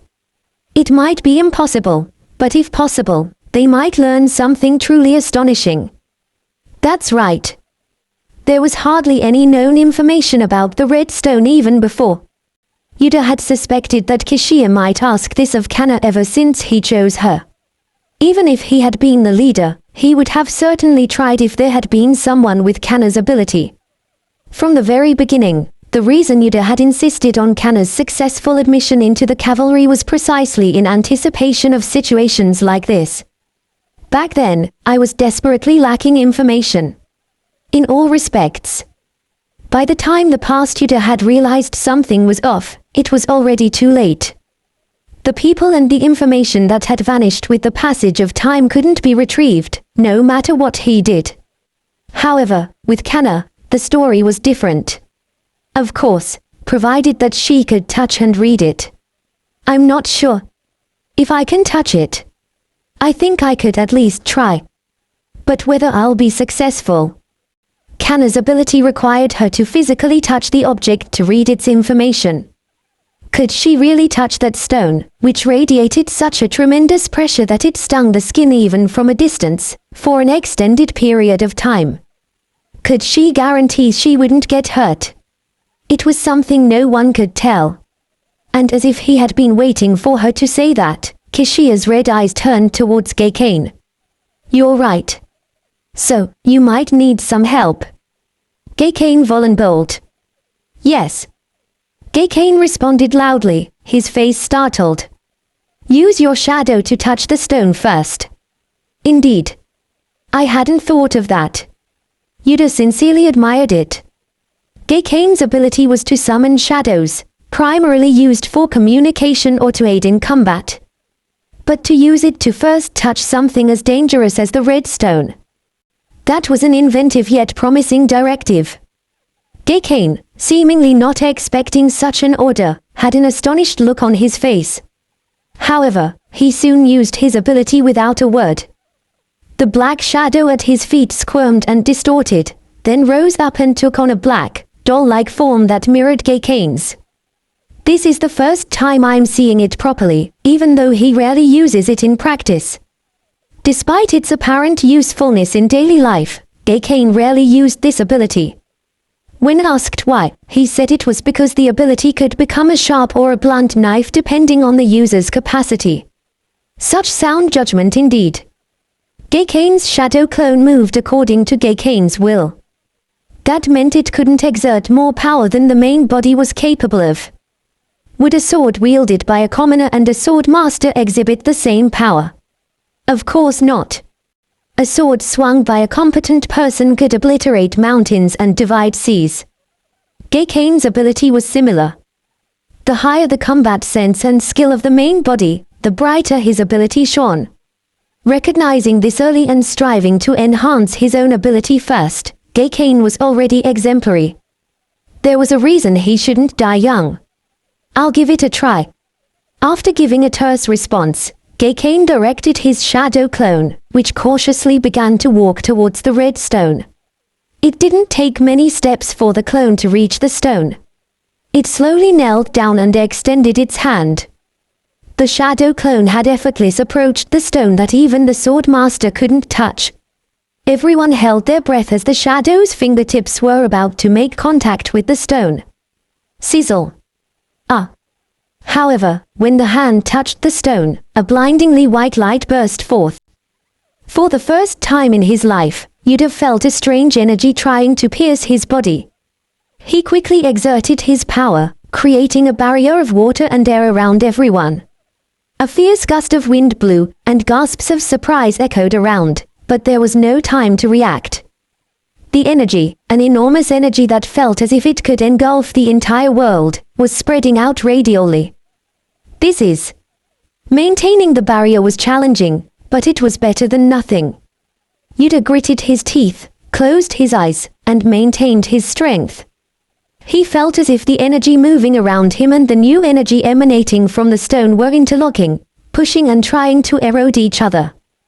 Despite his efforts to block the external energy, maintaining multiple barriers while focusing was a difficult task. How long did he keep that up? After a while, the pressure he felt through his skin suddenly decreased. Only then did Yuder withdraw the barrier and turn his gaze forward. Geikane's shadow clone was still sitting in its place. However, starting from the hand that had tried to touch the red stone, half of its upper body seemed to have exploded, leaving it in a ragged state. Did the shadow clone explode? If the one there had been a real person, if it had been Kanna, what would have happened? No, what would have been the outcome if the invisible force he had desperately blocked just now had pierced his body? A horrifying imagination suddenly dried his lips. Yuder, seeing everyone with similar expressions, turned his gaze to Geikane. Geikane. Are you okay?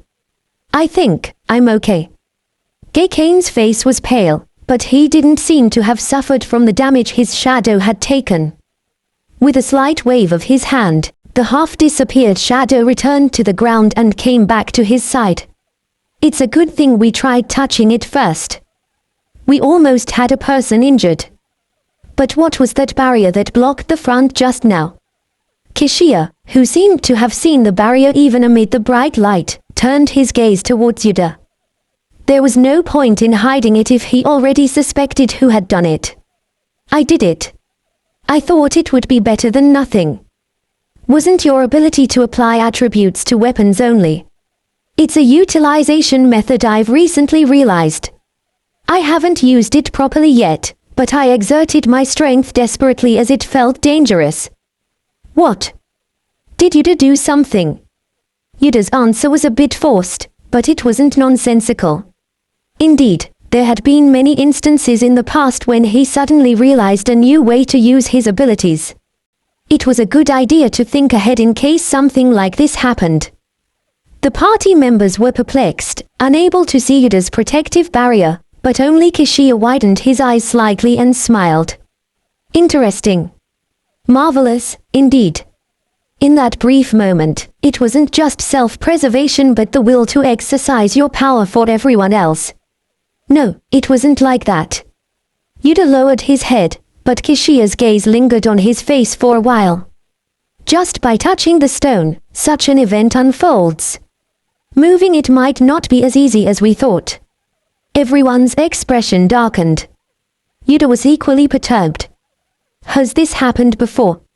How did they transport it then? Before, Kishia had retrieved the red stone and returned to the cavalry with it in his hand. Since he had taken it directly to the palace, it wasn't that he couldn't move it. What had changed between then and now? While Yuder pondered, Kishia issued a new command to the elder siblings. Is it possible to move it by placing the stone between you? Even a short distance would do. It would be great if you could try. We'll try. However, the attempt was doomed before it even began in earnest. As soon as the siblings, who had struggled to position themselves on either side of the red stone, reached out to touch it, energy surged from the stone once again. It's clear that it reacts to something, even without direct contact. In the end, Kishia decided it was unnecessary to attempt any further and suggested they head back. The group retraced their steps. Throughout the journey, the party members were silent, their expressions grave. You've worked hard today. I didn't expect everything to go smoothly from the start. Let's rest for now and regroup tomorrow. If anyone has something to say about what we've seen today, feel free to find me, no matter how late. As he spoke, Kishia's gaze subtly shifted towards Yuder. Yuder, feeling the weight of that look, pretended not to notice. I can't possibly know all the answers. Although he had memories of the future, he couldn't know now what he didn't know then. Back in his quarters, Yuder lay on his bed, quietly pondering the day's events. The strange power emitted by the red stone, the reason only the cavalry members could approach it, the reasons for its explosive behavior, the differences between the past and the present. Numerous memories swirled in his head, rapidly comparing and analyzing. The biggest problem at the moment is that we can't move the stone. In the past, Kishia had quickly retrieved the stone and returned. There was a minor incident that revealed him as the owner of the divine sword, but that happened after the stone was retrieved. In other words, it was correct to think that the retrieval operation itself had been completed quickly without major delay. Then and now. What has changed? Of course, the party members chosen by Kishia were all different. But that alone shouldn't have made a big difference. Deep in thought, Yuder's expression suddenly changed. Come to think of it, when Kishia brought the red stone in the past, he wasn't holding it directly in his hand. The first time he saw Kishia with the red stone, it had been tightly wrapped in a thick cloth to prevent it from being seen. The second and final time he saw it, it was encased in a box carved out of a transparent magic stone. He had never touched it directly. Could it have been the answer? It was an unknown, but it seemed worth trying. Yuder pondered for a moment before rising from his seat. Where are you going? Gakane, who had been lying on the adjacent bed immersed in thought like Yuder, looked up in surprise. Just need to clear my head a bit. Yuder quickly left the lodging, fearing GCash might offer to accompany him. After sunset, the surroundings were dark and quiet. Once he confirmed that no one was around, Yuder looked at a stone near him. Although it was small, he decided to consider it a substitute for the red stone. And wrap it. The force extending from Yuder's fingertips moved the earth beneath the stone. Sand slithered up, wrapping around the stone and starting to form a round sphere. When he felt it was the right size, Yuder wrapped the stone in soil, then called forth water by waving his hand in the air.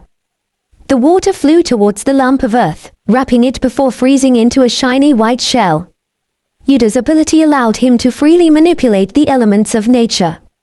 Not only could he change the forms, but he could also control temperature. He picked up the large ice sphere, feeling its weight. So easy with a regular stone. Would the same method work with the red stone? It might be prudent to bring along a thick cloth as well. Yuder decided to pack one in his bag tomorrow. He dropped the ice sphere, and with another wave of his hand, the solid ice and earth broke and melted, seeping back into nature until they disappeared. All that was left was the original pebble. As he looked at it, Yuder wondered why GCash had needed to wrap the red stone so tightly. The most likely reason is to shield even the slightest bit of the energy it emits. The energy emanating from the stone was powerful. Just looking at the shattered shadow of GCash, who had been hit directly by it, made it clear. Even with a protective barrier, the invisible force tried to penetrate into his body, making him feel breathless to this day. And all that power came from a single small stone. Yuder slowly looked down at his palm. He hadn't noticed until he came down the mountain, but after returning to the lodge and taking a closer look, there was a bruise on the back of his hand, as if something had pierced it. He couldn't tell when he got the bruise that looked as if something had exploded from within, but as he looked at it, he remembered. Just before I put up the barrier, some of the force from the stone passed through my hand. Something invisible had brushed through his body. It was a subtle but strange sensation. If this mark was indeed caused by that force, then putting up the barrier at that moment seemed to have been the right decision. If that power had pierced my head, heart, or mana hole. I don't even want to think about it. The damage was fortunately limited to his palm. The body of an awakener was much more resilient than that of a normal person, but it wasn't invincible. In particular, the mana hole, located below the navel, was an extremely important organ. Although it didn't make its presence known regularly, if it were to be destroyed, one would neither be able to use abilities nor detect energy. As Yuder looked down at the area around his lower abdomen, he thought about this organ that was to be revealed to the world in about a year's time. At a glance, the bodies of the awakener didn't seem to have changed much since their awakening. However, in reality, their bodies underwent many transformations. Were these changes really the natural ones prepared by God, as announced by the Pope and the Emperor? He had known well before his death that their words were not all trustworthy, but since he didn't consider this to be of significant importance, he had never thought deeply about it. However, having seen the original form of the red stone up close and personal, it seemed extraordinarily strange that the energy emitted by this tiny stone changed the bodies of countless people, including himself, and gave them new abilities. Yuder kicked the stone he had been looking at with the tip of his foot. The rolling stone came to a halt against someone's foot. Surprisingly, GCash was standing there. "What brings you here?" "I was just taking a night stroll." "What about you?" "Me too, the same." He actually had come out to sort out his thoughts on the red stone, but he fumbled a vague response. It was quite something to run into GCash in such a place again. Yuder intended to return to his quarters immediately, but GCash was a step quicker in striking up a conversation. "Since we've met, shall we walk together for a bit?" How could a mere member refuse the commander's request? Yuder sighed softly and nodded his head. Though GCash had invited him for a stroll, he remained silent for a while. Because of this, Yuder felt a strange pressure to start the conversation. Sir. You are. In a coincidence, the words they had decided to speak overlapped. Yuder widened his eyes slightly, looking up at Kishia, who was gazing down at him, and lightly bit his lip. Please, you first. No, it wasn't important. You first. No, I was not going to say anything important either. There was nothing particularly friendly to be shared between him and Kishia. His plan was to bring up today's events first, and if there was nothing more to say, throw out a topic related to the second gender. As Yuder shook his head, Kishia narrowed his eyes. Is that so? If it's not important, there's no harm in you going first. Even if I order you to speak first as your leader, you wouldn't like it. This crafty. Yuder's eyebrows twitched. His past of using the invincible excuse of orders from the leader to make his subordinates do similar tasks momentarily disappeared from his mind. Kishia chuckled at the sight of Yuder's grimaced expression. He found it amusing that a commoner, neither royal nor noble, could hardly disguise his displeasure over such a trivial matter. Understood. I was wondering what you would do if we couldn't find a way to retrieve the red stone as it is. Did I get it right? A way to retrieve it, huh? Kishia was not at all bothered by Yuder's slightly prickly tone. Were you worrying about that? Well, it was his first mission, so it must have been worrisome.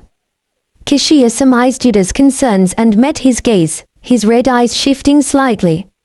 Ever since before I came here, no, from the day I received the report that the stone had fallen from the sky, I've been receiving updates on the state of the red stone. No one else had come as close as we did, but that didn't mean others did nothing against the stone. Today, we simply intended to observe. So, are you saying that you're confident about retrieving it tomorrow? How? Yuder's black eyes, not hiding his doubt, gleamed quietly in the darkness. Instead of answering directly, Kishia smiled. Curious, are you? Of course, I am. What about accepting the position of deputy to the Shin division? I refuse. You said you wanted to know. I would know when I wake up tomorrow anyway, so there's no need to accept that just to find out a few hours earlier. It was a wise answer. While others would have readily accepted the offer for a higher position, you are quite obstinate. Why do you refuse? As I've said before, I'm not fit for such a position. His voice sounded cold, even to his own ears. But even if Kishia found it strange, Yuder had no intention of accepting the deputy's position. A member with commoner background could never become the commander directly, even if the commander died. But a deputy could succeed to the commander's position. So, it was impossible. Yuder was resolved never to become a commander again, as he had been before. Reading his firm resolve, Kishia let out a long sigh. If we go tomorrow and try a few more methods, and if they still don't work, I plan to dig up the land around the stone in its entirety and put it in a box. It might be safe as long as we don't touch it directly. A method of physical isolation and movement. It was the same conclusion Yuder had come to. I thought you'd find it ridiculous, but you seem surprisingly calm. It's not ridiculous. On the contrary, I might be able to help with my ability if we go with that method. That's reassuring. Kishia let out a low laugh. I'm counting on you for tomorrow. One topic had ended. Now it was Kishia's turn to speak. Facing Yuder's silent gaze, Kishia paused for a moment before opening his mouth. About what you told me during the day. There was only one thing Yuder could have said to him during the day. It was the story related to the information that there were unusually many awakeners among the regular soldiers of the Southern Army guarding the Red Stone. Could he have already figured that out? It turns out it was true. Kishia immediately confirmed Yuder's speculation as true. And despite knowing, I never considered it important, knowing yet ignoring. His smile wasn't his usual leisurely one, but one that exuded incredulity, hinting at his feelings. Gosh, what a close shave. If I had gone back and forth without any knowledge. What would have happened? He would have been blindsided by the news of the Special Forces establishment years later. Unable to voice his thoughts, Yuder closed his mouth. Kishiya would have had the same prediction anyway. Your insight and judgment might be the abilities most needed by the current cavalry and me. But no matter how good my proposition is, you keep refusing. What should I do with you? It seemed like a big dilemma. Although it sounded like a mumble, there was truth embedded in his words. What is there for you to do? If you need my abilities, I can be of help here. But you refuse to get closer, you don't want the deputy commander's position, you keep putting up walls, how far can I trust you? His argument was not groundless. From the perspective of the commander who had to lead a newly formed cavalry, Yuder's refusal could be seen as untrustworthy. Yuder pondered over how to convince him. However, his serious contemplation shattered with Kishiya's next words. Well then, shall we spend the night together? I'm confident in that aspect. I can make you forget about time. Yuder doubted his ears for a moment. What did he just say? I think I misheard something. It seems like you heard it right. Spend the night together. What do you mean? Literally. Status and walls become meaningless in bed. It's a good way to improve our relationship. Or, perhaps you've never spent the night with someone at your age. That was surprising. Kishiya looked Yuder up and down. It was an act that, had the other person been anyone but Kishiya Lao, could have provoked a physical response. Barely suppressing his urge, Yuder gritted his teeth. His head was spinning. Kishiya Lao. What on earth? Yuder's shock wasn't merely because his superior, of noble standing, proposed a deeply personal relationship for a trivial reason. I can't believe I'm hearing this kind of proposition again in my life. A fragment of a past conversation fluttered up in Yuder's eyes. Now that things have come to this, what can we do? I value your abilities and have no intention of discarding them. Isn't it okay if we just share the night when needed? Damn. With the curse swallowed back into his mouth, the memory from the past dissipated. He thought he would never hear those words again. Wasn't that why he had built up walls? But Kishiya, whom he had met again after a long time since he had killed him with his own hands, never acted as Yuder had anticipated. Yuder looked at the handsome face of the nobleman of imperial lineage, who was seriously proposing a relationship of sharing nights with a man from humble origins. It wasn't good. Perhaps the present situation was even worse than before. At least in the past, there had been an unavoidable circumstance that had changed their relationship. But that wasn't the case now. His goal had simply been to become a subordinate close enough to give simple advice. Where on earth had he gone wrong? No, it's not over yet. It's not too late. What he just said was merely a probe. With a deep breath, Yuder calmed his shock. It seemed unbelievable that a proposal to share a bed and a proposal to become the deputy commander could be in the same context, but if it was Kishiya, it was possible. He was someone who could do just that. Let's just take it as him expressing his interest to that extent.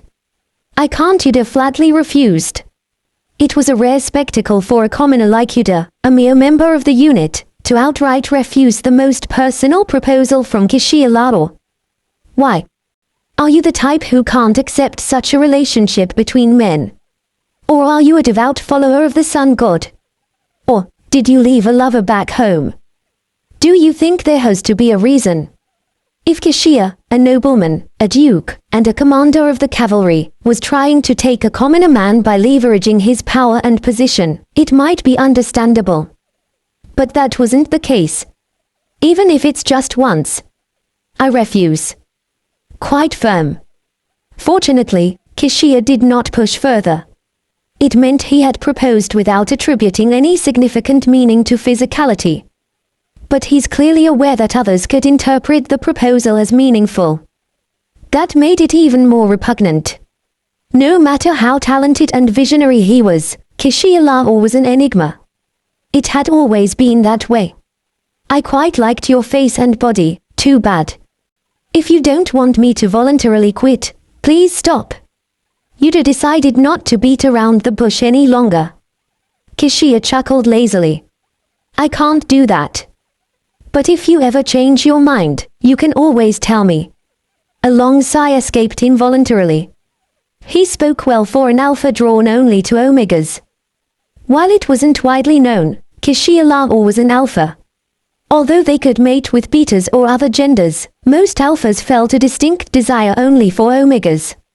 In other words, Kishia, an alpha, should not have felt a desire for Yuder, who had not manifested a second gender. Upon this thought, Yuder decided to shift the topic in that direction. Rather than such talk, how about considering potential issues related to second genders that might arise among awakeners? It wasn't a problem that had clearly emerged yet, so he couldn't speak definitively. Yuder had intended to speak of a problem that might arise, and barely managed to rephrase it, finding the whole situation challenging. Problems related to the second gender. Kishia tilted his head slightly, as if asking if there was such a thing. What are you referring to? I've heard that those who manifested second genders periodically emit a scent from their bodies both during and after it manifested. Emitting a scent from their bodies. It was a roundabout way of saying they were in heat.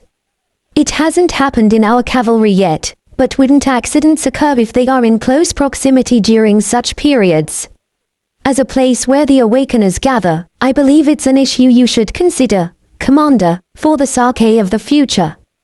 Furthermore, it was absolutely necessary to establish a system quickly for organizations with a particularly high ratio of awakeners, like this Southern Army, and for the Sake of the country where more and more awakeners would live together in the future. In the past, laws could only be established after numerous accidents had occurred. 2 years had passed since the Red Stone fell, and until now, the number of awakeners had not been that great. However, as time went on, the number of awakeners steadily increased, and the types of abilities diversified. Along with this, the number of those who manifested second genders also increased, leading to many accidents due to unavoidable reasons. A considerable amount of time was needed for people to recognize and familiarize themselves with a new phenomenon and find a way to cope with it. The same went for those who manifested second genders. The notion that those who manifested a second gender must be separated from people for a while. That one should not carelessly encounter alphas or omegas in heat. Even such basic information was unknown to everyone at this point. Normally, someone would have to suffer for such information to be gradually disseminated, but Yuder didn't like that. Accidents caused by the manifestation of second genders. That's a valid point. If there are no rules when an incident occurs and requires handling, it will be too late. It must be designated as early as possible. When the cavalry was newly formed and everything was still possible, and when there was no one to threaten Kishia's position. Understood. I was in the process of creating internal regulations with the help of jurists anyway, so there will be no problem adding this. I'll take it into consideration. Thank you. But how did you, a non-manifested, think this far? He couldn't reply that it was because he was the one who would manifest as an Omega in the future, so Yuder lied. I heard about these things before joining the cavalry, so I wanted to propose it. I see. No matter how smart Kishia Lahore was, he couldn't deduce the absurd truth that Yuder had memories of the future. Kishia easily accepted Yuder's answer. We've come this far while talking. It's late, let's meet tomorrow. While they were conversing, they had unknowingly returned to the place where they first met. Glancing up at the starry sky and estimating the time by the position of the moon, Kishia turned away even before receiving Yuder's farewell. He was refreshingly indifferent, not the type of person who would suggest spending the night together. Yuder watched silently until his figure completely disappeared into the darkness. The red stone fell from the sky one day. Some thought it was a message from God to humans, while others believed it was a stone that flew in from another world. Yuder was neither of these. Evidence is clear. Or, I can only believe what I see with my own eyes. That was his principle. So, it wasn't strange that he had a different thought in front of the red stone the next day, an anomaly he had witnessed and experienced firsthand. Could it really be an object that came flying from another world? Yuder, what's wrong? GCash, who stood by Yuder's side, asked with a concerned look in his eyes. Are you affected by the energy the stone is emitting? No. He no longer cared about the energy that the red stone emitted. Although the air became heavier and his skin tingled as he approached the stone that day, it was considerably less intense than the previous day. It wasn't only Yuder who had become accustomed. Kana, who had barely managed to reach this distance yesterday, seemed much calmer today. She seemed to blame herself quite a bit for being unable to help yesterday. There was no need to worry. Kana had been gloomy all the way back to their lodgings yesterday. Despite her lack of combat abilities, they had gone to great lengths to bring her here, yet she hadn't been of any help when they needed her most. It was understandable. But, considering her arm might have disappeared if she had touched the stone, rather than just GCash's shadow, it was fortunate for the others that she hadn't. The issue today isn't the tingling energy, it's the stone itself. The reason for Yuder's seriousness was simple. His attempts to move the red stone had all failed. Before coming here today, Yuder had cut out a piece of an extra blanket back at their lodgings and put it into a small bag. His original plan was to apply his power to the stone, forming it into a sphere of dirt and ice as he did yesterday, and then attempt to make contact by covering it with the cloth. But the moment he faced the red stone again, he remembered something he hadn't tried yesterday. If the red stone belonged to the natural world of this realm, it wouldn't reject his touch. The ability to freely manipulate all natural attributes and the materials born from them was perhaps the most necessary power for transporting the stone. So, Yuder secretly tried to use his power on the stone itself, not the earth beneath it. But the stone didn't move a bit. It was fortunate that he didn't cause an energy explosion like the Eldor siblings who had tried to use their power on the red stone yesterday, but there was no reaction at all. Yuder's power couldn't directly affect things not born in this world, like monsters, for example. When he tried to use his power against those creatures, known to be born in places where the world's mana was distorted, nothing happened, just like now. Of course, it didn't matter since he could attack indirectly, but it was a problem that he had a weak reaction to things like ropes made from monster tendons or alcohol mixed with monster blood. In the future that only remained in Yuder's memory, there was a law prohibiting awakeners from using their powers around the world sphere. So, he never thought to try moving something directly in this way, and he regretted it now. Well, knowing that my power doesn't work doesn't mean I've found a better way to move the stone. Still, he was now free to try indirect methods without hesitation. Let's watch what Kishia does and then try to help. Kishia had brought a relatively light yet sturdy wooden box and a large shovel to the side today. Of course, the knights had handled the transportation, but now, at the edge of the vast pit, he was the one holding the shovel. Well, let's try digging a bit. Kishia, who had placed the box next to the red stone, slowly picked up the shovel and approached. Captain, are you sure you want to do this alone? Yes. GCash looked at the large shovel in Kishia's hand as if it were a massive weapon. It seemed unthinkable to him to have the highest ranking among them do such work, but Kishia was adamant. I am best suited for this task, considering what happened yesterday. It would be absurd if I did nothing while my subordinates worked hard, wouldn't it? GCash could say nothing against Kishia, who stood firm with such resolve. Yuder, be ready to erect a protective barrier immediately if you sense anything strange, like yesterday. Yes. Then, I'll start digging.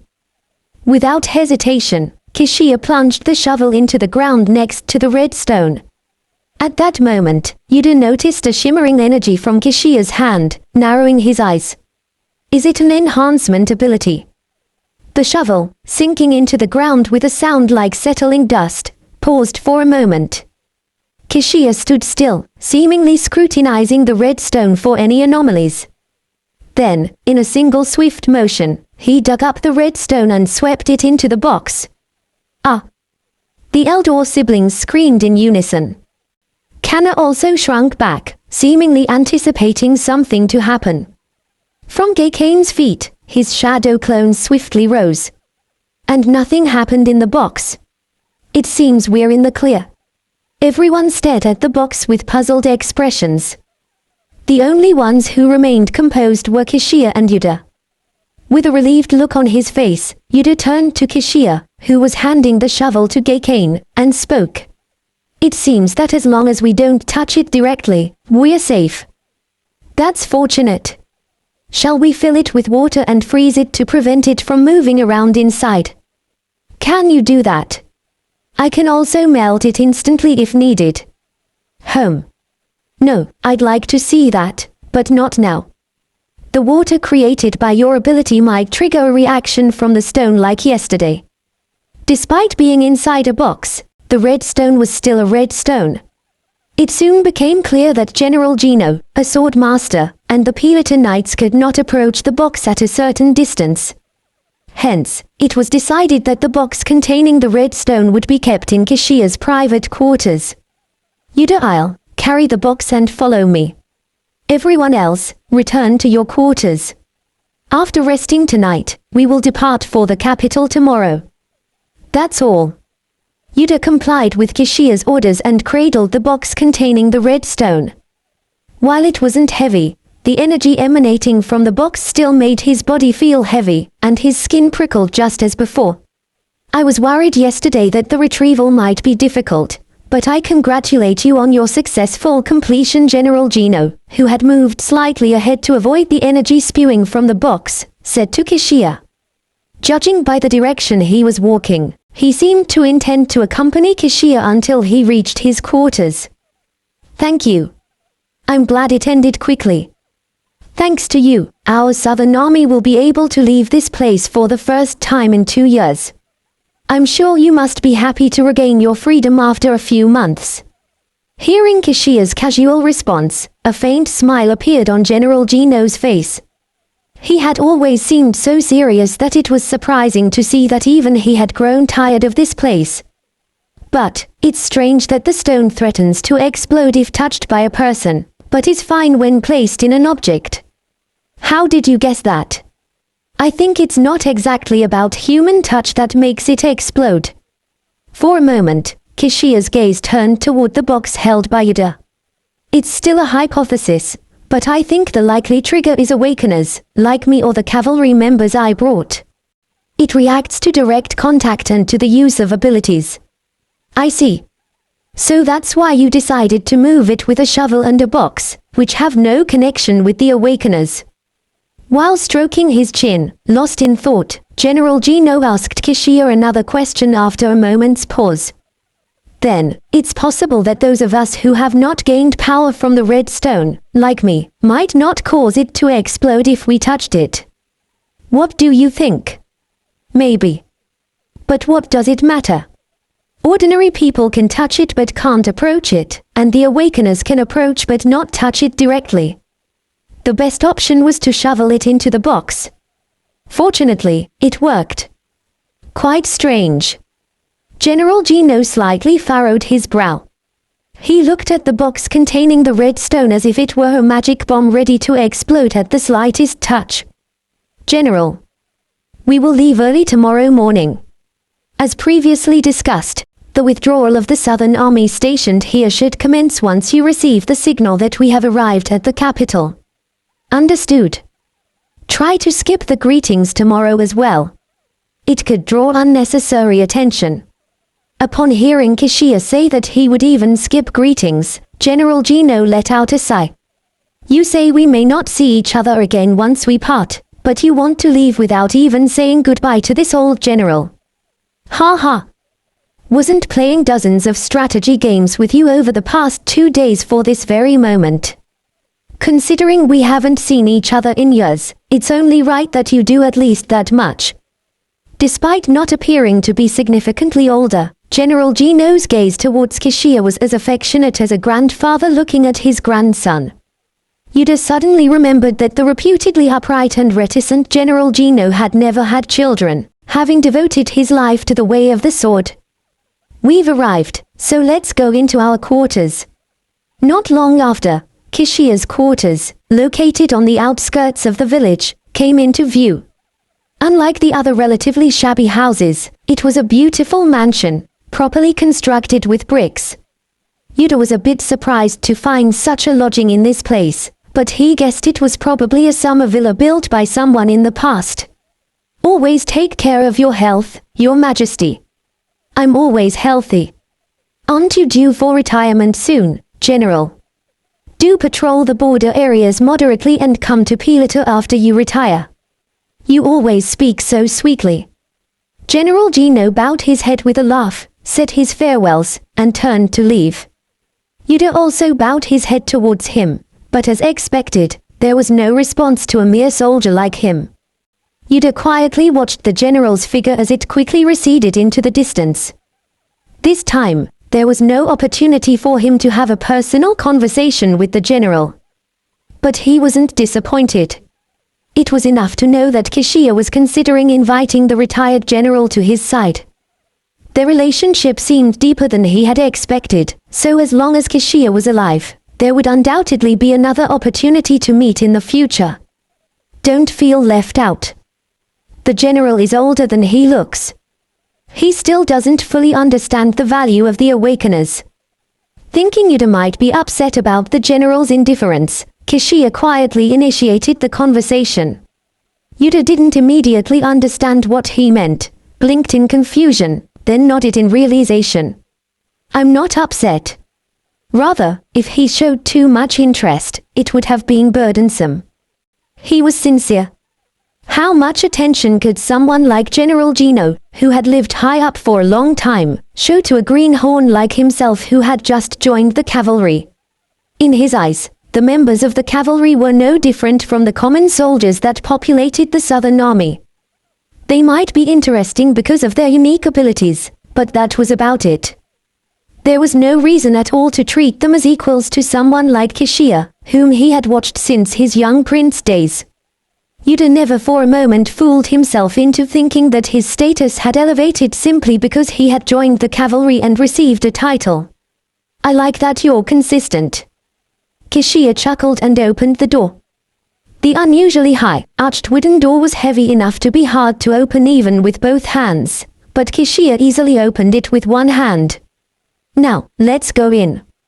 Kishia, who had opened the unusually high, arched entrance door with one hand, gestured for them to go inside. It was a completely different behavior from when he was walking elegantly with General Gino. "Where should I put the box?"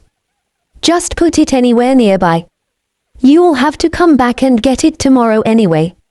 Normally, the Knights of Pilato would have taken care of it, but they couldn't even approach the box containing the red stone. The reason they had decided to follow at a distance from the cavalry on the way back tomorrow was also due to this. Yuder set the box down under a pillar's shadow, where it wasn't very noticeable inside the entrance.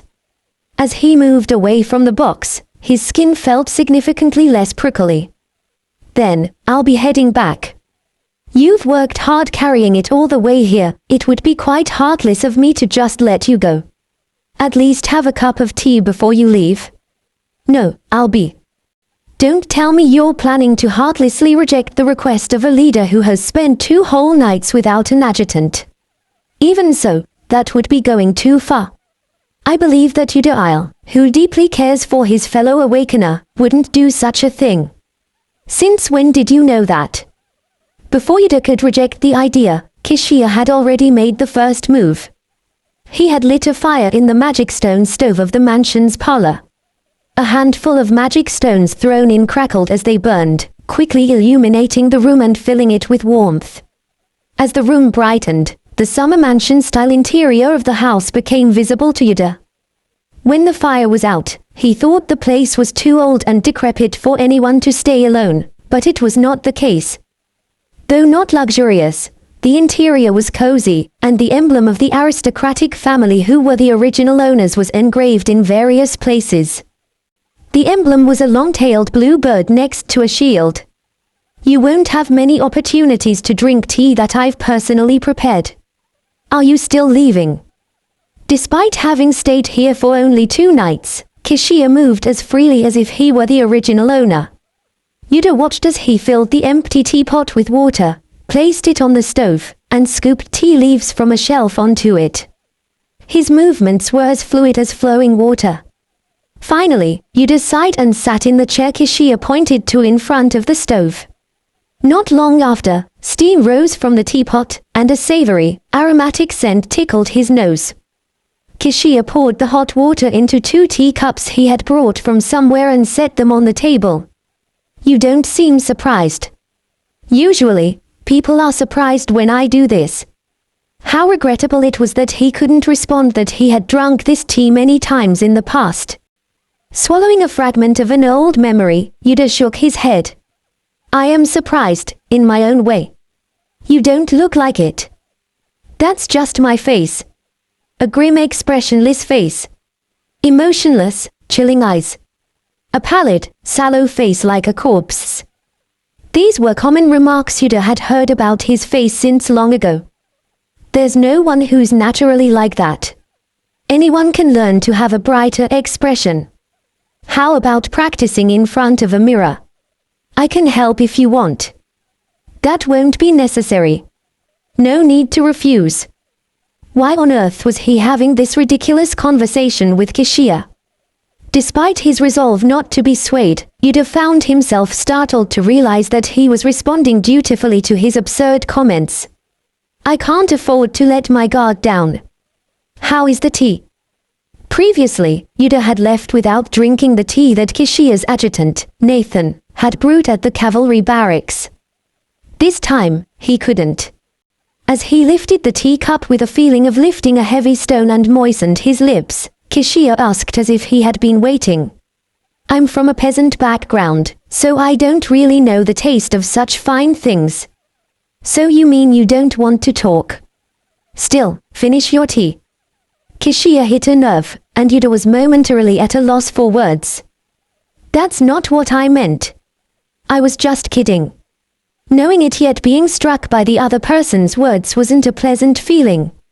Feeling a slight headache, Yuder decided to finish his tea as quickly as possible. Yuder. How was it while you were carrying the box? But before he could take a sip, Kishia started talking again.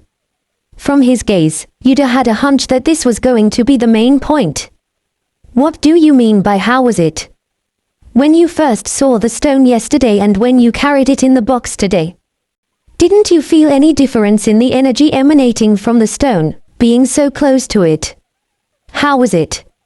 It was only then that Yuder understood that Kishia's order to bring the box had not been thoughtless. Come to think of it. He recalled thinking that he had grown somewhat accustomed to the energy emanating from the red stone more than he had been the day before. He hadn't even had a conversation with GCash. Could it be that he hadn't just become accustomed to it? I thought I had grown more accustomed to the energy it was emitting than yesterday. It's not that you've become accustomed to it, but the red stone has weakened. Kishia's response was succinct. The energy it was emitting has diminished a bit today.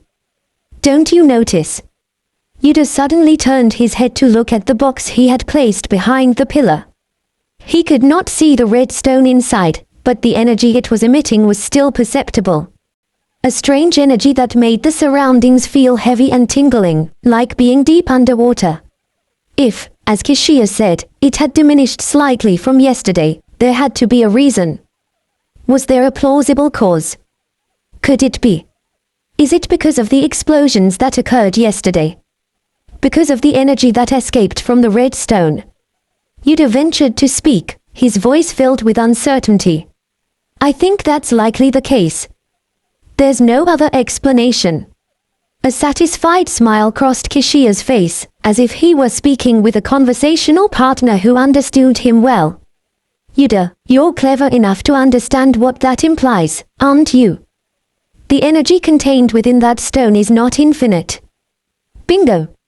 Even without Kishiya's response, Yuder understood what he had been trying to say. He tried to suppress his astonishment. He had never heard such information in the last 11 years. Compared to the red stone, the world sphere was a mere shell, its power nearly depleted. And it was impossible to recover what had already been lost.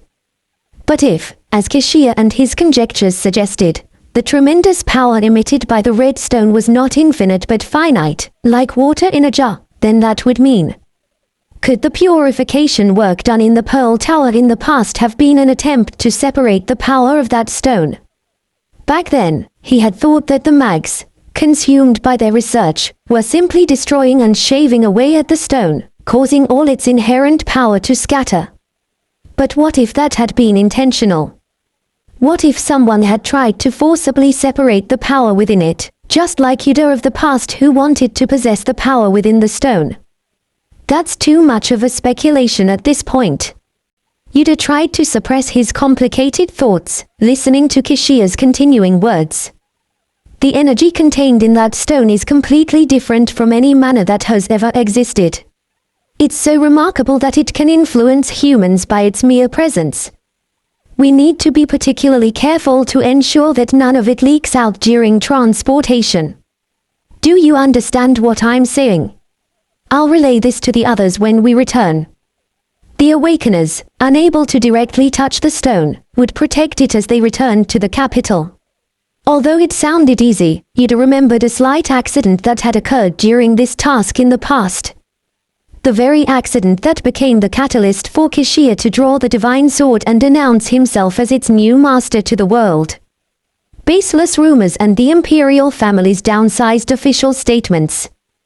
With time, the individuals involved had become nearly impossible to find, and the information Yuder managed to gather about the incident wasn't much. After all, no one who could detail exactly what transpired then remained. But it was beyond doubt that during that time, Kishiya and his party had engaged in a battle of such magnitude that he had to draw his divine sword against some adversaries. When did that battle occur? It was highly likely to have happened quite a while after they had departed from this place, which was guarded by countless soldiers. It's tricky. The stone would limit or slow our movement, and the Piota Knights would follow from a distance. If someone attacks us in a situation where the group is separated. Yuder furrowed his brows after thinking that far. Do you suppose we might be ambushed on our return, Commander? Indeed. As soon as Kishiya had retrieved the red stone, he planned to return to the capital as quickly as possible. He even declared that he would leave without bidding farewell to General Gino, whom he had known for a long time, and ordered not to disband the Southern Army, which had been safeguarding this place for so long. Kishiya ordering to move only after the news of his return to the capital is spread means we need even more stringent security than when we came here. However, if the same event that happened in the future were to occur this time, Yuder had to understand Kishiya's intentions beforehand and instill a stronger sense of caution in him. Nathan didn't explain it before we came here. Always be wary of the unexpected. After all, everyone in the world knows that the stone is here. Yes. The reason no one coveted the stone, even though everyone knew it was here, was because no one had found or attempted a way to touch the stone. But things have changed now. Fortunately, Kishiya had a proper sense of caution. We must return to the capital as quickly as possible. I'm counting on your remarkable abilities should anything happen. Understood. Good. He had eagerly taken up the duty of protecting the red stone that Kishiya had outright entrusted to him. It was what he originally wanted, so he was quite pleased. Even if attackers show up as they did before, as Kishiya said, this time I'm here. So, he would minimize Kishiya's need to step in. Absolutely. Yuder planned to gather the remaining cavalry members as soon as they returned and prepare how to act in case of an emergency. He had to get going since there was no time to lose. I enjoyed the tea. I'll head back first. Yuder drained the remaining tea in one gulp and rose from his seat. Kishia then opened his mouth with a dissatisfied look. You shouldn't gulp down tea all at once. Crash! Just then, something flew past his head with the sound of shattering glass, crashing into the magic stone heater. A dense smoke spread, and a chilling, intense murderous aura targeted Yuder.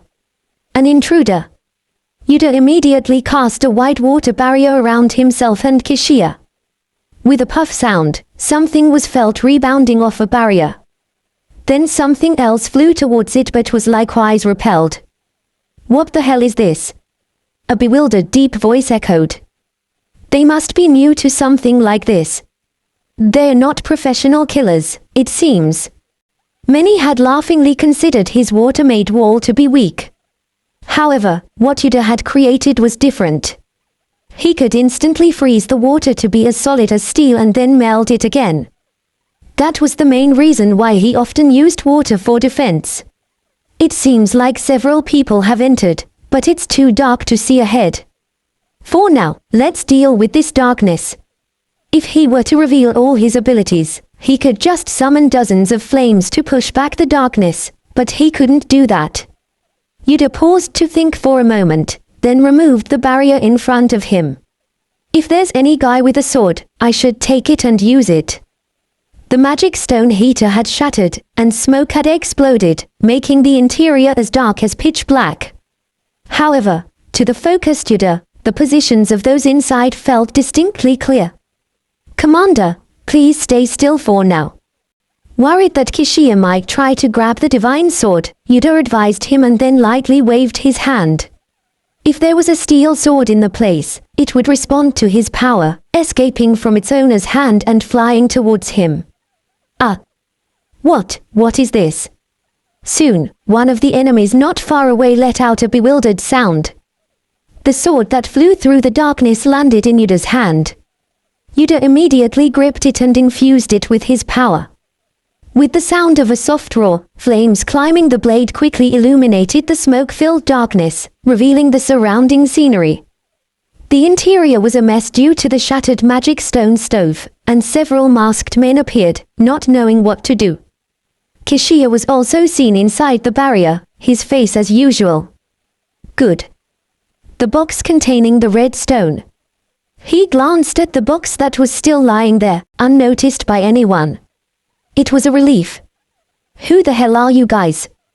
Yuder opened his mouth with a more relaxed attitude. The red stone makes it inaccessible to ordinary people. Considering they got in, they must all be awakeners. I wonder who sent them. Where's the red stone? A man standing at the front of the masked people growled in a low voice. Hand it over quietly.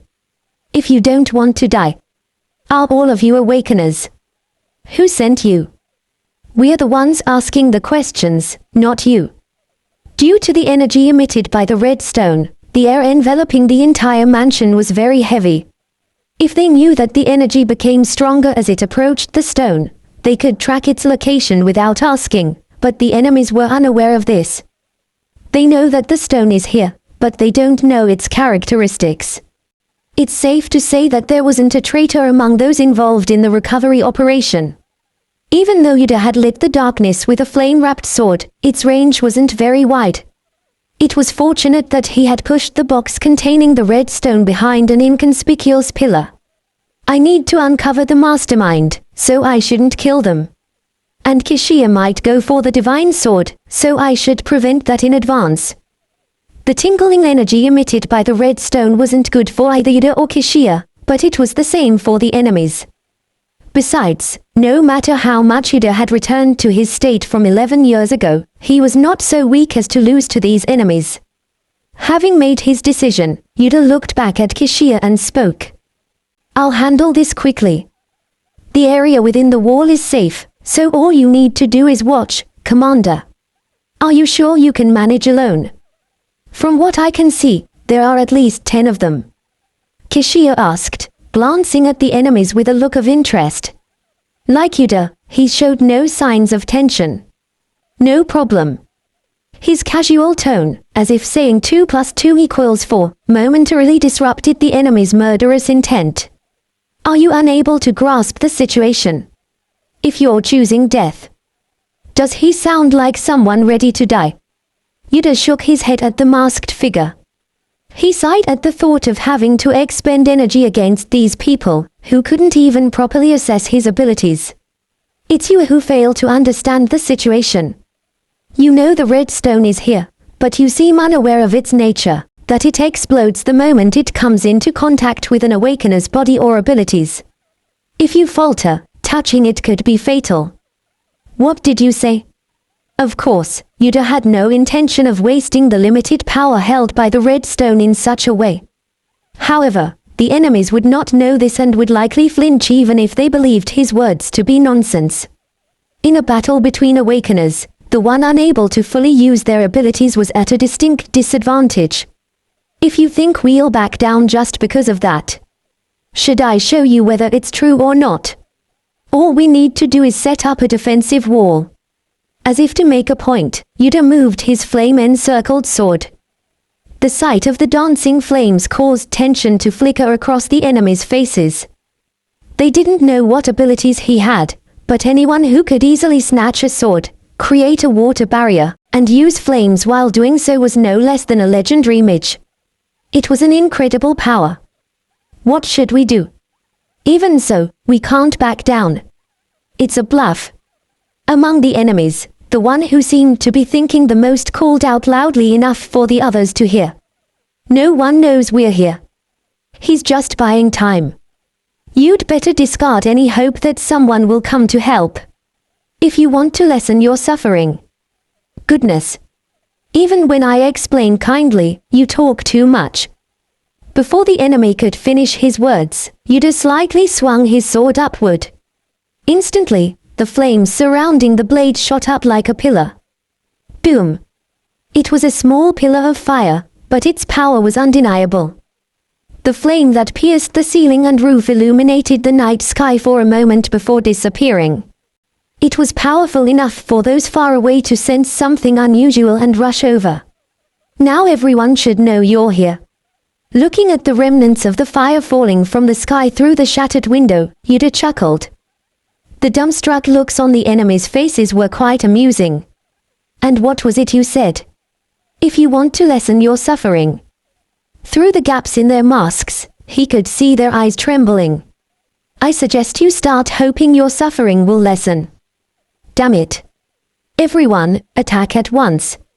As the enemies rushed at him all at once, Yuder swung his outstretched arm. If you wanted to overpower us, you should have attacked the moment you broke in. Upon hearing Yuder's words, the enemies knew they couldn't fully utilize their abilities. After all, they didn't know the exact location of the red stone. But Yuder was the opposite. Even a mere graze from his flame-engulfed sword sent the enemies screaming and collapsing. A normal sword might cause minimal damage with a slight cut, but when fire seeped into the wound, it was a different story. The flames rapidly penetrated the wound, immediately spreading throughout the victim's body. Fortunately, they're all physical enhancement types. There was no one more familiar with the battles between awakeners in the current world than Yuder. Those who strengthened their bodies appeared strong in close combat due to their high offensive power, but their defensive power was weak. Even if they could enhance their skin, it wasn't invincible. Even the most conditioned individuals struggled to enhance softer parts of their bodies from the get-go, like the inside of their mouths or their eyeballs. Yuder dodged a punch thrown by someone whose skin was as hard as stone and gently jabbed his sword into the opponent's eye before pulling it out. Ugh. When another enemy attacked with nails elongated like a sword, Yuder momentarily erected a small ice wall, seizing the moment of hesitation to slash at their side. The burning smell accompanied the transfer of fire to the body. Someone hurled a spell, but since it was ultimately made of metal, it was enough to direct it towards the ground, and he even managed to redirect a few back at their casters. Ugh. It took Yuder less than a few minutes to take down more than 10 enemies. The mansion was filled with individuals who were scorched black and writhing in agony, unable to die. The war will now be dismissed since it's over. Very well. Yuder nonchalantly passed by these individuals, looking out through the broken window. He could see the torches carried by those rushing toward them from not too far away. Fortunately, no one has escaped. Fearing that delaying would allow someone to escape, he resolved the situation as quickly as possible. He couldn't afford to let information about the red stone leak out. Once Yuder verified the outside, he approached the pillar holding the red stone and brought the box containing it. Kishia accepted it. Now then, shall we check the mastermind behind this? The moment Kishia retrieved the stone, he eyed his private quarters. The enemy's intrusion was completely unexpected. I thought they would come after I left this place. The fact that so many had invaded meant that the enemy had prepared for this operation for a long time and had underestimated Kishia. In other words, the enemy wasn't someone who knew about Kishia's power. Had they been waiting for such a moment in the past? If so, it would make sense even if Kishia had dealt with them wielding the divine sword. Yuder checked the faces of the ones still breathing. Out of the 13, 8 were dead, and 5 were still alive. Your Grace. Commander. While Yuder extinguished the fire on the bodies of the living and gathered them in one place, the sound of General Gino and the cavalry members' voices came as the door shattered. Your Grace, it's Gino. Are you all right? There was an intrusion, but it was quickly suppressed. I'm fine, so be at ease. At Kishia's leisurely response, General Gino seemed to calm down. Due to the box, I cannot reach you. I will send someone. Moments later, the cavalry members passed through the corridor and entered the reception room.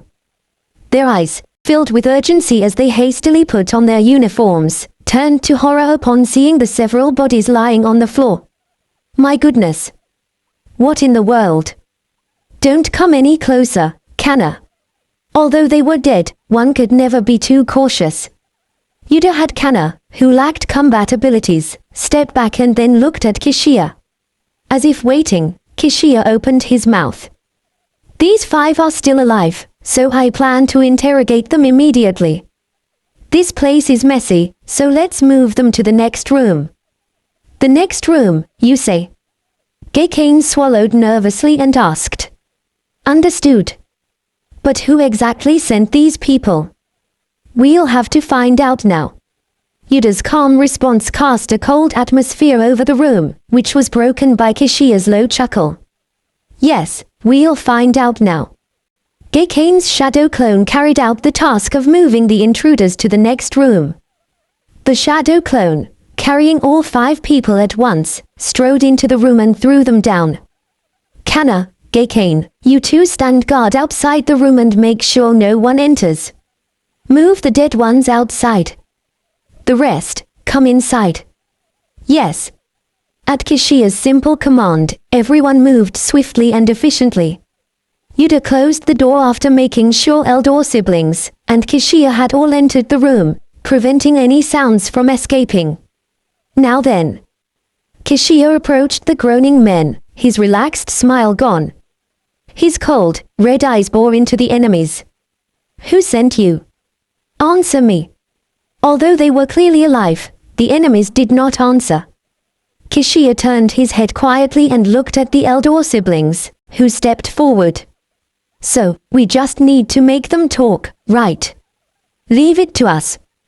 The Eldor siblings' specialty wasn't their mobility, but their extraordinary physical enhancement abilities. Although there were many people with abilities to strengthen their bodies, the Eldor siblings' abilities were quite exceptional. As they stepped forward with their innocent faces, the siblings smiled, and their once slender arms and legs began to swell. With thumping and ripping sounds, their clothes were torn apart without mercy. The enemies, who had been firmly clenching their mouths shut, began to tremble uncontrollably. Moments later, 2 massive figures with rock-solid muscles stood where the Eldor siblings had been. It was the transformed Eldor siblings, their power activated. Remarkable, every time I see it. Yuder thought that their ability was incredibly visually striking, as he looked at the cute faces attached to the grotesquely swollen bodies. With their childlike innocence intact, their bodies had transformed like giants, causing most enemies to lose their will to fight and flee as if they had encountered a massive monster. The enemies before them seemed no different. Finn. Should we start with the fingers? Or perhaps the toes? I prefer toes. Fine. Let's crush the toes first. Wait. One of the enemies tried to crawl backwards, bowing his head. But Finn's foot moved faster. I'll talk. Wait. Thud. Finn stepped on the enemy's leg and a crumbling sound echoed. I'll talk. Hold on, wait. The enemies gasped for air in unison, but Kishia simply laughed and didn't stop the Eldor siblings.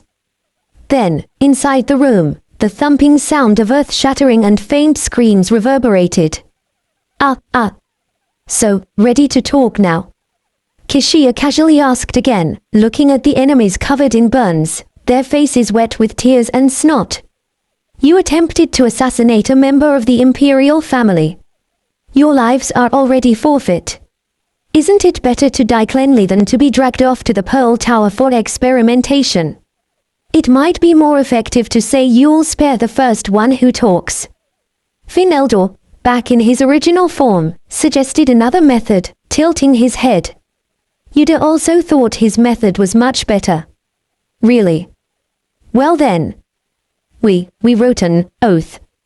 Before Kishia could finish, one of the fallen enemies murmured. We agreed not to talk, so I can't. An oath. A peculiar look crossed Kishia's red eyes. What they were talking about was probably similar to the magic oath that the cavalry had used to promise not to disclose any information about the Redstone retrieval mission. Oaths were expensive and were rarely used except when those with considerable power were assigning important missions. Furthermore, they were not readily sold to just anyone. This meant that the person who hired them had significant power. Kishia, his eyes narrowed, turned towards Yuder. Yuder, keep this for a moment. He handed a box containing the redstone to Yuder and approached the fallen ones. What is he trying to do? Yuder watched him curiously. Kishia was known to have great physical abilities, as far as Yuder knew. Breaking the power of an oath was not impossible, but it was known to be feasible only for high-ranking mags or priests. Keep what you've just seen a secret. Kishia turned to the Eldor siblings and Yuder, winked playfully, and extended his hand. Then a white light emanated from his fingertips, enveloped them, and faded after a moment. Is that divine power? Yuder, who always maintained his composure, was momentarily taken aback. If his eyes weren't deceiving him, what he just saw was undoubtedly the power used by the priests of the sun god to purge impurities. It's a useless power passed down through the blood. I never thought I'd use it like this. The Eldor siblings, oblivious to all this, showed no reaction, but Yuder was different. The Imperial bloodline had divine power. This was something he had never heard of, even when he had served the Emperor closely in his previous life. Moreover, Kishia had never mentioned to him that he had such a power, not even at the moment of his death. There used to be awakeners among the priests. But their numbers were too few, and those who did possess powers had abilities that were embarrassingly weak. As a result, the idea that divine power and the power of the redstone neutralized each other became accepted as a standard. The fact that there wasn't a single priest origin awakener in the cavalry until Yuder's death added credibility to this notion. However, Kishia was a powerful individual even among the awakeners. Moreover, he was acknowledged by the divine sword, which was notoriously selective about its wielders. The individuals the divine sword had chosen as its masters, though not at the time of acceptance, eventually all became sword masters with strength significant enough to make history. There had been no precedent of a sword master becoming an awakener, but it existed in the future. About a year later, one of the sword masters in a foreign country would awaken, serving as that very example. And while not of the sword master level, there were quite a few instances of strong knights who knew how to use aura becoming awakeners. So Yuder didn't find it strange that Kishia, who was acknowledged by the divine sword, had become an awakener. However, there had never been a case of someone with such strong divine power that they could break the power of the oath, becoming a powerful awakener. If he was deemed worthy of the divine sword's approval, then it was certain that Kishia had the skill to become a sword master, even if not right now. But on top of that, he possessed such extraordinary divine power that he could forcibly break the power of the oath, and furthermore, he awakened as a powerful awakener. That was truly an inconceivable matter. Was such a case even possible? Even to Yuder, who could manipulate 5 attributes at will, it seemed like an absurdly far-fetched idea. To his knowledge, there wasn't a single human who possessed all 3 aspects: the power of the awakeners, aura, and divine power. Despite seeing Kishia use divine power right in front of him, it was still hard to believe. He had assumed that the reason Kishia, despite having powerful abilities, didn't fully use his power was simply due to his leadership style, prioritizing command. But in truth, he could also use divine power and wanted to keep it a secret. What could be the reason for wanting to keep it a secret? If he was hiding such an unparalleled ability, there must be a reason. And perhaps that reason might provide the answer to the questions about Kishia's death that remained for Yuder. Kishia Lao, who at the moment of death, as if he had been waiting for it, quietly accepted everything and did nothing. A duke in name only, unable to vie for the emperor's succession, and a man who had lived a lifelong bachelor. He had always wondered why such a smart and capable individual had accepted his position without vying for the emperor's throne. If Yuder had the same power and had been born a prince, he would never have lived in such obscurity. When I get back, I'll have to investigate whether divine power truly descends to the imperial bloodline, and how the other dukes of prince origin who lived like Kishia fared. While Yuder was lost in thought, Kishia continued to interrogate the intruders nonchalantly. Now, you should be able to talk. Answer me, who sent you? We don't exactly, know ourselves. The intruder answered, gasping in pain. We are all mercenaries from different places.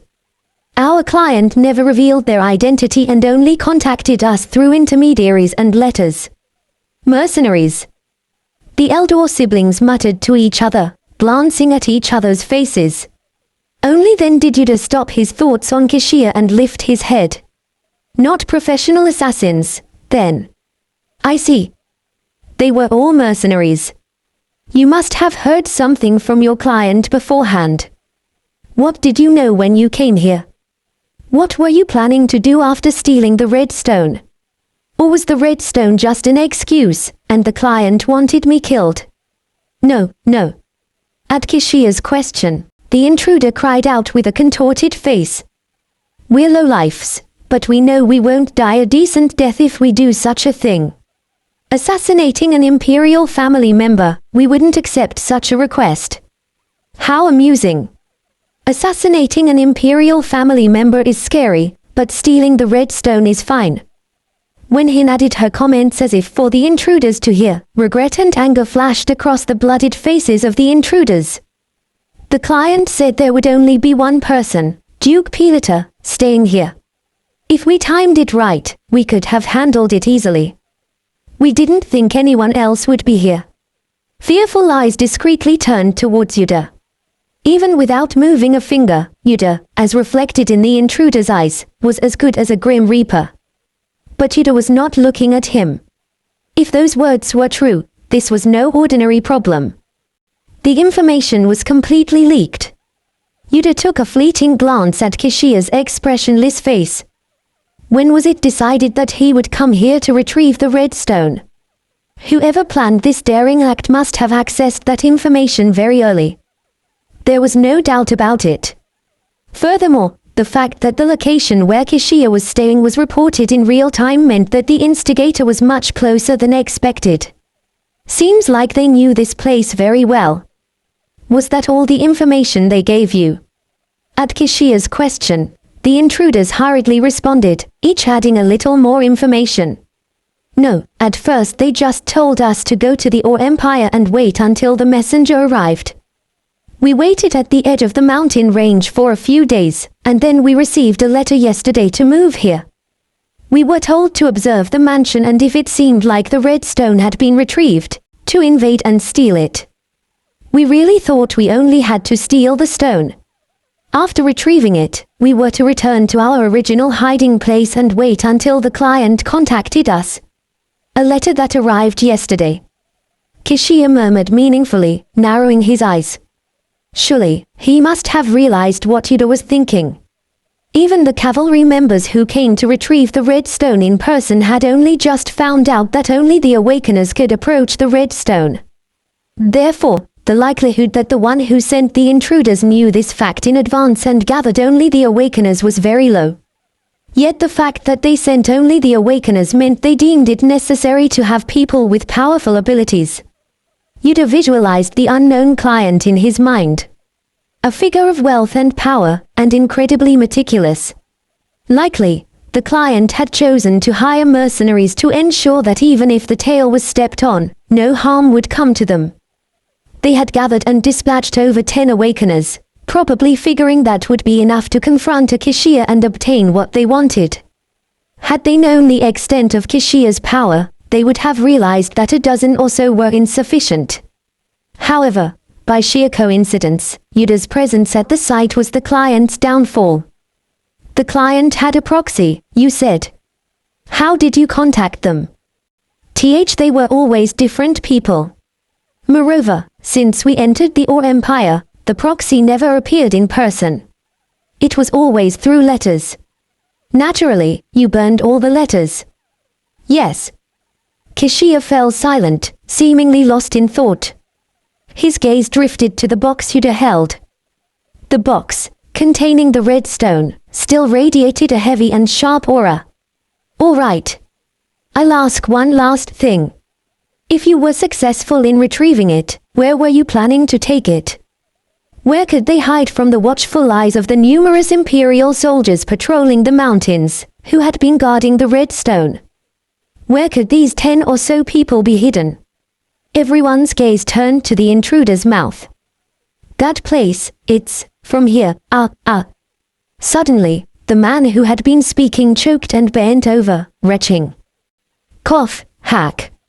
The man's body started to swell grotesquely at a rapid pace, turning a violet hue. Seeing his eyes bulging as if they were about to burst, Yuder felt an ominous premonition. A barrier. Instinctively, he created a barrier of water and air around everyone just as the man's body exploded. A black mass spread in all directions, releasing a toxic energy into the confined space. What on earth happened? After the explosion subsided, Finn mumbled, his mouth agape in a daze. The scene that had unfolded was truly horrific. Even the remaining intruders, who had still been alive, were now all dead. The room, from ceiling to floor, had transformed into a terrible sight, melted by the toxic energy. If Yuder had not quickly put up a barrier, they would have shared the same fate. What was that noise? Commander. Are you okay? Gakane, who had startled and opened the door, was shocked at the sight inside the room. I'm fine. Is everyone else all right? Even Kishiya looked around with a furrowed brow, seeming surprised by the unexpected event. We're fine. We're okay too. After Yuder and the Eldor siblings responded, Kishiya's gaze turned to the box holding the red stone. Yuder subtly nodded to confirm that it too was intact.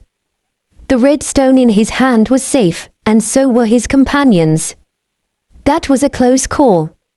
I didn't expect they would have laid a double layer of the Oath's prohibition. The Oath's prohibition. But you said you broke it, Commander. Yes, I definitely did break one. But I didn't expect that they would use two different types of oaths. At Hin's question, Kishiya let out a dry chuckle. It wasn't laughter born of genuine amusement, but more of disbelief that their enemy could have gone so far, something they hadn't anticipated. Originally, only one oath could be written at a time. But occasionally, there are cases where people use illegally made oaths to impose a double prohibition. The stronger the prohibition becomes, the more terrible the consequences of breaking it. A wicked strategy indeed. We've been outplayed. During his time as the commander, Yuder had seen people imposing double prohibitions to control others. Such people usually knew the prohibition imposed on them very well and never dared to speak about it. But those who had just died unexpectedly seemed completely unaware that a double prohibition had been placed on their oath. If they had known, even if Kishia had used his power to lift the prohibition once, they would not have opened their mouths so easily. Did they deliberately create this situation? The body of the man, shattered into pieces by the swelling prohibition, was saturated with a potent poison, lethal at the slightest touch. If it had grazed his comrades or Kishia, even if it didn't kill them, it would have caused severe injuries. Yuder felt an astounding, silent malice directed towards Kishia. Now, with Yuder present, they could fend it off, but what about before his return? Had Kishia also faced such attacks before, and was he truly unscathed? Commander, do you have any suspicion about who might be behind this? Yuder asked Kishia quietly. Well, I'm not sure yet. Kishia shook his head, his expression inscrutable, making it unclear whether he genuinely had no suspicions, or if he had some idea but did not wish to share it with his team. Unfortunately, we couldn't find out where they were hiding, so I plan to order General Gino to spread out and search. Now, the sooner we find them, the higher the chances of finding traces they didn't manage to erase. After saying this, Kishia looked again at the box quietly nestled in Yuder's embrace. However, we should not participate in the search and should leave immediately. Pack up and get ready to move out, despite the fatigue. Kishia seemed to feel strongly that they could no longer remain here. Yuder agreed. It was the middle of the night, and they couldn't move alongside the Piloton Knights, so it would be dangerous. But being away from this place, which was under the unseen gaze of an unknown enemy, might be better. Understood. The team members, with serious expressions, began to exit the mansion one by one. Yuder looked at the bodies strewn on the floor, the shattered windows, the broken ceiling, and the destroyed furniture, and thought that the mansion's owner would shed quite a few tears later. The elegance of the mansion when they first entered had long since vanished. Yuder. As he was about to turn around, Kishia quietly called his name from behind. When he looked back, Kishia was staring at the box containing the red stone again. Ah, I almost forgot to return the box to you, Commander. Yuder, interpreting the gaze as a silent command to return the box, reached out his arm. No, the box is fine. But your hand, what happened to it? Hand. Only then did Yuder realize that it was not the box but his own hand holding it that had caught Kishia's attention. Ah. That spot where the energy from the red stone exploded through yesterday. Home. On the back of Yuder's hand, a purple bruise had swelled to the size of a small bird's egg. It hadn't been that large when he had gone to retrieve the red stone earlier in the day. It was a tiny bruise, as if punctured with a nail. When exactly had it grown this much? There was no pain, and he hadn't felt any signs of the bruise growing, so Yuder looked at it in surprise. It's definitely bigger, it's not just my imagination. Judging by your expression, you only just noticed, Kishia said, apparently guessing the situation from Yuder's expression and sighing softly. I wanted to see the extent of your abilities, but I didn't wish for you to get injured in the process. No, it's not that. I didn't know because it didn't hurt. So, what does that make me, who said I'd treat you well? With that, Kishia extended a hand towards Yuder. His palm faced upwards, as if inviting him to dance. Yuder was momentarily captivated by the elegant movement, almost forgetting they were inside a half-destroyed mansion. Put your hand here, I'll treat it. You should put the box down, just in case it reacts. Are you going to use your divine power? What else could it be? Kishia's response was gentle when Yuder asked out of curiosity. He wanted to say it was okay, but his curiosity to verify if Kishia could truly use his divine power was stronger. As Yuder hesitated and put the box down, Kishia immediately grabbed the bruised hand. Yuder unknowingly tensed his shoulders. Relax. This is a pure contact with no impure intentions. Kishia whispered lowly, a twinkle in his eyes, as if he had sensed Yuder's movement. I wasn't thinking that way. Ha ha ha. Kishia burst into laughter at Yuder's stiff response. Living and working alone for a long time, Yuder's hand was knotted and scarred. Unlike his, Kishia's hand was pale and smooth. But that beautiful hand was surprisingly cold and hard, like a swordsman's hand hardened by the hilt of a sword. The touch of that hand, which he had long forgotten, tried to force back memories into Yuder's mind. Yuder bit his lip and tried to suppress unnecessary thoughts. From Kishia's hand, a white light flowed out, gently covering the back of Yuder's hand. It was an unmistakably divine power, even more certain when felt directly. At this level, it would be among the top ranks of the priests of the Sun God. Is it that surprising for me to use divine power? Kishia asked softly. Yuder was startled for a moment, thinking his thoughts had been read, but then he nodded. Yes. Well, it's understandable, given that very few people know about this. Can His Majesty the Emperor also use such divine power, besides you?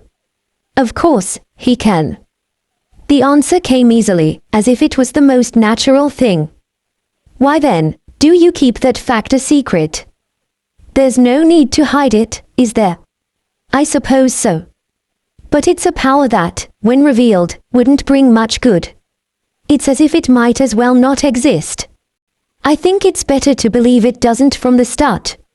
At such a seemingly jesting response, Yuder blinked in puzzlement, to which Kishia responded with a smile.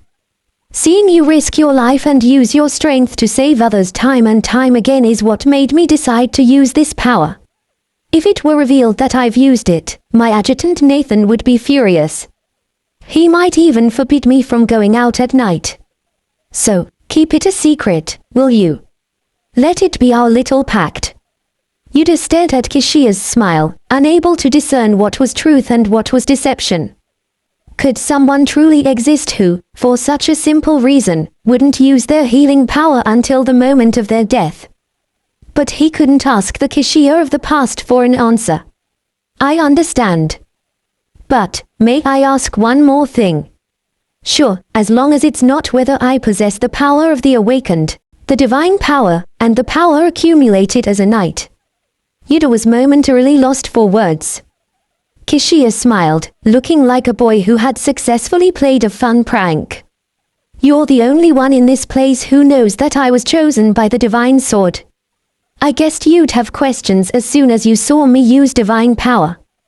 Kishia's red eyes, like a sun illuminating all, seemed to read everything in a person's mind.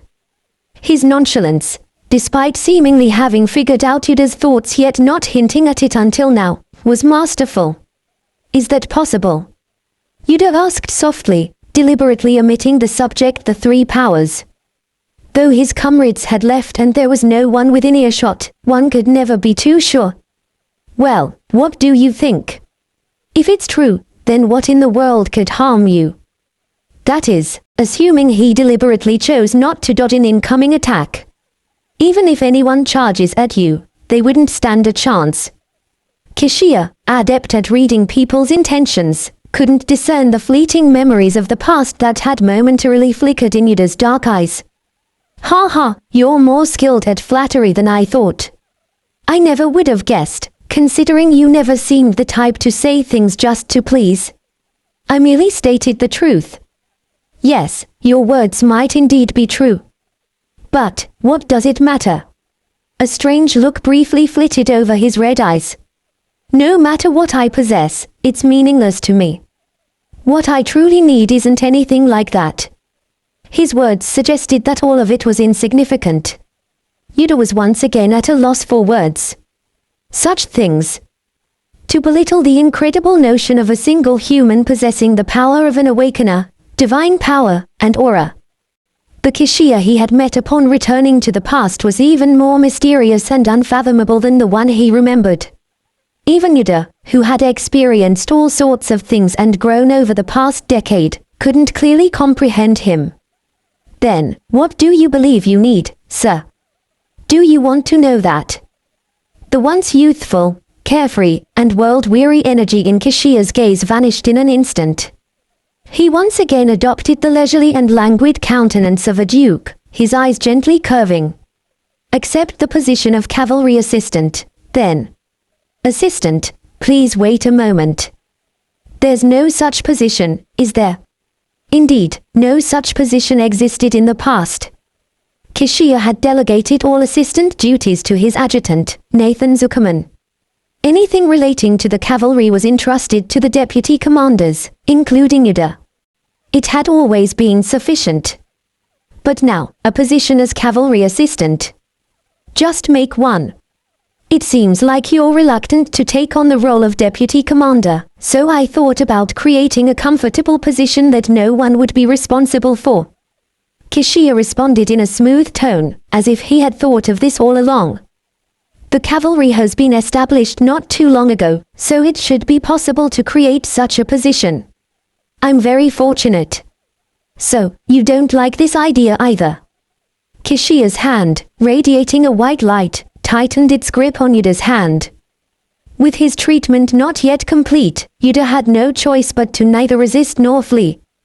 Yuder shot a somewhat disrespectful look at the man before him, who seemed to thoroughly enjoy seeing him in a predicament. Why do you value me so highly? Isn't it obvious? Your determination to repay those who threaten your life with their own lives, your excellent judgment to protect others at the cost of your own safety. Your combat skills are as proficient as a knight who's been through countless battlefields. If I don't value you highly, then who should I value? I'm not the only one like that. Everyone else was the same. The other members did very well too. But the calmness you showed is something that can't be acquired through just a few months of training. I highly regard that. The light flowing from Kishiya's hand stopped. However, he still held Yuder's hand. In his grip, a certain determination could be sensed. Looking down at the hand held by Kishiya, Yuder opened his mouth. If I refuse again, then I will create the position of cavalry training officer. Even if he refused that offer, another similar one would follow. Yuder realized that Kishiya had already made up his mind. When he had suggested it before, it felt somewhat tentative, but this time was different. As Yuder had rejoined the cavalry, there were limits to refusing the commander's will. Even more so if it was sincere. I understand. In the end, Yuder nodded. You've made a wise decision. We'll discuss the details when we return. Kishiya released his grip with a smile. However, a moment later, he opened his eyes wide in rare surprise, his face a picture of confusion. Yuder also felt a sense of bewilderment. This is...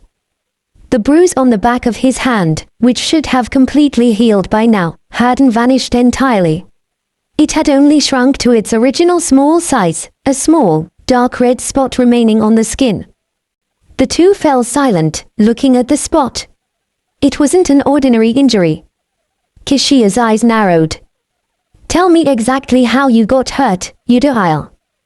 There was no need to hide the reason for his injury. Yuder looked at his hand and opened his mouth. When the Gekane's shadow clone touched the red stone and exploded yesterday, I was a bit late in putting up the barrier. I think it's a trace of the energy from the stone that pierced through my hand. Energy from the stone. Kishiya furrowed his eyebrows as he looked at the box placed at Yuder's feet. His eyes seemed to race with countless thoughts in an instant. So, there's no pain. Yes. There was no pain even when the bruise grew. It was the same now. Yuder clenched and unclenched his fist lightly, feeling a strange sensation. That's fortunate at least. But if anything feels off, report it immediately. We will need to investigate the injury once we return. Understood. I will also check if the other comrades have similar injuries. Commander, Yuder. What happened inside? General Gino is worried.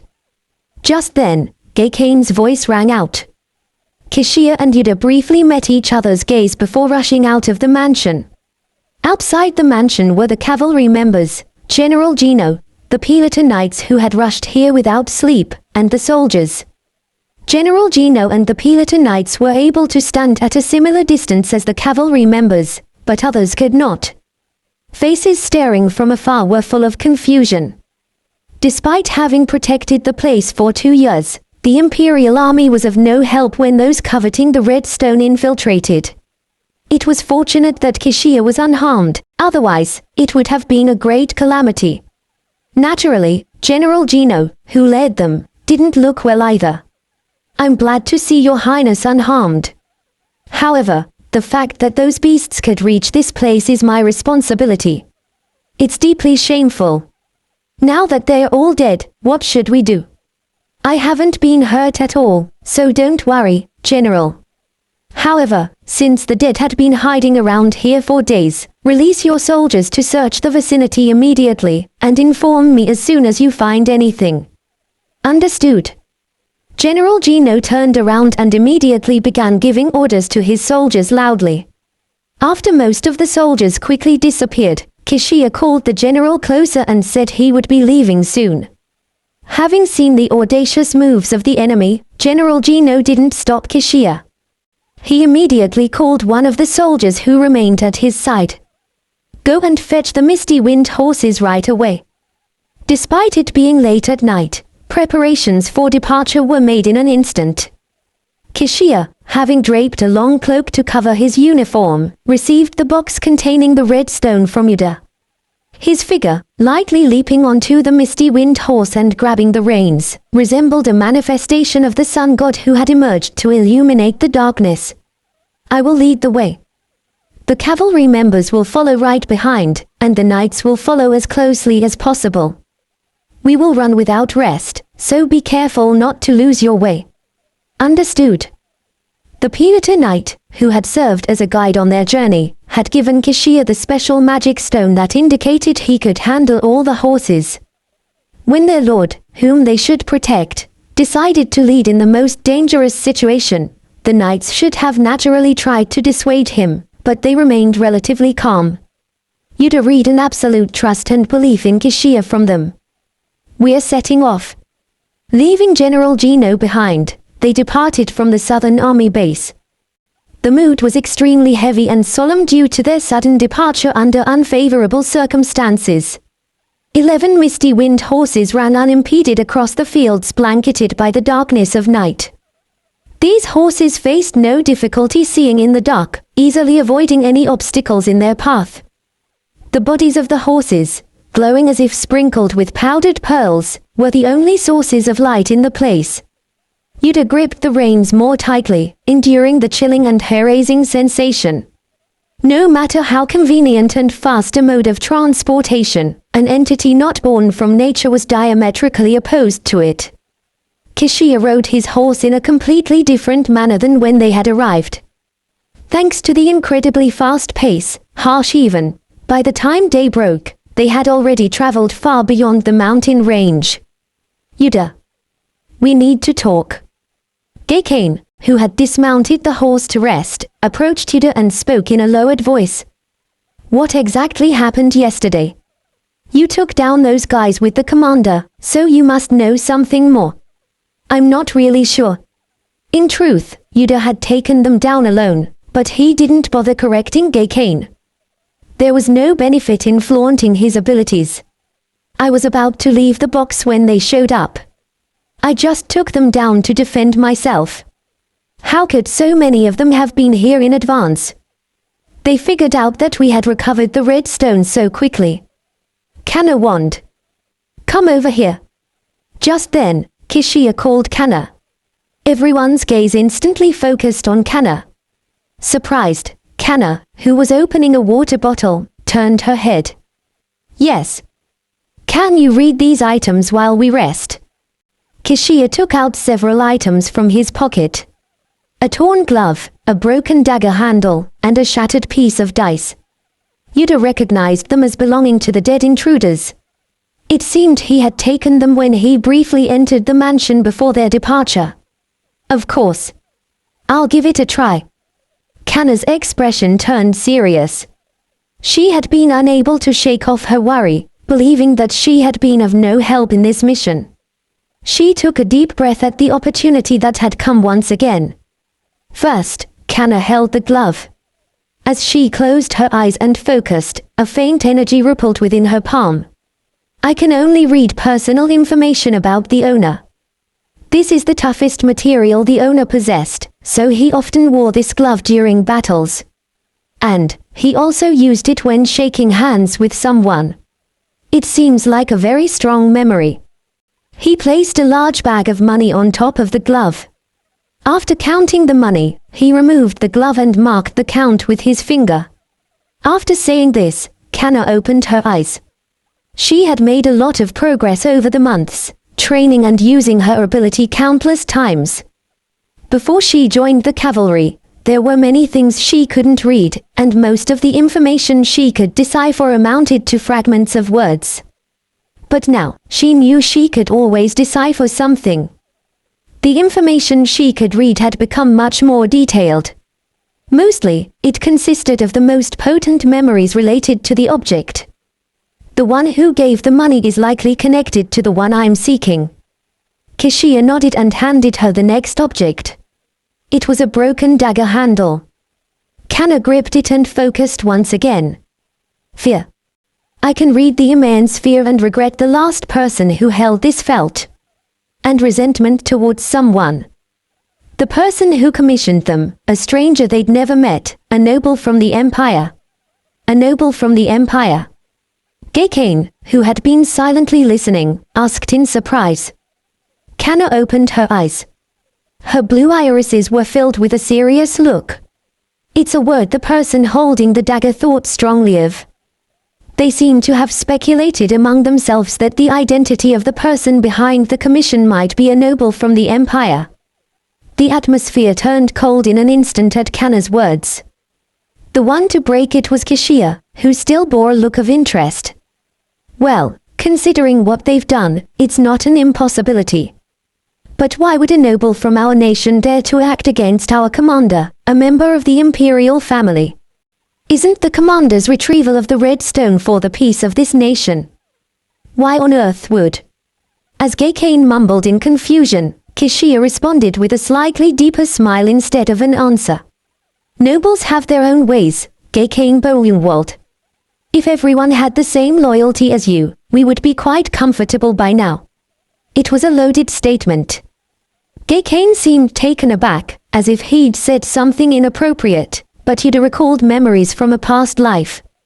In his previous life, Yuder had gained some insight into the power structure of the Empire by attending many parties and gatherings at the Emperor's command. The people believed that the Emperor held the greatest power in the world and that those serving him were filled with genuine loyalty. But that wasn't the reality. The four Duke families, long-standing throughout the Empire's history, were as arrogant as if the nation had 4 additional kings. Remembering the audacious faces of those even the imperial family had to tread lightly around, Yuder could understand what Kishia meant.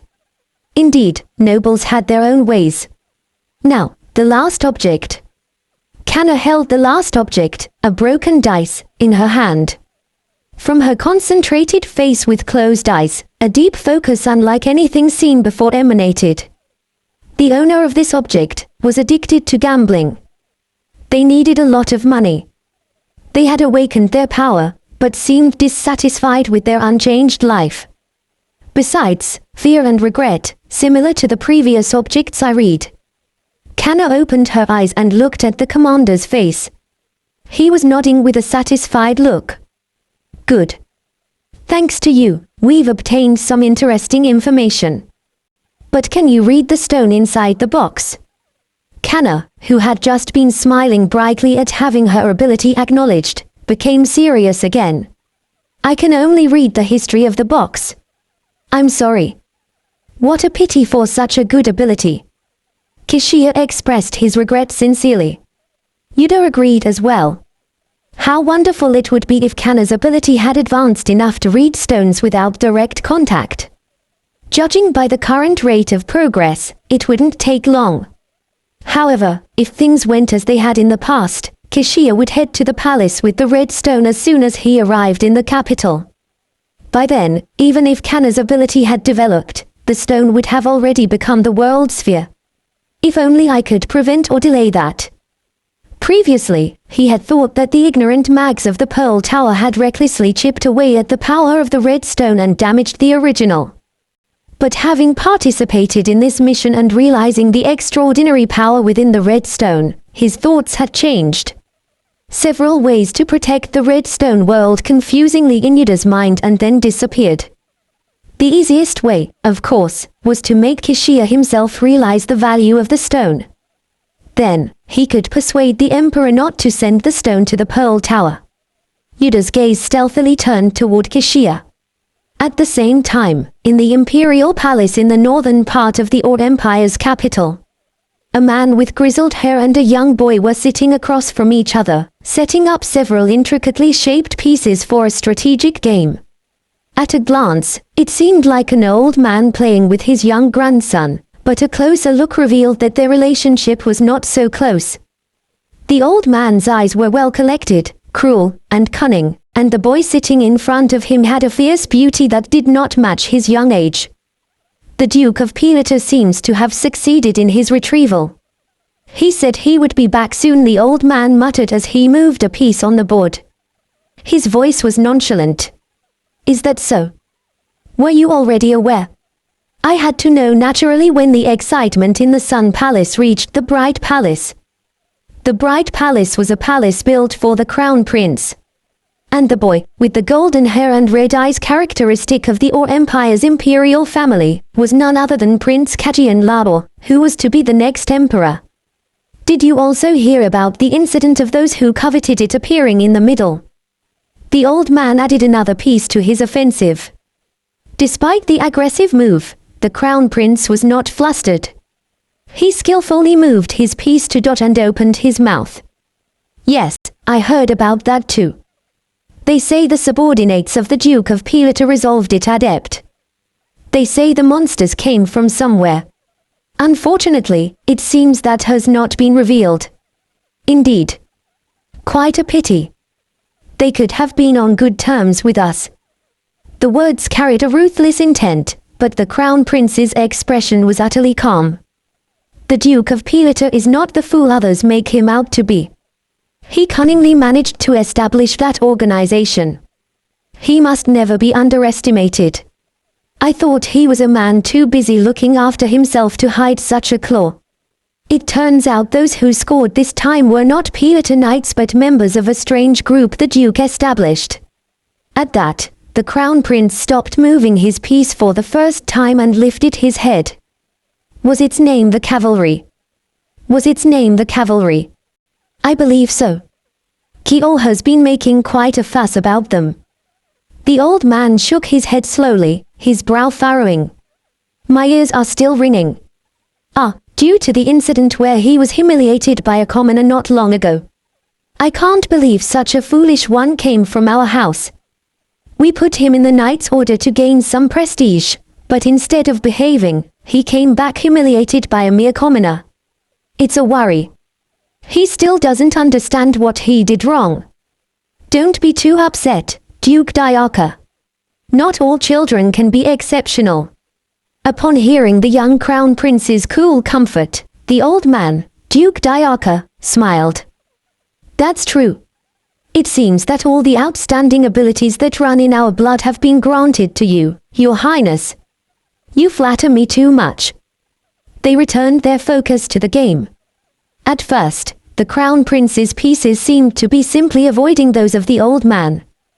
But as time passed, surprisingly, the fleeing pieces began to knock down the old man's, starting to gain the upper hand.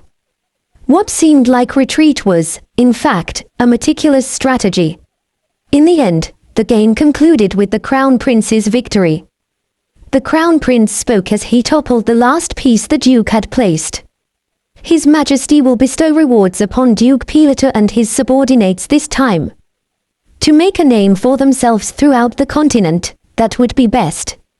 I'm very curious about what grand game they plan to play, investing so much effort.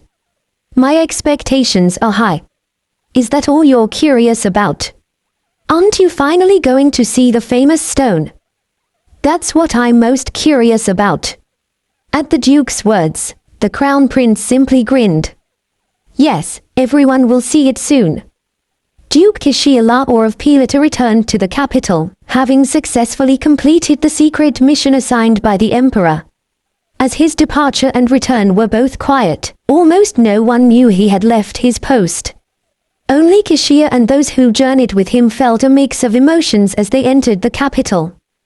The worrying times, fearing someone might target the red stone before they returned to the capital, were over. You all did well. Upon reaching the front of the cavalry barracks, Kishiya dismounted and briefly praised everyone. It was a difficult journey, but thanks to you all, who willingly followed me, we were able to return safely. Neither I nor His Majesty will ever forget your hard work. As it's late, go rest now. After breakfast tomorrow, come up to where I am staying. The Pilata Knights, who had kept a respectful distance due to the box containing the red stone, saluted with emotional faces.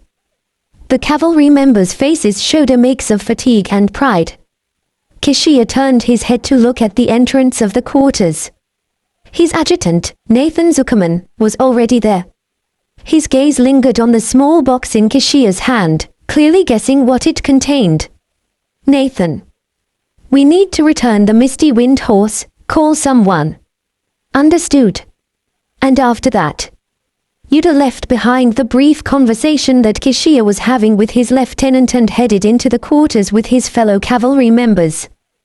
The inside of the quarters, now shrouded in darkness, was not too dark, thankfully, thanks to the regular placement of glowstones. During the day, these stones looked ordinary, but at night, they shone as if a lamp had been lit. They were so expensive that even a well-off household could only afford a few. That such stones were generously embedded throughout the quarters was testament to how highly Kishiya regarded his cavalry. I'm really tired from riding non-stop. I want to go wash up and sleep right away. Me too. I hope they've cleaned while we were away. The elder siblings yawned and chatted quietly. Nearby, Kana was discussing with Gakane how it still felt like a dream that their mission had ended successfully.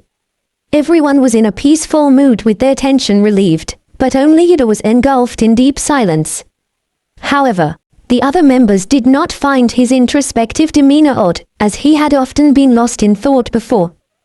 They well knew the remarkable things he had accomplished during this mission. Yuder, see you tomorrow. Rest well, and don't think too much. Yuder nodded at his colleagues' greetings and entered his room. The room, designated for one person, was small, but it had everything he needed. However, his gaze did not linger on the cleanly swept room, even though it had been cleaned in his absence. No sooner had Yuder placed his bag down and sat on the bed, than he rolled up his sleeve to inspect his hand. Still the same. The purple spot, which had not completely disappeared even after receiving Kishiya's divine power healing, had neither grown nor shrunk during his journey here.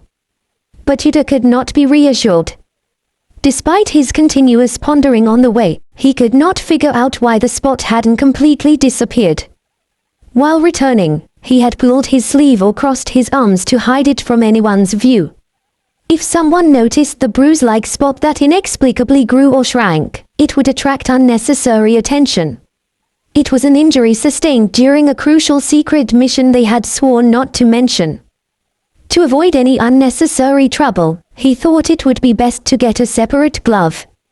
And I need to find out if there are similar curses or diseases like this spot, and if they can be cured. There had been many things he had planned to look into once he returned to the capital, but the spot had suddenly changed the priorities. He didn't like it, but he had no choice. If his body wasn't well, he wouldn't be able to do anything. Yuder finally stopped his worries after thinking up to this point. The accumulated fatigue from his long journey without proper rest surged in like a burst dam. He barely managed to undress and prepare for bed before collapsing onto it. Sleep washed over him as if it had been waiting. I have no regrets. Just a little disappointed. His voice held no strength, yet it sounded exceedingly elegant. Yuder blinked blankly. Through his blurred vision, he saw a figure. A man sitting upright at a beautifully carved desk, wearing a faint smile. Under his faded golden hair, his darkened red eyes shimmered. Yuder, upon seeing that smile, recognized who the man was, and when this scene took place. The man was Kishiya, as he appeared on the day of his death at the Duke's mansion in Pilata. The desk in front of him was carved from a unique wood that only grew in his territory of Pilata, as was the chair. The rugged yet stylish stone fireplace was completely empty and incredibly dark, as though it hadn't been used in a long time. The only thing in that space that hadn't lost its light was the divine sword, which lay atop a transparent scabbard on the fireplace. Everything was as vivid as reality, but it was undoubtedly a dream. An old memory was unfolding once again, of its own accord. Even though he was aware of this, Yuder couldn't escape from the dream. Was this a kind of punishment, to have to watch this nightmare until the end once it had begun? He wasn't pleased, but there was nothing he could do about it. Yuder decided to hope that it would end quickly. According to his memory, he was about to swing his hand, and everything would end. But then... What are you saying? Yuder was taken aback by the sound of his own voice in the next moment. What on earth was happening? He had no memory of giving such a response. Unaware of Yuder's confusion, Kishiya opened his mouth again. I wonder where it all went wrong. Thinking about it, it seems like it was when we retrieved the red stone. Yes. That's right. It must have been then that everything started going wrong. But even knowing that, I couldn't stop it. Because I had no other choice. In Yuder's memory, Kishiya hadn't said anything like that as he faced death. Amidst the immense confusion, Kishiya's words seemed to continue, teetering on the brink of stopping. If the injury I sustained from touching that stone hadn't shattered my vessel. Yuder awoke with a start, drenched in cold sweat. The familiar ceiling of his quarters greeted him. He had finally woken from his dream. However, he wasn't able to calm down easily and spent quite some time panting heavily. It was no wonder why. In the dream, Kishiya and Yuder had a conversation that was not in the original memory. And it was precisely about the retrieval of the red stone. It felt too real to be simply a dream mixed with delusions. It felt so real that it seemed as if his original memory was the one that was wrong. Holding his throbbing head, Yuder recalled the words that Kishiya had said in the dream. He was saying that everything went wrong from the injury he got when retrieving the red stone. That was something that hadn't happened in reality. Currently, the one injured by the red stone was Yuder. He let out a long sigh while looking at the unchanging spot on the back of his hand. I should consider the possibility that what I thought I remembered from that day might not be the complete memory. It was a story that didn't make sense in any conventional sense, but then again, being dead and returning to the past was already far removed from the realm of common sense. Yuder pulled his hand away from his now calm head, the headache having subsided. Gradually, light was seeping in through the window. He was not likely to sleep anymore, so it seemed better to get washed early.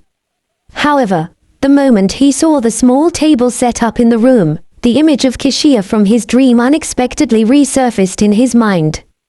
Red eyes staring at him as he sat quietly at the desk. Although he had claimed to be free of regret, the look in his eyes would have been impossible to believe for anyone who saw him. What exactly was the emotion wavering in those eyes? Had that really happened? If something in his memory had been wrong up until now, where was the line between truth and lies? Who dared to meddle with the memories of Yuder? Yuder sighed as he wrestled with the unanswered question. Even if that memory was true, everything is different now. This time, Kishiya had not received any injuries during the operation to retrieve the red stone. Moreover, he had not used the divine sword when the invaders attacked. The fact that he was the master of the divine sword was still a secret known only to a few. That was enough. So far, Yuder's objectives were proceeding smoothly. With a firm clench of his fist, he decided to be satisfied with that fact for now. His hand bore a small, purplish bruise.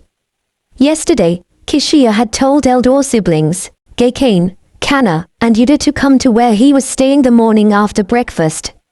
However, Yuder couldn't go down to the large dining hall where the cavalry members gathered to eat. 30 minutes before breakfast time began, someone knocked on his door. It was Nathan Zuckerman, as always, his face calm. "The Duke is asking for you." "Now?" "Yes." Yuder had assumed that Kishia had summoned all the cavalry members who had accompanied him on his mission because something urgent had come up. But when he arrived, all he saw was Kishia sitting leisurely alone in front of a table set for a simple meal. There were no other squad members in sight. "You're here. Sit down." Kishia waved his hand in a light manner, holding a piece of bread cut into bite-sized pieces, skewered with meat and vegetables. His demeanor was so casual that, if not for the setting, one might have mistaken it for a picnic.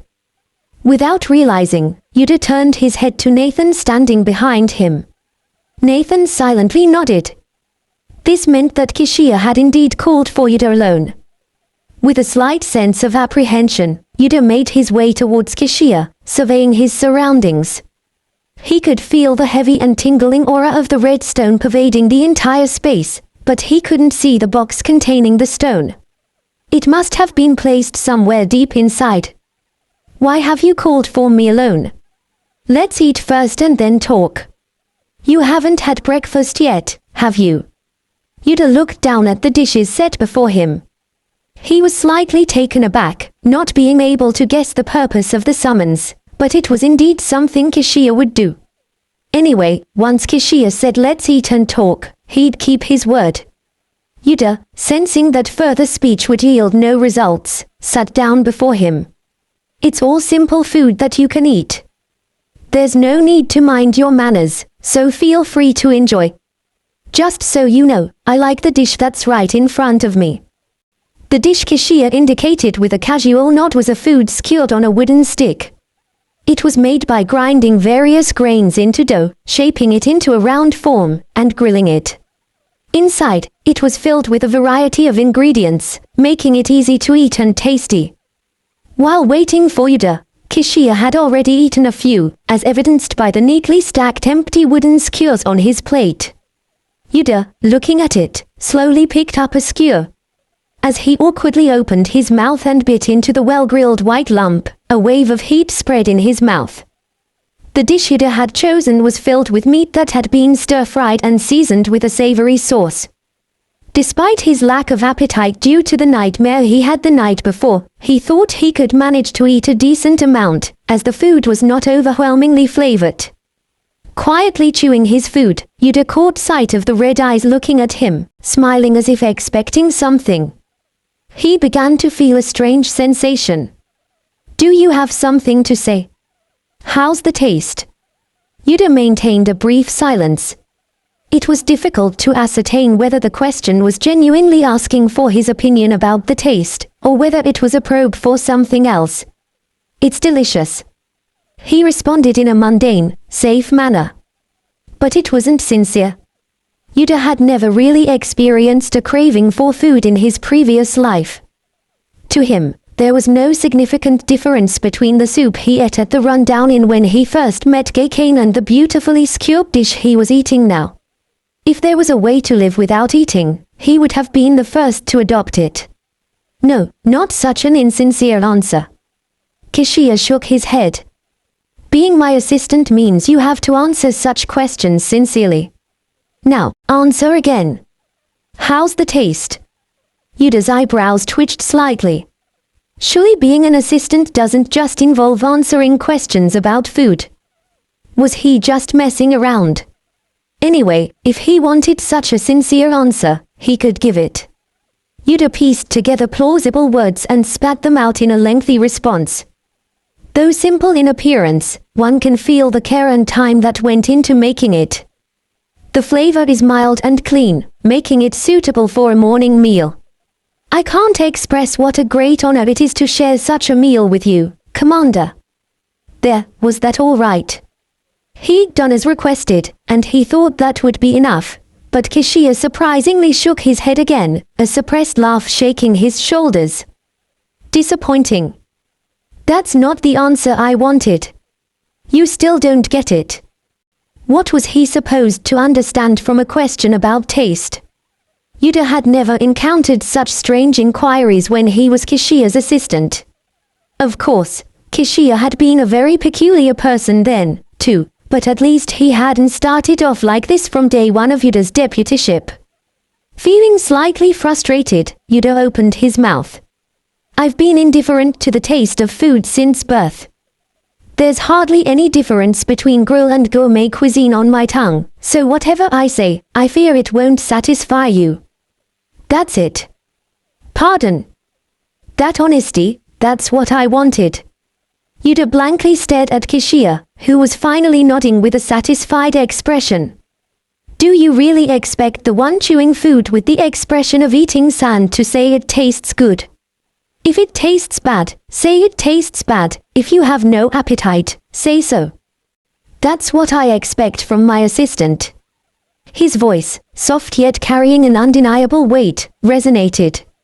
Only then did Yuder comprehend the true intent behind Kishia's persistent questioning. He didn't want to hear a superficial, polite answer.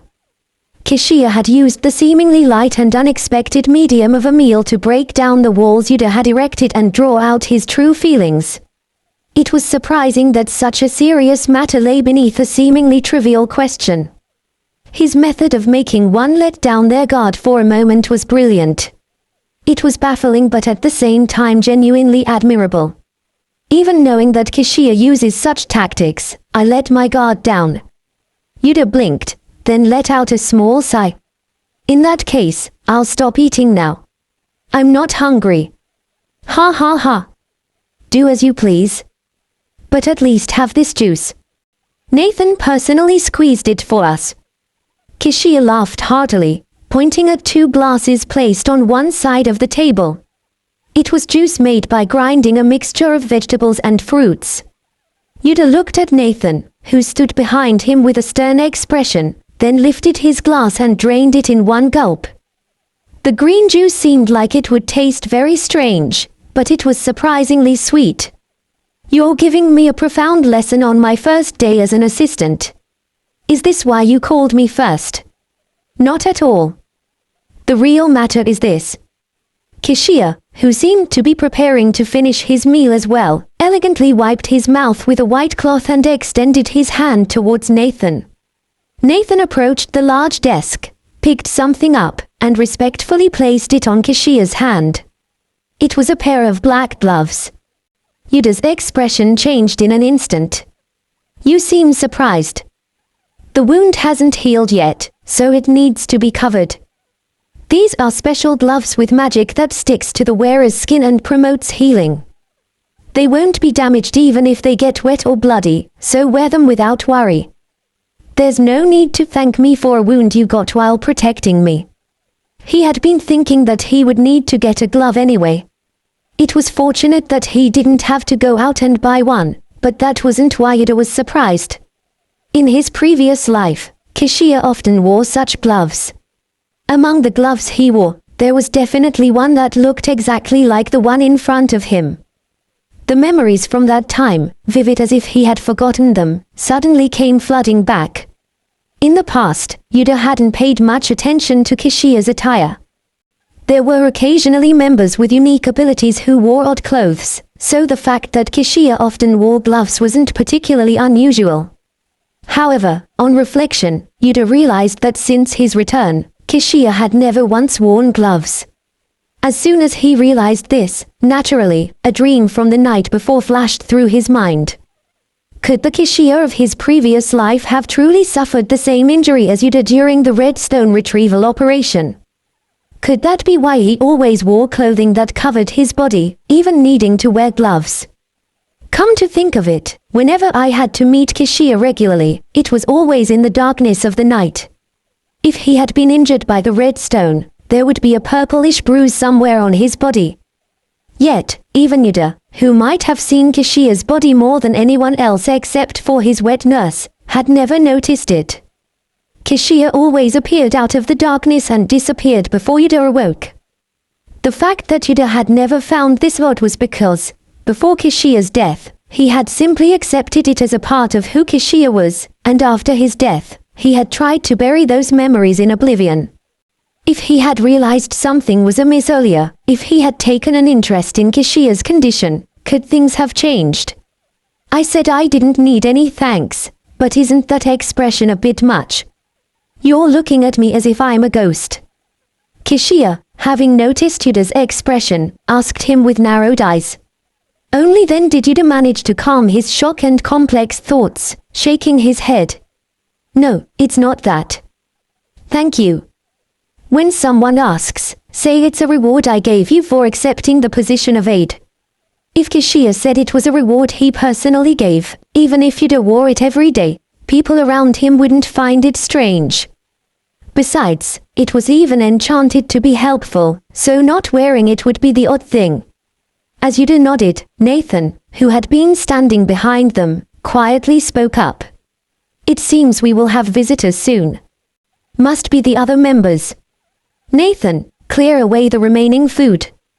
Kishia nonchalantly ordered Nathan, one of the continent's top sword masters, as if he were a servant. There was plenty to say about such treatment, but Nathan simply followed his orders as if it were the most natural thing. While Nathan quickly stacked the plates and disappeared into the inner room, Yuder put on the gloves he had received from Kishia. They seemed to be made of leather on the outside, but once worn, they felt slick, like a slightly cold liquid adhering to his hand. Even when he clenched and unclenched his fist, there was none of the stiffness characteristic of leather. Just as I thought, they suit you well. My judgment was indeed correct. Kishia proudly complimented himself with a satisfied expression. Yuder didn't respond. He felt no need to feign agreement with insincere politeness when honesty, however unpleasant, was preferred. By the way, did you confirm that none of the other members were injured? Yes. There were none. Throughout his return journey, Yuder had taken the time to ask his companions individually about any injuries. While some had minor scratches or muscle aches from climbing the mountain, no one else had sustained injuries like his own. It was a relief. At the time of the explosion, Yuder had been closest to the red stone. It was just a few steps away, and he had thought he shielded everyone, but that small distance had created the current outcome. Looking back, I should have put up the shield from the beginning. Regret filled his mouth with bitterness. A while later, a knock on the door came along with the murmur of conversation from outside. Since Nathan hadn't yet returned, Yuder got up to open the door himself. Commander, I apologize. I was about to bring Yuder with me, but he wasn't in his room. Oh. Yuder. Yuder, you were here. What happened? As soon as the door opened, Gakane, who had been apologizing loudly with his head bowed, was startled to see Yuder and shouted out in surprise. The other comrades were equally surprised. Yuder gestured for them to come inside as he looked at their faces filled with betrayal and confusion. Come in. Once everyone had settled into the long chairs, Kishia greeted them as if he had been waiting. Did everyone have a restful night? I called Yuder here for a personal matter. I apologize for not informing you earlier. I see. Gakane finally collected his surprised expression and calmed down. The elder siblings wore expressions of curiosity about what might have transpired between the two. You all look curious. Would you like to know what you'll soon find out anyway? Yes. Between the firm responses, Kishia gave a soft smile. Today, you all will accompany me to the Imperial Palace with the red stone. We will show the Emperor the stone, and receive our reward for completing the mission. It's a secret mission, so we can't celebrate in front of many, but please be satisfied with meeting the Emperor directly and receiving an award. And while we're there, I plan to appoint Yuder as my cavalry assistant." Such enormous news came out all at once. The members were momentarily speechless. The Imperial Palace. "We are meeting the Emperor. Yuder will be the commander's assistant." Each member exclaimed the most surprising fact to them, and they all looked at each other. The Imperial Palace of the Or Empire was not a place anyone could visit. Even those born into nobility sometimes never set foot in it in their lifetime. Moreover, the current emperor had not shown his face at official banquets for several years, citing health reasons. It was only natural that everyone's expressions froze in surprise at the news they'd be meeting such a person and receiving a reward directly from him. Yuder had been in and out of the Imperial Palace countless times in his previous life, so he wasn't surprised for that reason.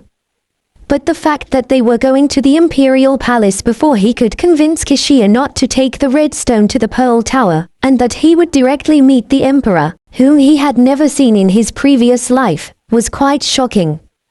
The Emperor, Kishia's only full sibling. In his previous life, he had died not long after this point in time, so Yuder expected his health to be extremely poor. But if he was well enough to give a commendation today, the known and actual conditions might be different.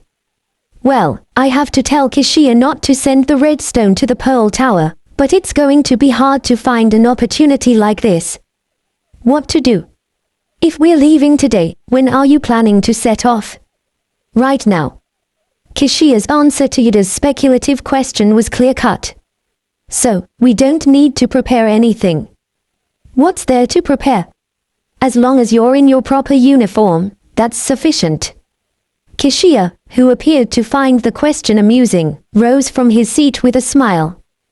The members followed suit, getting up with hesitant expressions. Yuder scanned the faces of his comrades, his gaze stopping at Kanna, whose face was unusually pale. "What's going on?" Her face was as white as a sheet, too pale for someone simply nervous about a visit to the Imperial Palace. Even a casual glance told him something was very wrong. Yuder approached Kanna slowly, lowering his head after seeing Kishia head towards the inner corridor to fetch the box containing the red stone. "What's the matter?" "Ah." Kanna, looking as though she had been deliberately startled, stepped back a few paces, casting a glance at the others with sweat beading on her forehead. "I'm sorry. I mean. That is." Kanna. "Oh, well. I mean, if I go there. I mean." Kanna was trembling, stuttering, a far cry from her usual lively self. Her behavior was puzzling. "What's wrong, Kanna? Are you not feeling well?" Upon hearing Hin's worried question, Kanna stepped even further back. Her shaking head revealed a mixture of confusion and fear. "I mean, do I have to go there?" "Where do you mean?" "The Imperial Palace." The mention of the Imperial Palace drained Kanna's face of all color. It was clear that she was reacting excessively to the word Imperial Palace. "Why all of a sudden?" "No, it's not. I mean. I apologize for talking nonsense. It doesn't seem like nothing." Finn, standing next to Hin, tilted his head in confusion. But Kanna closed her mouth. Their conversation was cut short by the return of Kishia and Nathan from the inner corridor, Kishia wearing a splendid cape. "All right, let's depart now. We'll be riding in a carriage this time, so it'll be comfortable." Kishia, holding the box containing the red stone, led the way with a calm demeanor, unaffected by the tingling sensation penetrating his skin from the energy of the stone. Nathan and the members hurried after him. The carriage they would be riding was already waiting at the rarely used back gate. The carriage, large enough to comfortably hold 7 people, was emblazoned with the emblem of the Imperial Palace. Its opulence, including the lavish use of gold, was overwhelming. Even the 8 horses pulling the carriage had been replaced with Misty Wind Horse, possibly for fear that ordinary horses couldn't withstand the energy of the red stone. This sight drew spontaneous gasps from the members. "Incredible. Nathan, I'm counting on you to handle the coachman's role." Kishia gave Nathan a light command and stepped briskly into the open carriage door. Looking at the large door which allowed the tall Kishia to enter without bending his body even slightly, Gaycain swallowed his saliva. Is it really true that the Imperial carriage has been designed by Grand Mags to prevent even the slightest jolt? We'll know when we get in. Yuder swallowed his affirmation silently and replied just so. Kanna did not marvel at the royal carriage like the others. After getting on, rather than being surprised at the smooth ride, she was constantly fidgeting as if there were thorns beneath her buttocks. Her gaze intermittently turned to the window, swirling with unfathomable thoughts. Why would she, a commoner, be so anxious upon hearing that she was going to the palace? Yuder kept his gaze on Kanna, perplexed. Yet, Kanna seemed not to feel his intense gaze, her mind continuously elsewhere. The redstone issue is a problem, but something's off with Kanna too. If she stays like this even after we arrive, I'll need to keep an eye on her. The Imperial Palace of the Or Empire, La Yuma Palace, was situated in the deepest part of the capital. Built in an era when the relics of ancient times had not yet disappeared, the palace had maintained its unique beauty for 1,000 years and enjoyed a special reputation. Poets praised it as the most sacred paradise in the world, and everyone wished to see the Sun Palace spire, said to bear the touch of extinct races, at least once from afar. I can't believe I'm crossing all 7 walls of Yuma. Hearing Gaycain's trembling voice, Yuder offered a faint smile. He had had the same thoughts on his first visit to the palace. Even a commoner living deep in the mountains knew the tales of the heroes who aided the founding emperor of the empire, and the legend of the wicked Black Mage Modal.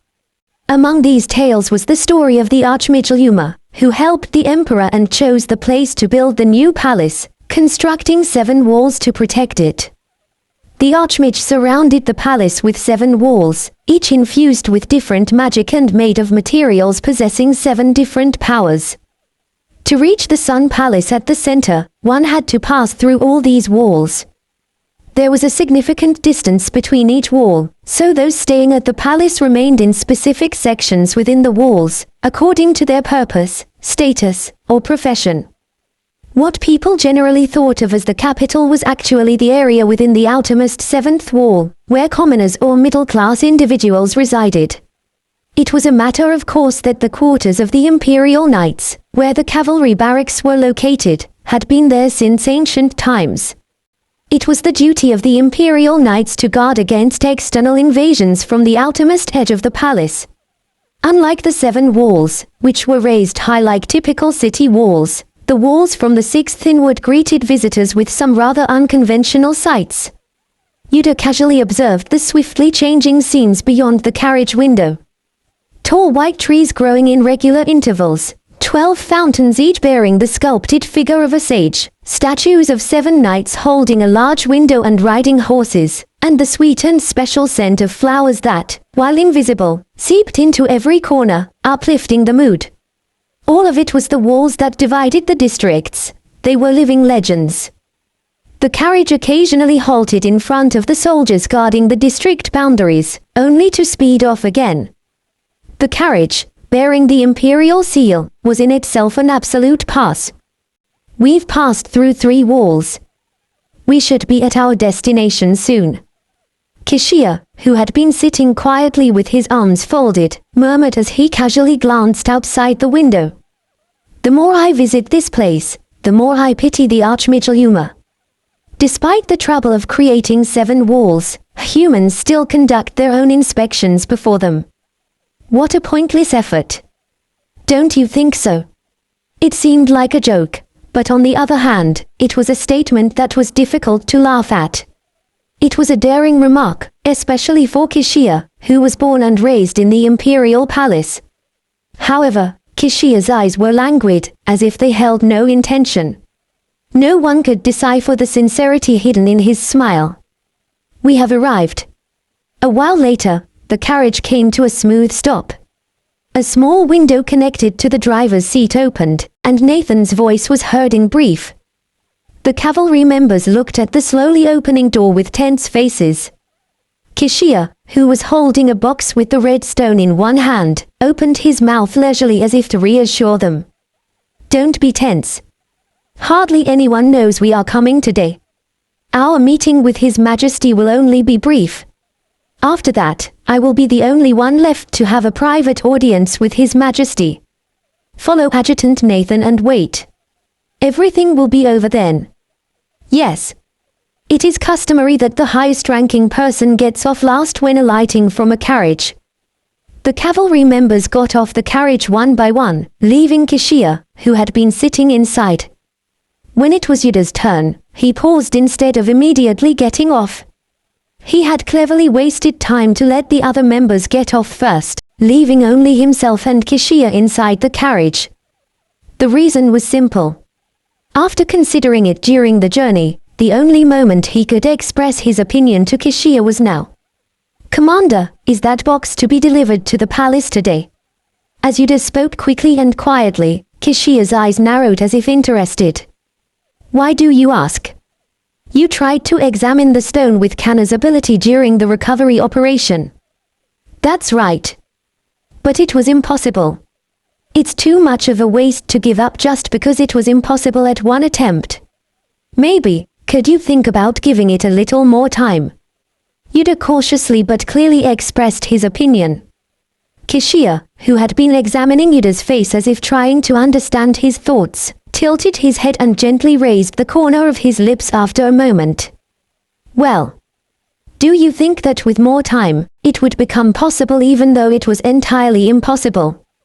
Kishia's reaction wasn't as bad as he thought. Judging by his words, it seemed that it hadn't been decided from the start to send the stone to the Pearl Tower. If it had, he probably would have reacted much more negatively. Then, there was only one thing left for him to show in the negotiation. Confidence. I will make it possible. This is difficult. Such a proposal just before I have to present it to His Majesty. This is indeed unexpected.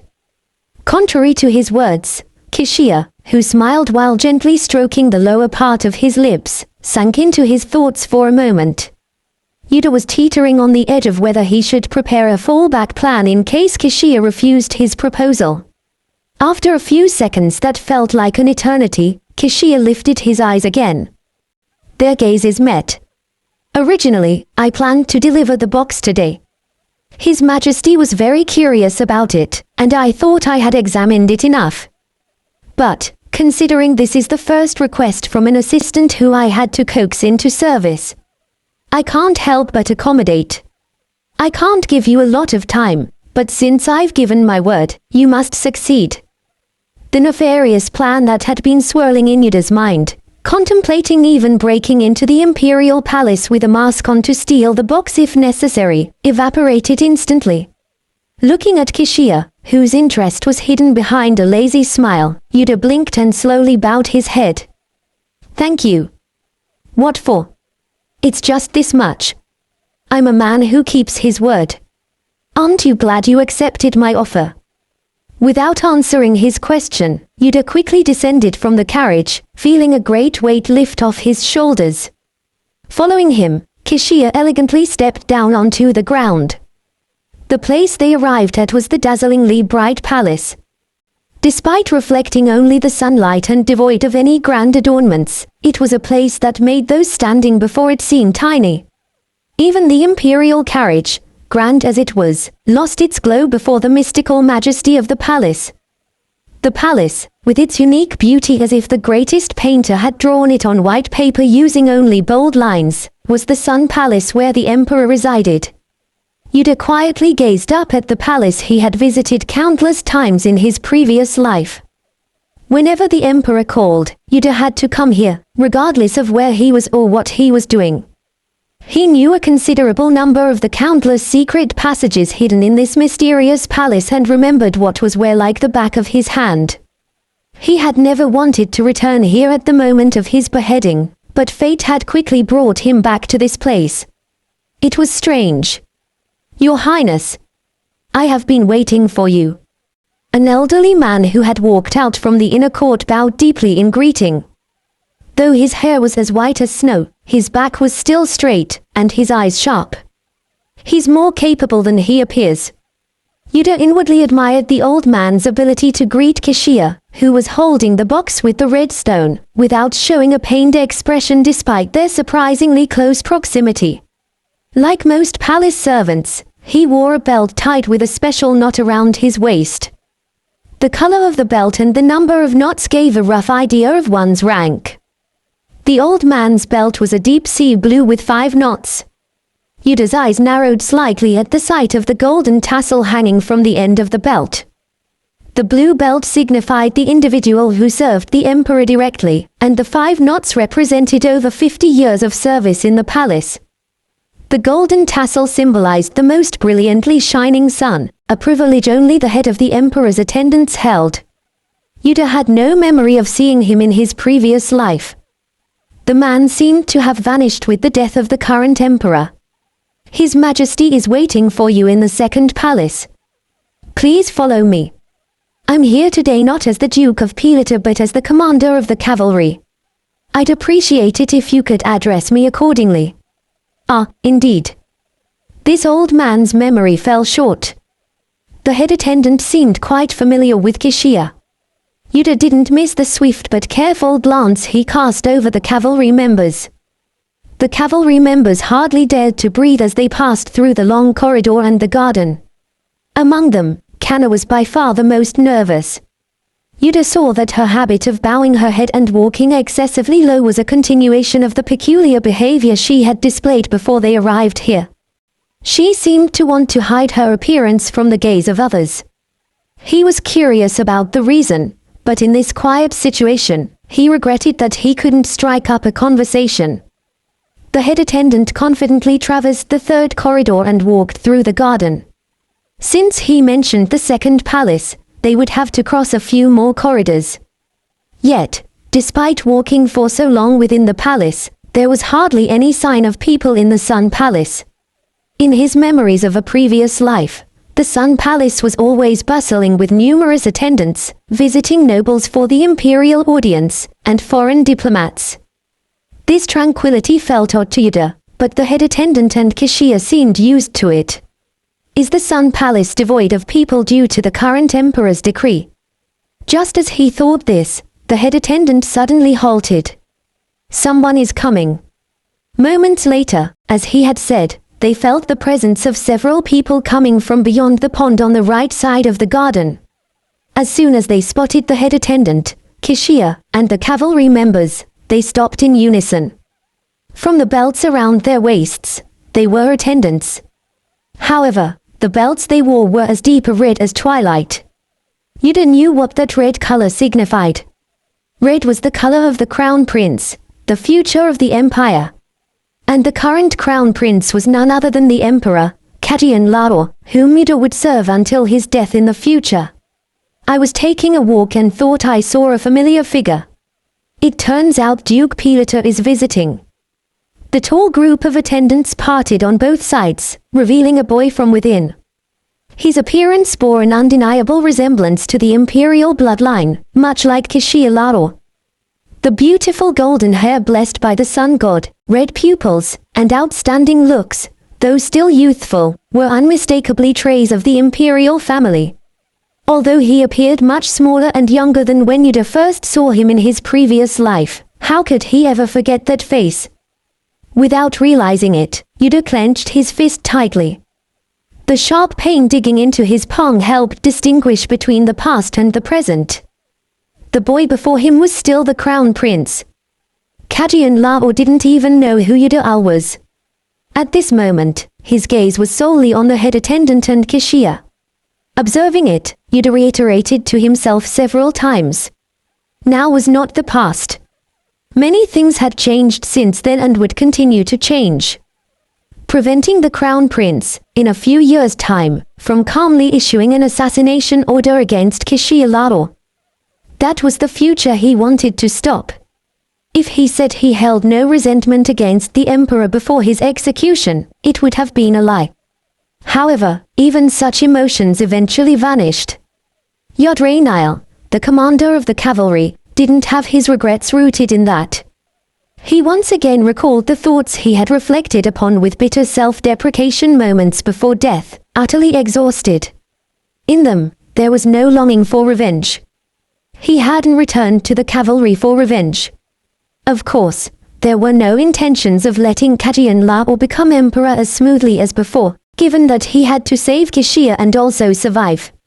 In his previous life, the person he had watched over was far from being an excellent ruler. But now wasn't the time when he had accumulated enough power to intervene. The timing was too early. Yuder opened his eyes that he had closed and looked forward. Coincidentally, the first thing he saw was the straight back of Kishia Lao. He stood leisurely, like a large tree casting a shadow over the members behind him. Seeing just that, the emotions boiling within his chest began to slowly subside, and his usual composure returned. After a few deep breaths, he was able to observe the conversation between Prince Kajian and Kishia with cool eyes.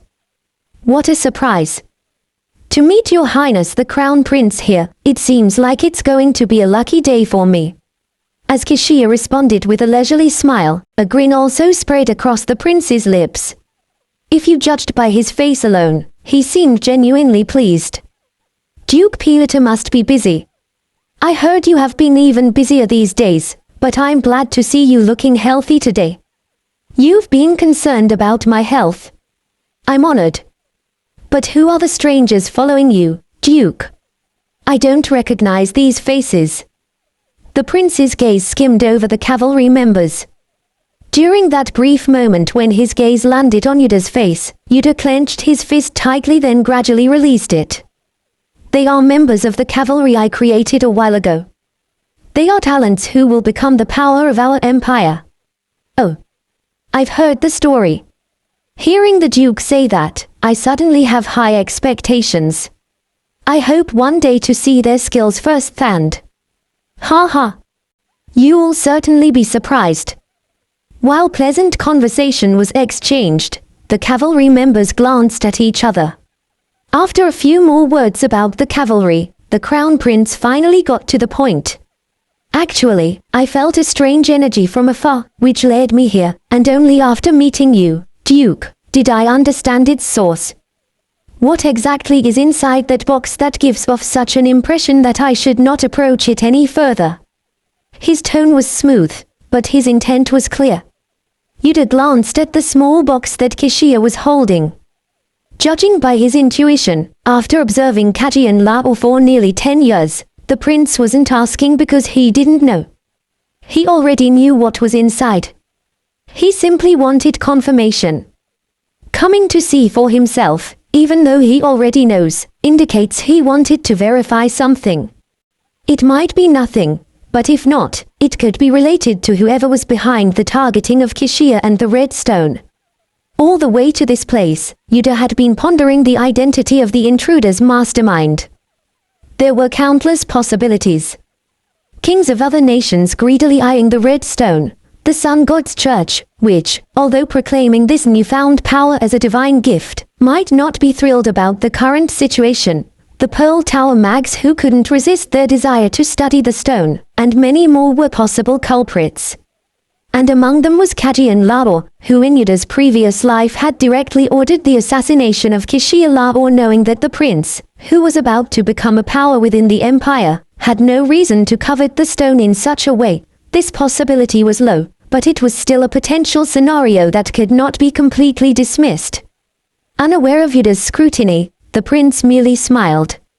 I apologize, but it's difficult for me to speak about it, as it pertains to a task His Majesty has assigned. I can't disclose anything before reporting to him. Kishia, too, was smiling. Unlike the prince, who appeared quite cold and fierce when not smiling, Kishia maintained an inscrutable tranquility and leisureliness. If your visit is due to such pressing business, I can't keep you any longer. Let's have tea together some other time when we meet. With the emperor invoked as an excuse, the prince immediately stepped back. I understand. Today's weather is lovely, so I hope you continue to enjoy this beautiful scenery. From behind Kishia, the cavalry members also bowed in unison. But their uneven salutes, each different from the others, caused the prince's attendants to frown. It was clear from a glance that they looked down upon the cavalry members as uncouth individuals. Yuder followed behind Kishia for a while, then stealthily turned his head. He saw the retreating figure of the prince, disappearing into the distance along with his attendants. "Would you mind waiting here for a while? I need to report to His Majesty." Even after parting with the prince, the squad walked quite a distance across the palace. The building they arrived at was the second palace, located in the innermost part of a complex linked by corridors and gardens. The Sun Palace was composed of 7 buildings connected in a unique pattern. When inside, it felt peculiar, but it was said that from the sky, it resembled a constellation. The reason the number attached to each palace seemed unrelated to its actual position was due to this design. The second palace, being the furthest from the entrance among the 7 buildings, was extremely inconvenient to visit. In his previous life, when Kajian Lao was the emperor, he barely used the second palace. Previous emperors only used it when they were old, tired, and wanted to cut off communication with the outside world. The head attendant informed them that the current emperor, Kilyusa Lao, was waiting for them there. Inside the silent palace, the head attendant, who had stationed Kishia and the cavalry members outside the door, politely knocked before entering. This place was eerily quiet, void of even the typical sight of a guard knight. Could this really be the residence of an emperor of an empire? A silent question sprouted in everyone's gaze. Considering Kishia doesn't usually carry a servant around, having only Nathan Zuckerman by his side, it's possible there's something in common between the brothers. Yuder also made a plausible conjecture amidst the silence. His Majesty has granted an audience. Please come in. Moments later, the door opened, and the head attendant reappeared. Kishia strode into the room that the head attendant opened. The members all followed him, and only Nathan Zuckerman, who had been quietly following the group, naturally remained outside the door. Walking just behind Kishia, Yuder quickly surveyed the surroundings. The place seemed designed for maximum efficiency, allowing all work to be done within a single space. Beneath a window pouring bright light, there was an office desk neatly arranged with pens of various types. Next to it, a stack of mixed scrolls and documents exuded a strong scent of dry paper. Behind what appeared to be an arch-shaped partition installed to divide the space, a curtained bed was seen, and next to it, a table with black tea giving off a unique aroma. It seemed a place where eating, sleeping, and working could all happen at once. And the owner of the palace, the emperor, sat in a high-backed chair placed not anywhere special, but under the wall, ready to greet them. "You have arrived. I sense an unusual energy, it might be best not to come any closer." Upon hearing the emperor's voice, Kishia halted, and all the members simultaneously bowed their heads. The emperor coughed a few times before slowly continuing. "Under normal circumstances, I would have received you at the 7th palace and honored you in the most glorious way, but I hope you understand that I had to see you here. Being able to complete the mission you entrusted to us is honor enough." Kishia elegantly replied, taking a knee and bowing his head. The cavalry members, who were utterly surprised by the unexpected scenery, quickly followed suit, kneeling. "Good. Raise your heads." After a moment, the emperor quietly commanded them to raise their heads. Finally, Yuder got a good look at the emperor's face. He seemed less like a ruler and more like a scholar who had been immersed in research for a long time. His features bore a striking resemblance to Kishia's, but the atmosphere he exuded was entirely different. While Kishia was tall and solid, exuding an air of composure with his lazy smile, the emperor appeared sensitive, his thin figure hidden behind glasses, his eyes tired, and not even a trace of a smile. He certainly wasn't as radiant as Kishia. Nevertheless, he didn't seem to be so sick as to be incapable of handling state affairs, as was publicly known. But why? While observing him, Yuder felt a certain premonition from his tired appearance. "Seems like I've seen a similar sight somewhere." "Ah, At that moment, the emperor slightly turned his head to briefly survey Yuder's face. In an instant, Yuder understood the nature of the sensation he'd felt. It was the same feeling he'd had from Kishia in the dream the previous night, and now, the emperor bore the same aura. His hair and eyes, once lustrous, now lacked their sheen. His face, as white as a bonfire on the verge of being extinguished, had lost all of its light, leaving only ashes behind. For a fleeting moment, the emperor looked eerily similar to the dream's version of Kishia, who had lost all his brilliance and was standing on the precipice of death. Why was that? The moment Yuder opened his mouth to voice this peculiar sensation, the emperor slowly began to speak again. Merely by observing your aura, I can believe that beloved Duke Pilita has completed his task perfectly. I'm overjoyed to finally hold what I've long sought. Even as he spoke of joy, there was no trace of amusement in the emperor's eyes. It was questionable whether his smile wasn't entirely stolen by Kishia, his brother. After finishing his speech, the emperor took a long breath and scrutinized the faces of the 5 cavalry members. I've wanted to get my hands on it since it fell 2 years ago, but no one was successful. Court mags, the valiant knights of the Imperial Guard, even secretly hired mercenaries all failed. But only one person, Duke Pilita, was confident of success. That is, if he was provided assistance in assembling those awakened by the power of the Red Stone into a cavalry. Why bring up such old stories? Kishia chuckled lowly, pretending to chide the emperor. But the emperor ignored him and continued his tale. I didn't believe it at first. But now, after 2 years, today, the Duke really brought it before me. You all must have contributed to this, no doubt. We are humbled. On behalf of everyone, GCash responded with a slightly trembling voice. He was genuinely moved by the situation. I do not forget those who have worked for me. I will grant each of you 5 the title of Knight, award 10 high-grade magic stones of North Mountain, and establish a training ground for the cavalry. Even those who were not knights could receive the title of Knight. The youngest court mags usually started from this title and gradually received higher ranks. But to not only grant a last name to all the cavalry members but also bestow titles upon those who brought the Red Stone, it was indeed an unprecedented honor.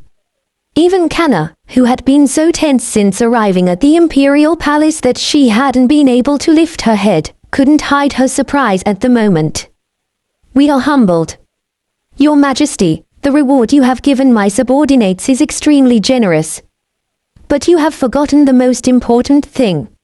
Shouldn't you also give a reward to me, who took responsibility for the beginning and end of everything? Kishia, who had been quietly listening, smoothly interrupted as soon as the awards were over. Even though they were brothers, it was audacious of him to speak so lightly to the emperor. The cavalry members were worried that the emperor might get angry, but that didn't happen.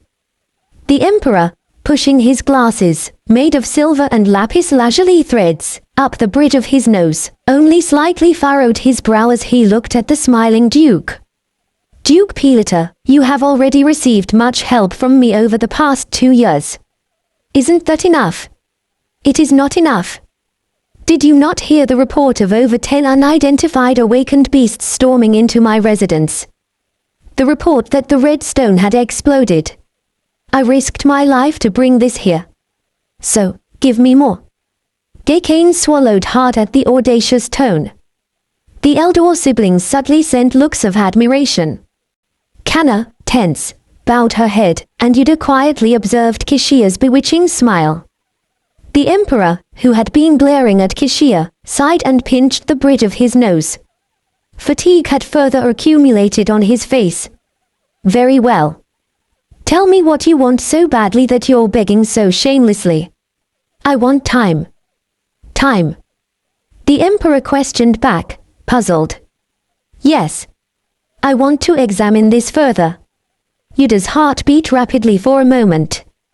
Kishia maintained the most composed expression, looking only straight ahead.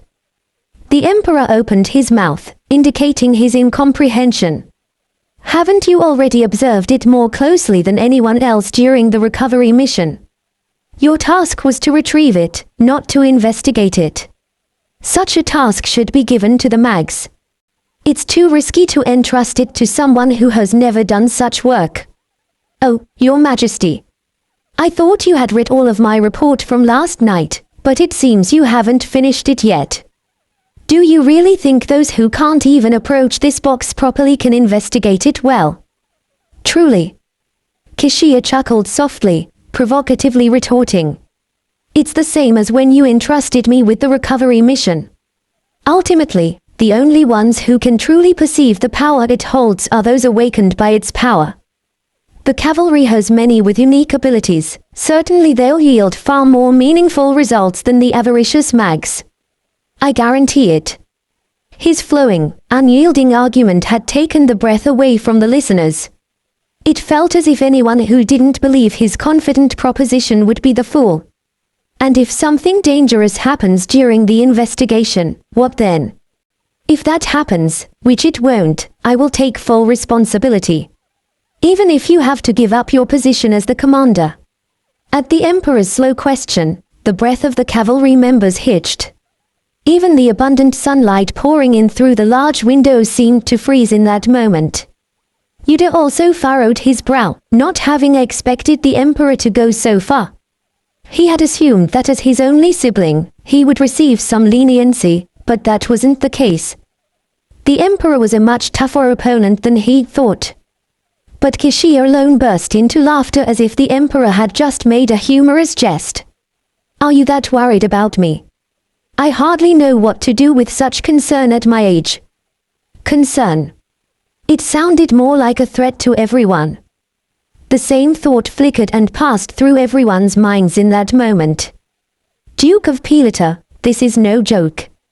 Answer my question. Very well. If something unsavory occurs while my cavalry and I are investigating, I will take responsibility and step down from my position as commander. Does that sound acceptable? His response was straightforward, but it only served to harden the Emperor's already grim expression. He stared at Kishia for a long moment before letting out a deep sigh.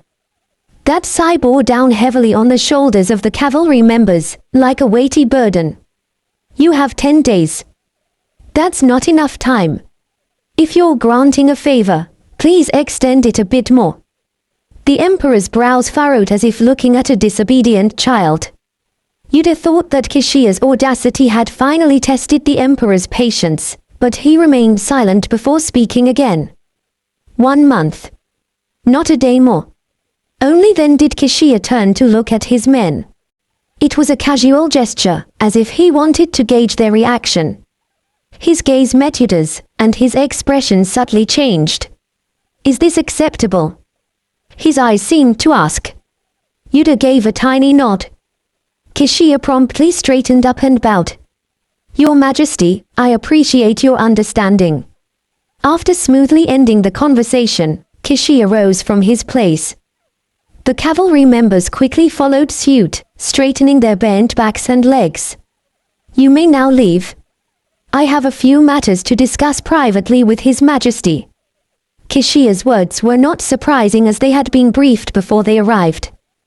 The men did not panic and immediately bowed before the Emperor and withdrew. Follow me. As soon as they left the Emperor's presence, Nathan, with his stolid expression, raised his hand to call them. Yuder and the other men quietly followed. Are we returning to the carriage to wait for the commander now? After they had moved a considerable distance and were about to exit the 7th palace, Hin finally decided it was safe to voice her curiosity and asked Nathan. We will return to the carriage, but we won't wait for the commander there. Then where? We're heading to the Black Pigeon in the 2nd wall. Nathan's response was concise and calm. The Black Pigeon. What's that? Do you remember going to the Blue Crown when you registered for the cavalry test? It's similar but higher up. It's where all the affairs of the nation are processed. In response to the curious Eldor siblings, Gakane kindly answered. True to his word, the Black Pigeon was one of the core institutions that upheld the Or Empire.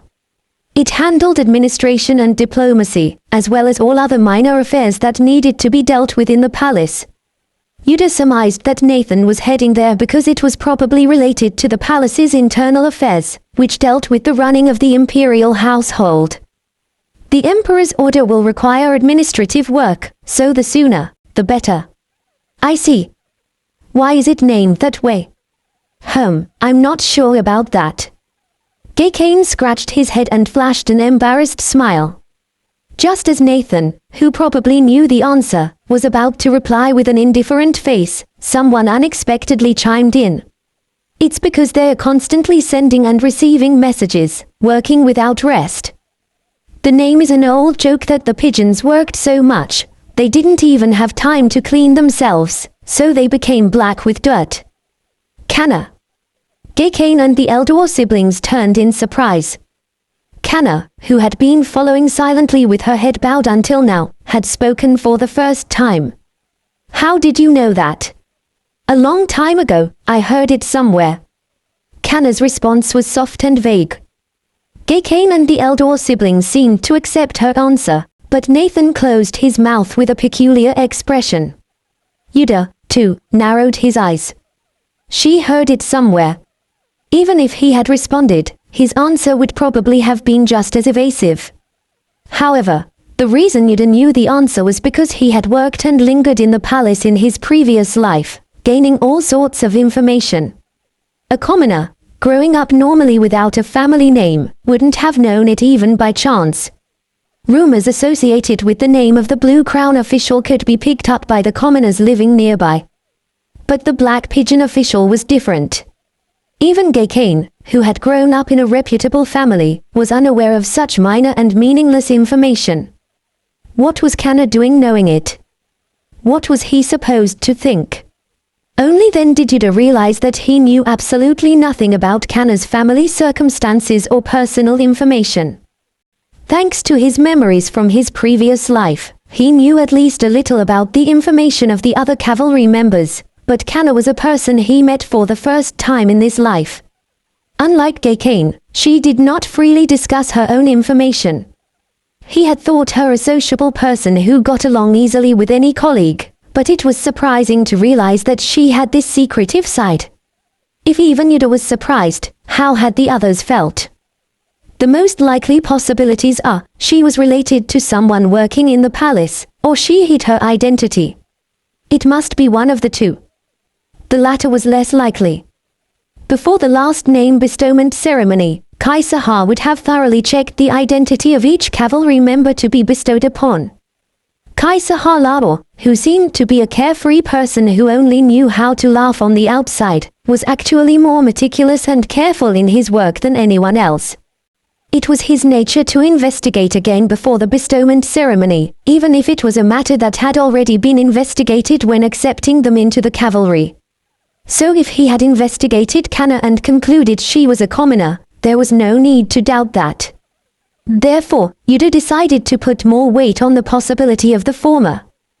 Those who work within the palace, or who have enough access to know the detailed internal affairs, are all nobles. But in the case of the Black Pigeon official, there are also middle-ranking managers and deputies who are chosen for their competence. In a few years, the Awakeners would break into key positions and receive titles, changing the situation, but so far, that was the structure. So if Canna was related to one of them, the likelihood was high that she was among those of the suspected status. It might be a completely different third possibility. Whatever the situation, I hope it's not a big problem. Yuder's gaze turned to Canna, who wore a dark expression. Nathan, who had been leading them silently and skillfully crossing the paths between palaces, stopped at that moment and raised a hand. We are nearing the boundary of the wall. I will represent us during the inspection, so all you need to do is stay quiet behind me. As they had been riding the imperial carriage until now and hadn't had to face an inspection directly, a slight tension swept over the faces of the members. As Nathan had said, the inspection post was soon revealed. Inside the first wall, where only the imperial family resided in the palace, it was extremely quiet, with hardly anyone wishing to come or go. The expressions of the knights guarding the checkpoint were utterly relaxed. I'd like to head towards the second wall. What is your name? I am Nathan Zuckerman, an adjutant of Duke Pilata. The knight's gaze shifted from Nathan, who was clad in armor adorned with the Duke's family crest, towards the cavalry members wearing identical black uniforms. They merely glanced at the cavalry members, not bothering to ask for their names. Understood. Please pass through. The members of the cavalry were surprised at how easily they were granted passage. Yuder realized from the knight's glances that they had assumed the cavalry members were new recruits brought along by Nathan, but he decided to say nothing.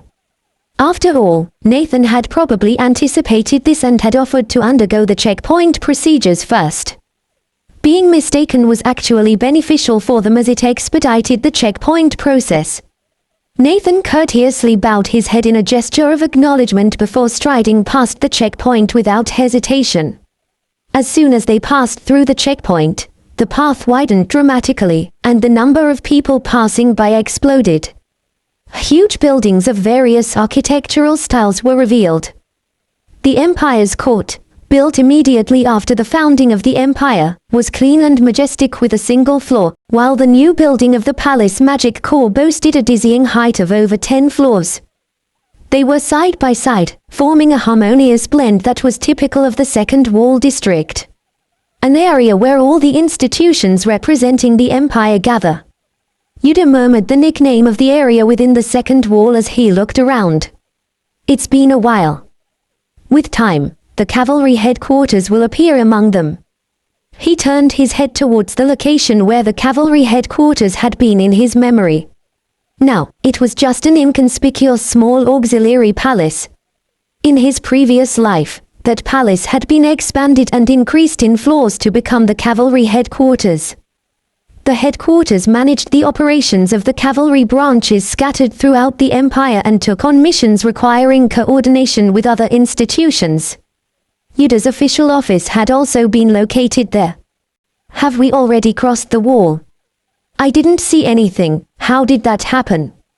Eldor siblings, who were distracted by the surrounding scenery, belatedly realized that they had fully entered the second district and were taken aback. Nathan, who had been walking silently, seemed to think he should answer their question, so he slightly slowed his pace and opened his mouth. We have already crossed the wall. When? Just after we passed the checkpoint.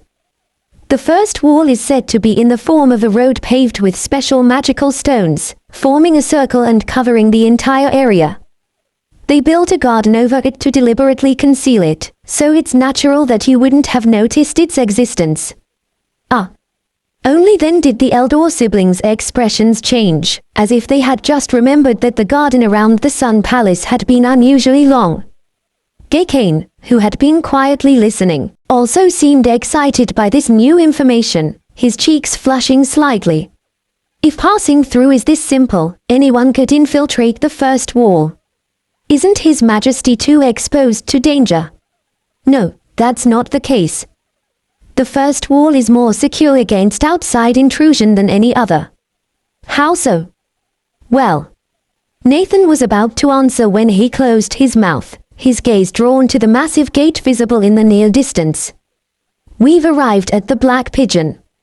You'll gradually learn more about the walls as you accumulate experience. The Black Pigeon was one of the more spacious institutions within the second district. Numerous visitors and officials scurried between the complex of buildings, and messenger pigeons, each with a small tube attached to its leg, flitted ceaselessly between the open windows and rooftops. While they weren't black pigeons, as the name suggested, the constant movement of the messenger pigeons gave a clear hint to the origin of the name. Nathan exchanged a few words with the guard at the entrance before he returned. We need to head to the inner palace, which manages the affairs of the Imperial Palace. Shall we? As Yuder had suspected, Nathan seemed to have come with the intention of delivering the Emperor's directive and receiving any necessary replies. The inner palace was one of the nearest buildings, so they were almost there. Wait, just a moment. Sir Nathan. Just as they were about to follow Nathan, Kana suddenly raised her voice from behind. She stood rooted to the spot, stubbornly lowering her head as she continued to speak. I feel my physical condition has suddenly worsened. If it's all right, could I rest here for a while? It's not necessary for all of us to go there, right? Kana's pale face looked truly sickly, but Yuder didn't believe her. Given her peculiar behavior since before they arrived at the Imperial Palace, her words were almost certainly a lie. Nathan also seemed to think the same, tilting his head with a calm expression. It might be dangerous to stay here alone. No, it won't be dangerous. We're in 2nd District, who would harm me here? I just need to sit on that bench over there for a moment, and I should be fine. Still, is that not okay? Cold sweat glistened on Kana's face as she shook her head. Nathan remained silent in response, seemingly pondering whether to directly ask Kana about the reason for her strange behavior. He must be quite troubled about how to handle a newcomer from a different department. Nathan was merely an adjutant of Duke Pilita, strictly speaking, not a member of the cavalry. Dealing with people outside of one's own department was always a tricky task, and Kana was even a newcomer. It was quite reasonable that he would be unsure about how to address someone who might not even know the palace's rules. Besides, he can't afford to waste much time considering we have a place to visit immediately. Having thought this far, Yuder quickly came to a conclusion. It seems I should stay back. The Nathan that Yuder remembered was not particularly eloquent. Yuder was no different, but he had a better rapport with Kana, thus he was less likely to upset her. The reason was unknown, but seeing Kana reluctant to go into the inner palace suggested that the cause of the problem might lie there. Therefore, it seemed much better for him to stay and converse with her, attempting to uncover the cause of her unusual behavior. I'll stay here with Kana. Wouldn't that be acceptable? No, it's fine, Yuder. You don't need to. Kana, it's dangerous to leave an unwell comrade alone, no matter where. But if there are 2 of us, even Nathan would worry less. Confronted with Yuder's meaningful gaze, Kana fell silent. Quick-witted as she was, she realized it was better to compromise and heed Yuder's words rather than persist stubbornly. However, seeing her reaction, other squad members stepped up as well. Hey, if we don't have to go, I'll stay here and protect Kana too. Me too. If all we need to do is quietly wait here, right? I want to help, too. I won't move an inch from here. As the squad members quickly grew louder, Nathan furrowed his brow. Your camaraderie is impressive, but I can't leave everyone here. If you really need to rest because you're unwell, it would be best to ask the commander's assistant for help. I'll leave it to you. Nathan was not a fool. He had roughly understood the hidden meaning in Yuder's words and seemed to judge it better to leave Kana with him.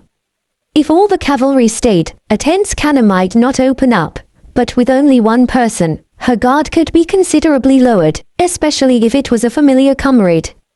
Furthermore, by mentioning the role of the commander's assistant as a reason to leave Yuder alone, he had cut off any chance of rebuttal. There was likely no room for further discussion. I understand. As Yuder had predicted, the remaining 3 members, although disappointed, soon accepted the situation. Leaving words of care for Kana, they followed Nathan inside. We'll be back soon, so wait quietly over there. Yuder watched their retreating figures until they disappeared from sight, then turned his head. Kana's face was still full of anxiety. A brief glimpse of extreme fear could be felt in her eyes as she surveyed the passing people. Now that it's just the 2 of us, can you tell me honestly what's going on? What? What are you talking about? Nothing's wrong. I'm just not feeling well. Startled by Yuder's words, Kana lowered her head, but no one would believe her words. Yuder, looking at her in terror, sighed softly. I wouldn't have cared in the past. But now was different. He was the one who brought Kana into the cavalry. Therefore, he had to take responsibility for this unusual situation. Did you betray the cavalry? Staring at her quietly, Yuder suddenly asked a question.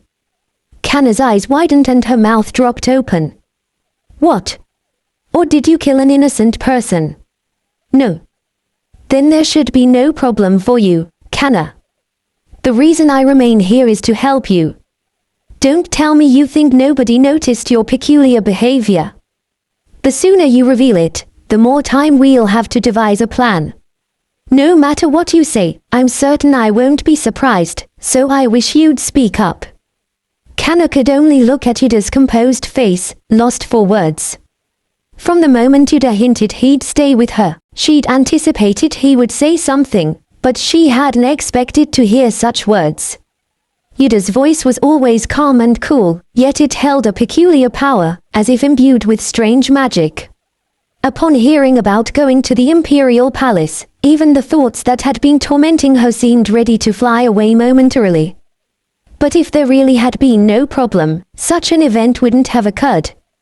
Kanna bit her lip and lowered her head, temporarily wavering. She regained her composure just as she was about to open her mouth. Her anxiety being discovered was embarrassing, but this wasn't the sort of issue that could be improved by telling others. Really, it's nothing. It's not even something worth getting help for. Saying it's not worth getting help for, it must be related to her personal affairs. Yuder could clearly see what was going through Kanna's mind. If it had been like before, he would have had his underlings investigate the troubled individual and solve the problem, but now, being alone, he couldn't. However, that didn't mean there was nothing he could do. Who is it? Huh. Seeing as you don't want to enter the palace, I guess the cause must be there. Who is it? Family. Relative. Friend. What are you talking about, Yuder? The most likely is family. The awkward smile that had been on Kanna's face vanished in an instant. Seeing her tightly clasp her pale hands and look lost, he knew he had hit the mark. I really don't know what you're trying to say. Stop talking nonsense. We told Sir Nathan we'd be waiting quietly on the bench. I'll sit. Kanna, a problem of a cavalry member soon becomes a problem for the whole cavalry. Sir Nathan has noticed the anomaly too, so it's only a matter of time before the commander finds out and asks. Is that what you want? Kanna's steps faltered. We can end it quickly before the commander finds out if you tell me now. Who is it in this place that's causing you to act like this? The two figures, noticeably dressed in black uniforms and raising their voices, attracted quite a bit of attention at the entrance of the Black Pigeon, where many people were coming and going. Of course, Yuder had intended for this to happen, though the response came quicker than expected. But I told you, it's nothing. Kanna. Hearing the sudden voice behind her, Kanna froze and clenched her jaw. Yuder saw a middle-aged man and his servant standing suspiciously behind her. They had apparently just arrived, their carriage still behind them. That's him. In an instant, Yuder sensed a blood relation between the man and Kanna. The neatly groomed, slightly graying hair at the temples, the overall golden-brown locks identical to Kanna's, and the highly similar facial features. Crucially, the man was dressed in the uniform worn by the palace's internal managers. He might have appeared gentle and elegant like a noble gentleman on the surface, but his eyes were as cold and arrogant as the winter wind, leaving an unfavorable impression. Kanna. I didn't want to believe it, but it really is you. I can't believe it. The man lifted his staff, embedded with a transparent magic stone, and moved slowly. With each soft sound of the staff's end meeting the ground, the color drained from Kanna's face. Having ascertained this, Yuder reached for the hood hanging on Kanna's uniform and pulled it over her head. The moment the large hood concealed her face, Kanna gasped and swallowed. Don't say a word. Yuder murmured softly, just loud enough for her to hear, then stepped forward towards the approaching man. This position naturally allowed him to shield Kanna behind him. What's going on here? Who are you? Despite not knowing Yuder's affiliation or status, the man talked down to him. This meant he was looking at him in a belittling manner. I am Yuder, affiliated with the cavalry. And you are? The cavalry. The man tilted his head as if hearing the name for the first time, then let out a sound of realization a moment later. Ah, right. That group collected by His Grace, Duke Pilator. He left the rest unsaid, but the underlying tone was clearly negative. Yuder coldly looked at his face while subtly glancing down at his gloved hand. He dares to ignore my question twice. In the past, I would have immediately forced him to his knees. Not that he couldn't do it now. His hand itched to act, but the sound of shaky breaths from the hooded figure behind him held him back. There's no need for pleasantries. The woman behind you is from my household. She committed a crime recently and ran away. We couldn't find her until now. Step aside, so I can take her. Kanna's trembling breaths abruptly stopped. Yuder briefly glanced back at her before returning his gaze to the man. Seeing Yuder's nonchalant demeanor, the man commanded with a ruthless attitude once more. Didn't you hear me? I said to step aside. Head, don't you hear the Count's words? Step aside. The servant standing next to the man also raised his voice. Nevertheless, Yuder remained stationary, not budging an inch. Are you deaf? There's no need for you to deal with these lowly beings yourself, master. I will go. Can you prove it? Finally, Yuder spoke. What? How can you assure that the person behind me is the one you've been looking for? The moment Yuder's deep, gloomy voice echoed through the air, everyone who had been watching felt a chilling intensity that made them shiver uncontrollably. The man who introduced himself as Yuder felt incongruous, like a single incorrectly placed piece in a perfect puzzle. Two pitiless eyes under jet black hair. The dark shadow cast beneath them was terrifying, as if merely meeting his gaze could steal away one's soul. His ghostly pale face was equally unnerving. Yet, this ominous and intense emotion made it impossible for anyone to look away from Yuder. No one had paid him any attention until now, but once recognized, everything about him appeared different. Despite being right in front of them, he seemed like a shadow with no presence, appearing inconsequential yet, upon closer inspection, swallowing something terrifying like the darkness.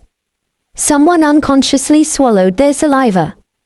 Who on earth was this person? Many who hadn't heard Yuder's self-introduction simultaneously wondered. Sir, you cover her with a hat to hide her, and now you want to argue.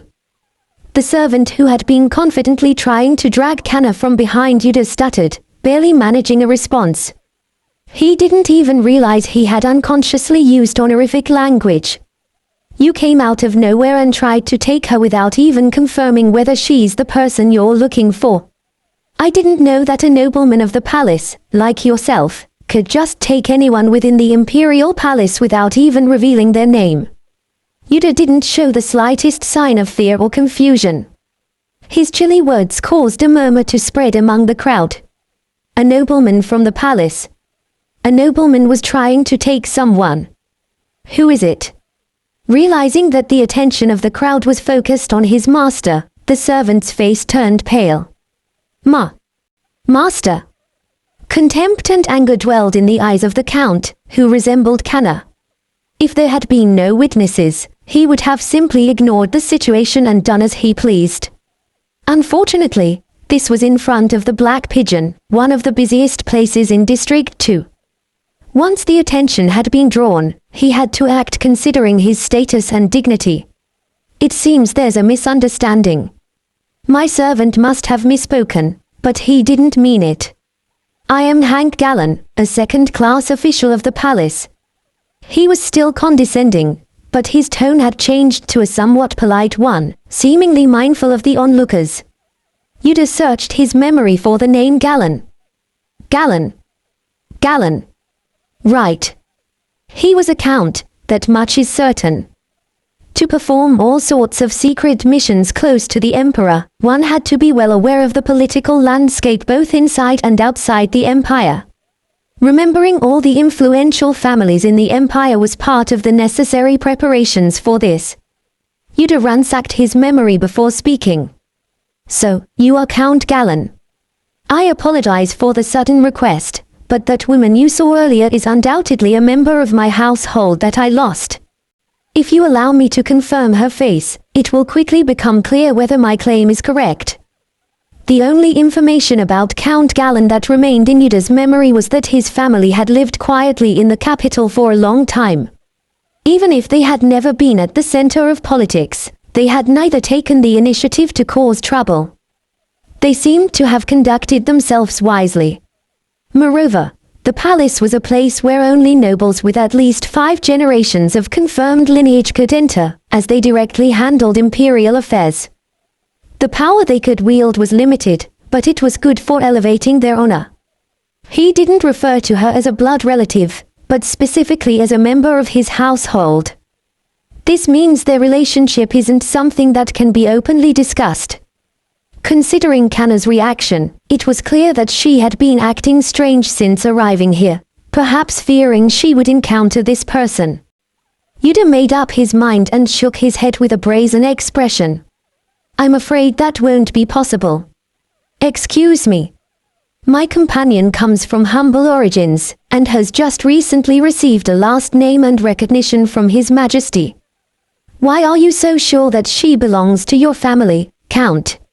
Our cavalry verifies the identity of all its members, so it's hard to believe there's a criminal among us. What is this crime you speak of in the first place? There's no need for you to know. Then naturally, I cannot hand over my companion. To doubt my companion is to doubt our commander, Duke Pilata. Did you come to us with some ulterior motive, Count? The people around them murmured as he let his words flow without hesitation. His argument seemed logical and hinted at various meanings. Was the person implying that the Count had an ulterior motive, that this was a family issue, or was there a hidden intention against Duke Pilata?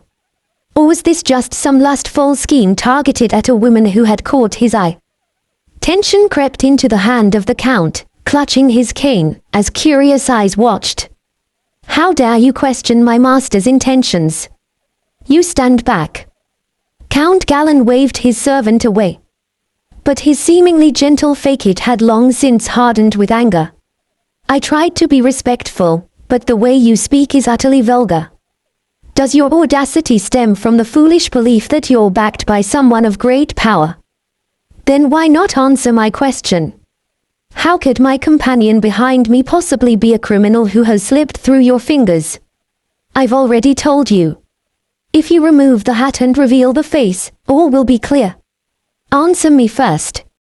How will I know the truth if you only speak after you've seen?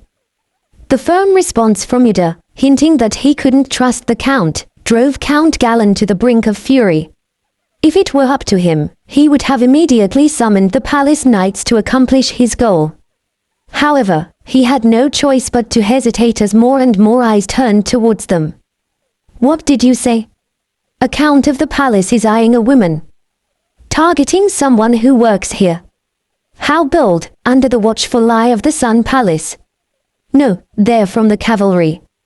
You know, the place that Duke Pilata established a few months ago that caused quite a stir. But why is someone from there in a confrontation with the Count? I think he mentioned something about a family issue, but I don't know the details. Every noble values their reputation and safety above all else. Even if the emperor's health wasn't the best, everything that happened within the palace would reach his ears. The 4 major ducal families were even more cautious. The house of Count Galen had managed to stay unscathed and cleverly navigate through the politics without allying with anyone. It wasn't their intention to stir up unnecessary controversy and expose their weaknesses. They couldn't afford to reveal their family's secrets to everyone over the pursuit of a young runaway girl. In the end, Count Galen decided to take a step back. You said you're from the cavalry, didn't you? Today is not the day, but I will pay a visit there soon. Once I speak with Duke Pilata, the truth will be crystal clear. Even at the veiled threat, Yuder's expression remained calm. His indifferent and arrogant demeanor, as if such words were no concern to him, made the Count grind his teeth in frustration. I'll remember your name. Do as you will. In his previous life, there were many who vowed to remember the name of Yuder. However, none among them could lay a finger on him. That man until the end. Master! Please wait. The servant cried out with a horrified face and then dashed after the Count, who had turned his body, stirring up a cold breeze, towards the palace interior. Those who had been spectating lost interest and dispersed when Yuder showed no reaction. However, a few of them remained, observing Yuder and Kanna with interest. An old man who approached Yuder was among them. Do you know this? The Count Galen's family has held their title for 7 generations, and their main house is within the 4th wall, powerful enough to be in the inner sector. Kanna, who was behind Yuder, stiffened. A weak-looking young man, seemingly accompanying the old man, was watching them, not knowing what to do. Yuder gazed at the old man's face for a moment, then slowly smiled. And what does that have to do with me? You're not afraid of making a powerful enemy by hiding your comrade. If I were to put it bluntly, I'd say it's the other way around. The other way around. The old man, his long white beard giving him an imposing air, evoked the image of a dignified noble family head in his traditional attire. Anyone else might have been intimidated by his presence, but there was no change in Yuder's expression. You see, he has made a formidable enemy in me. Ha! Such confidence. May I ask what gives you the nerve to say such a thing? Why wouldn't he? Yuder opened his mouth with a cool smile. Of course, it's the power I possess. The old man's eyebrows twitched. A moment later, he burst into hearty laughter, full of admiration. Power that transcends status and influence. I'd like to witness this formidable power myself. I hope your words aren't empty promises. After saying this, the old man patted Yuder's shoulder and headed towards the young man, who had been waiting anxiously. Master! You always say that watching a fight is the best, but why did you get involved here? I'm utterly embarrassed. Do you realize how late we are? By now, everyone else would have gathered. You fool. What does it matter if I'm late? I've seen the most interesting thing here. How could I simply walk away from that? But quiet, and lead the way, boy. Yuder quietly watched the young man and the old man bicker and disappear, then turned his head. As if she had been waiting for this moment, Kanna spoke up. Yuder. Why did you do that? A small voice came from behind Yuder. Kanna was clutching his clothes tightly with her trembling hands. Yuder turned to face her. That's why, isn't it? The reason you didn't want to come here. Why would you do something like that? You have no idea how tenacious and terrifying that man is. How are we going to handle this? Instead of an answer, a deep sense of despair returned. It was as good as any answer. I'll speak to the commander. I'll tell him you're not at fault, Yuder. And I can resign before he comes. Yes, that might work. Resign. Yuder turned toward Kanna, who was making an absurd claim, and spoke firmly. Why are you trying to quit the squad? But you heard him. He said he would come to the cavalry. Aren't you worried? Kanna retorted, seemingly unable to understand. Didn't you hear what the other person said earlier? About what kind of person Count Galen is? He's a terrifying person. Really, truly terrifying. Kanna's fear of Count Galen seemed to run quite deep. What had she experienced? Yuder lightly tapped on her trembling shoulder, redirecting her gaze back to him. It's okay. If he doesn't come, I'd be more disappointed. I introduced myself hoping for that. What? It doesn't matter at all what power his family holds. All I'm curious about is your story. Kanna, what is your relationship with that family? Right. I'm quite curious about that situation too. I wish you would tell us soon. A soft voice interrupted from behind Yuder. At that moment, Kana retreated in surprise. Co-commander. Yuder saw Kishia, wearing a large purple robe typically worn by court mags, slowly emerging from the shade of the trees. His striking appearance and outfit suited to conceal his white uniform were one thing, but the surprise was something else. Kana mumbled with her mouth agape.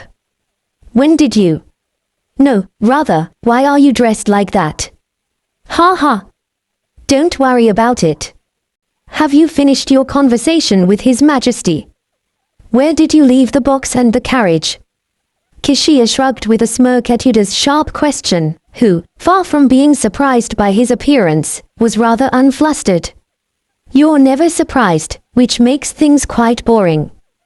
The carriage is where it was left, and His Majesty is briefly examining the box. But more importantly, wouldn't you like to discuss this interesting information about a squad member's secret that even I was unaware of? Seeing Kishia's laughter, Kana's face turned pale again. Hold on. If we talk here, we might draw attention. Come this way.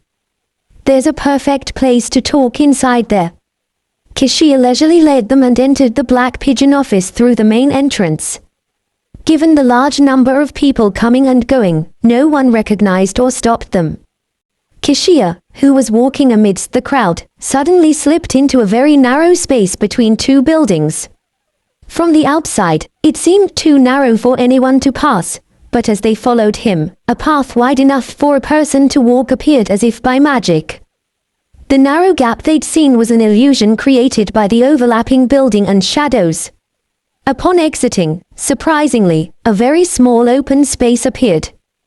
When buildings are continually constructed and inserted over a long period of time, occasionally unnoticed gaps like this are created. No one will come here, so feel free to talk. Even Yuder, who was quite familiar with the palace's geography, had never seen this place. It was astonishing. How did you know about this place? Forgot, did you? I was born and raised here. Exploring the palace was my favorite pastime as a child. The imperial palace extended to the second wall, but the palaces where the emperor and the imperial family resided were mostly within the first wall. It was unthinkable that a young, noble prince would venture beyond the first wall for exploration and play. It was a staggering answer, but it seemed all the more surprising because it was plausible, considering it was Kishia. I'm really sorry, Commander. I didn't mean to cause any trouble for the cavalry or you. I needed a place to hide. In the quiet courtyard, Kana finally removed her large hat with trembling hands and revealed her face. The first thing she did was to bow deeply in apology. A place to hide. From Gallon House. At Kishia's question, Kana nodded difficultly. Yes. I don't see any point in hiding anything anymore. As you've probably guessed, I lived in Gallon House. Count Hank Gallon would have been my father, but I never called him that. Kana's story wasn't too different from what Yuder had anticipated. She was born to a mate with whom Hank Gallon had spent a night. The Count did not give Kana a name or a surname. It was a statement of his complete refusal to recognize her as his own flesh and blood. Her mother, with a bit of money she received when expelled, rented a small house in the seventh wall and raised her daughter. However, 3 years ago, when her mother died of illness, Kana had to return to her birth house, where she lived a life of contempt, treated not as a daughter but as a maid. I thought that kind of life was better than living alone. But, my thoughts changed after I awakened a year ago. Kana's ability was to read the information of objects.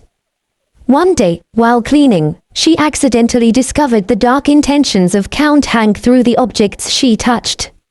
He intended to hand her over to another noble, at any age.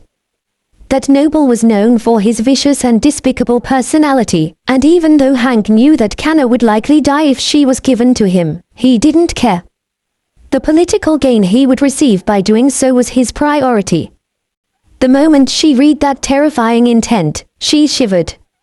From that moment, Kana began to plan how to escape from the Count's house, At first, I planned to flee to a foreign country. But then the cavalry recruitment announcement came out. I decided to try out, and if I failed, I would change my plan and head abroad. But, to her surprise, Kana passed. Thanks to Yuder's advice. I knew the Count worked at the Imperial Palace, and I was scared that I might run into him if I went there. If I was found, he would definitely recognize me and try to take me away immediately. But, considering how things turned out, I think it would be better for me to resign before he comes looking for me in the cavalry. That's all. After Kana finished speaking, silence fell among the three. Yuder recalled the moment he first met Kana, seeing the bitterness in her expression. When he first met her at the front of the Blue Crown for the cavalry's entrance test, Yuder thought of her as a rigid and angry person. He simply thought that she was the type of person whose face would show such an expression when she was overly nervous, but that was not the case. After hearing her current story, he finally understood why her expression was so severe. For Kana, that moment was a once-in-a-lifetime choice and challenge. After telling her entire story, Kana's eyes conveyed more unease and sadness than the refreshing feeling of someone who had spilled her secrets. She bowed her head silently in front of Kishia, like a criminal waiting for her punishment. What were you planning to do next if you left the cavalry? Kishia's first question was very succinct. Kana blinked blankly, perhaps taken aback by his unexpected response, and finally opened her mouth. As I originally planned. I'm thinking about going abroad. With your abilities, it won't be easy to become a mercenary, will it? I was thinking of joining a wandering theater troupe. I think I would do well as a fortune teller. I see. That would have been fine. You thought hard about it. Pardon? As Kana asked with a puzzled face, Kishia's voice suddenly turned cold. But Kana warned, don't you think the members who have known you will miss you a lot if you suddenly leave the troupe? Kishia Lao, why does he keep saying such strange things? Kana's abilities were essential to investigate the Red Stone. Her abilities were much more promising than she thought. How could a wandering theater troupe dare to compare with the safe and glorious cavalry? Even if she really committed a crime and was dragged away, they had to stop it at all costs. Yuder was not pleased with what Kishia was saying. As Yuder's eyes secretly sparkled, Kana opened her mouth with a look of determination. If they miss me, I would be really grateful and sad. I was really happy while I was in the cavalry, and it was fun to meet good colleagues. I owe a great debt to the commander who accepted me and to Yuder, who helped me in many ways, which I can never repay. However, for that reason, I think it's right for me to leave the troop for the commander, Yuder, and my colleagues. If I have to be punished for lying about my background as an orphan with no family when I joined, I am willing to accept any punishment. Her eyes were filled with sadness, but her face was incredibly calm and dignified when she said it was right for her to leave. You are willing to accept any punishment? Yes. If you're willing to accept it, there's no need to refuse. Commander. Yuder called Kishia, frowning. However, the moment their eyes met when Kishia turned his head to his call, Yuder realized that he had misunderstood something. He didn't realize it because his voice was so serious, but there was a mischievous glint in his red eyes that he was facing. My members are strange. I've worked so hard for 2 years to build the cavalry, but the talented ones who have passed through numerous competitors all seem to have no attachment to the cavalry. I don't know whether my eyes are strange, or the members are strange.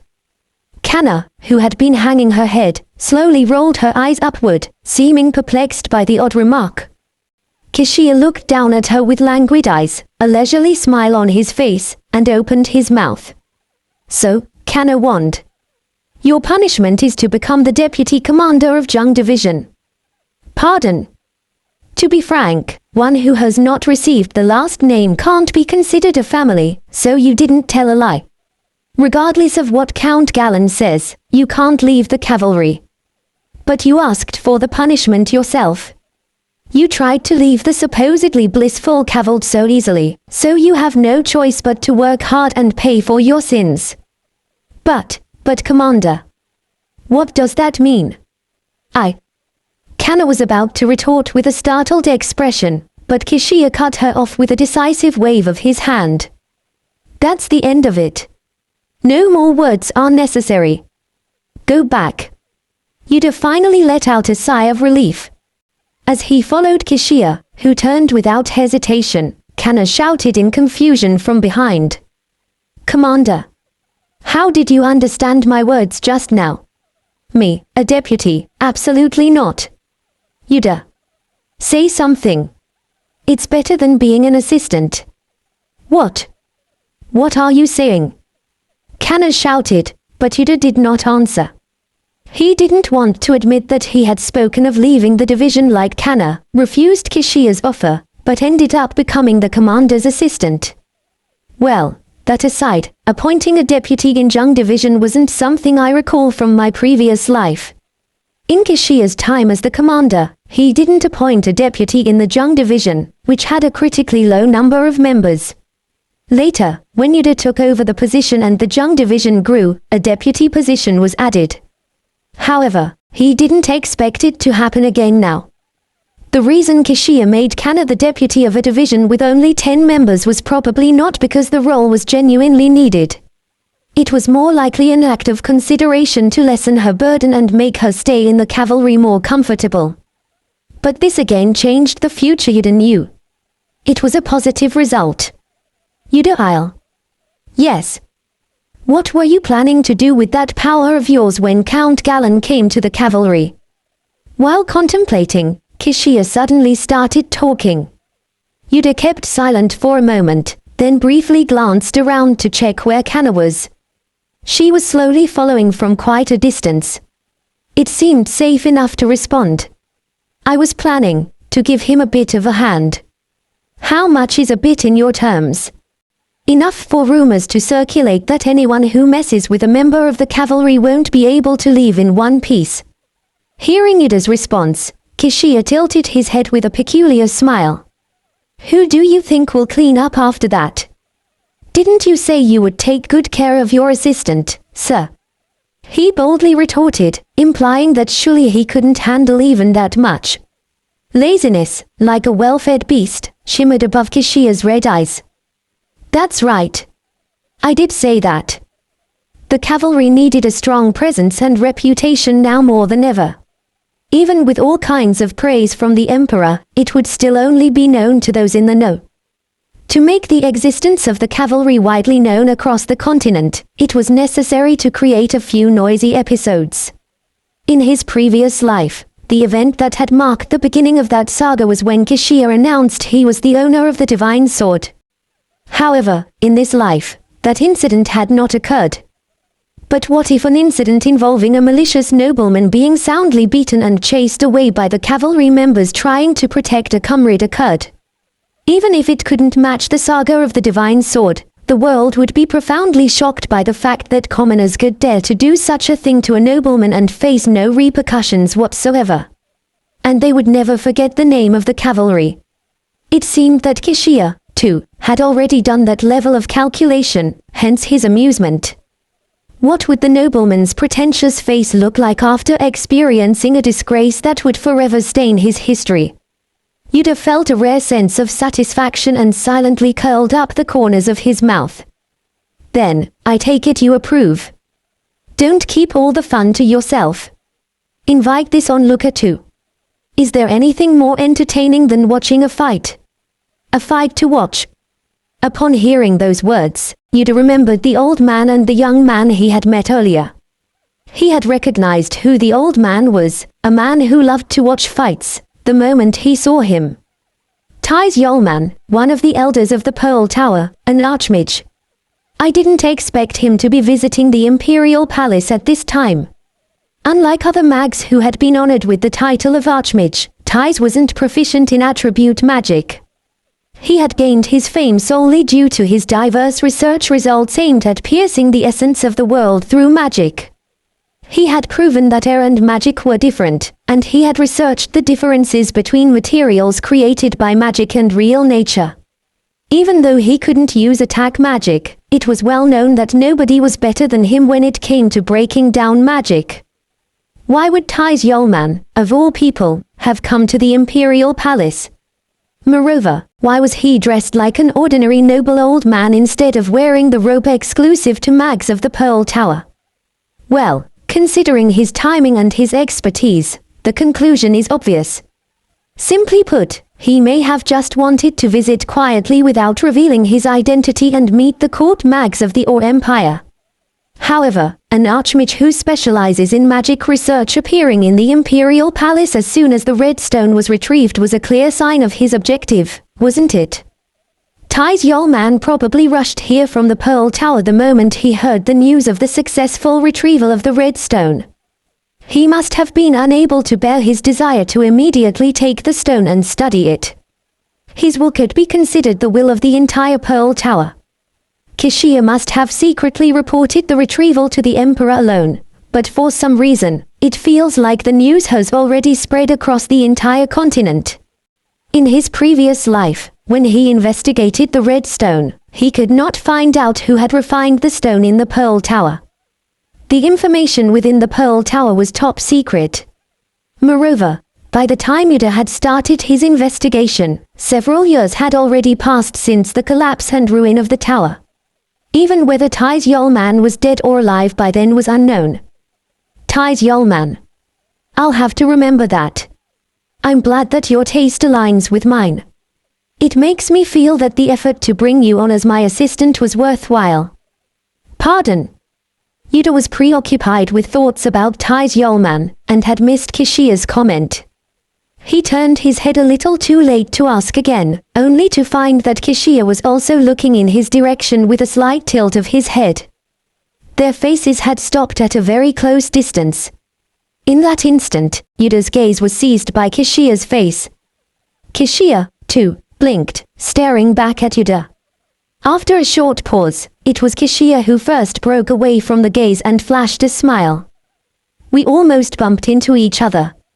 Oh, yes. Yuder finally regained his senses and turned his head away. Did you fall for my face up close? You were looking rather passionately. The unfamiliar short pang Yuder had felt shattered instantly. No, that's never happened. Despite his immediate, firm denial, Kishia persisted as if he had a winning hand. You didn't. Weren't you just looking? I never did. I should have just bumped into you. It seemed like a perfect angle for a kiss. Yuder felt a sudden chill in his spine and inadvertently looked back again. Fortunately, Kana seemed to still be following from a distance, seemingly engrossed in her own pleasant thoughts. Making such comments to anyone could lead to unnecessary misunderstandings. Please refrain. I am your assistant. What was the point of making such a joke to Yuder, who had yet to awaken his second gender? Although he had accepted the position of assistant, there was clearly nothing more than that. The future would not be like the past. Anyone. That's a bit hurtful. Are you anyone? Kishia, who didn't care about other people's feelings, couldn't suppress a small chuckle, shaking his shoulders as he slowed down and quietly fell behind Yuder. It seemed he just wanted to tease. All right, I won't do it anymore. Don't purposely distance yourself. Weren't we just happily discussing plans together? Choosing you as my assistant seems like a good decision. I think we'll make a great team, don't you think? Kishia had an extraordinary talent for expressing the same phrase in a strikingly different manner. As Yuder sighed lightly, Kishia laughed once more. Looking at his laughing face, Yuder thought about the indescribable feeling he had just experienced. It was a face he had seen countless times, in his previous life and in this one he had returned to. But something was different this time. Was it the man with such vibrant eyes? He had always thought of him as someone whose smile concealed a world-weary blade and suppressed fatigue, but Kishia's face up close showed none of that. It should be natural, given that he had returned to a past where nothing had happened yet, but this ordinary fact was shocking. The image of Kishia in his dream, who had joked with a lonely face, empty as if it had been hollowed out, re-emerged. It seemed as if he had just seen what that Kishia, who had been facing death, had lost. Yuder instinctively raised his hand to his chest and pressed it lightly, then quickly pulled it away.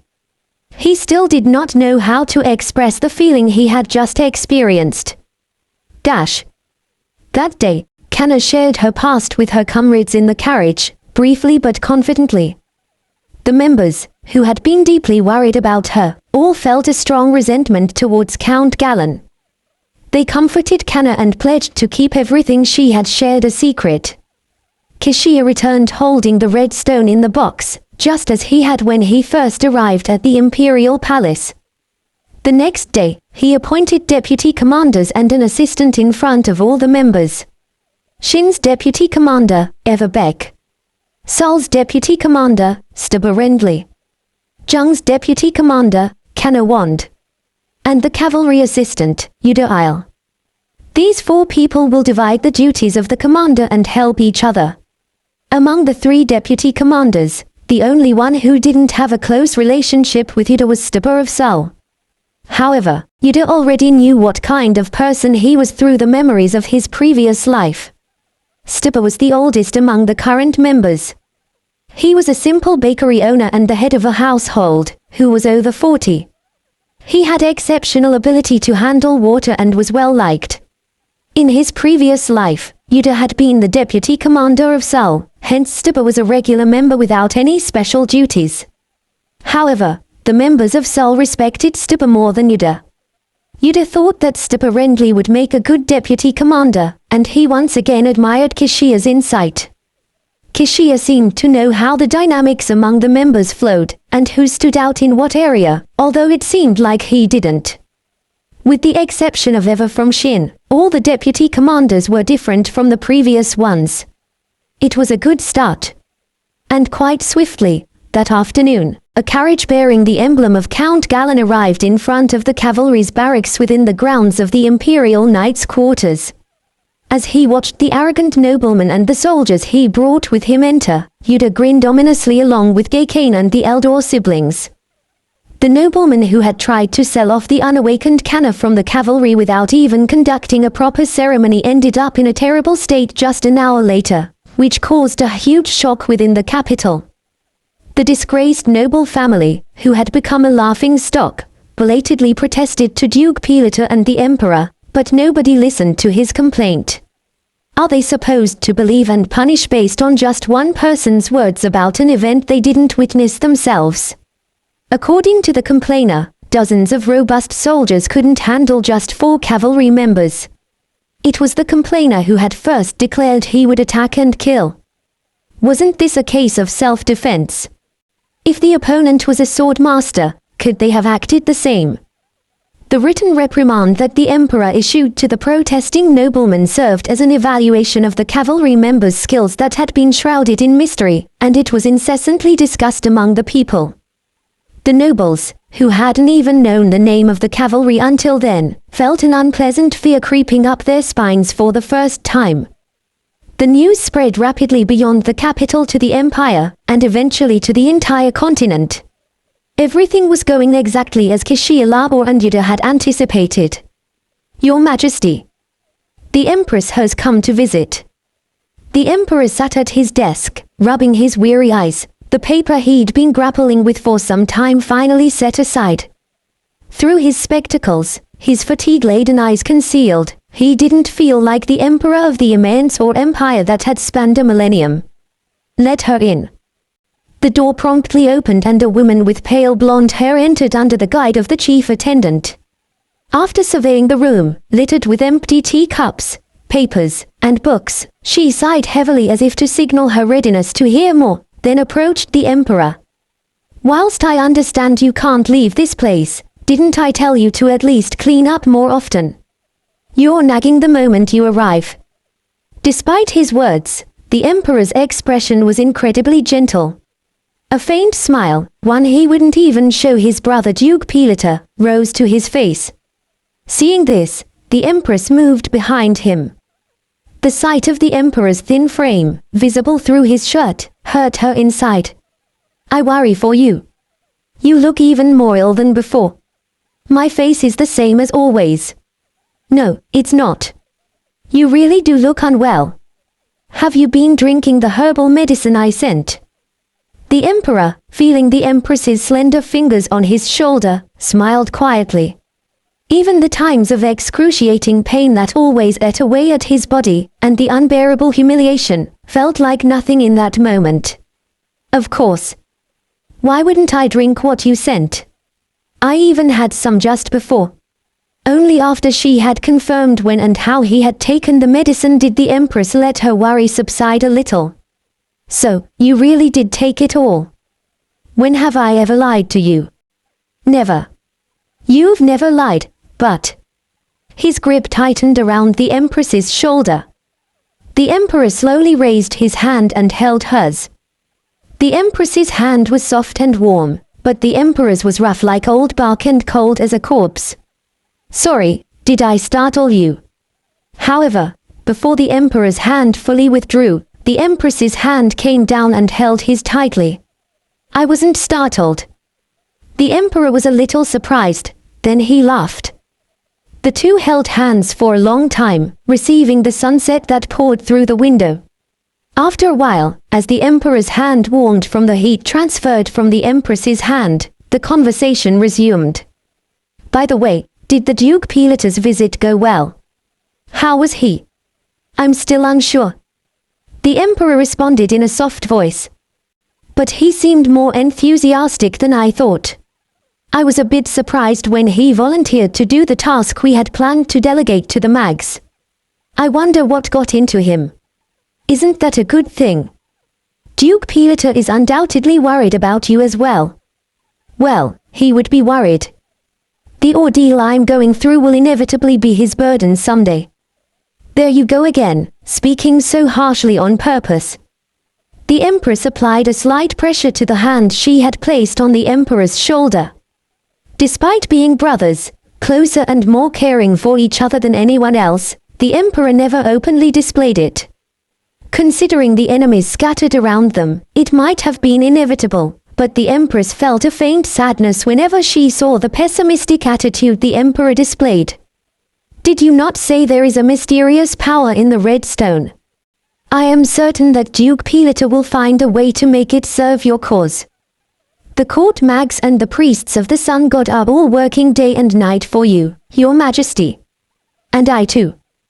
The Empress trailed off, forcing a smile onto her face. Please continue to take the herbs I've prepared for you, replenish your energy, and you'll surely find a solution. Everything will be fine. The Emperor swallowed the murmurs he couldn't bring himself to voice directly to his Empress. Even if he could mend what was already broken, how long would it last? On an unusually sunny afternoon, 3 people stood in a deserted physical training field set up behind the cavalry barracks. They were Yuder, Kana, and GCash. Before we start, how are you feeling? At Yuder's question, Kana and GCash closed their eyes, seemingly checking their own conditions. I'm fine. Me too. Commander, do you not need to step back a bit? I'm also fine, of course. Don't worry about me and proceed. Kishia, who had elegantly seated herself at a table a bit away from the trio, waved his hand with a languid smile. At the same time, Nathan, who had appeared from inside the barracks, placed a teacup from the tray he was carrying in front of Kishia. As he poured tea from a teapot, too small in comparison to his hands, into the cup, a crisp and fragrant smell filled the dusty training field, seeming rather out of place. Such a wonderful aroma. It's tea made from the leaves of a medicinal herb the Empress has recently cultivated. She sent it while you were away on your mission. Her Majesty. Always in her debt. I suppose I'll have to write her a letter of thanks. While Kishia's side was filled with serenity, the area surrounding Yuder was tense. Starting that day, Kana and GCash had decided to train under Yuder for the development of their abilities. Although it might seem odd to receive training from Yuder, who was essentially a fellow soldier even if he was the commander's assistant, the two of them had no objections, having seen his skills firsthand. Normally, many soldiers should have been in full swing training at that time. But now, there was no one except them. This was because the entire cavalry had started a holiday that Kishia had granted the day before. When all the nobles turned their eyes to the cavalry after the incident of driving out Count Galen, Kishia seemed to have been waiting for the moment, announcing a week-long holiday. The official reason was to celebrate the successful completion of the cavalry's first mission. But in reality, a select few knew that it was a maneuver to prevent the red stone hidden within the cavalry from being exposed to unnecessary attention. The soldiers didn't know that the secret mission of their comrades, which had ended in success and a big reward, was to retrieve the red stone. However, they were extremely pleased to get a holiday thanks to it. There were quite a few people in the cavalry, like Yuder, who were not confident of their admission and had left things to settle back in their hometowns. Including those who wanted to show their families what they would be like after being admitted. Most of the soldiers left the barracks immediately. The vacation plan had initially begun due to a conversation with Yuder during the mission to recover the red stone, but Yuder himself had ultimately given up the vacation. He couldn't afford to spend a whole week of his scant month dedicated to locating the red stone on something like a holiday. There were also a few members, aside from Yuder, who didn't take the vacation. Most of them either had no place to return to, or their homes were too far to visit within a week. Among them was Kanna, of course. At first, Yuder had planned to take her alone for personal training to improve her abilities. After the holiday, he intended to strengthen all members' abilities even further, and had requested Kishia for permission related to the training. However, the problem was that Gakane was present when Yuder approached Kanna to propose training together during the holiday. Training with Kanna. For a whole week. I want to join too. Let me do it. At first, Yuder refused. Training two people with different abilities could reduce his focus. However, Gakane was extremely persistent. He immediately cancelled his plan to spend his vacation in his hometown and clung to Yuder. Since he had received permission from Kishia to participate in the training plan, he would train the other members like Kanna in enhanced training after a week anyway. So he argued there was no need to do it first. But Gakane was adamant. His obsession with strength was beyond what Yuder had imagined. You're training with Kanna because the leader ordered you to investigate the red stone, right? You think her current abilities are insufficient, so you're trying to teach Kanna something more, aren't you? Then my shadow will definitely be helpful too. It was natural for him to think so, having seen Kishia take back the red stone that they thought would be presented to the emperor. However, the one who ordered it was not Kishia but Yuder himself, something Gakane naturally could not guess. Until then, Yuder had thought of Gakane as just a good-natured and diligent guy. But seeing his determination not to shy away from following him even to the restroom, Yuder's perception changed. Gakane Bowenwald was a persistent bugger who pretended to be nice. Yuder, please. I already know how tremendous your skills are. How could I give up such an opportunity? I want to become as strong as you. If I can train with you, I'll do whatever you say. I really mean it. After being hassled all day, Yuder finally let out a long sigh. It's just 1 week. Nothing might change, and you may only suffer. Even so, are you willing to do as I say? Of course. If I gain nothing, that's my fault. I'll never blame you. The Yuder from his past life might have refused nonetheless. But Yuder eventually nodded. If the one eager to walk the path of hardship regretted it, so be it, it wouldn't be his loss. All right. Thank you, Yuder. Gakane hugged Yuder tightly, his face filled with emotion. When Kanna heard that Gakane would be training with them, she was greatly relieved that she wouldn't be alone. To her, Yuder was a cherished comrade who was nothing less than a lifesaver, but he was sometimes even more inscrutable than Kishia. The thought of training one-on-one with such a person for a whole week had made her secretly anxious. And so, 2 members became the first subjects of Yuder's ability enhancement training. GCash expressed great interest in this training plan and declared that he would definitely observe it. Thus, today's situation had been set in motion. The training ground they were to use was constructed in a place that could never be seen from the outside. Despite being right behind their lodgings, it was not visible from within, making it exceedingly suitable for a training session like today's. Yuder. But, can I really do it? Even with training, can I actually develop my ability enough to read an object's information without touching it within a month? Kana asked with a worried expression. She was aware of the potency of Yuder's ability, but she was the one receiving the training. With the leader, GCash, watching over her, she felt afraid that she might disappoint them again, like the time when she was unable to help during the redstone retrieval mission. You can do it. Yuder answered with short but assured certainty, then pulled out an object he had brought earlier. Kana and GCash's gaze focused on it. A book. What are you going to do with that? Kana, try reading the information of this book using your ability first. Yuder purposely turned the back of the book to Kana so she couldn't see the title. With a puzzled expression, Kana approached and placed her hand on the book. Soon, a transparent energy began to ripple slightly between her fingers. It's a book that has been handled by many people. Most of them seem to think it's a difficult book. It seems to be about 20 years old, a source of warm comfort. As Kana spoke, her words gradually became less coherent and eventually faded. Yuder quietly observed her. I can't read any more than this. This is my limit. Kana, when you use your ability, what do you usually think about? At Yuder's sudden question, Kana's eyes widened in surprise.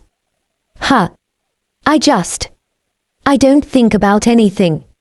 Only about needing to read quickly. I see. Then, this time, try using your ability while focusing on the thought that you must read information related to the title or content of this book. Can you do that?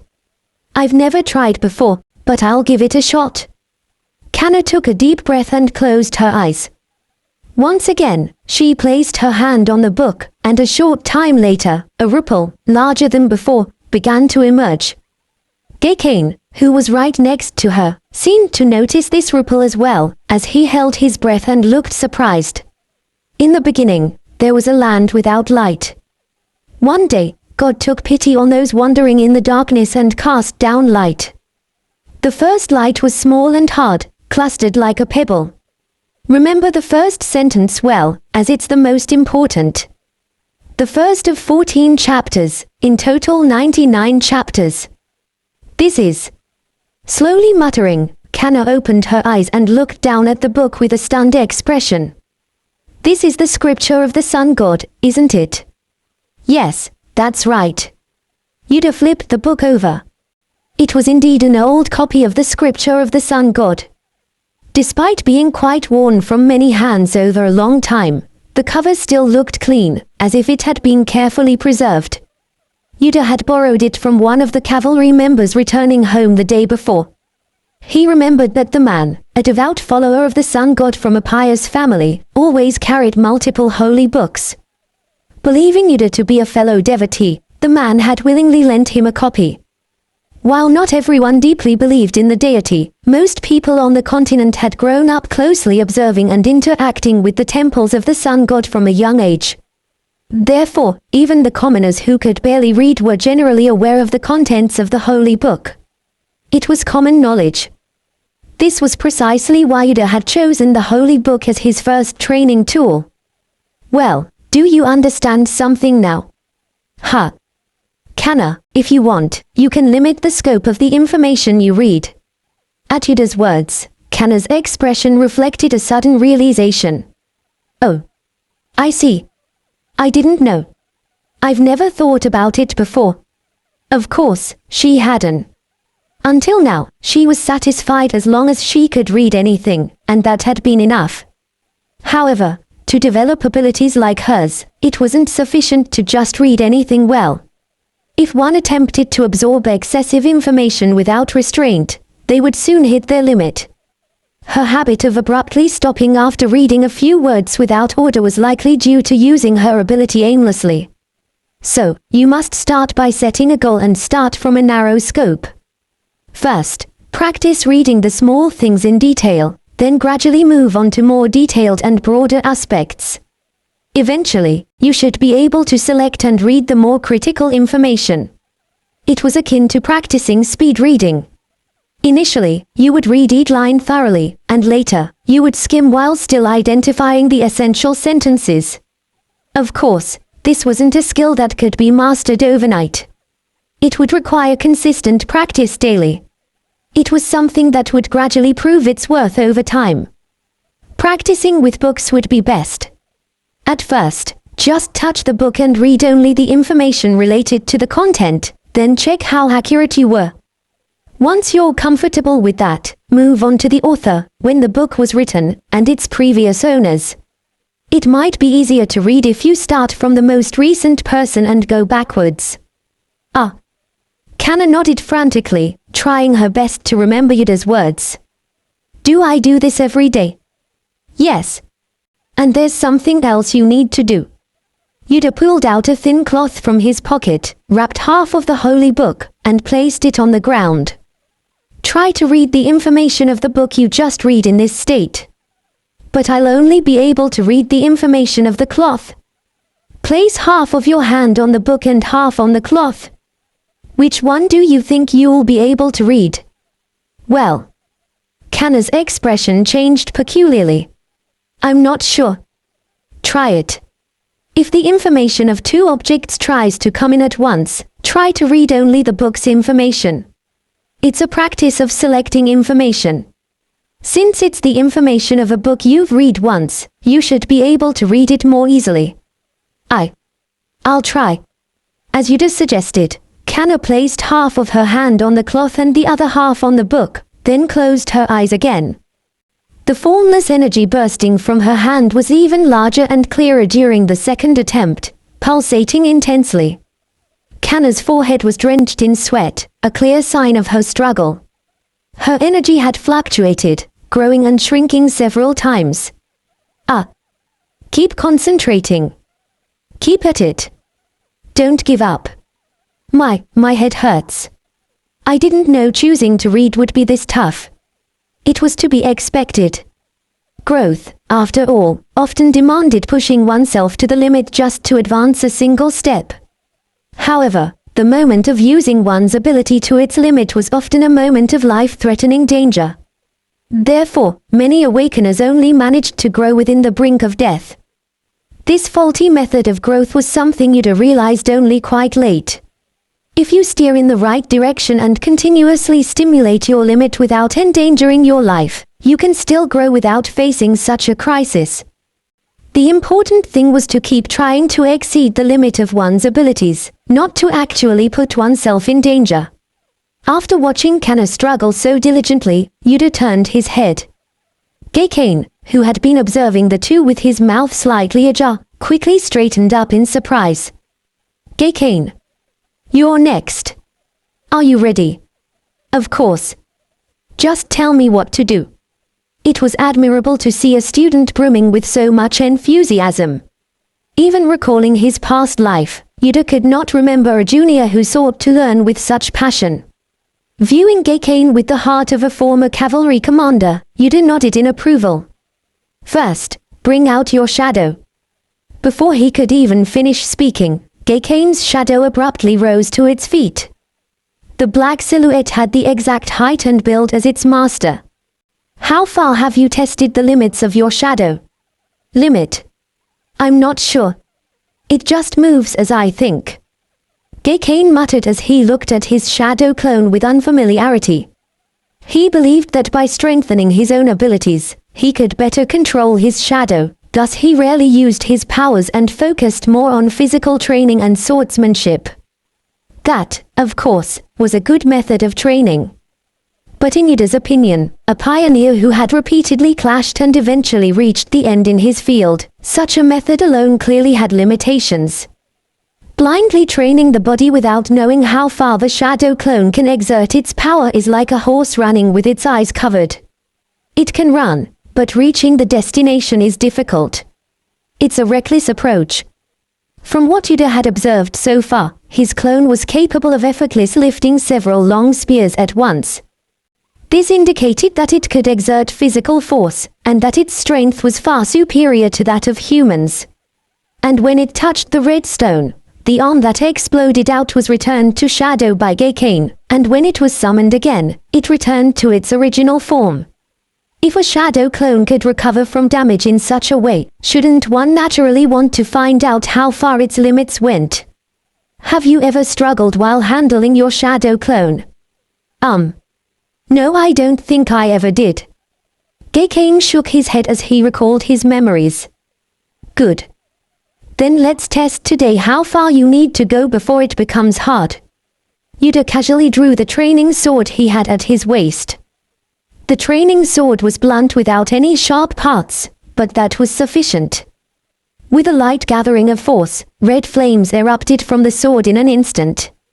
Overwhelmed by the intense heat and momentum, GCash's expression hardened.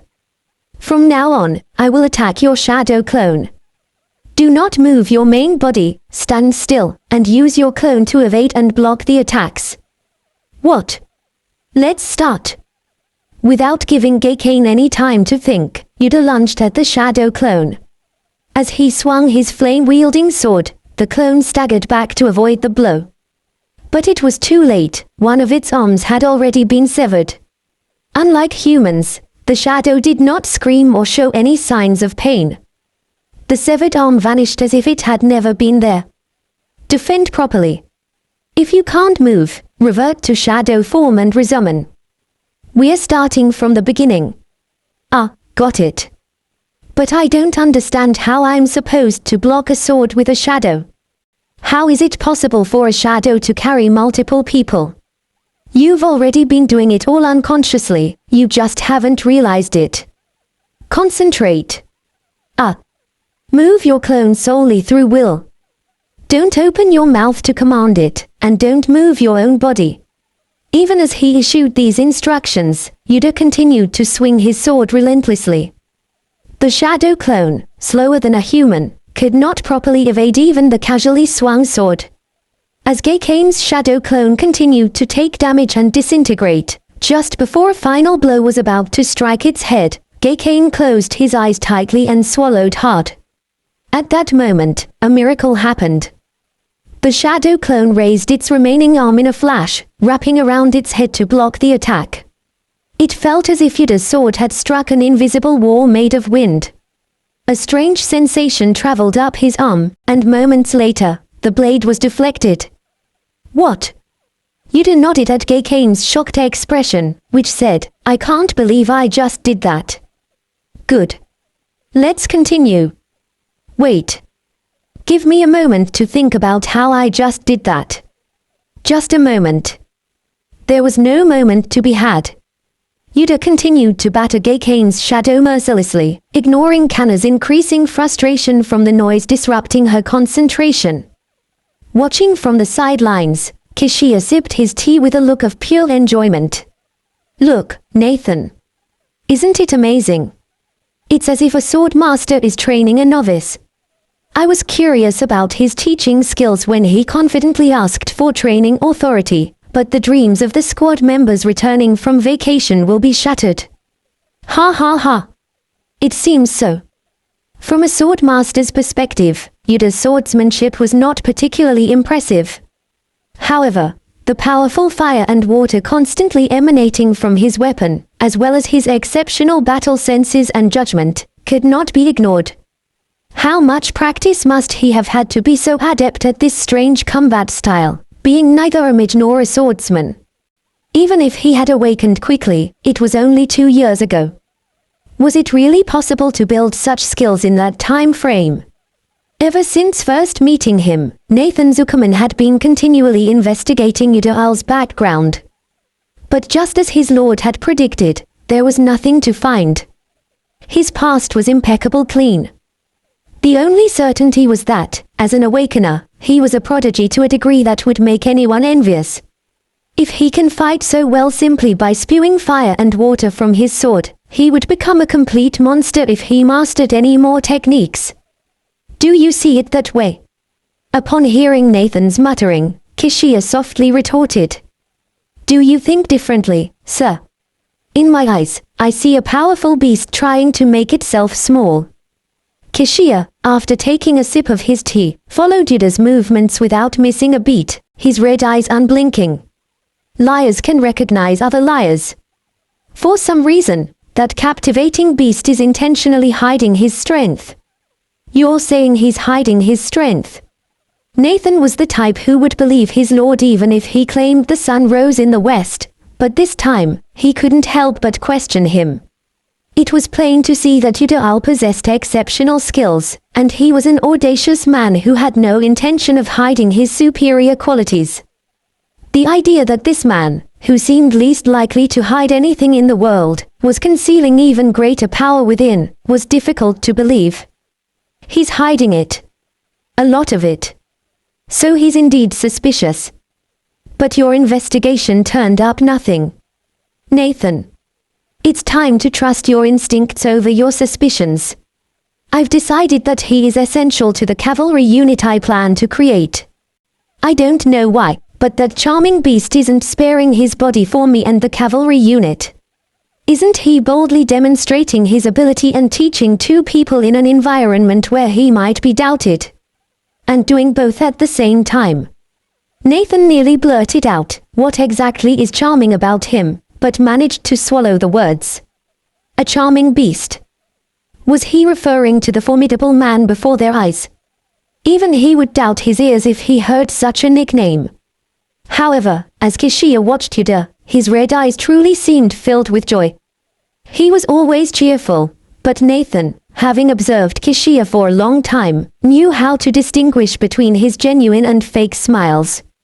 Surprisingly, his lord was sincerely smiling now.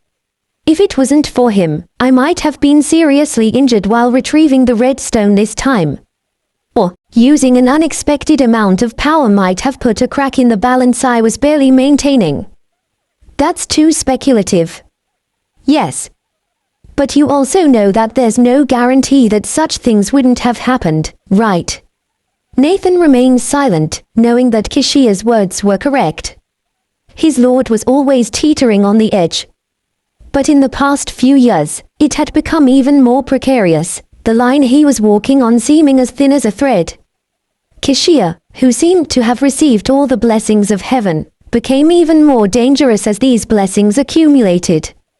Neither friend nor foe left him alone. Such was his destiny. Regardless, it's true that he risked his life for me that day.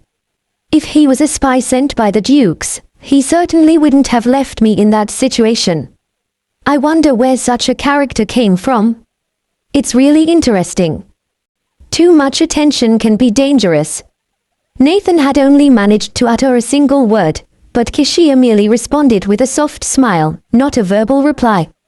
His gaze remained steadfast on the man with black hair, who was ruthlessly swinging his sword, not moving in the slightest. Well, it might be a bit late to worry about that. His voice was so soft, even Nathan, the sword master, couldn't properly hear him. Nathan refilled the seemingly delighted lord's empty teacup. As he did so, Kishia's eyes slightly narrowed at the sight of a small, neatly folded note that had slipped underneath the teacup's saucer. What's this? While I was preparing the tea, a courier arrived from the Rick Mountains. You must have seen enough of the training. Please take a look at this as well. Kishia knew this was Nathan's attempt to distract him from watching Yuder, but he showed no sign of it and merely smiled. As he unfolded the note to read it, a few unrecognizable emotions flickered across his eyes. Place this inside my quarters desk later. Yes. Kishia handed the note back to Nathan after reading it. Nathan clutched it in his palm as if it were glued there, naturally hiding it from the view of others. Yuder, Gakane, and Kana continued their vigorous training, paying them no mind. Kishia, while watching them, opened his mouth without changing his expression. It seems that they've discovered a place near the base that appears to have been inhabited by beasts. However, no evidence to suggest who might be behind this has emerged. As this was expected, Nathan was not surprised. If they're that thorough, they won't give up just because of one failure. Indeed. The thought of those we didn't dare to touch over the last 2 years now flocking to us is already tiresome. Even so, didn't you bring the stone for His Majesty despite all this? Kishia didn't respond to that. The conversation he had with the Emperor when he went to the palace with the red stone he had retrieved a few days ago flowed through his mind. Kishia. So, is your vessel still fine? Thanks to your concern, brother, it's perfectly fine. When they were alone, Kishia called the Emperor brother. Although this was against etiquette, when they were alone, the Emperor called him by his real name, not his title, so it was all the same. What a pity. If the late Empress saw you alive and breathing healthily without any outburst, she would undoubtedly have been so upset that she would have risen from her grave. It's quite regrettable that I can't show her that her most important decision was so wrong. The Emperor's red eyes, visible through his glasses, shone with a cold, mocking smile. That mockery was directed not at Kishia, but at the now deceased Empress. Guessing what era the Emperor was recalling, Kishia replied with a soft smile. Well, it's all in the past anyway. Yes, it's all in the past. Her forcing you into the position of Duke, and the fact that because of that, I had to hand over the throne to my enemies in my court, it's all in the past. The Emperor's gaze, coldly muttering, turned to the box that Kishia was holding. Kishia was opening the box from a distance, as the Emperor had expressed his wish to see the red stone. That worthless little stone is really the red stone. Even as I see it, I can't believe it. Everyone seems to say so. If that tiny thing truly possessed the power to protect your vessel 2 years ago, I hope it could be of some help to me this time around. A bitter smile crossed the Emperor's pale face. After all that curiosity, seeing it in person doesn't instill much faith. Perhaps it's best to let go of any expectations. Such discouraging words after I went through all the trouble to bring it, don't you think that's a bit much? Would I have bothered to fetch this if it weren't for you? The red stone undoubtedly held an incomprehensible, immense power. However, Kishia never once desired or admired its power. The Emperor knew this all too well. You have quite the way with words. Is this why the benevolent man I know put me through so much hardship by forming a cavalry? If the cavalry hadn't been formed, we wouldn't have been able to retrieve the red stone safely, so it was a necessary step. Holding on to resentment for so long isn't good for your health. At this point, what's health to a man on his deathbed? All that was left was the slow tightening of the noose and the inevitable end. The Emperor's eyes told this tale. Oh dear.